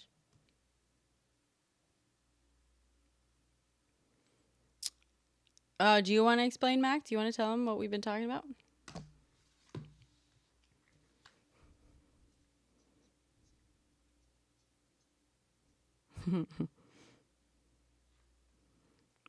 Keep going, Mac.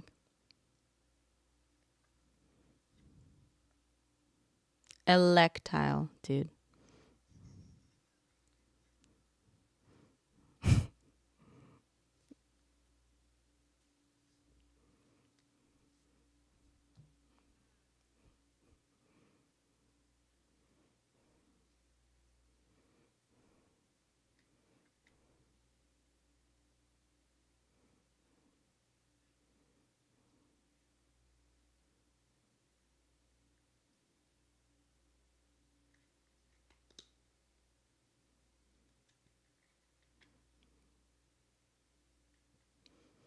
Can I just point out that you just described them as telepathic, nonverbal, autistic children, which sounds to me like you are claiming that they are. Okay. Oh, I understand. I'm just.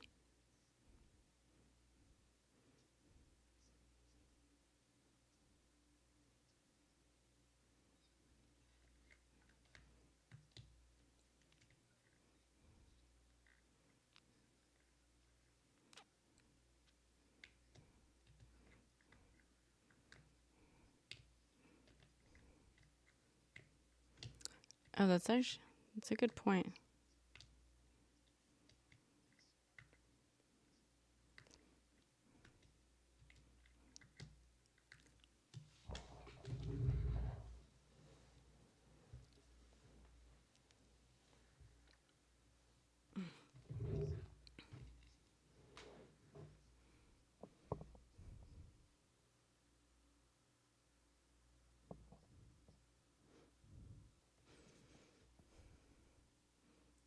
Thank you.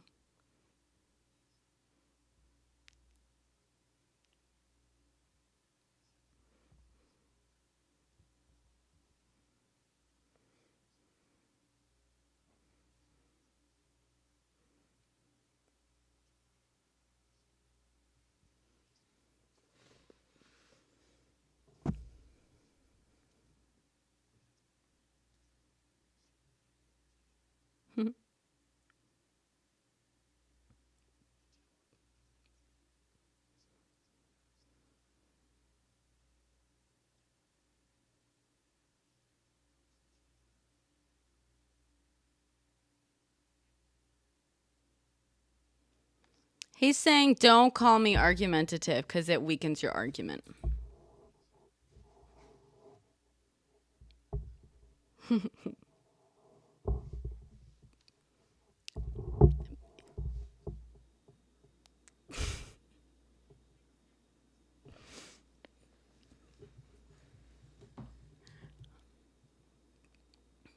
Just now.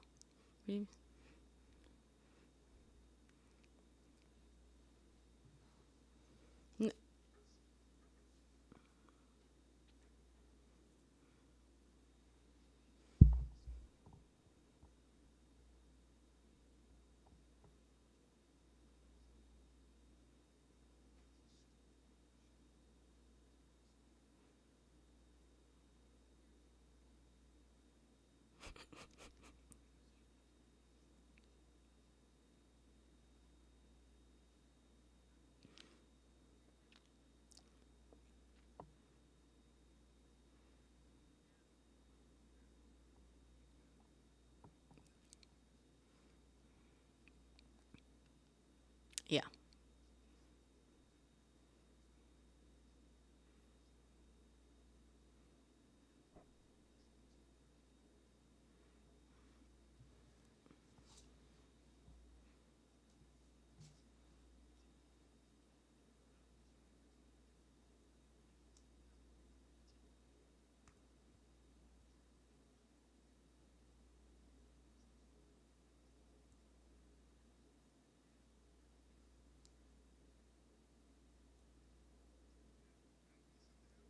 Please.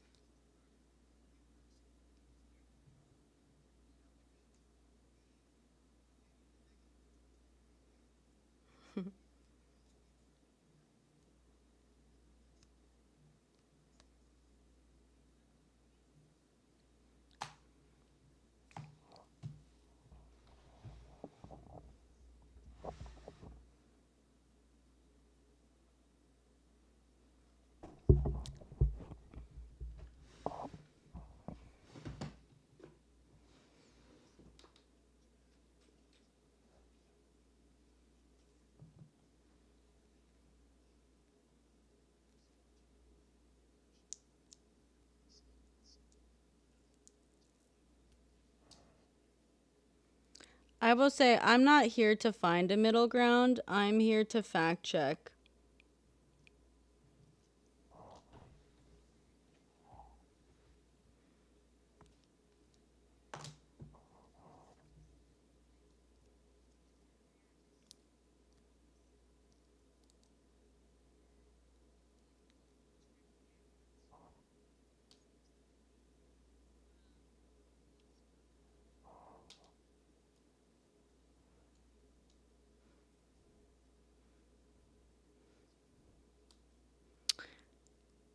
Okay.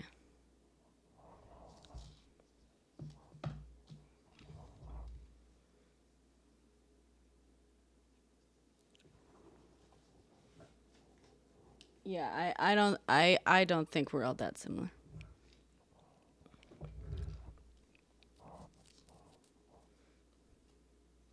Well, I think that's your opinion.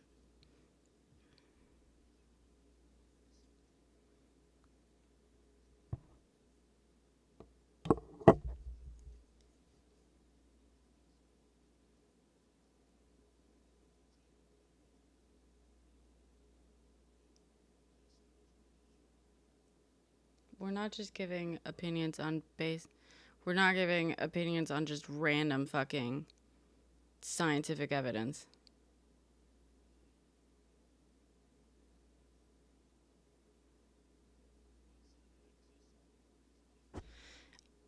We're yeah, like she kind of explained it to you. I don't think we're similar at all.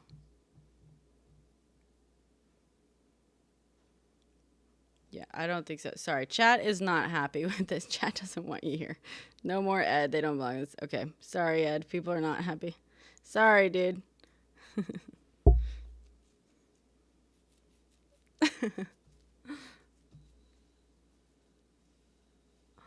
Nice. What video games are you playing?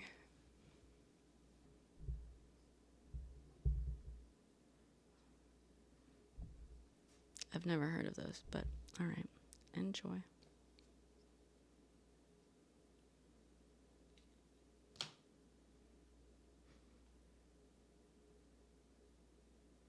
Did you learn more? Okay.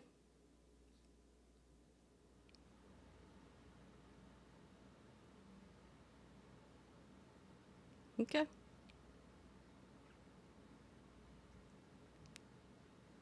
Yeah, thank you, Electile. Come back anytime, Electile. This was fun.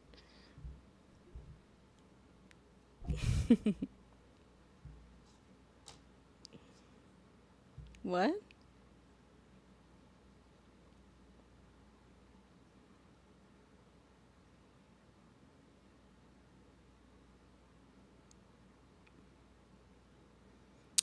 I don't know what you mean by dragged it down, so sure.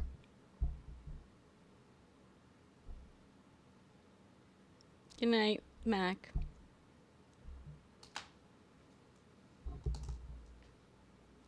Ay, ay, ay.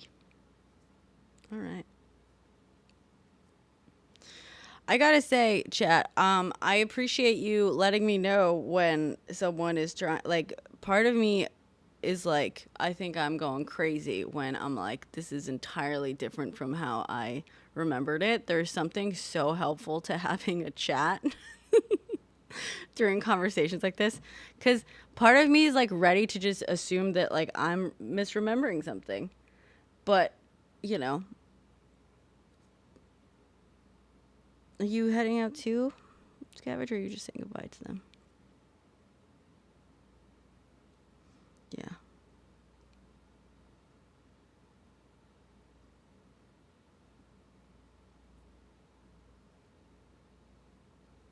Oh no. Electa. Wait, what did you post?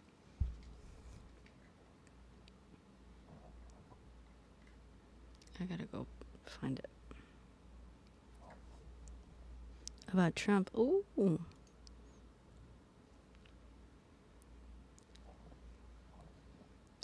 Electa's coming back.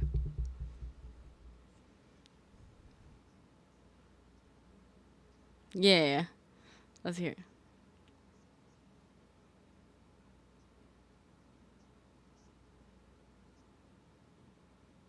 Mm-hmm.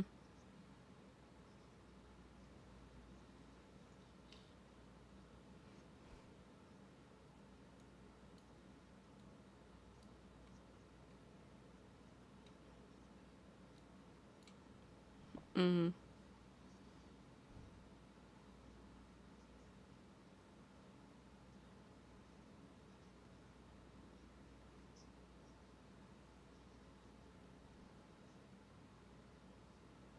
Yeah.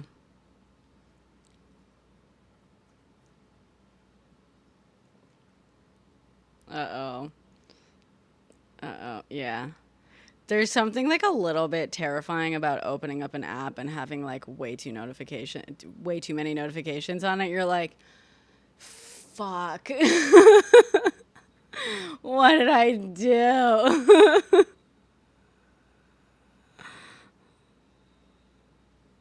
Yeah. Yeah. I like that. Buyer's remorse 2024. That's funny. Yeah. All right.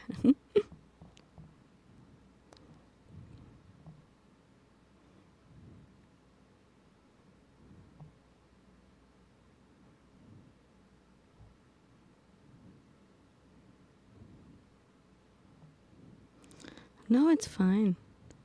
You could. I'm sorry you had to sit through it. I'm sorry.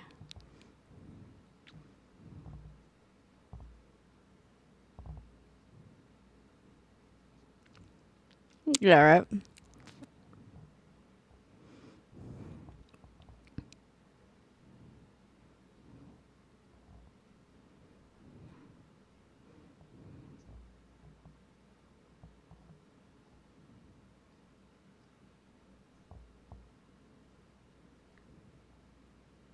Ooh. Thank you for the goal.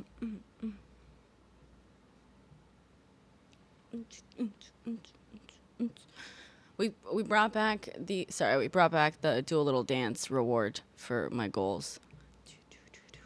I used to get a lot more traction on my goals when I did a little dance.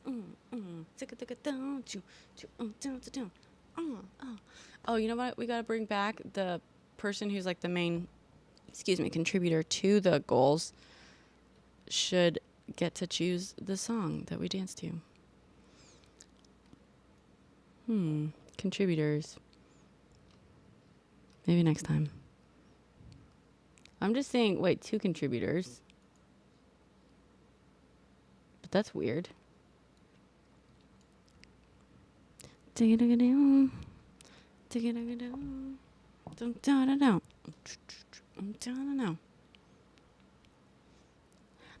you.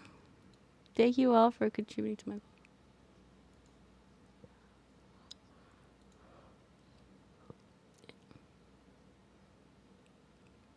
Correct. Not the vaccines either.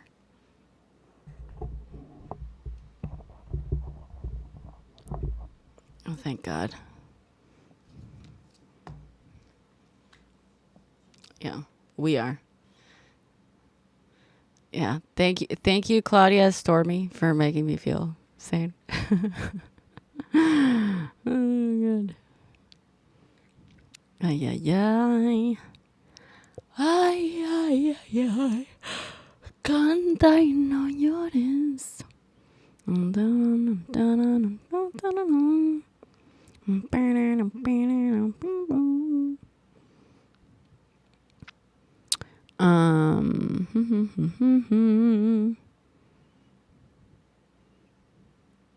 Cool. I gotta do all this research into polio.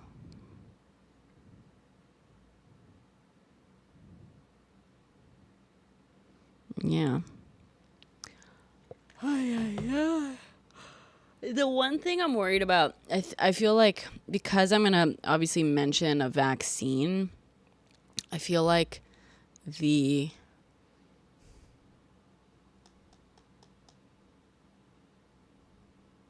yeah.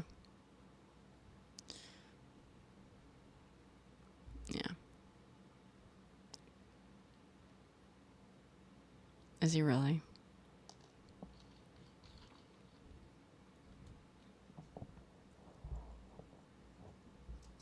Yeah.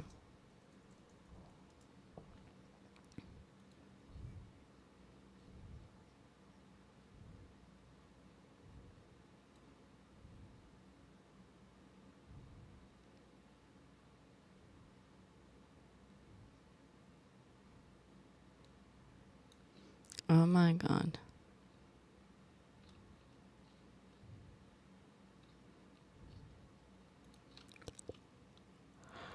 Yeah.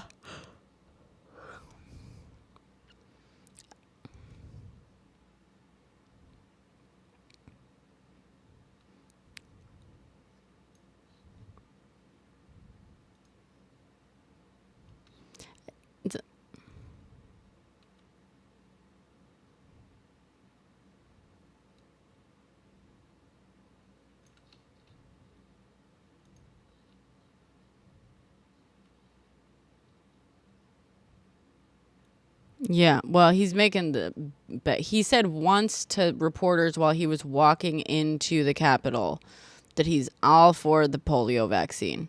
He's not, that's it. That's from what I'm seeing. It seems like. So, and now he's like meeting with a bunch of Republicans who are like, are you fucking nuts, dude? So, and his Kennedy's seeming support for the polio vaccine now does not square with his history of expressing skepticism and spreading falsehoods about the vaccine, as well as the efficacy of vaccines in general. Just last year, for example, Kennedy suggested on a podcast that the polio vaccine may have caused cancers that, quote, killed many, many, many, many more people than polio ever did.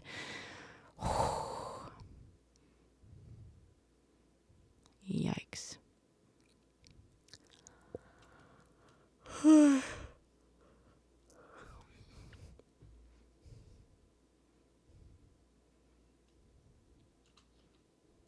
Yeah.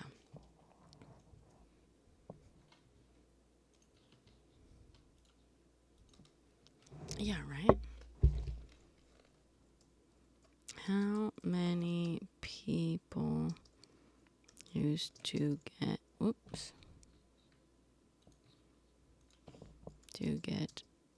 polio?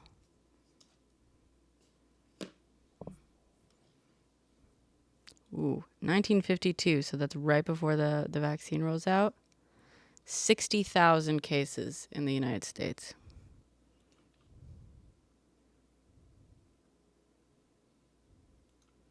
One in 200 infections leads to irreversible paralysis. Disease mainly affects children under 5 years of age.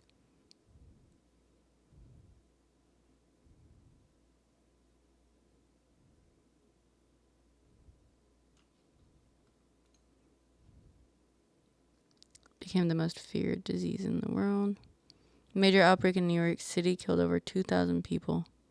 The worst recorded U.S. outbreak in 1952 killed over 3,000. Damn.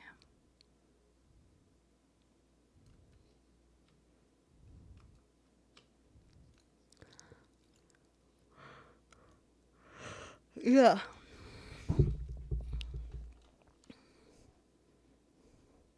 Yeah.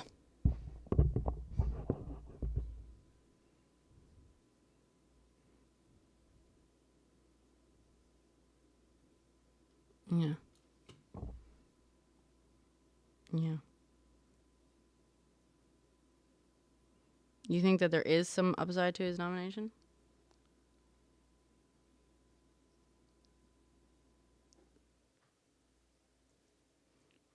Right, but you understand that he wants to weaken the FDA, which would, and like lower regulations, which means that more poisonous, potentially poisonous food additives would be added to American food, right?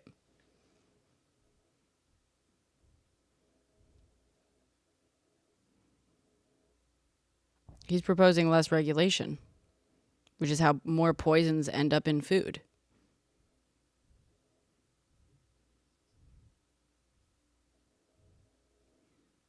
But he's talking about basically getting rid of the FDA. No, the FDA is the thing that does the regulating. If you get rid of the FDA, you don't have the regulation anymore.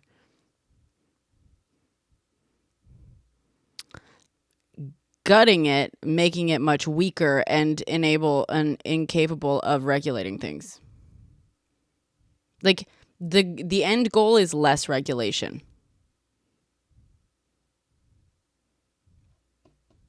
What do you mean what's not true, Brett?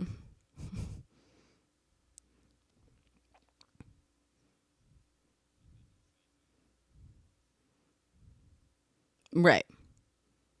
So they won't be able to like not approve things or approve things or whatever. Like they won't be regulating anymore. They can give recommendations or whatever, but they won't regulate, which is how poisons end up in things. The whole reason we have regulations and regulatory bodies, is because we kept figuring out that companies would knowingly put harmful things into their products because they didn't care.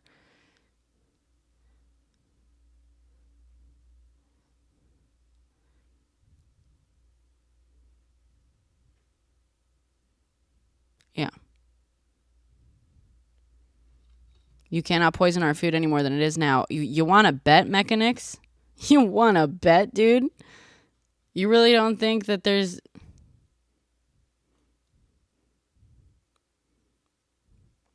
Why do you think like lead paint is no longer a thing? Yeah, the U.S. is already less regulated than a lot of other countries, especially Western countries.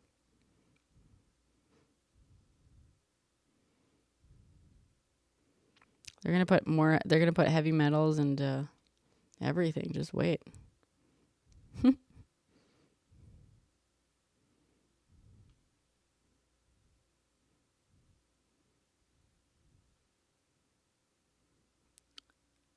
There are other Western countries that exist, Brett. I said other Western countries.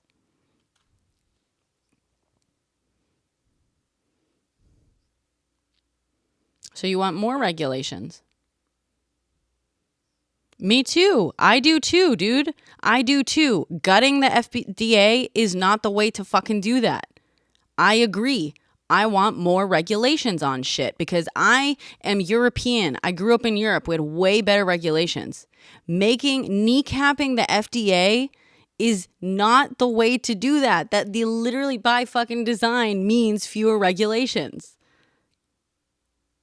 Like that's the crazy thing. I agree.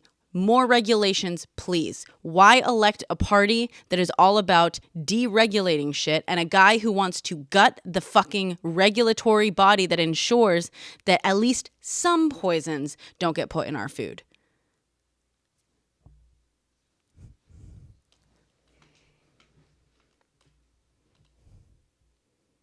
That's not the fucking FDA, dude. No. Subsidies are not the same as regulations, bro. And that has nothing to do with the FDA.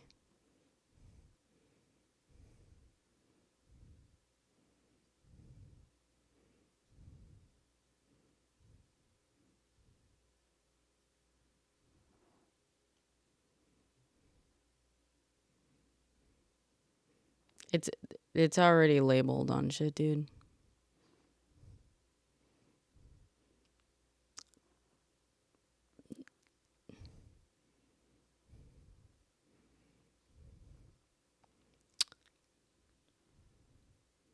That's your thing? You just want bigger, you want bigger text saying that something's GMO or non-GMO. That's the regulation difference you want. But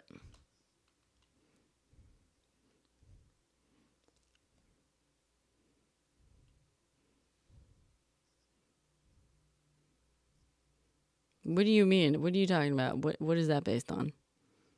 The labeling thing pushes supply and demand.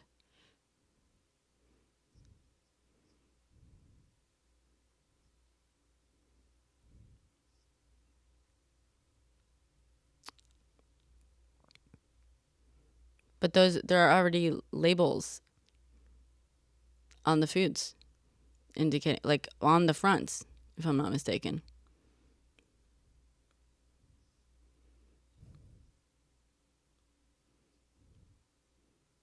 Uh-huh. Right, but they put it nice and big in the front because, because they assume that people seeing that will want to buy their product more.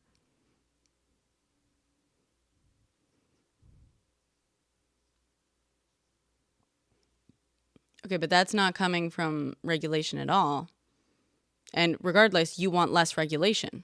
I mean, you say you want more regulation, but you want to get rid of the body that regulates things like this. Weakened to the point where it cannot regulate anymore. Like literally the Republican Party is all about less regulation overall. So I'm not sure where the confusion is coming from people on this. I don't know why the assumption is that they want to regulate more in this specific instance when they have, signaled that their goal is to weaken the regulatory body in this, in this case, it's not just one industry, obviously, just like every other regulatory body that they want to weaken to have fewer regulations. I have never actually heard a Republican express any sort of plan to have stronger regulations for food or anything.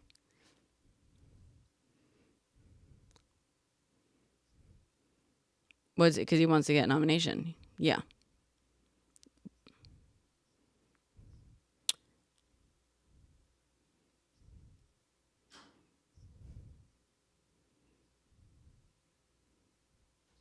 You want to ban all food dyes?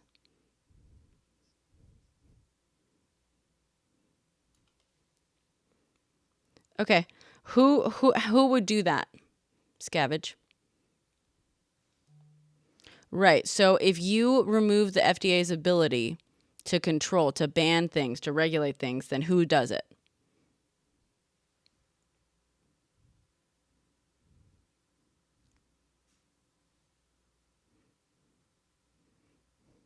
Okay.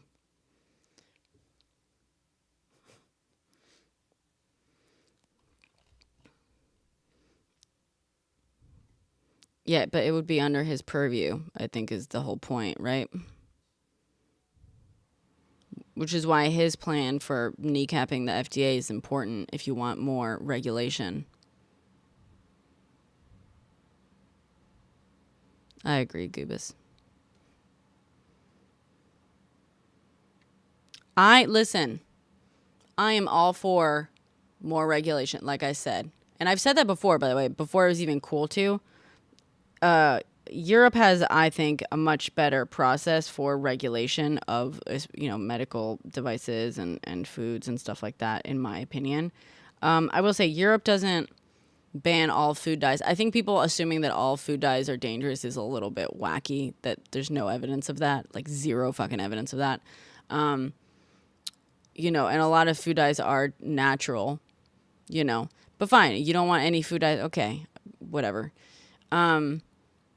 But to want that and then weaken the only organization that's in charge of regulating that shit, that's insane to me.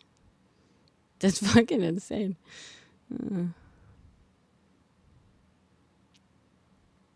Europe is not a global food source. What does that mean?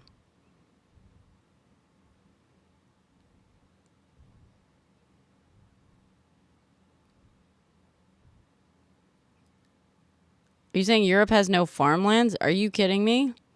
I come from a country that is like 70% orchards. What do you mean?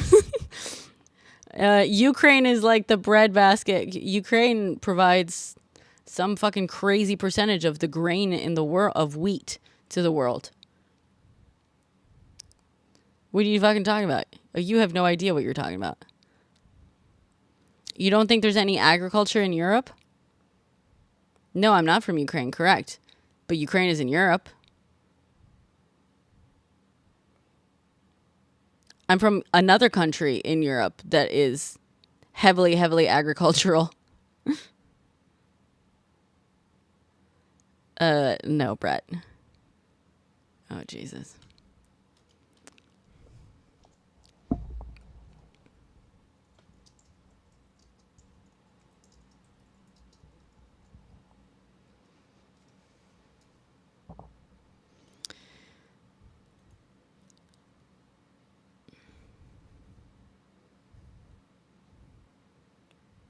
Ukraine is one of the world's top grain producers and exporters.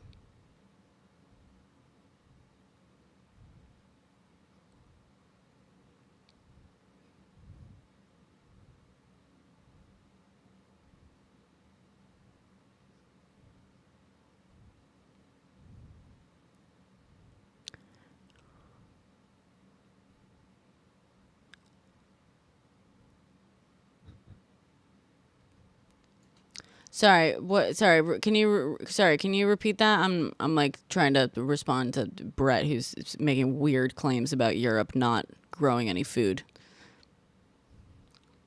Which also, by the way, I don't know why that matters when we're talking about Europe just regulating what can be put into food that people then buy and consume. Whether it grows it itself or not doesn't fucking matter. Sorry, go for it. Go ahead, Scavenge.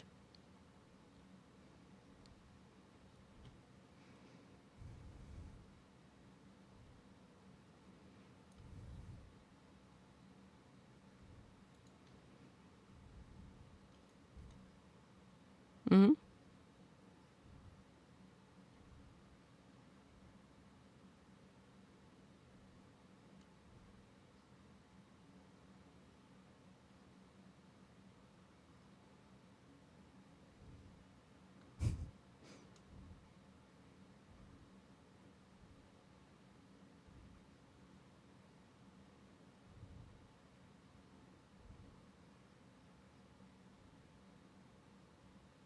Yeah, that's not RFK. That's they're talking about Trump thing.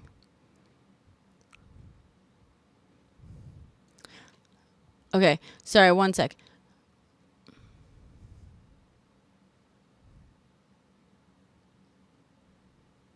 So deregulation.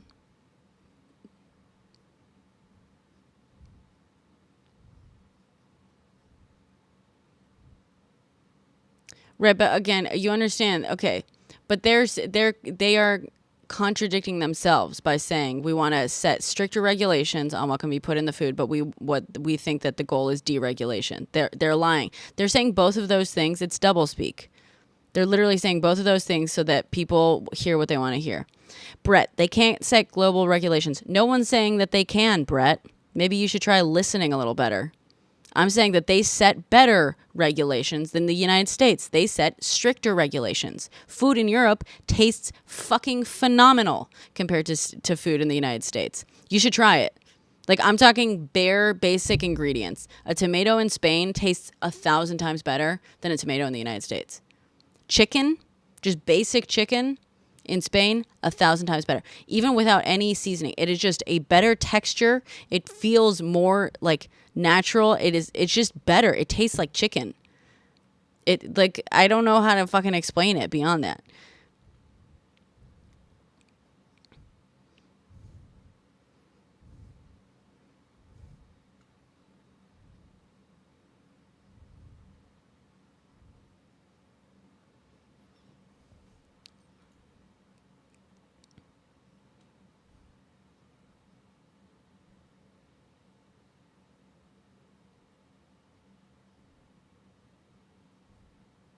Well, that's misleading. That's not actually accurate. But, like, sure, again, I don't care. Sure. Ban food dyes. I don't care.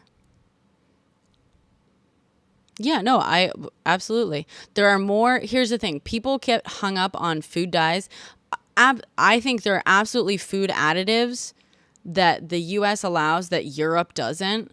And if like, I'm sorry, but there's a reason that they don't allow it. However, a lot of people get hung up on the food dye issue. Europe allows more food dyes than the U.S. does, but Europe has much stricter regulations. I don't know why you guys get hung up on the food dye stuff when really generally food dyes, like most of the food dyes themselves, like there's like no evidence that they're the harmful additives. There's plenty of fucking additives to give a shit about and to not want in your food. Hyper focusing on food dyes that like most people like agree are fucking safe. Weird choice, but okay.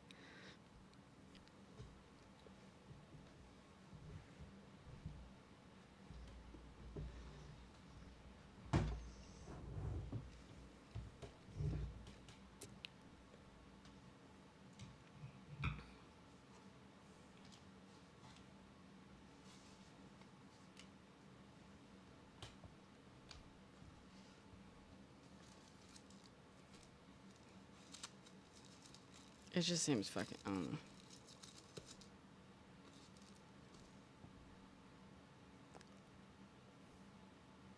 Yeah.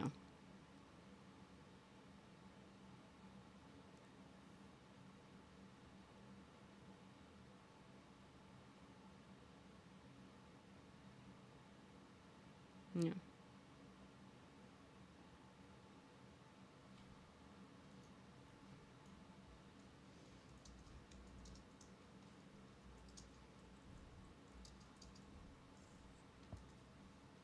40% of corn grown in the United States is used to produce ethanol and related co-products.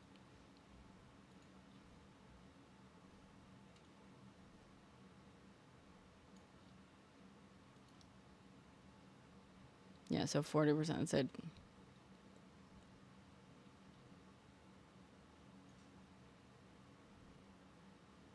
Mm-hmm.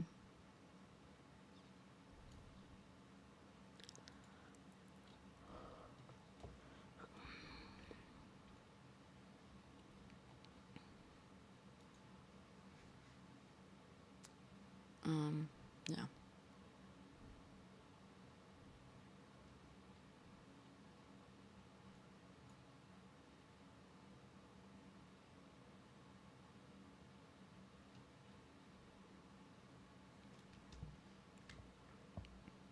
Yep, that too.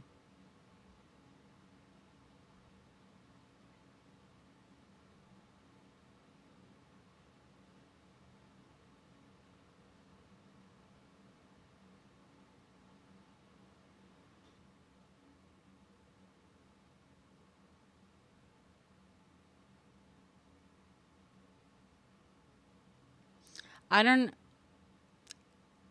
I don't know what. No, I wouldn't assume that because every other, like, the one thing that RFK Jr. has done, and like he hyper focuses on the food dyes. They used him. He's easy to use. The guy's not fucking bright, but so they wanted his peeps. So they basically were like, "Yeah, come on in. You speak to like regulating or like banning food dyes for no fucking reason, and meanwhile we'll just do whatever the fuck we want, right?"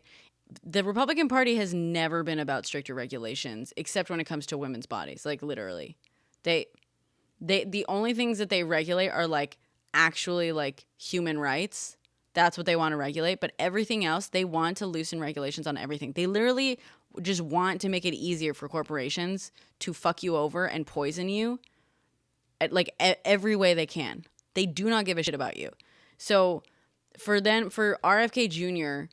to like come in with this like one kind of kooky crunchy vanilla like granola thing, and to them for them to get his supporters in exchange for being like sure you can ban the food dyes, but we're gonna deregulate everything else. Like, I mean, would you be happy if they banned food dyes but then deregulated everything else in the food industry completely? Okay. Right. So I'm no, but I'm asking you, would you be happy Would you, firstly, seed oils, there's zero evidence that seed oils are fucking harmful for you. No, there isn't. Dude, no, there isn't. You know that the Mediterranean diet is considered one of the healthiest in the world, and it includes a lot of seed oils.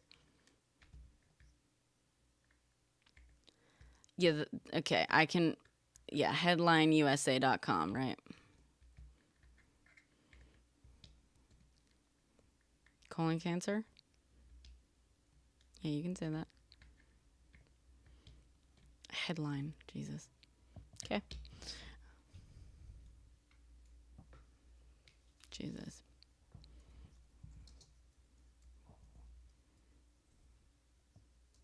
Oh, dude, Daily Mail. Are you serious?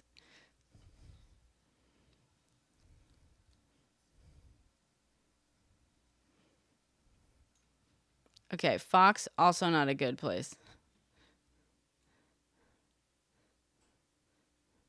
Sure, of any kind. Yeah. Already, experts have said that the headlines are misleading. This is why you gotta look past the fucking headlines.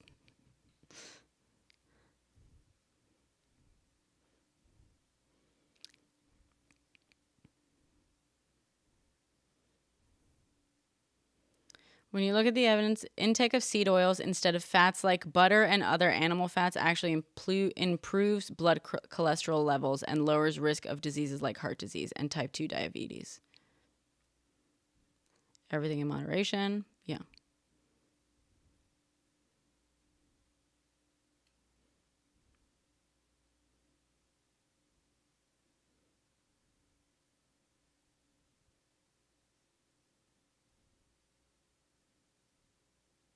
Right, but okay, so you didn't answer my question. If they ban all food dyes but unregulate everything else in the FDA, would you be happy with that? Okay. So that's kind of a fucking problem. Well, but that's what I'm saying. Okay, but right now that's what we're getting, but that's kind of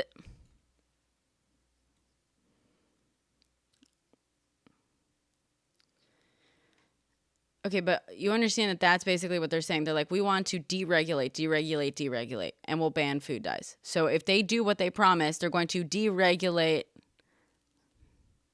Except, no, that's what you assume. That's the conclusion you're drawing because you're also confused by the doublespeak. No, look, pull it back up again. You said that you assume that when they talk about deregulation, they mean the subsidies.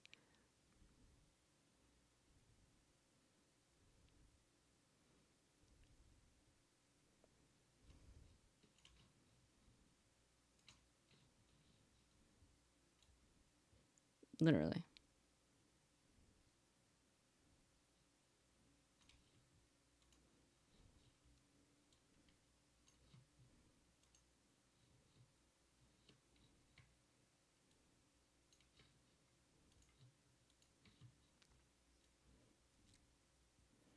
Mm-hmm.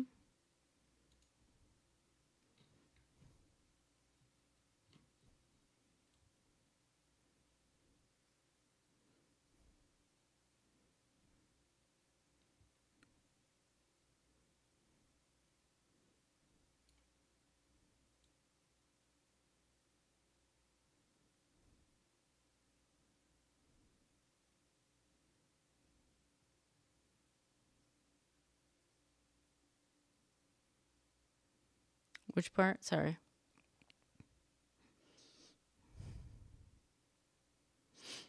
Yeah.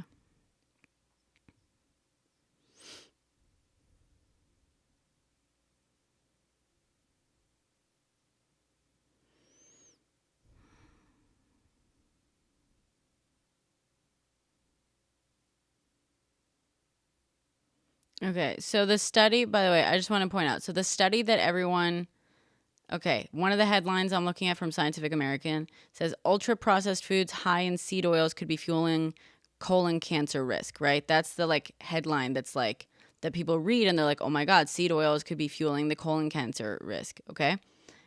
In the article, So basically, they're talking about a study that said that, like, oh yeah, there's higher rates of colon cancer among people who eat lots of over processed foods, which, by the way, include a bunch of fucking seed oils in them. And then at the end, the study was not able to definitively connect the lipids detected in the colon cancer tumors to any specific food or oil. So literally, they even said, even the like headline articles that are saying like, oh, they could be the like sea oils and the processed food, da da da. At the end of the article, are saying they couldn't actually figure out if that's what was doing it. Like, come on, read beyond the fun. Yeah, because correlation isn't causation, exactly. And also because the correlation that was found was ultra processed foods. Like, and yeah, they happen to have fucking seed oils and stuff. But if you eat a shit ton of fucking oil and ultra processed garbage, which is going to be obviously, you know, made with the cheapest oils available, that doesn't inherently mean that the oil itself is the dangerous piece of it. It just means that, like, you're probably eating too much fucking oil in general. Yeah.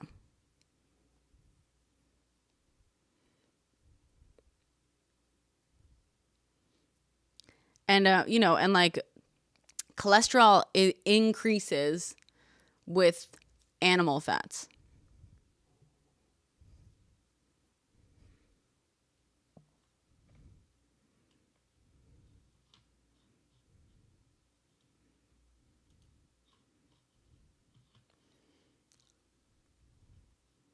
Hi, Aaron.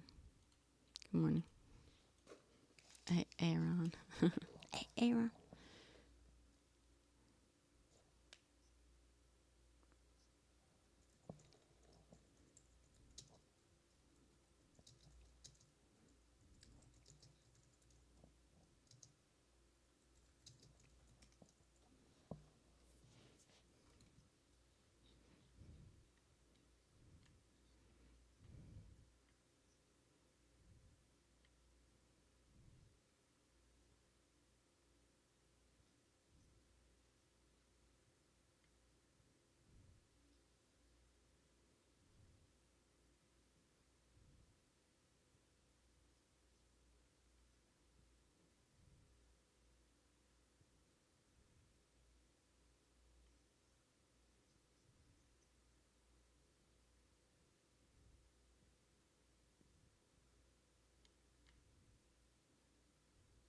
Sorry, I'm like half listening because I'm also like reading this article thing.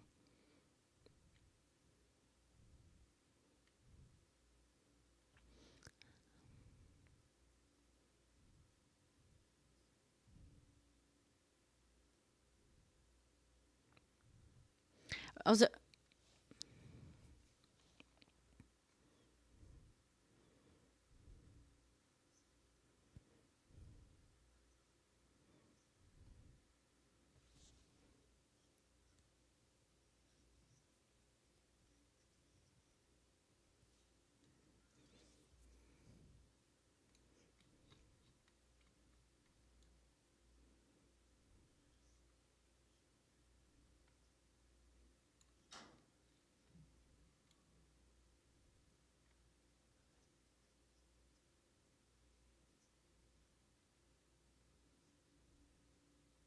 yeah.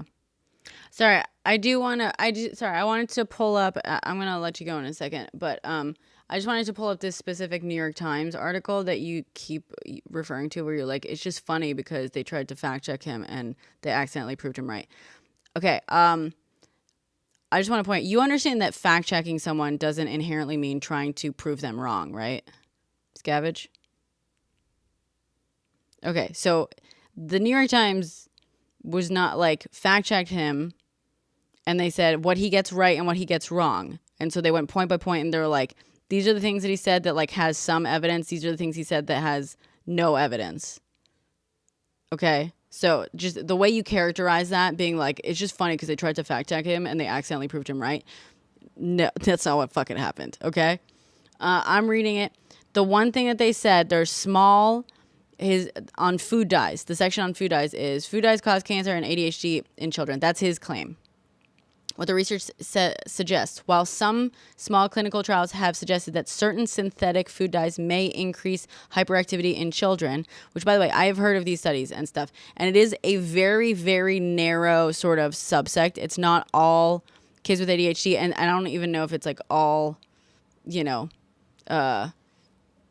only like, you know, ADHD kids or whatever. But there is this like fluke thing that happens for some kids that something like Red 40 can make them more hyperactive. There's no evidence that they directly cause ADHD, so they don't like cause ADHD. And you know, many experts agree that because food dyes aren't nutritionally necessary, it wouldn't hurt to avoid them, which is what I said earlier as well. Most people say like, sure, do you want to fucking avoid food dyes? Who gives a shit? But like, that doesn't inherently mean that they are like poisonous or anything like that. You know what I mean? Like, there's lots of things we can.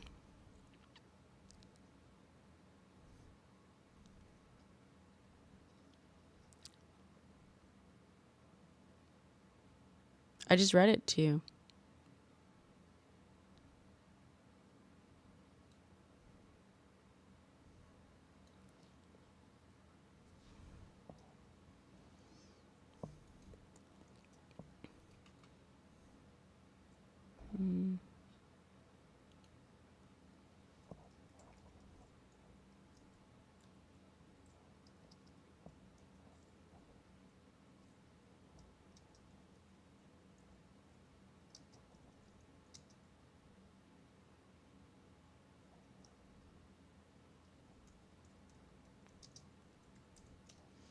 Let me see. Okay, let me find the fucking. What's the article actually called?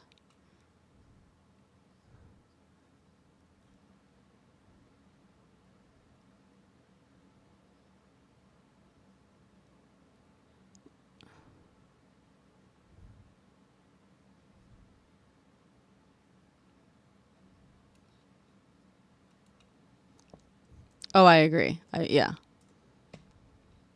Fruit Loops. What is this article, dude? What's the article title called? This Fruit Loops one.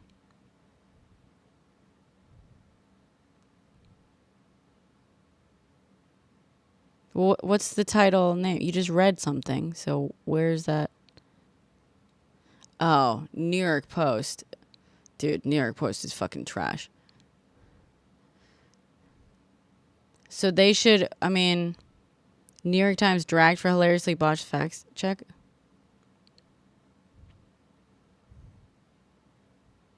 I'm seeing the New York Post one, but like,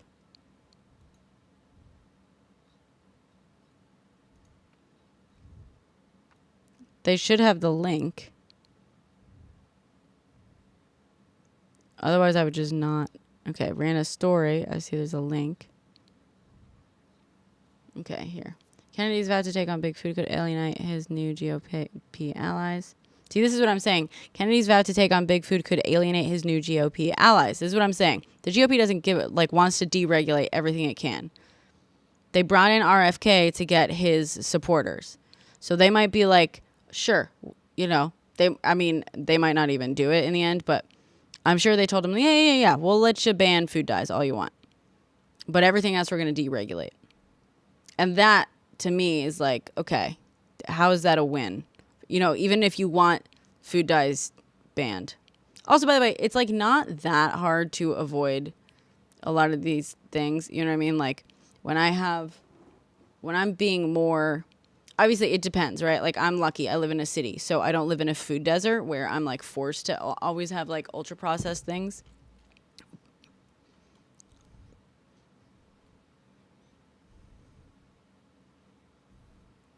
Yeah. Yeah. Yeah.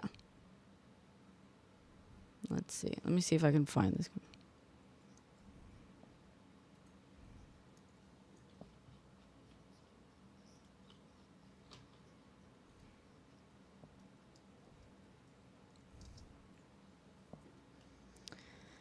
Well, okay, so that's,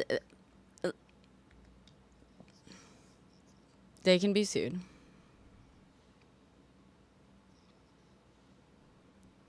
All right, we'll look this up. But I will say, so the whole thing of they pay the government, the FDA is basically half funded on the fines.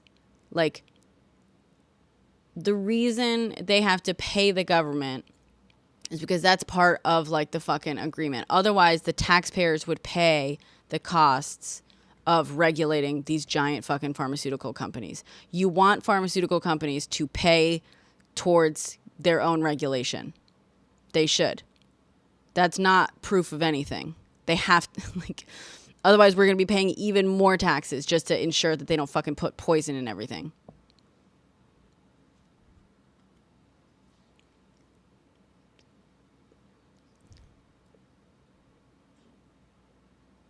Well, they have to, I mean, no, they have to pay for their regulation, basically. They have to pay into the funds required to regulate them. Otherwise, taxpayers would do it. We pay for part of it, but we also basically charge companies that get regulated by the government fees often to help.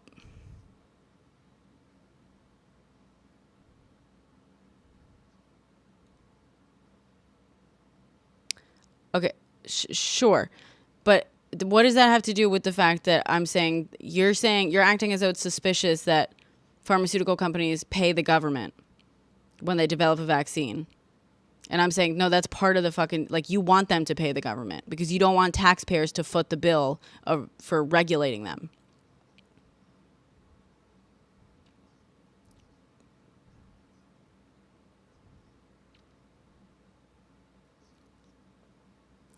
I don't disagree with that.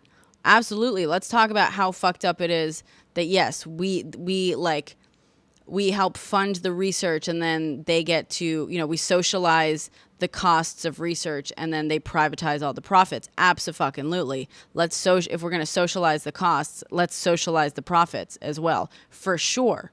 But I'm addressing this point that you brought up of like, oh, but it's fucked up. They pay the government when they make a vaccine and that's da-da-da. And you're making it sound sketchy that they pay the government to get a vaccine approved. That's not sketchy. No, it's not, dude. Otherwise, no, we should charge them. They should absolutely pay to be fucking regulated. If they want to get things like passed, if they want, okay, but that's very different than them paying the government. Again, totally fucking separate issue. Pharmaceutical companies should absolutely be forced to pay for some of the costs of regulating them. It absolutely should. We, as taxpayers, should not be forced. They should. They should absolutely have to. No, they are required. Dude, we're not talking about bribery here, bro. We're literally talking about fucking fees. Are you bribing the government every time you pay your taxes? No, dude, that's not fucking bribery. Like, you're required. Okay. But you understand that it's expensive to regulate a ginormous fucking pharmaceutical company, right? It is expensive to do that. It is good that we make the pharmaceutical company at least partially cover those costs. It's not bribery to charge them, at least in part, for the cost of fucking regulating them.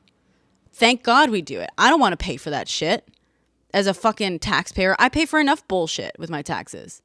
I don't want to also have to pay for these huge fucking pharmaceutical companies raking in billions in profits off of profits they're making from things that they developed with my tax dollars. No. They better fucking have to pay the government to be regulated. Are you fucking kidding me? It would be so much sketchier if they didn't. Can you imagine how much taxpayer money they could waste if they never had to pay a cent to get approvals for a drug? They could literally submit fucking arsenic 20 times a year just to bankrupt the country. And we, the taxpayers, would be footing the bill for all the fucking processes and testing for their arsenic 20 times that they submitted. You want them to absolutely have to pay to get approval on a new drug or device or whatever. You do not want us footing the bill for that.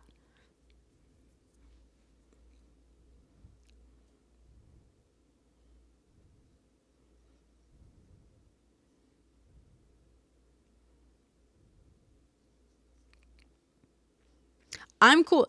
Listen, no. If you want to talk about regulatory capture, absolutely, let's talk about regulatory capture. Different issue altogether.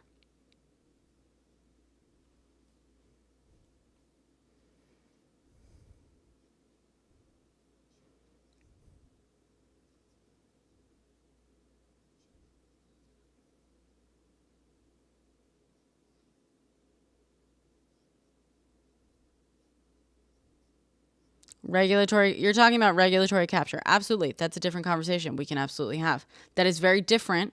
I am the reason that is very different. I don't disagree with you on that, but it's very fucking different. Don't confuse the issue here. We should absolutely be okay with the pharmaceutical companies having to pay for the cost of their regulation. Absolutely. Just like like when you apply for any sort of like permit and stuff, you have to pay a fee, right? When you file for any sort of like when you get married, you have to pay a fee. Someone said visas, right? When you have to pay a fee. Thank God. Otherwise, the taxpayers would be paying every time someone wanted to like apply for something. And we subsidize it partially, right? Like our taxes pay for some of that stuff. But like for the most part, yeah, if someone wants the government to do something for them, to give them permission to do something, they should be paying a fee to help cover the costs in having that like run. You know what I mean?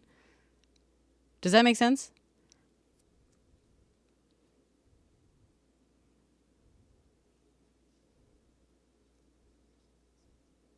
What do you mean it doesn't make sense? What doesn't make sense about that?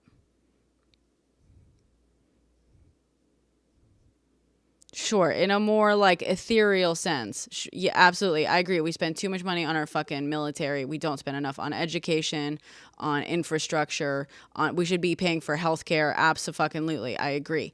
But like, yeah, I'm saying just like I want you to please, please, please. There's plenty of sketchy, fucked up shit with pharmaceutical companies and regulatory capture in this country for sure. Do not confuse that with the idea. Like, I just don't want you, because the reason I'm honing in on this is because you have been you have been told, and I'm not trying to be condescending here, but like someone convinced you that the pharmaceutical companies having to pay fees to the government and to the FDA in order to get their vaccines approved. And they use vaccine because they know that you'll get more up in arms with vaccines, right? But this is true for anything. The cancer meds, they have to pay a fee to the FDA to get that like approved and stuff. Someone convinced you that that is something you should be upset about and you should be suspicious of, and that you should be pushing for them to not do that because they want you to be convinced that it's good when we stop forcing the pharmaceutical companies to pay a fee.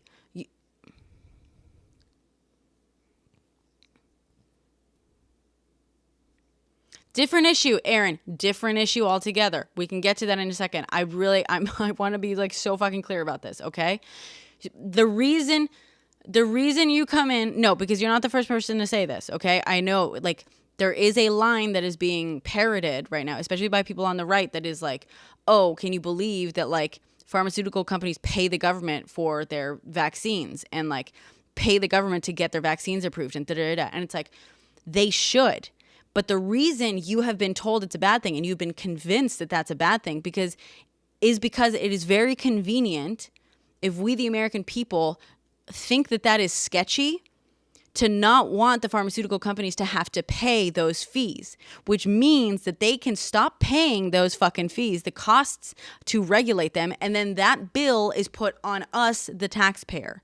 You have been told that that is a bad thing so that pharmaceutical companies save money on that shit and we end up footing the fucking bill for them.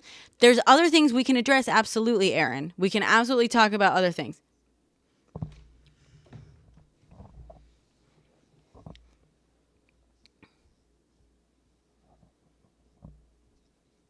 Mm-hmm.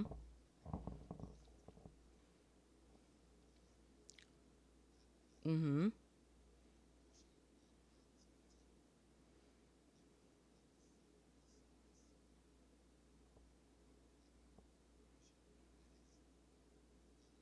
Mm-hmm.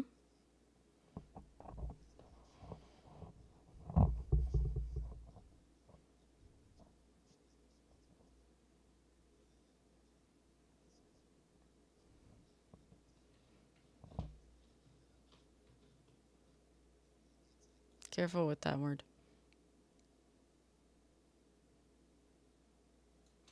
Yeah.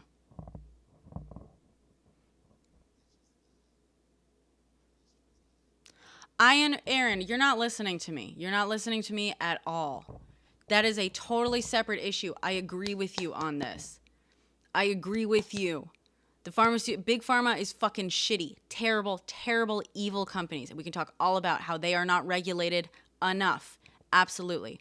Completely different from the point you raised about how sketchy it is that they pay to have medications approved.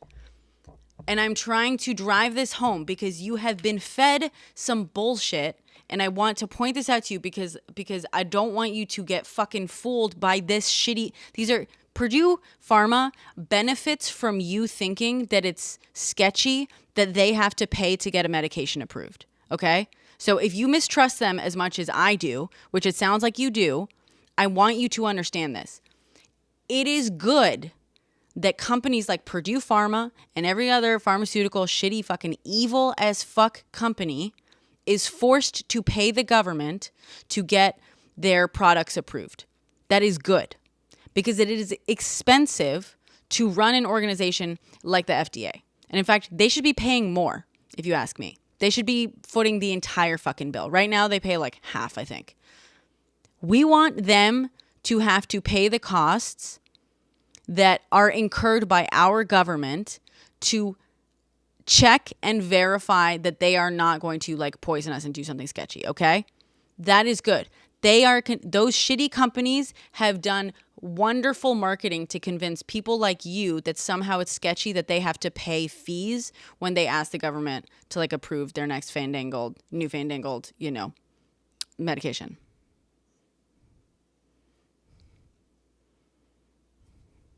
Okay, well, so I'm just saying, I just want to be clear. Great. The reason I am like hounding you on this point is because it was one of the first points you brought up. I mean, it was like you said two things. You said it's sketchy that they pay to get vaccines approved. And that means that they can then force it on people and they can't get sued. Okay, that's very different. Very different, Aaron. That is very different.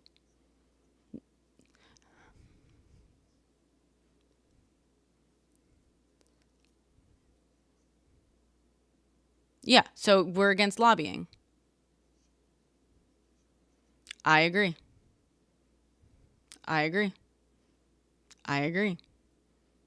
100%.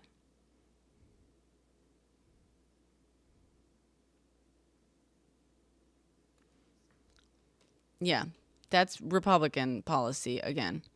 That's the thing. It's like, yeah, all these like policies, and not all of them, but the vast majority of these policies that protect corporations from us are coming from the conservative side of the fucking aisle. Like, sorry, I'm not sure what your guys' politics are, but I want to make it clear to everyone who's listening. Most of these things that make it harder and harder and harder for consumers to have any protections against these evil, shitty fucking corporations are right-wing policies that have been put in place. Deregulation is a right-wing policy. They want to allow companies like Purdue to poison us even more than they have. They want to allow companies like Purdue to destroy our communities, our towns, our cities with even fewer roadblocks to do so.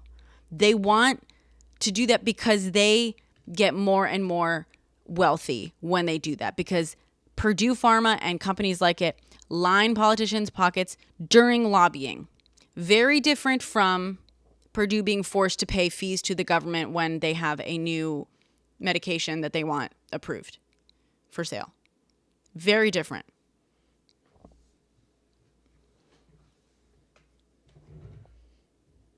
Oh, I'm very familiar.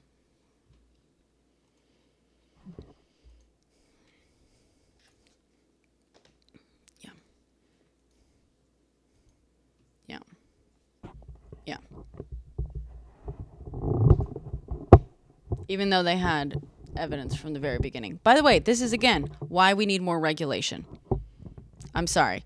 I know, like, people hear that. It's crazy to me that so many people in communities that have been ravaged by the O epidemic have somehow ended up supporting politicians that want to regulate less, because it is a lack of regulation that has destroyed so many communities. Like, we need the government to be more capable of policing these giant fucking companies.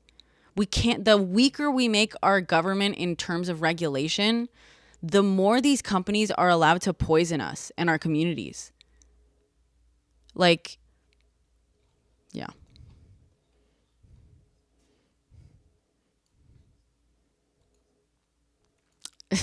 Democrats fucking talk about it all the fucking time, dude. They talk about it all the fucking time. Well, maybe you should listen to them. I don't think you listen to them. Like it feels to me like you probably...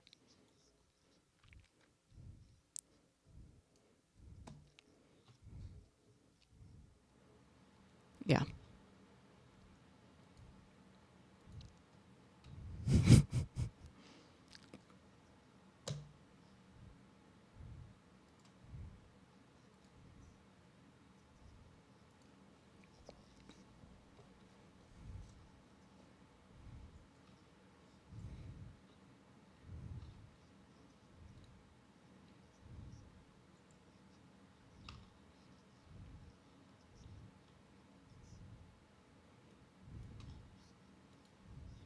Yeah.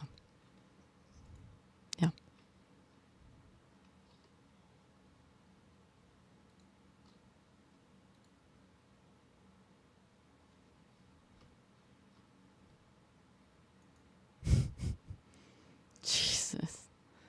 Jesus. Me? Against that.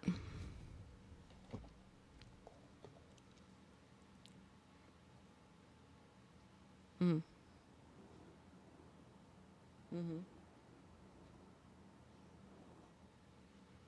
Mm-hmm. Mm-hmm. Well, that's a different... Sure. Okay. But that's to confuse, like... To confuse housing, like... what's the fucking word? Oh my God. I'm sorry. I've been at this for like close to 10 hours now.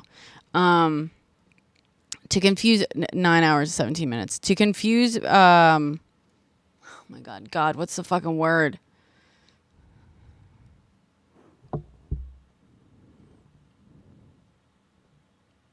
No, oh my God. When, like,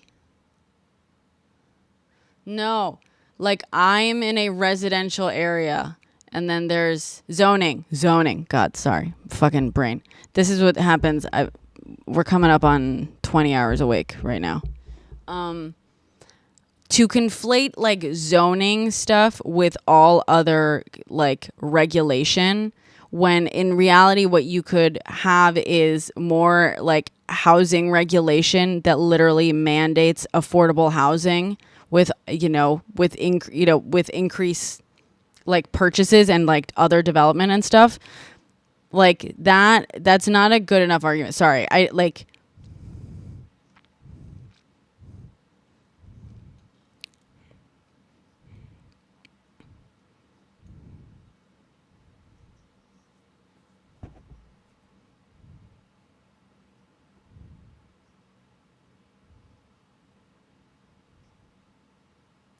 Okay, but Aaron, the alternative, Aaron... Sure, but Aaron, the alternative is you want to just trust corporations to do the right thing without being held to it. No, I'm not. No. Okay, what's your solution? Okay, Aaron, what's your solution? I'm saying we need to regulate more. We need to regulate corporations more. That's what I'm saying. What are you saying?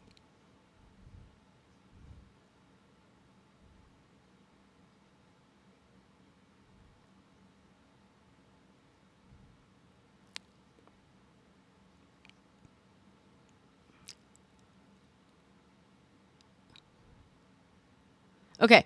It's a simple. So what's your concept? I'm saying we need to regulate corporations more. What are you disagreeing with me on that front? That's a very simple concept. Are you saying that we need to regulate corporations less? Okay, so I'm asking you, okay, because you are saying that you're basically saying like, oh, you're acting like we can trust the government to just like do the right thing or like, and I'm saying,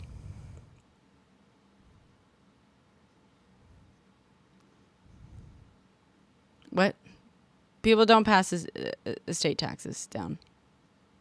People get taxed when they inherit things. There's an inheritance tax. I don't know what the rate is. Yeah, I think that also needs to be fixed. Yeah. But Aaron, we're talking about, so this whole thing started about like pharmaceutical companies being able to like destroy communities with things like the O epidemic, right? By lying to people and talking about how corporations can get away with like not getting sued or like regulations that basically prevent people from suing corporations for certain things like medications, And so I'm saying I'm saying we need our government to regulate these corporations more. And you are acting as though I am saying that, we should just trust the government when what are you saying other than what? You clearly disagree with my solution, one of my solutions, which is regulate corporations more. What are you saying? If instead of regulating corporations more, what is the solution you propose?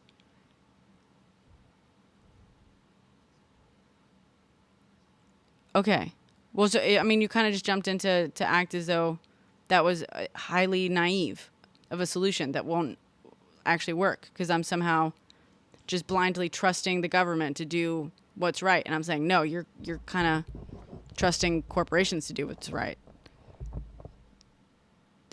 I don't.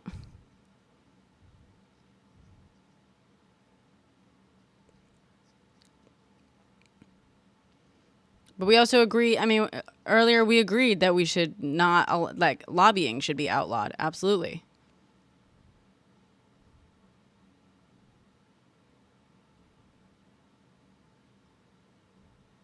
Yeah.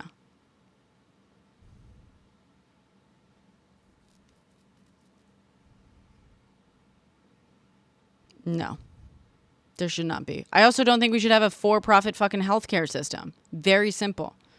There should not. Correct.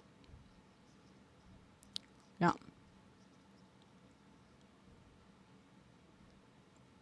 Yeah. Well, there is already a for-profit school system. Private schools are for-profit. To be clear. Yeah. And entirely private. Yeah, they want to privatize, which is against the Constitution. Not that they give a fuck about it. Jesus.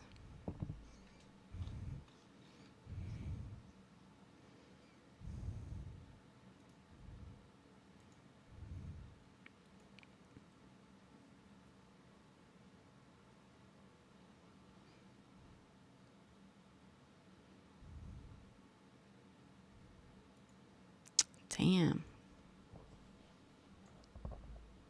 Yeah. No, well, estate tax. Okay. It's 18 to 40% on assets above a specific exemption amount. That amount is 13.6 million in 2024.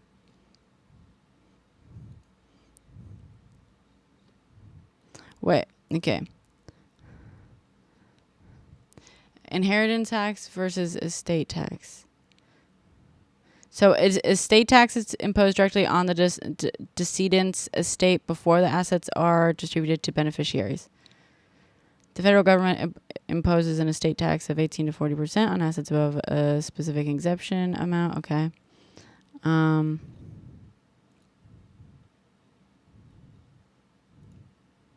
Okay. Well, if you paid like $4 million in taxes, that means that you inherited several millions of dollars. And I think that's great. You should have paid a few $1 million in taxes.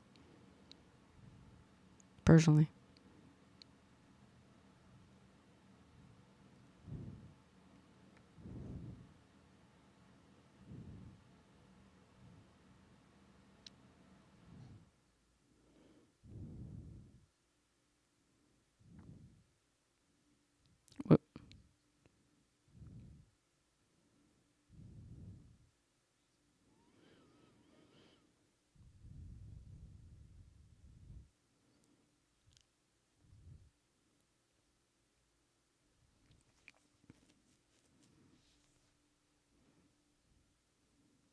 how did they tax you the 100%? Okay, so they took the entire thing, but you said that they took everything that the inheritance was.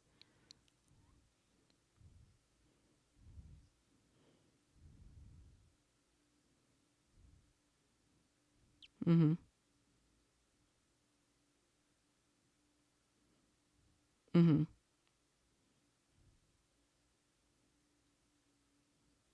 Mm-hmm.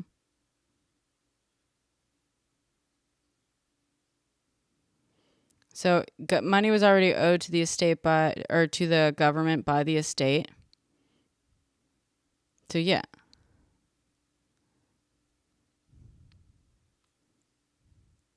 But you said that there was debt on it. Right. Yeah. So the estate had debt.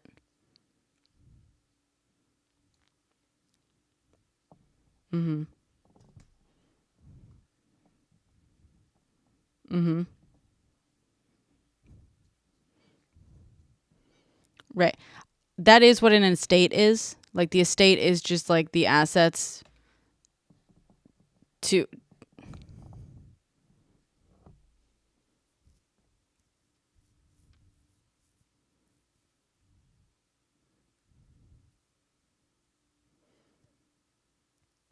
Okay.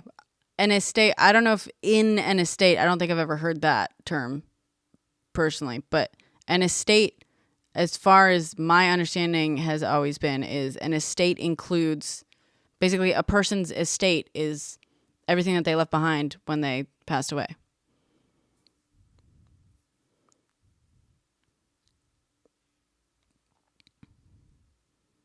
Okay. So,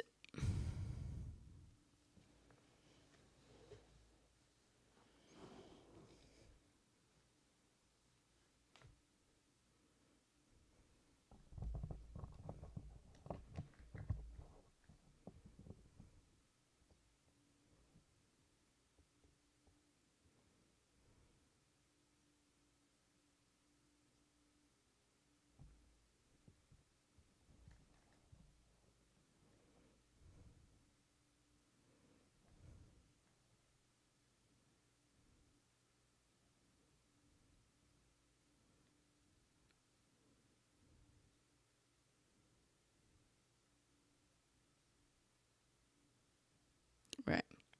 Okay, but so there was debts owed on the properties, which that makes sense. The people who own that debt obviously deserve to have that debt paid. So even if you had just inherited a property that had debt left on it, like you would have had to pay that debt. Okay.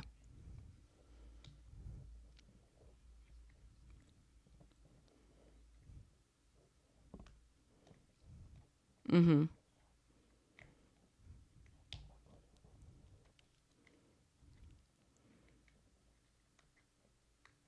Okay. Was that a mistake or was that so was that a mistake?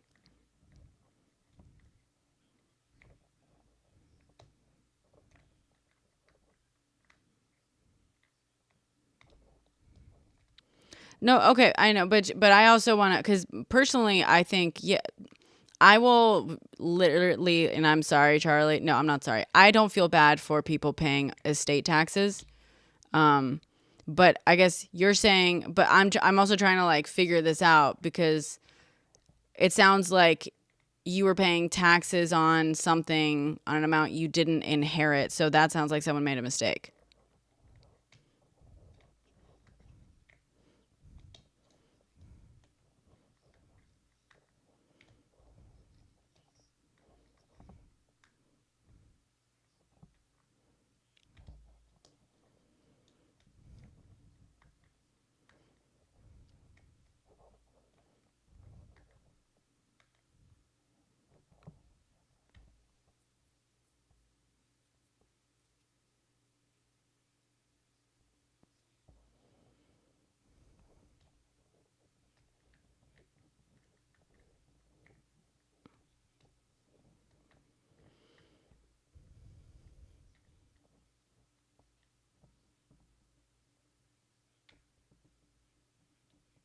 Mm-hmm.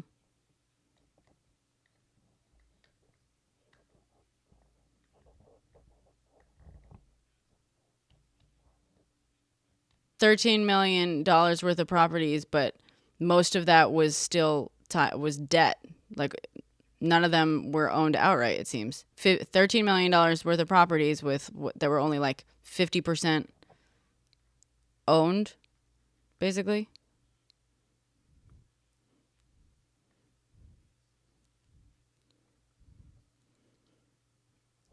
Okay, so so you would have sold those.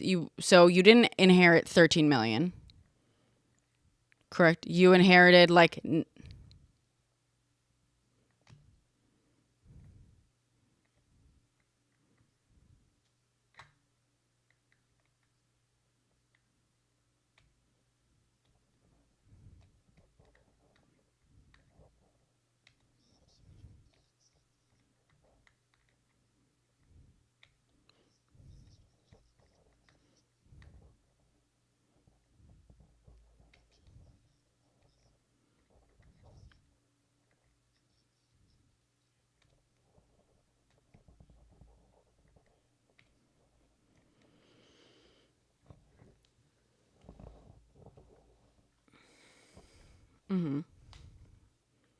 right for properties that you never paid a cent for.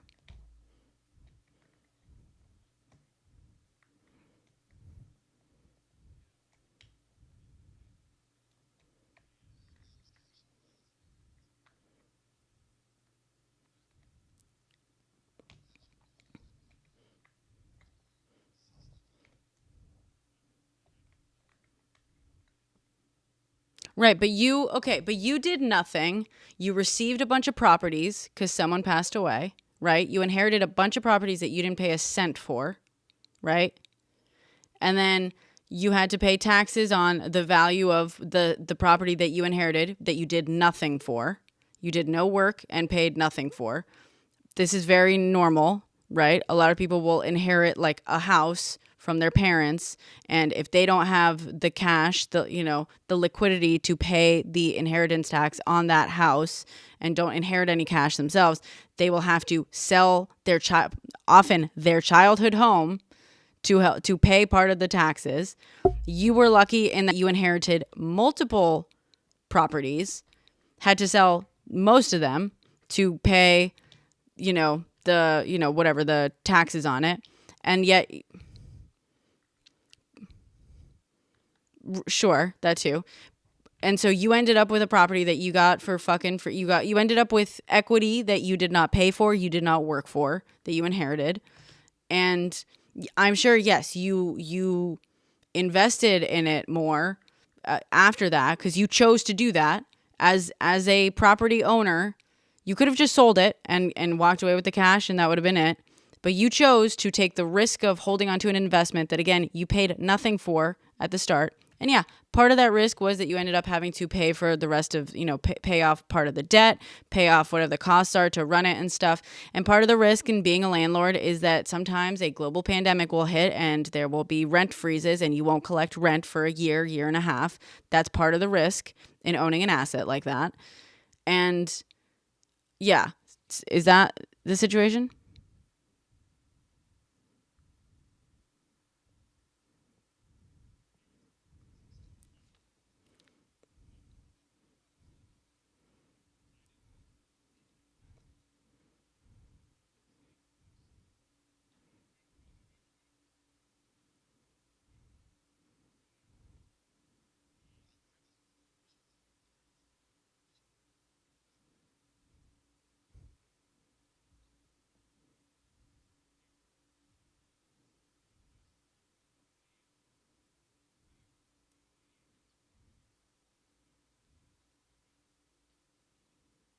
Right. This sounds like rich people schemes.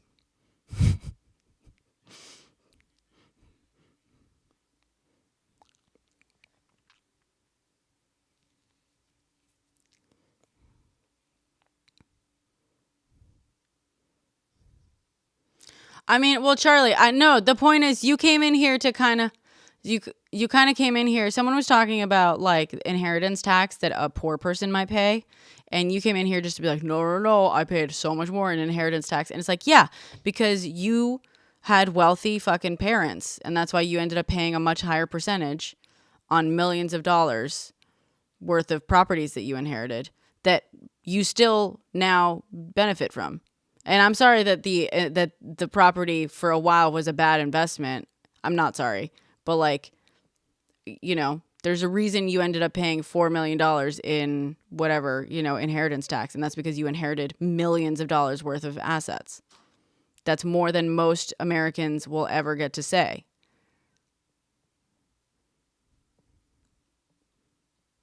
You know what I mean?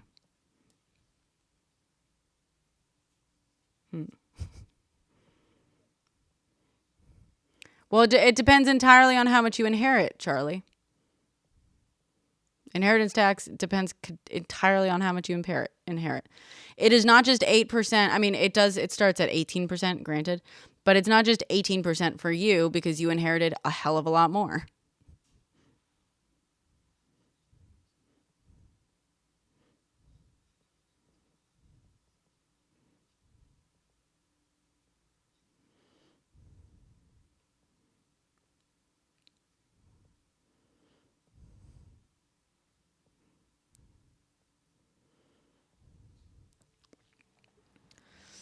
No, most people agree in like progressive tax rates.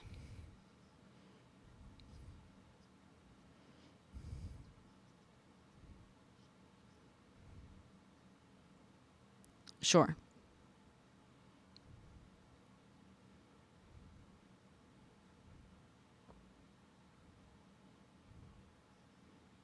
Cottage, yeah.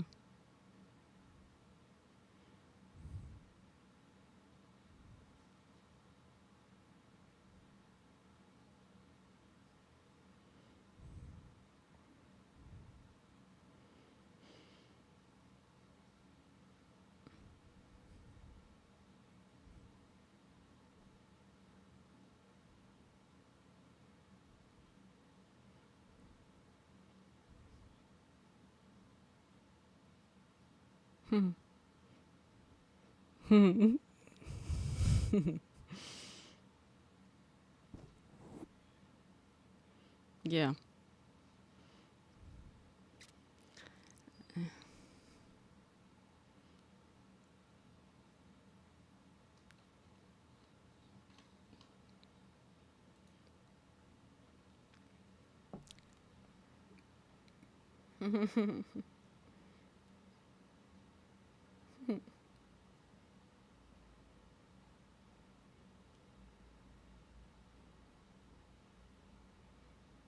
She's talking about slumlords in Eureka.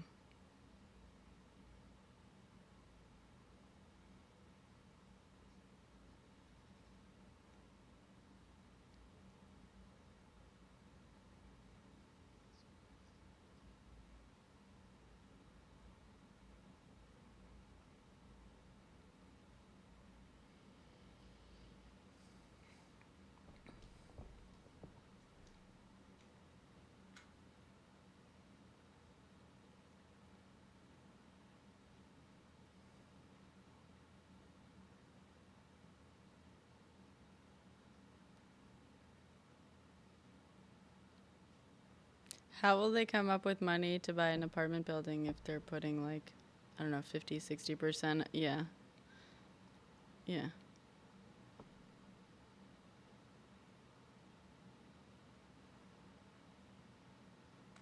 Bi-weekly? You think most people are making $5,000 a month in America?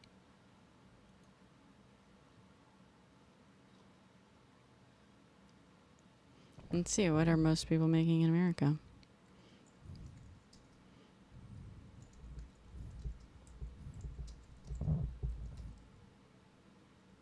Average 63. Let's look at medium. Median.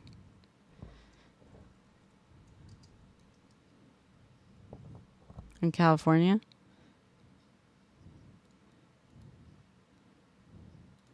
Wait. Do most make a year? This is so fucking frustrating. I want to see what the majority of people make a year because the average is brought up by billionaires, obviously. I want to see what the majority of people make, like what the distribution is. Well, no, we're talking about like annual income averages. I want to find out, like, I want to see what the distribution is. You know what I mean?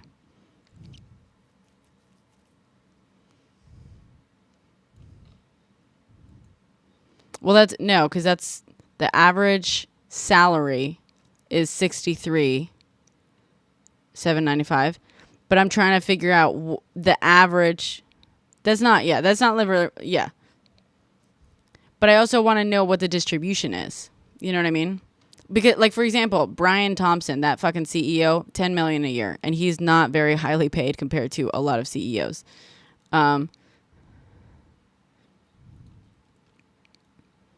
When he inherited money, or census gov. Okay, thank you.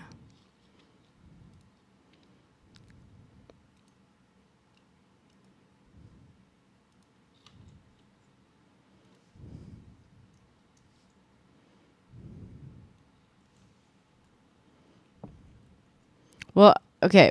I mean, we're talking about like larger systemic issues. Just, yeah.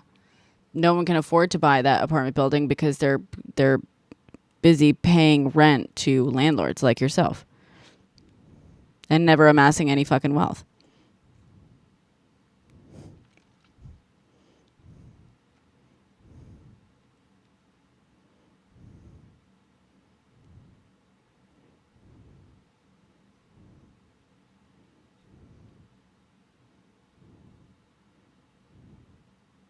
This is Humboldt. I'm not.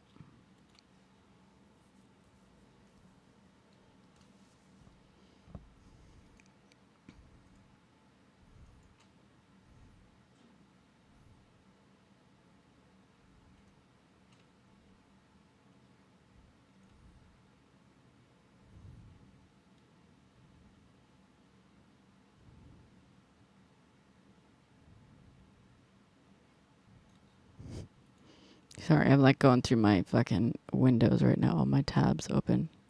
I just opened the one that says RFK Jr. tries to convince GOP senators he's not trying to convince with the polio vaccine. Every time I see that. God. Sorry. I don't even know what I'm looking up anymore. Oh, wait. By the way, I wanted to address who brought that person dropped.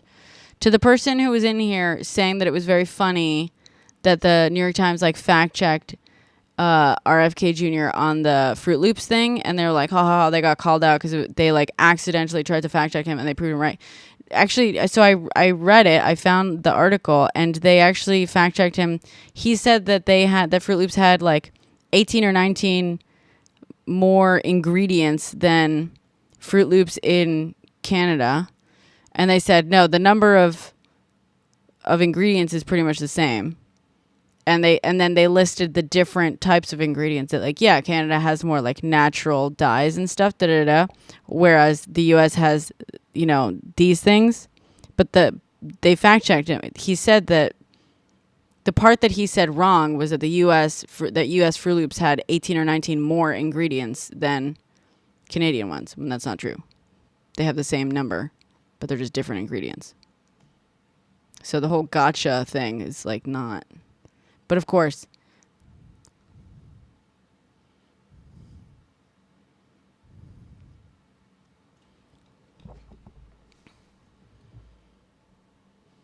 well, that makes sense.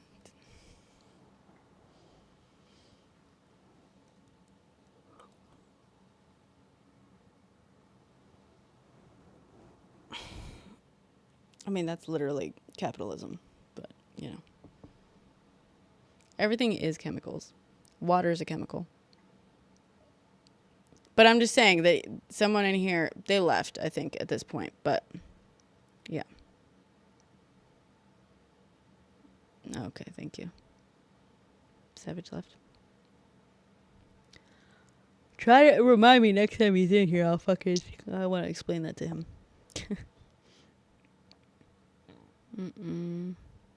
I know you won't. Sorry, no pressure. Everything does have chemicals in it. Everything is a chemical. Everything is a chemical. Water is a chemical. Dude, water is a chemical.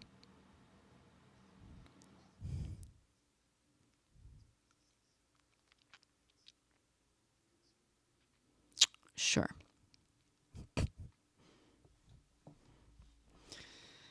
When people say things have too many chemicals, that is a dumb statement. That is just a dumb statement, is the point.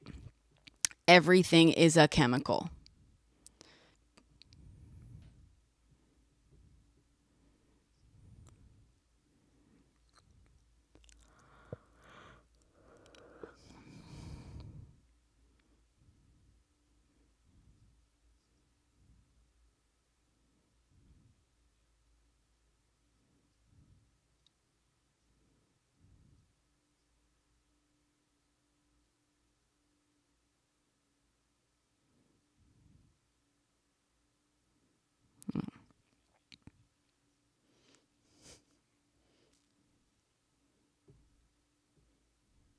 Well, also, like, yeah, I absolutely. Let's get like poisonous chemicals out of everything. Stop voting for people who literally fucking jump around on stage going, drill, baby, drill. Like, you're worried about poison in your food? Absolutely. What about the poison in your soil, in your air, in your water? Yeah. Stop voting for people who want to deregulate everything and keep funding some of the most poisonous industries in this country, in the world. It's just, it's a whole thing. Oh, yeah. We do need more regulation.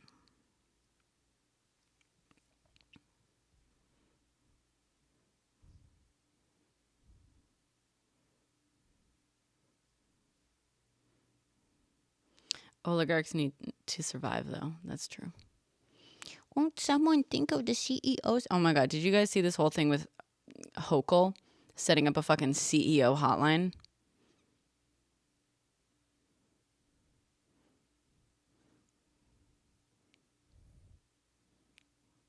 So Governor Hochul, yeah. She was like talking about setting up a hotline for CEOs who are like afraid of threats or whatever. Mind you, there have been, I believe, 10 school pew-pewings in New York State in recent years over the last few decades. 10 in this state. Never saw a fucking hotline set up for the kids. Huh. No. They can call normal ass 911.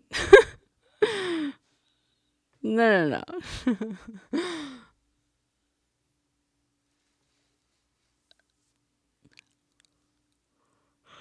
God.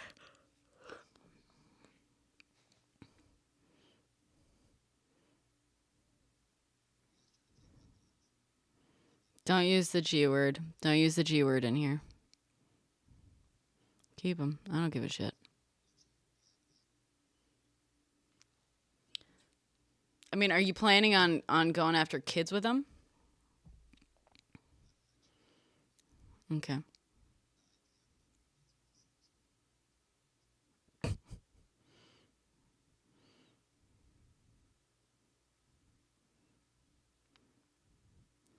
Wait, I'm trying to...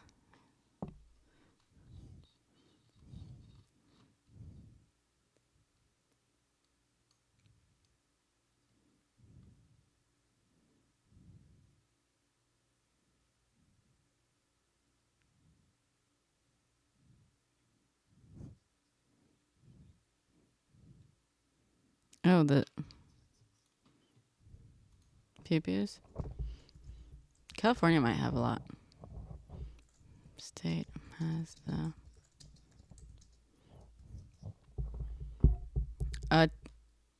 Yeah. Texas has the most. Yeah. Total is estimated to have the most of any state. And then, yeah, per capita. Wyoming per capita. Has over 30 registered... No, wait.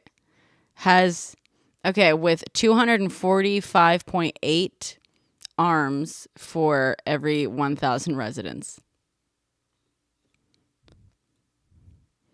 Yeah. Damn. But that's not, I mean, because one person can have like 10. You know what I mean?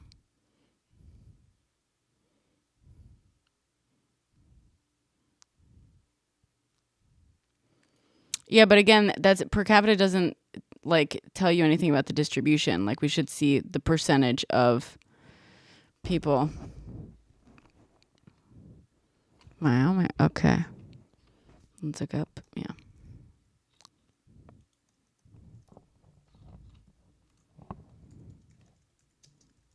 Mm-mm. Mississippi has the highest rate with 29.7% of residents experiencing G violence. Hold on. What? Yeah. What the fuck?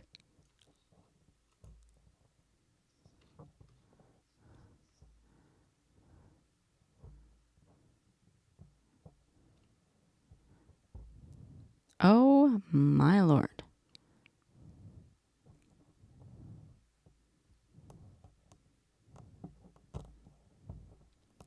Damn. Well, this is okay. Hold on. I'm thinking this is someone. I'm going to find a different source on this. I'm thinking that they're fucking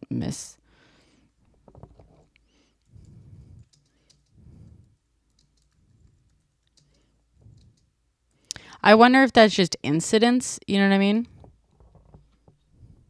Okay, let's look at mortality per 100,000 population.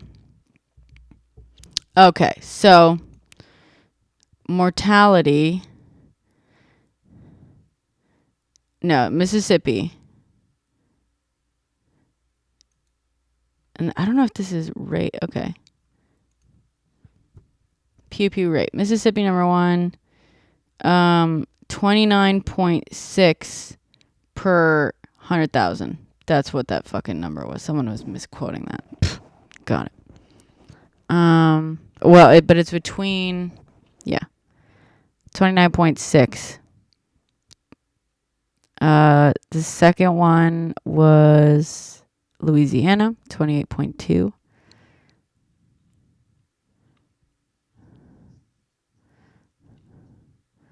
New Mexico, Arkansas, Missouri. New York has one of the lowest. New York is 5.3 per 100,000 people.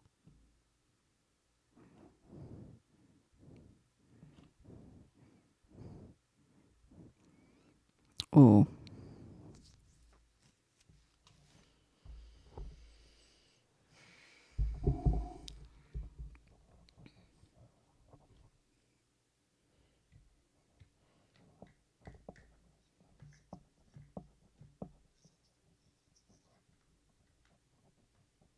I'm against for-profit, For-profit prisons should be outlawed, absolutely. But it will not happen. But they need to be outlawed. I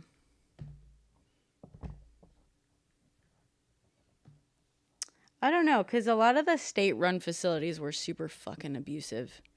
The, state-run mental health facilities back in the, 60s and 50s. Granted, all mental health facilities were super fucking abusive back then. So, maybe. Yeah, universal healthcare would actually solve both. Yeah, that for sure.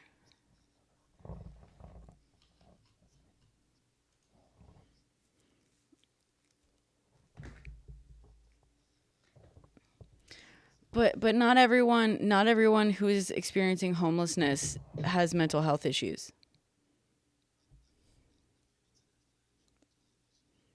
Careful with the D word.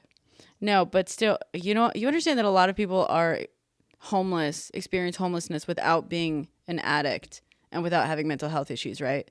Like the vast majority of Americans are teetering on one emergency at bankrupting them completely.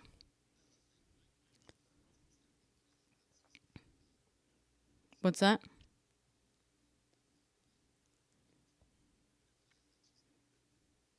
Okay.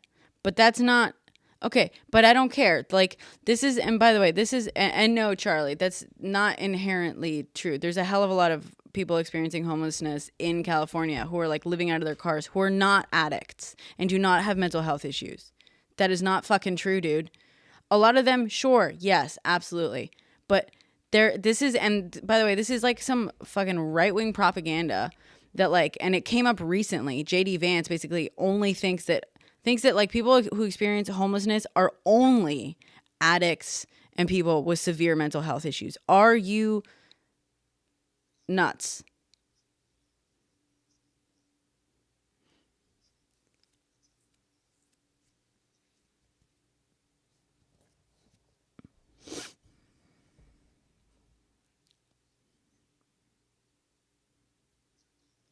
Okay, that's your experience, but that's anecdotal, number one. Number two, it's a lot harder to know when someone is experiencing homelessness if they just like fell on hard times, because they're not like running around advertising that.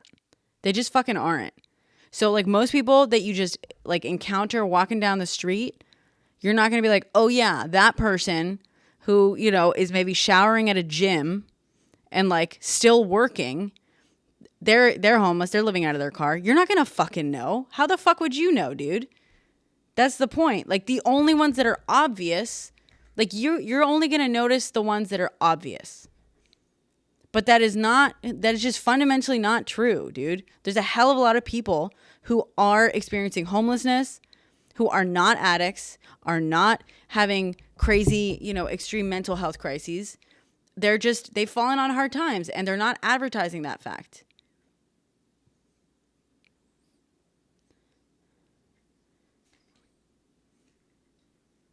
Yeah. A lot of people start using substances after they end up, yeah, with, you know, housing insecure.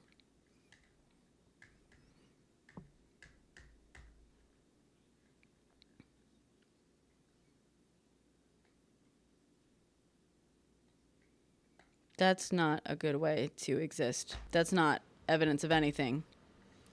No, it's not. Anecdotal evidence. Okay, but, well, that's your perception of reality. That's not reality. That describes fuck all except for your very, very limited lens and scope. That is your perception of it. Again, Charlie, I can guarantee that you have crossed paths with someone who was homeless that you did not know was homeless. You have crossed paths with someone that you just assumed was housed because they were showering, again, in like a gym bathroom or something, and keeping themselves like not appearing obviously unhoused. I can fucking guarantee it. Yeah.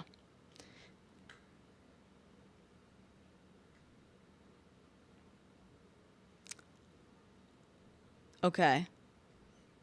And yet, and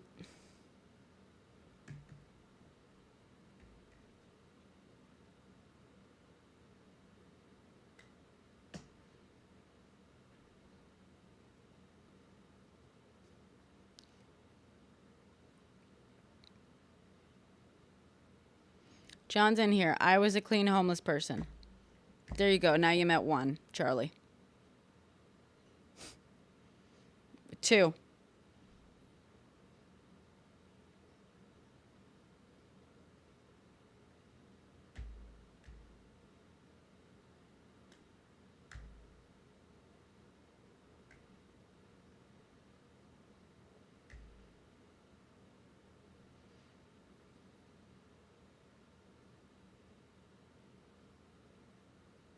That doesn't, okay, how does that disprove what we're saying?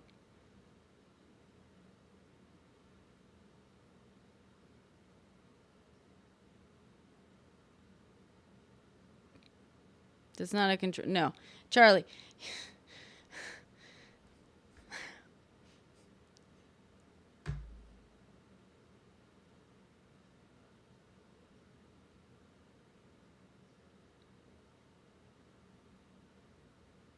But but Charlie, it is not only caused by that. That's the fucking point. Charlie, number one, you don't know that it was caused by the addiction. You don't. You don't know how many of those people turned to substances once they were experiencing like housing insecurity. You fucking don't.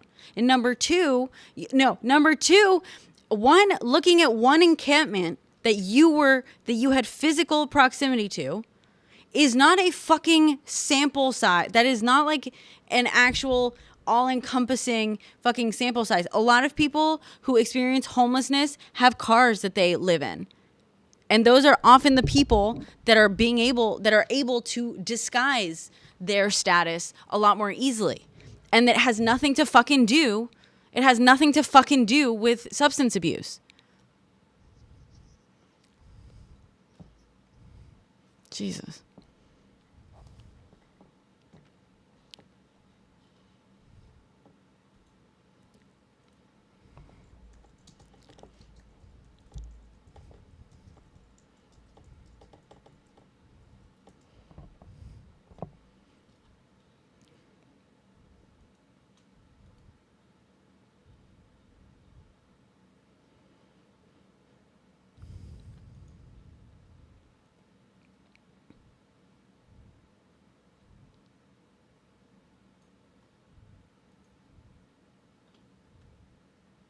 Mm-hmm.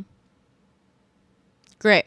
The Substance Abuse and Mental Health Services Administration estimates that roughly 38% of the homeless suffer from an alcohol dependency, while 26% abuse drugs.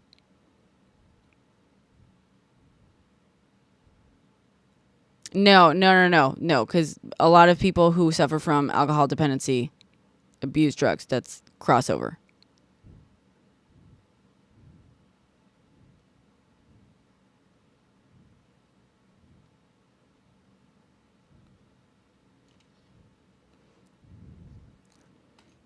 And also, by the way, again, that doesn't even address causation, right? That doesn't address causation.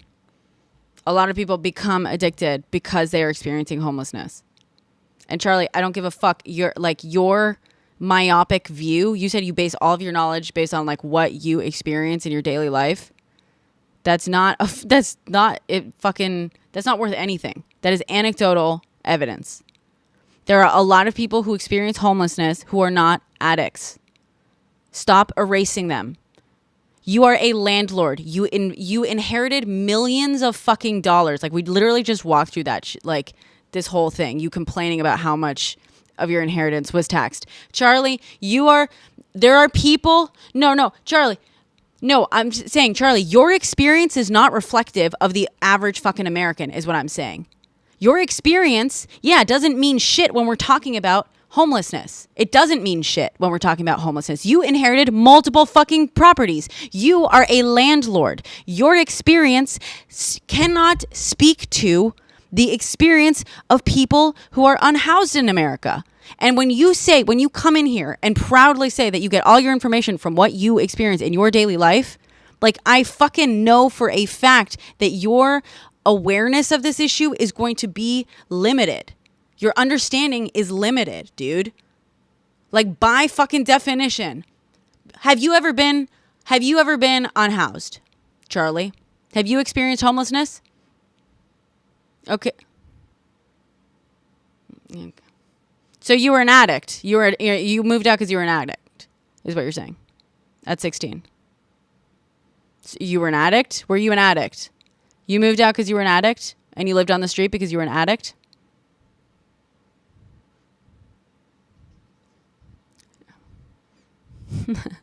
You moved out at 16 because you were an addict and lived on the street. And you were homeless because you were an addict? You were homeless because you were an addict? Stop. You were homeless because you were an addict? Yes or no, Charlie? No, okay, so you weren't so you were homeless, you were not homeless because you were an addict. Got it. Thank you for fucking proving the point. Thank you.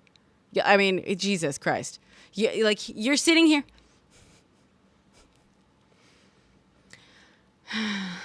Yeah, dude.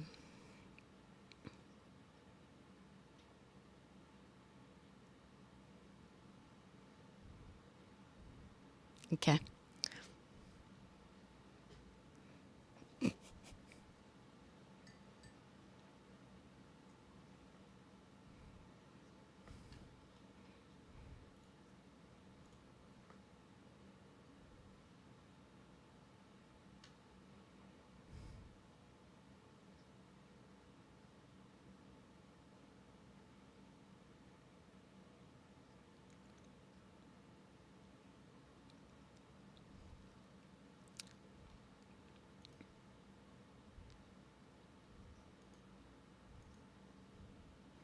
Yeah.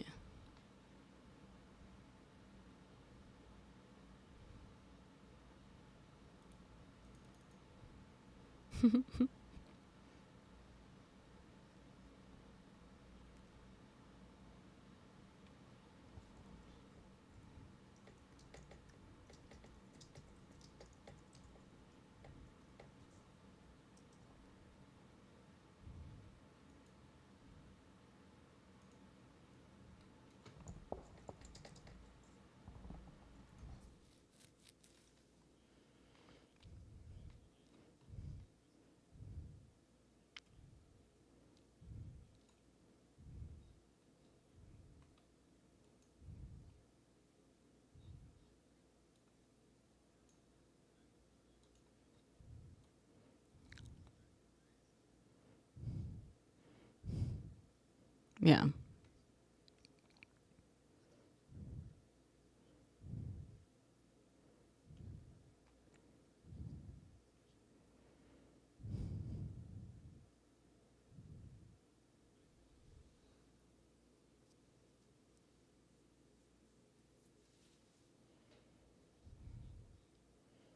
So in San Francisco, looking at the General Assistance Program, housed program participants can receive a maximum of $687 per month, but those who are homeless receive a maximum of $105 per month, as well as a guaranteed shelter bed due to the Care Not Cash legislation passed in 2002. No, the 687 is for housed program participants. Yes. How about you find a source that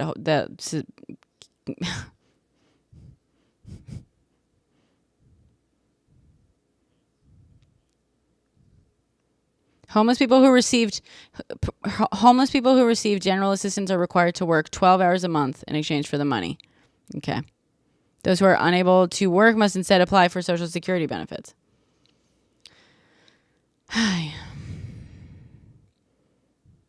How about you find me a source that says what you're claiming?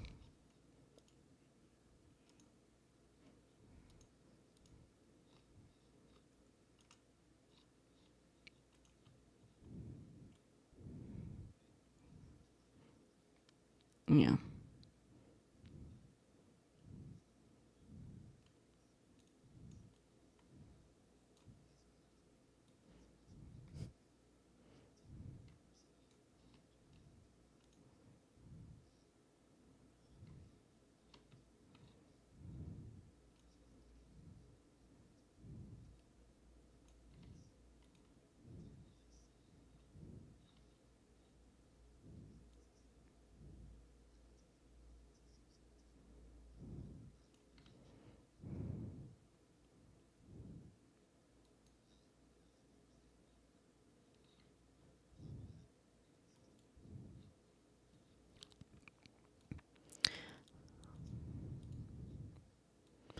By the way, okay, so the closest thing I can find to your claim.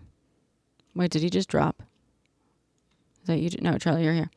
The closest thing I can find to your claim that in San Francisco homeless people get $900 a month is that Google rolled out, did like a program from where they gave out up to $1,000 every month to families as part of like a nonprofit thing. That's Google, by the way. That's not. Yeah.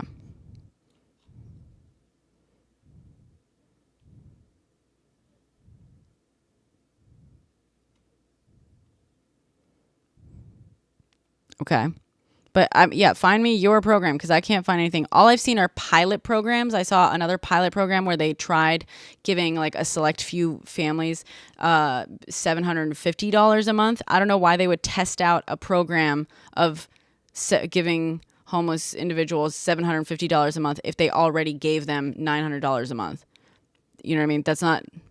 I think you're misremembering something that you read because I cannot find any evidence of unhoused individuals in San Francisco receiving $900 a month.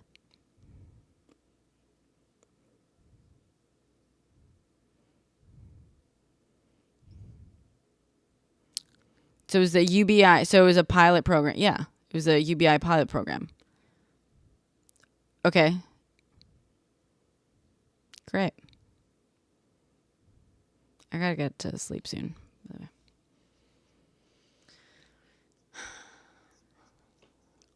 But also, you got to remember, too, like, let's be clear. When we talk about, like, services offered to people experiencing homelessness, like, when we do talk about people who are addicts or have mental health issues, like, accessing those services is really fucking difficult. I mean, it's difficult for people even without them. Like I know someone we all do. I mean, actually, you guys don't, but, like, God and I know someone who's experiencing homelessness right now because she was attacked in her own home. And, like, navigating all the fucking, things to just like access what she needs to access is like a fucking nightmare. You know what I mean? Like she has to to access internet. She has to get her ass to the fucking library. She's got a kid that she's taking to school. She's got to like meet with like social workers and stuff. And it's really fucking difficult. It is not just like, oh, I'm homeless, call up the government and they start depositing fucking $900, whatever, which is not even a sum that we have been able to verify.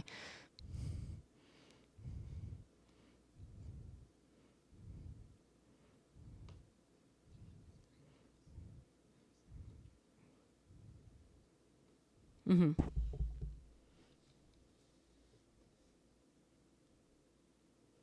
They're super full. They're super full in a lot of places. That's the problem. So she can't even access the women's shelter. It's too full. She cannot access it. Yeah, women's homes are good, but transportation access, going to doctor's appointments is tough. Yeah. It's fucking tough. It's not easy.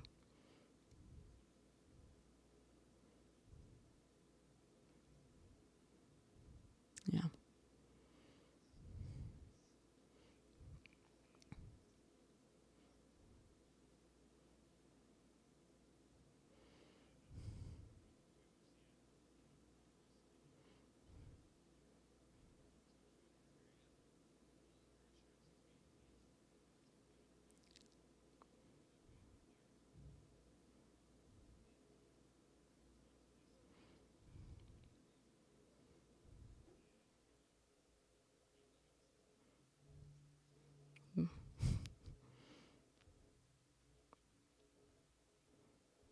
Yeah.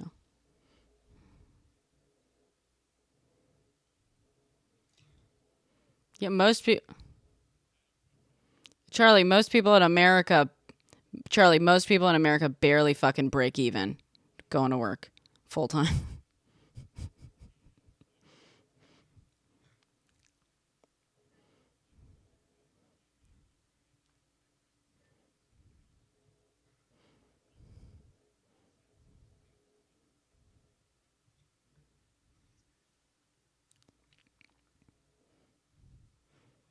What are you with TikTok house?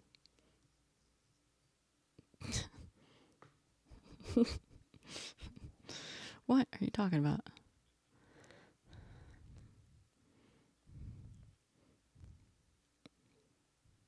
Yeah, why do people do it if it's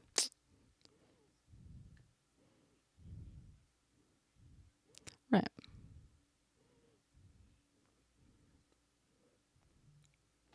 I hope it isn't. No, I'm not. No, Charlie, genuinely, I hope it isn't. You know why? People like you profit on hoarding properties, and people like you contribute to, and I know it's not just you, you're part of a larger system, right? But But this idea of owning homes, shelter, people that need shelter and homes as an investment with the hope that it is worth way more in a few years. Like, yeah, that's why so many of us can't fucking afford our homes. That's why so many of us are stuck paying rent to fucking landlords like you. Like, I mean, I hope it isn't worth that much, because I hope more people can afford homes by then. I hope that it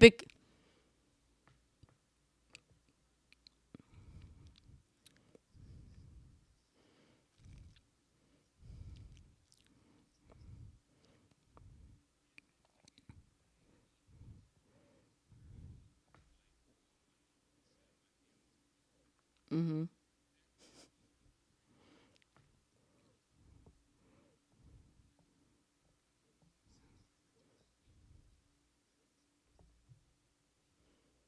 But you're in landlord. You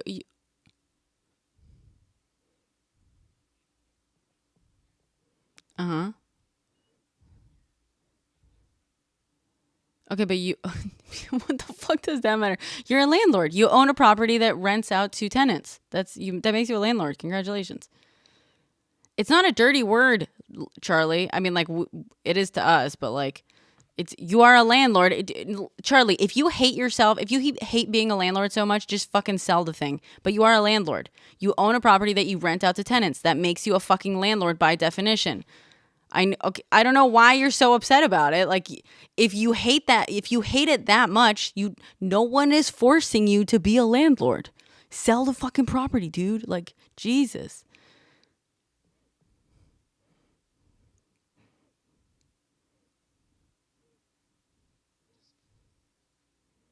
Don't say that fucking word, dude.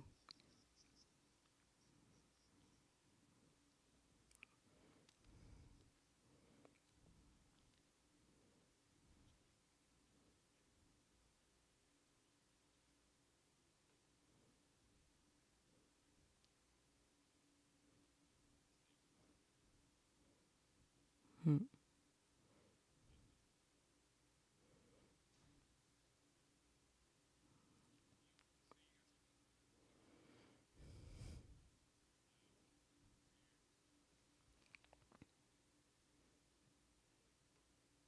Okay.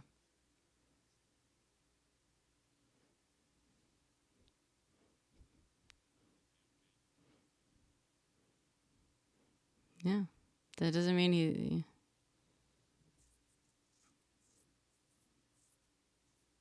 Yeah. Yeah. I don't know. It's I think it's funny when landlords get defensive. It's like okay. But you're part of a systemic problem. Yeah, it's nothing personal, but it's. Let's fucking not, Charlie. Let's really not. Charlie, no. None of your fucking problems in owning multiple properties that you inherited are like, it's just, honestly, there are too many people in this chat I know, just statistically speaking, who really don't fucking need to hear someone like you whining about, like, it's, yeah, 99.9% of the people, I mean, not really. Some people will own properties in here, but.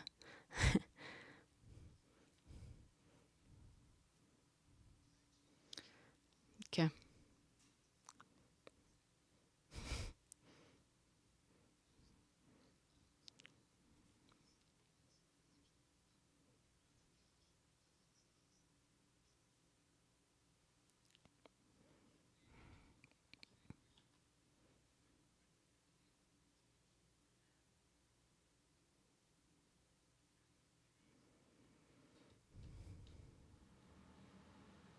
Well, thank you.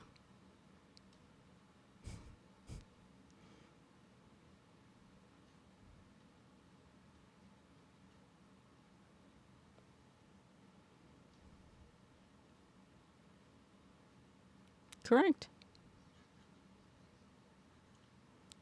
But Charlie, yeah, I just like but Charlie, like, you understand, I talk about my privilege on here a lot. Every fucking time we talk about shit like this, I talk about my privilege. And here's the thing, like, if we're being fucking real here, I am incredibly underprivileged in a lot of ways that I don't talk about on here. I would much rather acknowledge my privilege and have that be the fucking first thing I say than anything else. Like, yeah, I can feed myself. Abso-fucking-lutely. Like, I live in a fucking studio apartment. It's a pretty sweet studio apartment in a lot of ways. It's pretty fucking terrible in others. I lucked the fuck out on, like, accessing this. And the only reason I have it is because my landlord fucked me over in really illegal ways. And so now I basically have them fucking stuck having to give me this apartment for a certain affordable price.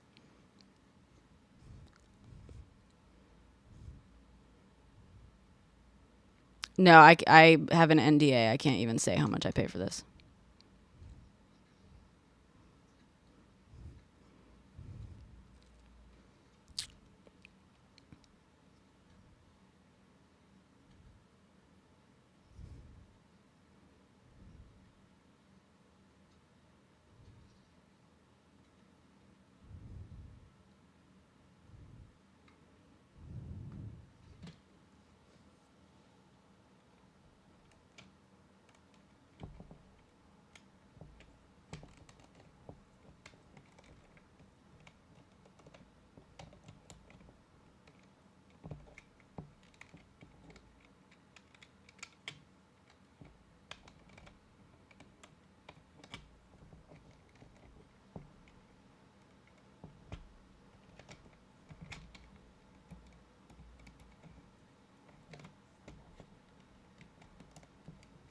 Okay, but you understand that's also like that is still money to your name. That is still a nest egg. And I'm saying this, the reason I can also call this out is because I have a nest egg. I lucked the fuck out. A very small nest egg, right?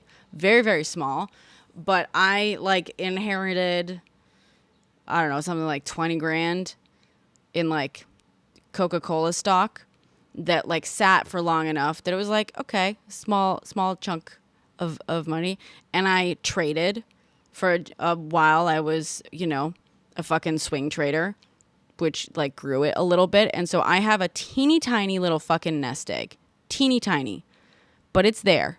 And that makes me so fucking privileged because I have in recent years, I have qualified for food stamps because I work in the film industry and the film industry has has had a terrible fucking run lately. But I am so fucking lucky because of that fucking nest egg. And but that's the thing I'm going to lead with. You know what I mean? I'm not going to sit here and I'm not going to talk about how unlucky I am because I know that even in years that I qualify for fucking food stamps and shit, like even in years where it's like I can't afford healthcare coverage half the year, like I know that I am still luckier than the vast majority of Americans. I am more secure just by fucking nature of having at least the teeniest, tiniest little, fucking, guardrail.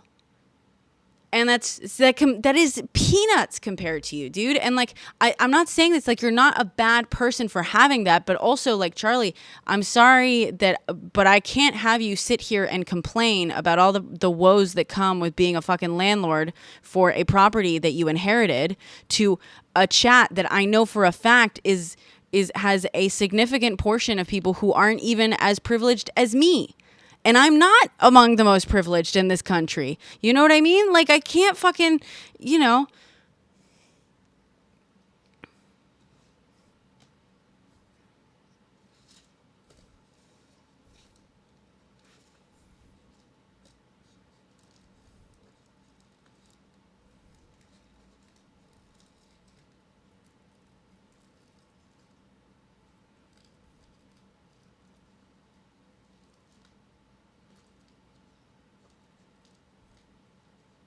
Yeah.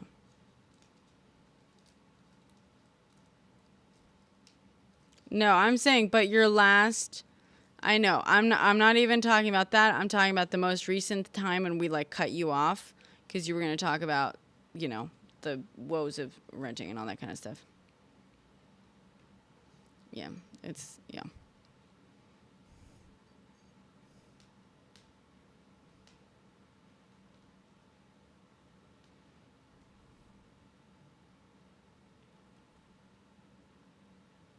Mm-hmm.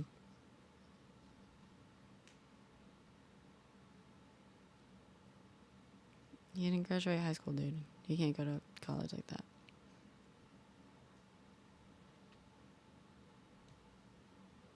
Mm-hmm.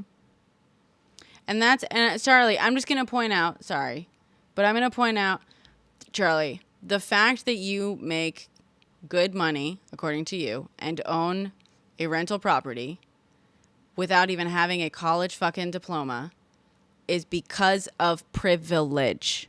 I understand, not white privilege. That's fine. You know, but that is privilege. Is it what privilege?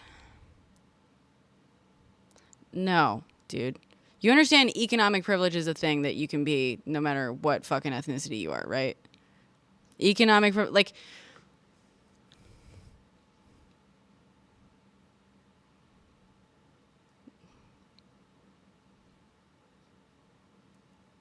but like Charlie, I also have Charlie. There's everyone has. Here's the thing. I always describe myself as incredibly privileged. I am incredibly fucking privileged. That said, I also lack a lot of privileges. Okay, but I always lead with the privileges I have, not the ones I lack. I do lack male privilege. I am an immigrant, technically. I'm a citizen of this country, but I'm a fucking immigrant. And if you think my name hasn't at least led to me having certain conversations about my legality in this country, you would be mistaken. Okay? Even so, I lead with my privilege. And economically, I understand. You don't even have a high school diploma. You have a very good job, according to you. You own property that you inherited, that you paid millions of dollars. Like, your inheritance cost millions of dollars in taxes, which tells me that it's a significant fucking inheritance, okay? Even if you're complaining about the percentage that had to pay, whatever. That's, I will never have to pay millions of dollars of taxes on anything, because that will never... I will never be in that situation. I will never inherit enough to have to pay millions of dollars in taxes. I will never make enough to have to pay millions of dollars in taxes. And yet I will always lead with my fucking privilege. The fact...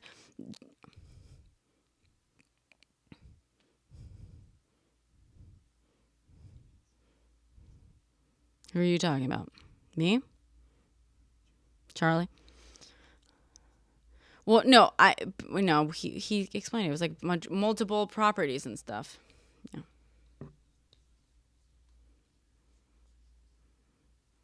Mm-hmm.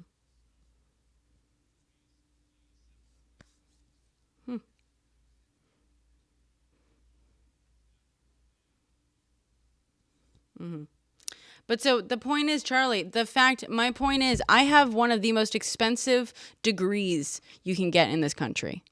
Like, literally. I have one of the most expensive fucking degrees you can get in this country. And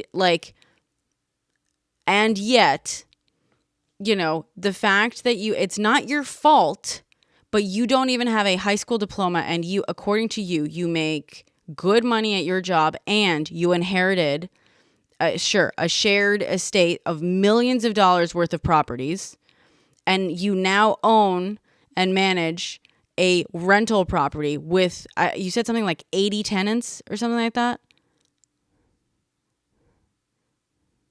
Okay, so multiple properties with 80 fucking tenants.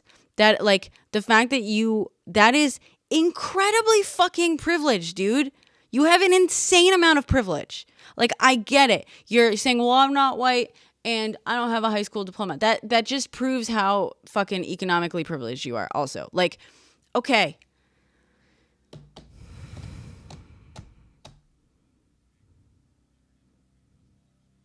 Uh-huh.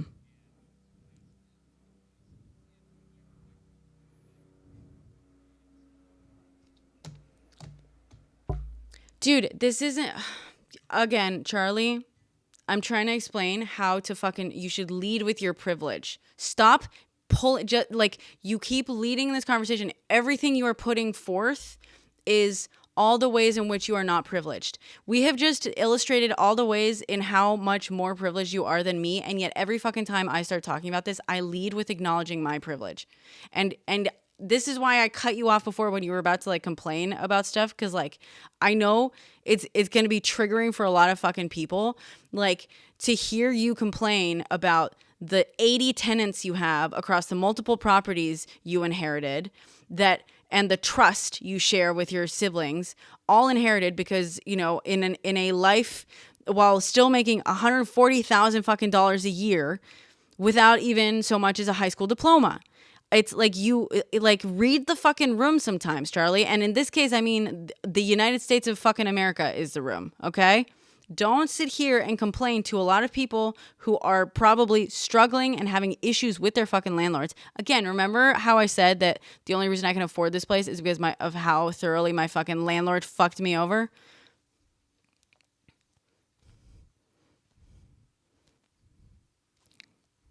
This is what I do, dude. Thank you.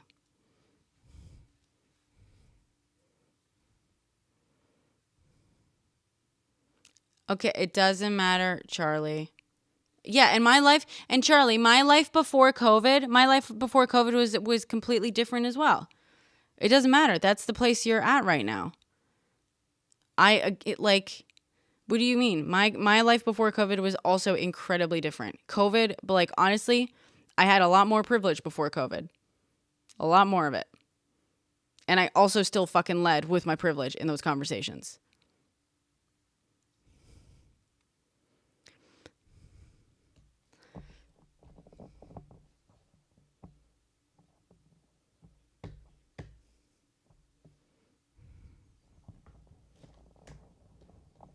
Right.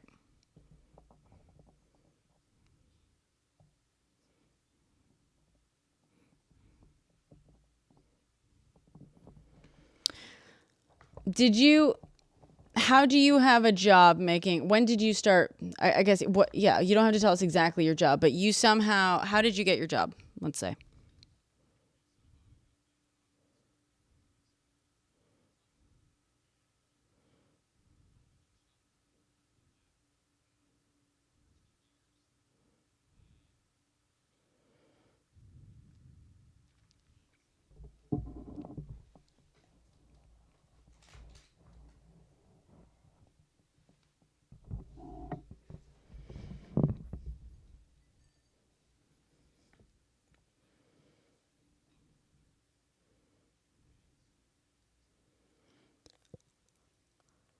Uh-huh. Okay, so you basically did the equivalent of going to trade school, but you were paid for it. Did you hear what I said? Did you hear what I said? I said, yeah, you basically did the equivalent of going to trade school, but you were paid for it. You got a job that trained you on the job enough so that you could join the union. Correct? So they hired you and you did nothing at work all day.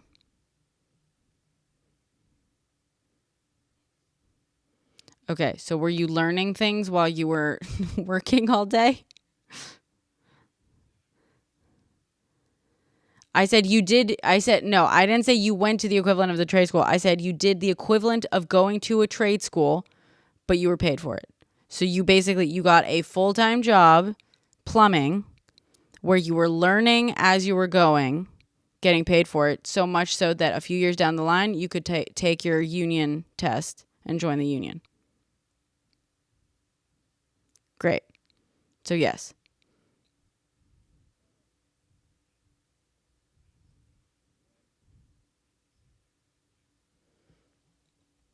Charlie, I'm trying to just illustrate that like people like you want to act like we have established that you are more privileged than the majority of people in this chat right now and definitely on this panel right now. Not just that, dude.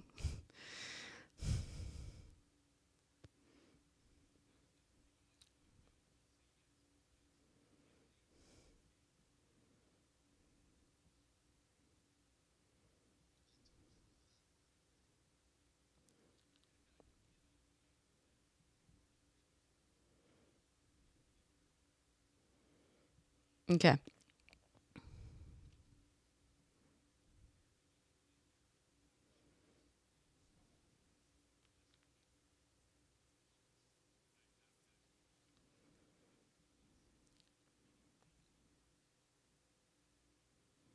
How does that work? Because it's just granted. So you, and health insurance, how do you have that? Mm-hmm. Mm-hmm.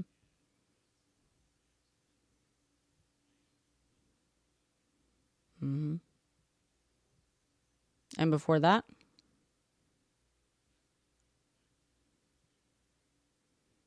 Okay, but your tribe provided health insurance? Oh, health care. Okay, so you didn't even need health insurance at all.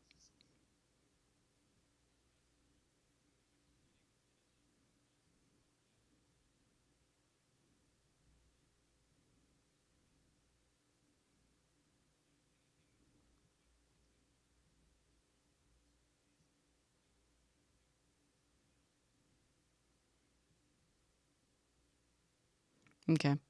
So that is privilege for sure. Um, but I'm saying what I'm trying to fucking illustrate is that you are sitting here with more privilege than most people in here right now. When the 71 people that are engaged in this right now, including, the three people on the panel, me, and the 67 people in the comments, also a couple people on YouTube and Twitch. You are more privileged than most people in here right now. And yeah, you want to say, no, it's because I inherited something 4 years ago. No, it's this. No, it's that. Okay, fine. But firstly, yes, the fact that you were in a position to inherit anything also suggests like you had something to fall back on. I know you left home young to start working very, early on, but it sounds like if you had fallen on hard times, you never would have, lacked a safety net in some, way, shape, or form.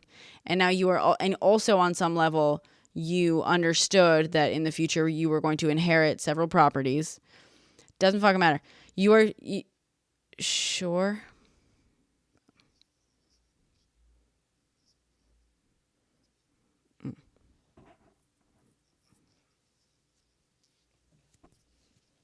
Okay.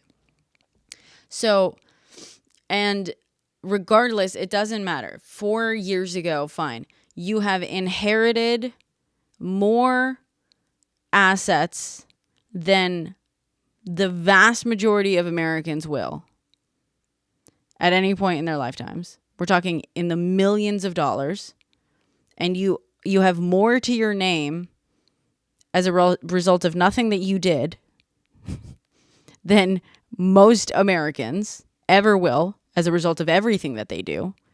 On not even having a high school diploma. I am just like, and I know it's like I hate that we're like stuck on this point, right?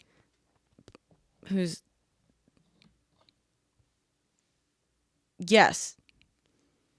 There's a certain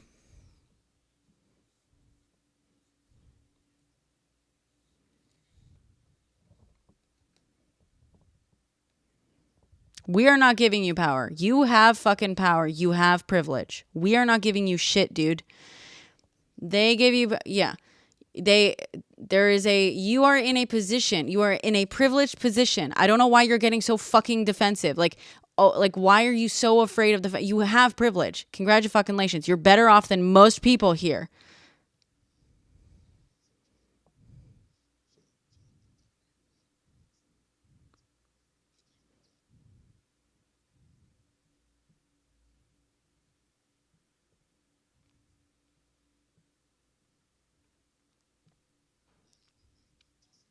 Aaron, let him fucking talk, dude.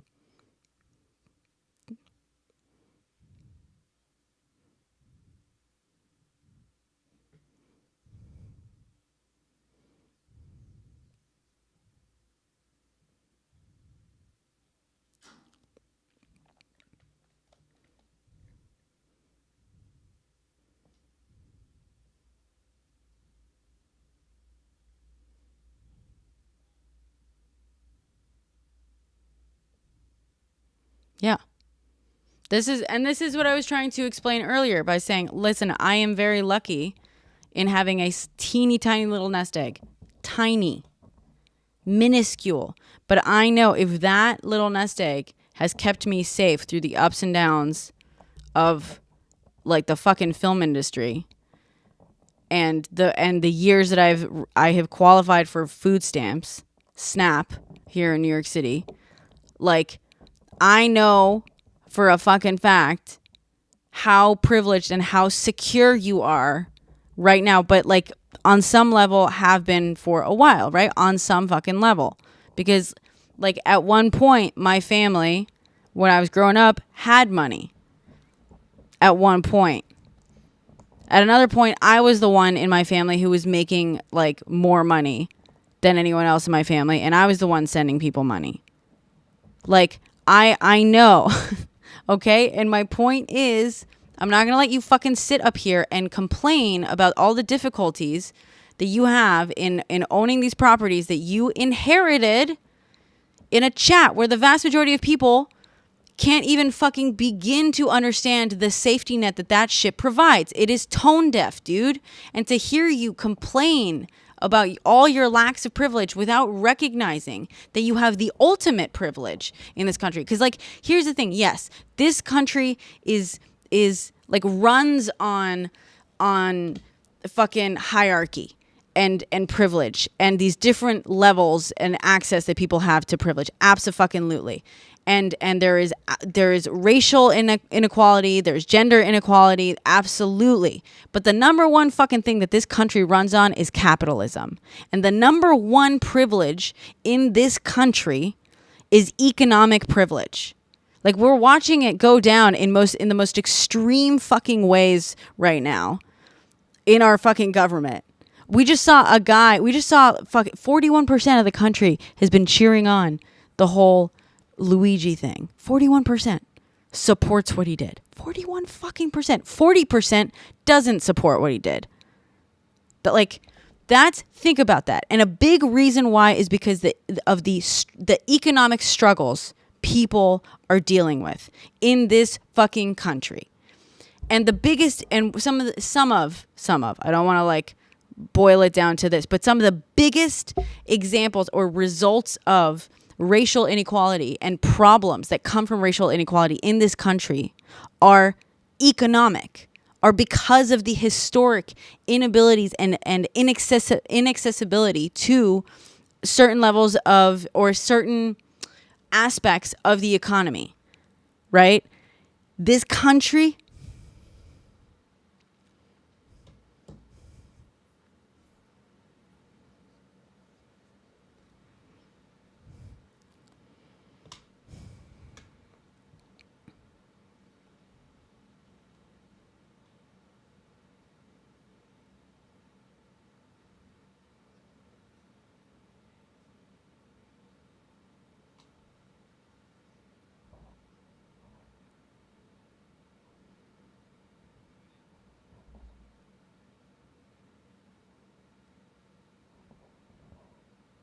yeah.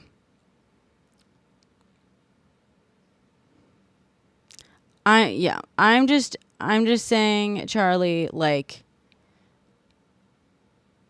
you have privilege that most people in this chat in this country lack. You have a level of privilege that most people in this country absolutely lack. And I'm asking you to lead with your privilege. And by that, I just mean, instead of starting every conversation like this, talking about all the ways in which you are disadvantaged, start every fucking conversation acknowledging all the ways in which you are advantaged. Okay? The way I do. Do not fucking come at me and say the only advantage you have, dude. We've been going on. Okay.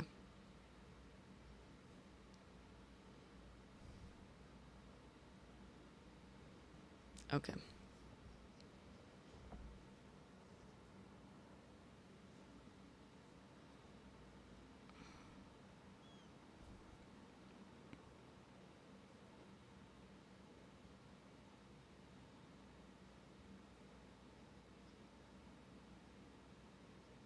Right.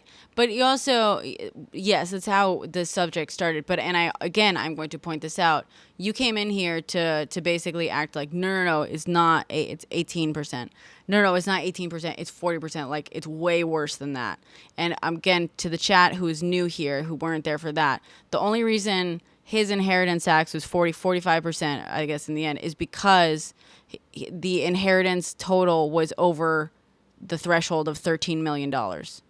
Okay. Okay, $11.5 million. Sorry. Fucking what? Like, so this is the thing. So he was in here trying to correct the record. No, it's not as low as 18. It's 40, and that's like, that's, mm-hmm.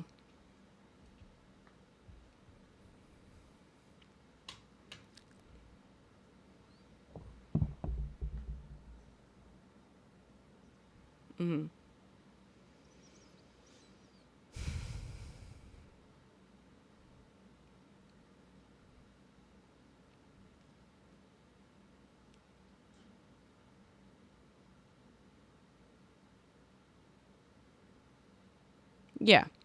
So not only that, there was you guys took advantage of a loophole also to avoid paying the taxes that you should have paid. Great. So again, no, that's not what I'm fucking saying, Aaron. Not even a little bit, dude. No, that's not what I'm saying at all. Not even one. Don't put words like that in my mouth. Those are pretty fucking extreme words, dude. I'm saying, I'm not calling him a bad person. I am saying that he, like, when you come in here whining about, like, the first thing you came to say to share was to correct the record on, like, how no, your inheritance taxes were not as low as 18%. They were 40%. Like, and I'm saying this because you were you were stressed and you were pressed to correct the record of, like, no, I had to pay so much more. That was a bad thing. No, I know. And then also the thing that we also skipped over, thank you for reminding me of that. You're right. You also came in here to say, no, it's actually way worse than that. Way worse than 18%. Like, for example, we owed over 40% in taxes, which we've figured out meant that, yeah, it's because you inherited several millions of dollars. And also, you figured out a loophole to avoid paying it. So congratulations. Your mother did. Your mother figured out a loophole to make it so that you could avoid paying the fucking taxes. Now you own multiple properties that you rent out to 80 tenants total. This is what we're fucking talking about. Like, and then you were, and the reason I cut you off, I know.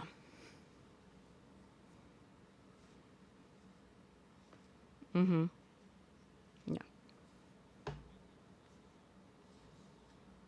Mm. Oh yeah, you also think that homeless people are all addicts.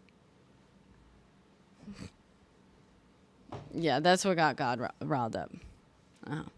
And you also said that you base all of your knowledge on what your daily experiences, and that, I pointed out, was a ridiculous way to approach knowledge, because that's not how facts work. No, I base mine off of fucking data. Charlie, that's not okay. Like, I hate to fucking pull this. I'm gonna pull my privilege here. I have a college education. Yeah, I'm gonna do it. I have a college education. That's not how data works. Like, this is the one thing I can fucking say. Okay, I win in this argument. Okay, Charlie. Sorry. I have to. It's not as simple as, like, oh, I just believe what people tell me, Charlie. That's not how data works. That's not how science works. That's not how facts work. Come on, dude.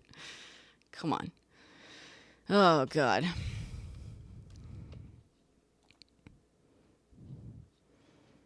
I'm getting fucking tired. Let's not, Jude. I'm fucking exhausted.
No. I need to sleep. That's what humans do. That's what I'm told. Anyway. Please find me on other apps if you enjoy this. Speaking of going on fucking food stamps, if this app goes away, I'll be fucked. So, please consider finding me elsewhere so I can try to find other fucking streams of revenue. I am a filmmaker and the film industry is dead. This is all I am prepared to do. Thank you.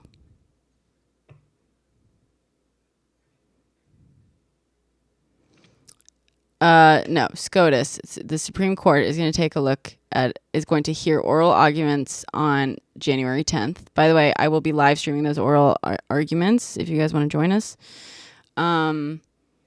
Yeah, so Supreme Court may issue a ruling. They have not issued a stay yet, so they have not put the law on pause. So currently the deadline of January 19th still stands. But yeah, whatever. No one goes to the theater anymore. It's sad. And no one's paying for fucking streaming. Like, the problem is no one can afford to pay for the gazillion streaming services either. So, and the film industry is in a crazy shutdown. And then, large corporations have started figuring out that influencers get you more bang for your buck than paying for full-on ad campaigns. So less and less money is going towards traditional filmmaking ads and stuff, and more is just going towards fucking influencers. So my industry is disappearing before my eyes, and it's going towards apps like this one. So that's why I'm, between that and the fact that I was told that if I ever want to get my projects made, I need to prove I have a fucking following. That's why I'm on this app.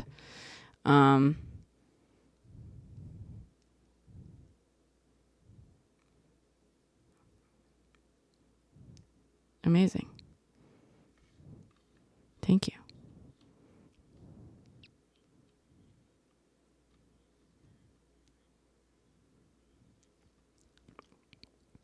Thank you, Charlie. Find me on these other apps, guys, please. Oh,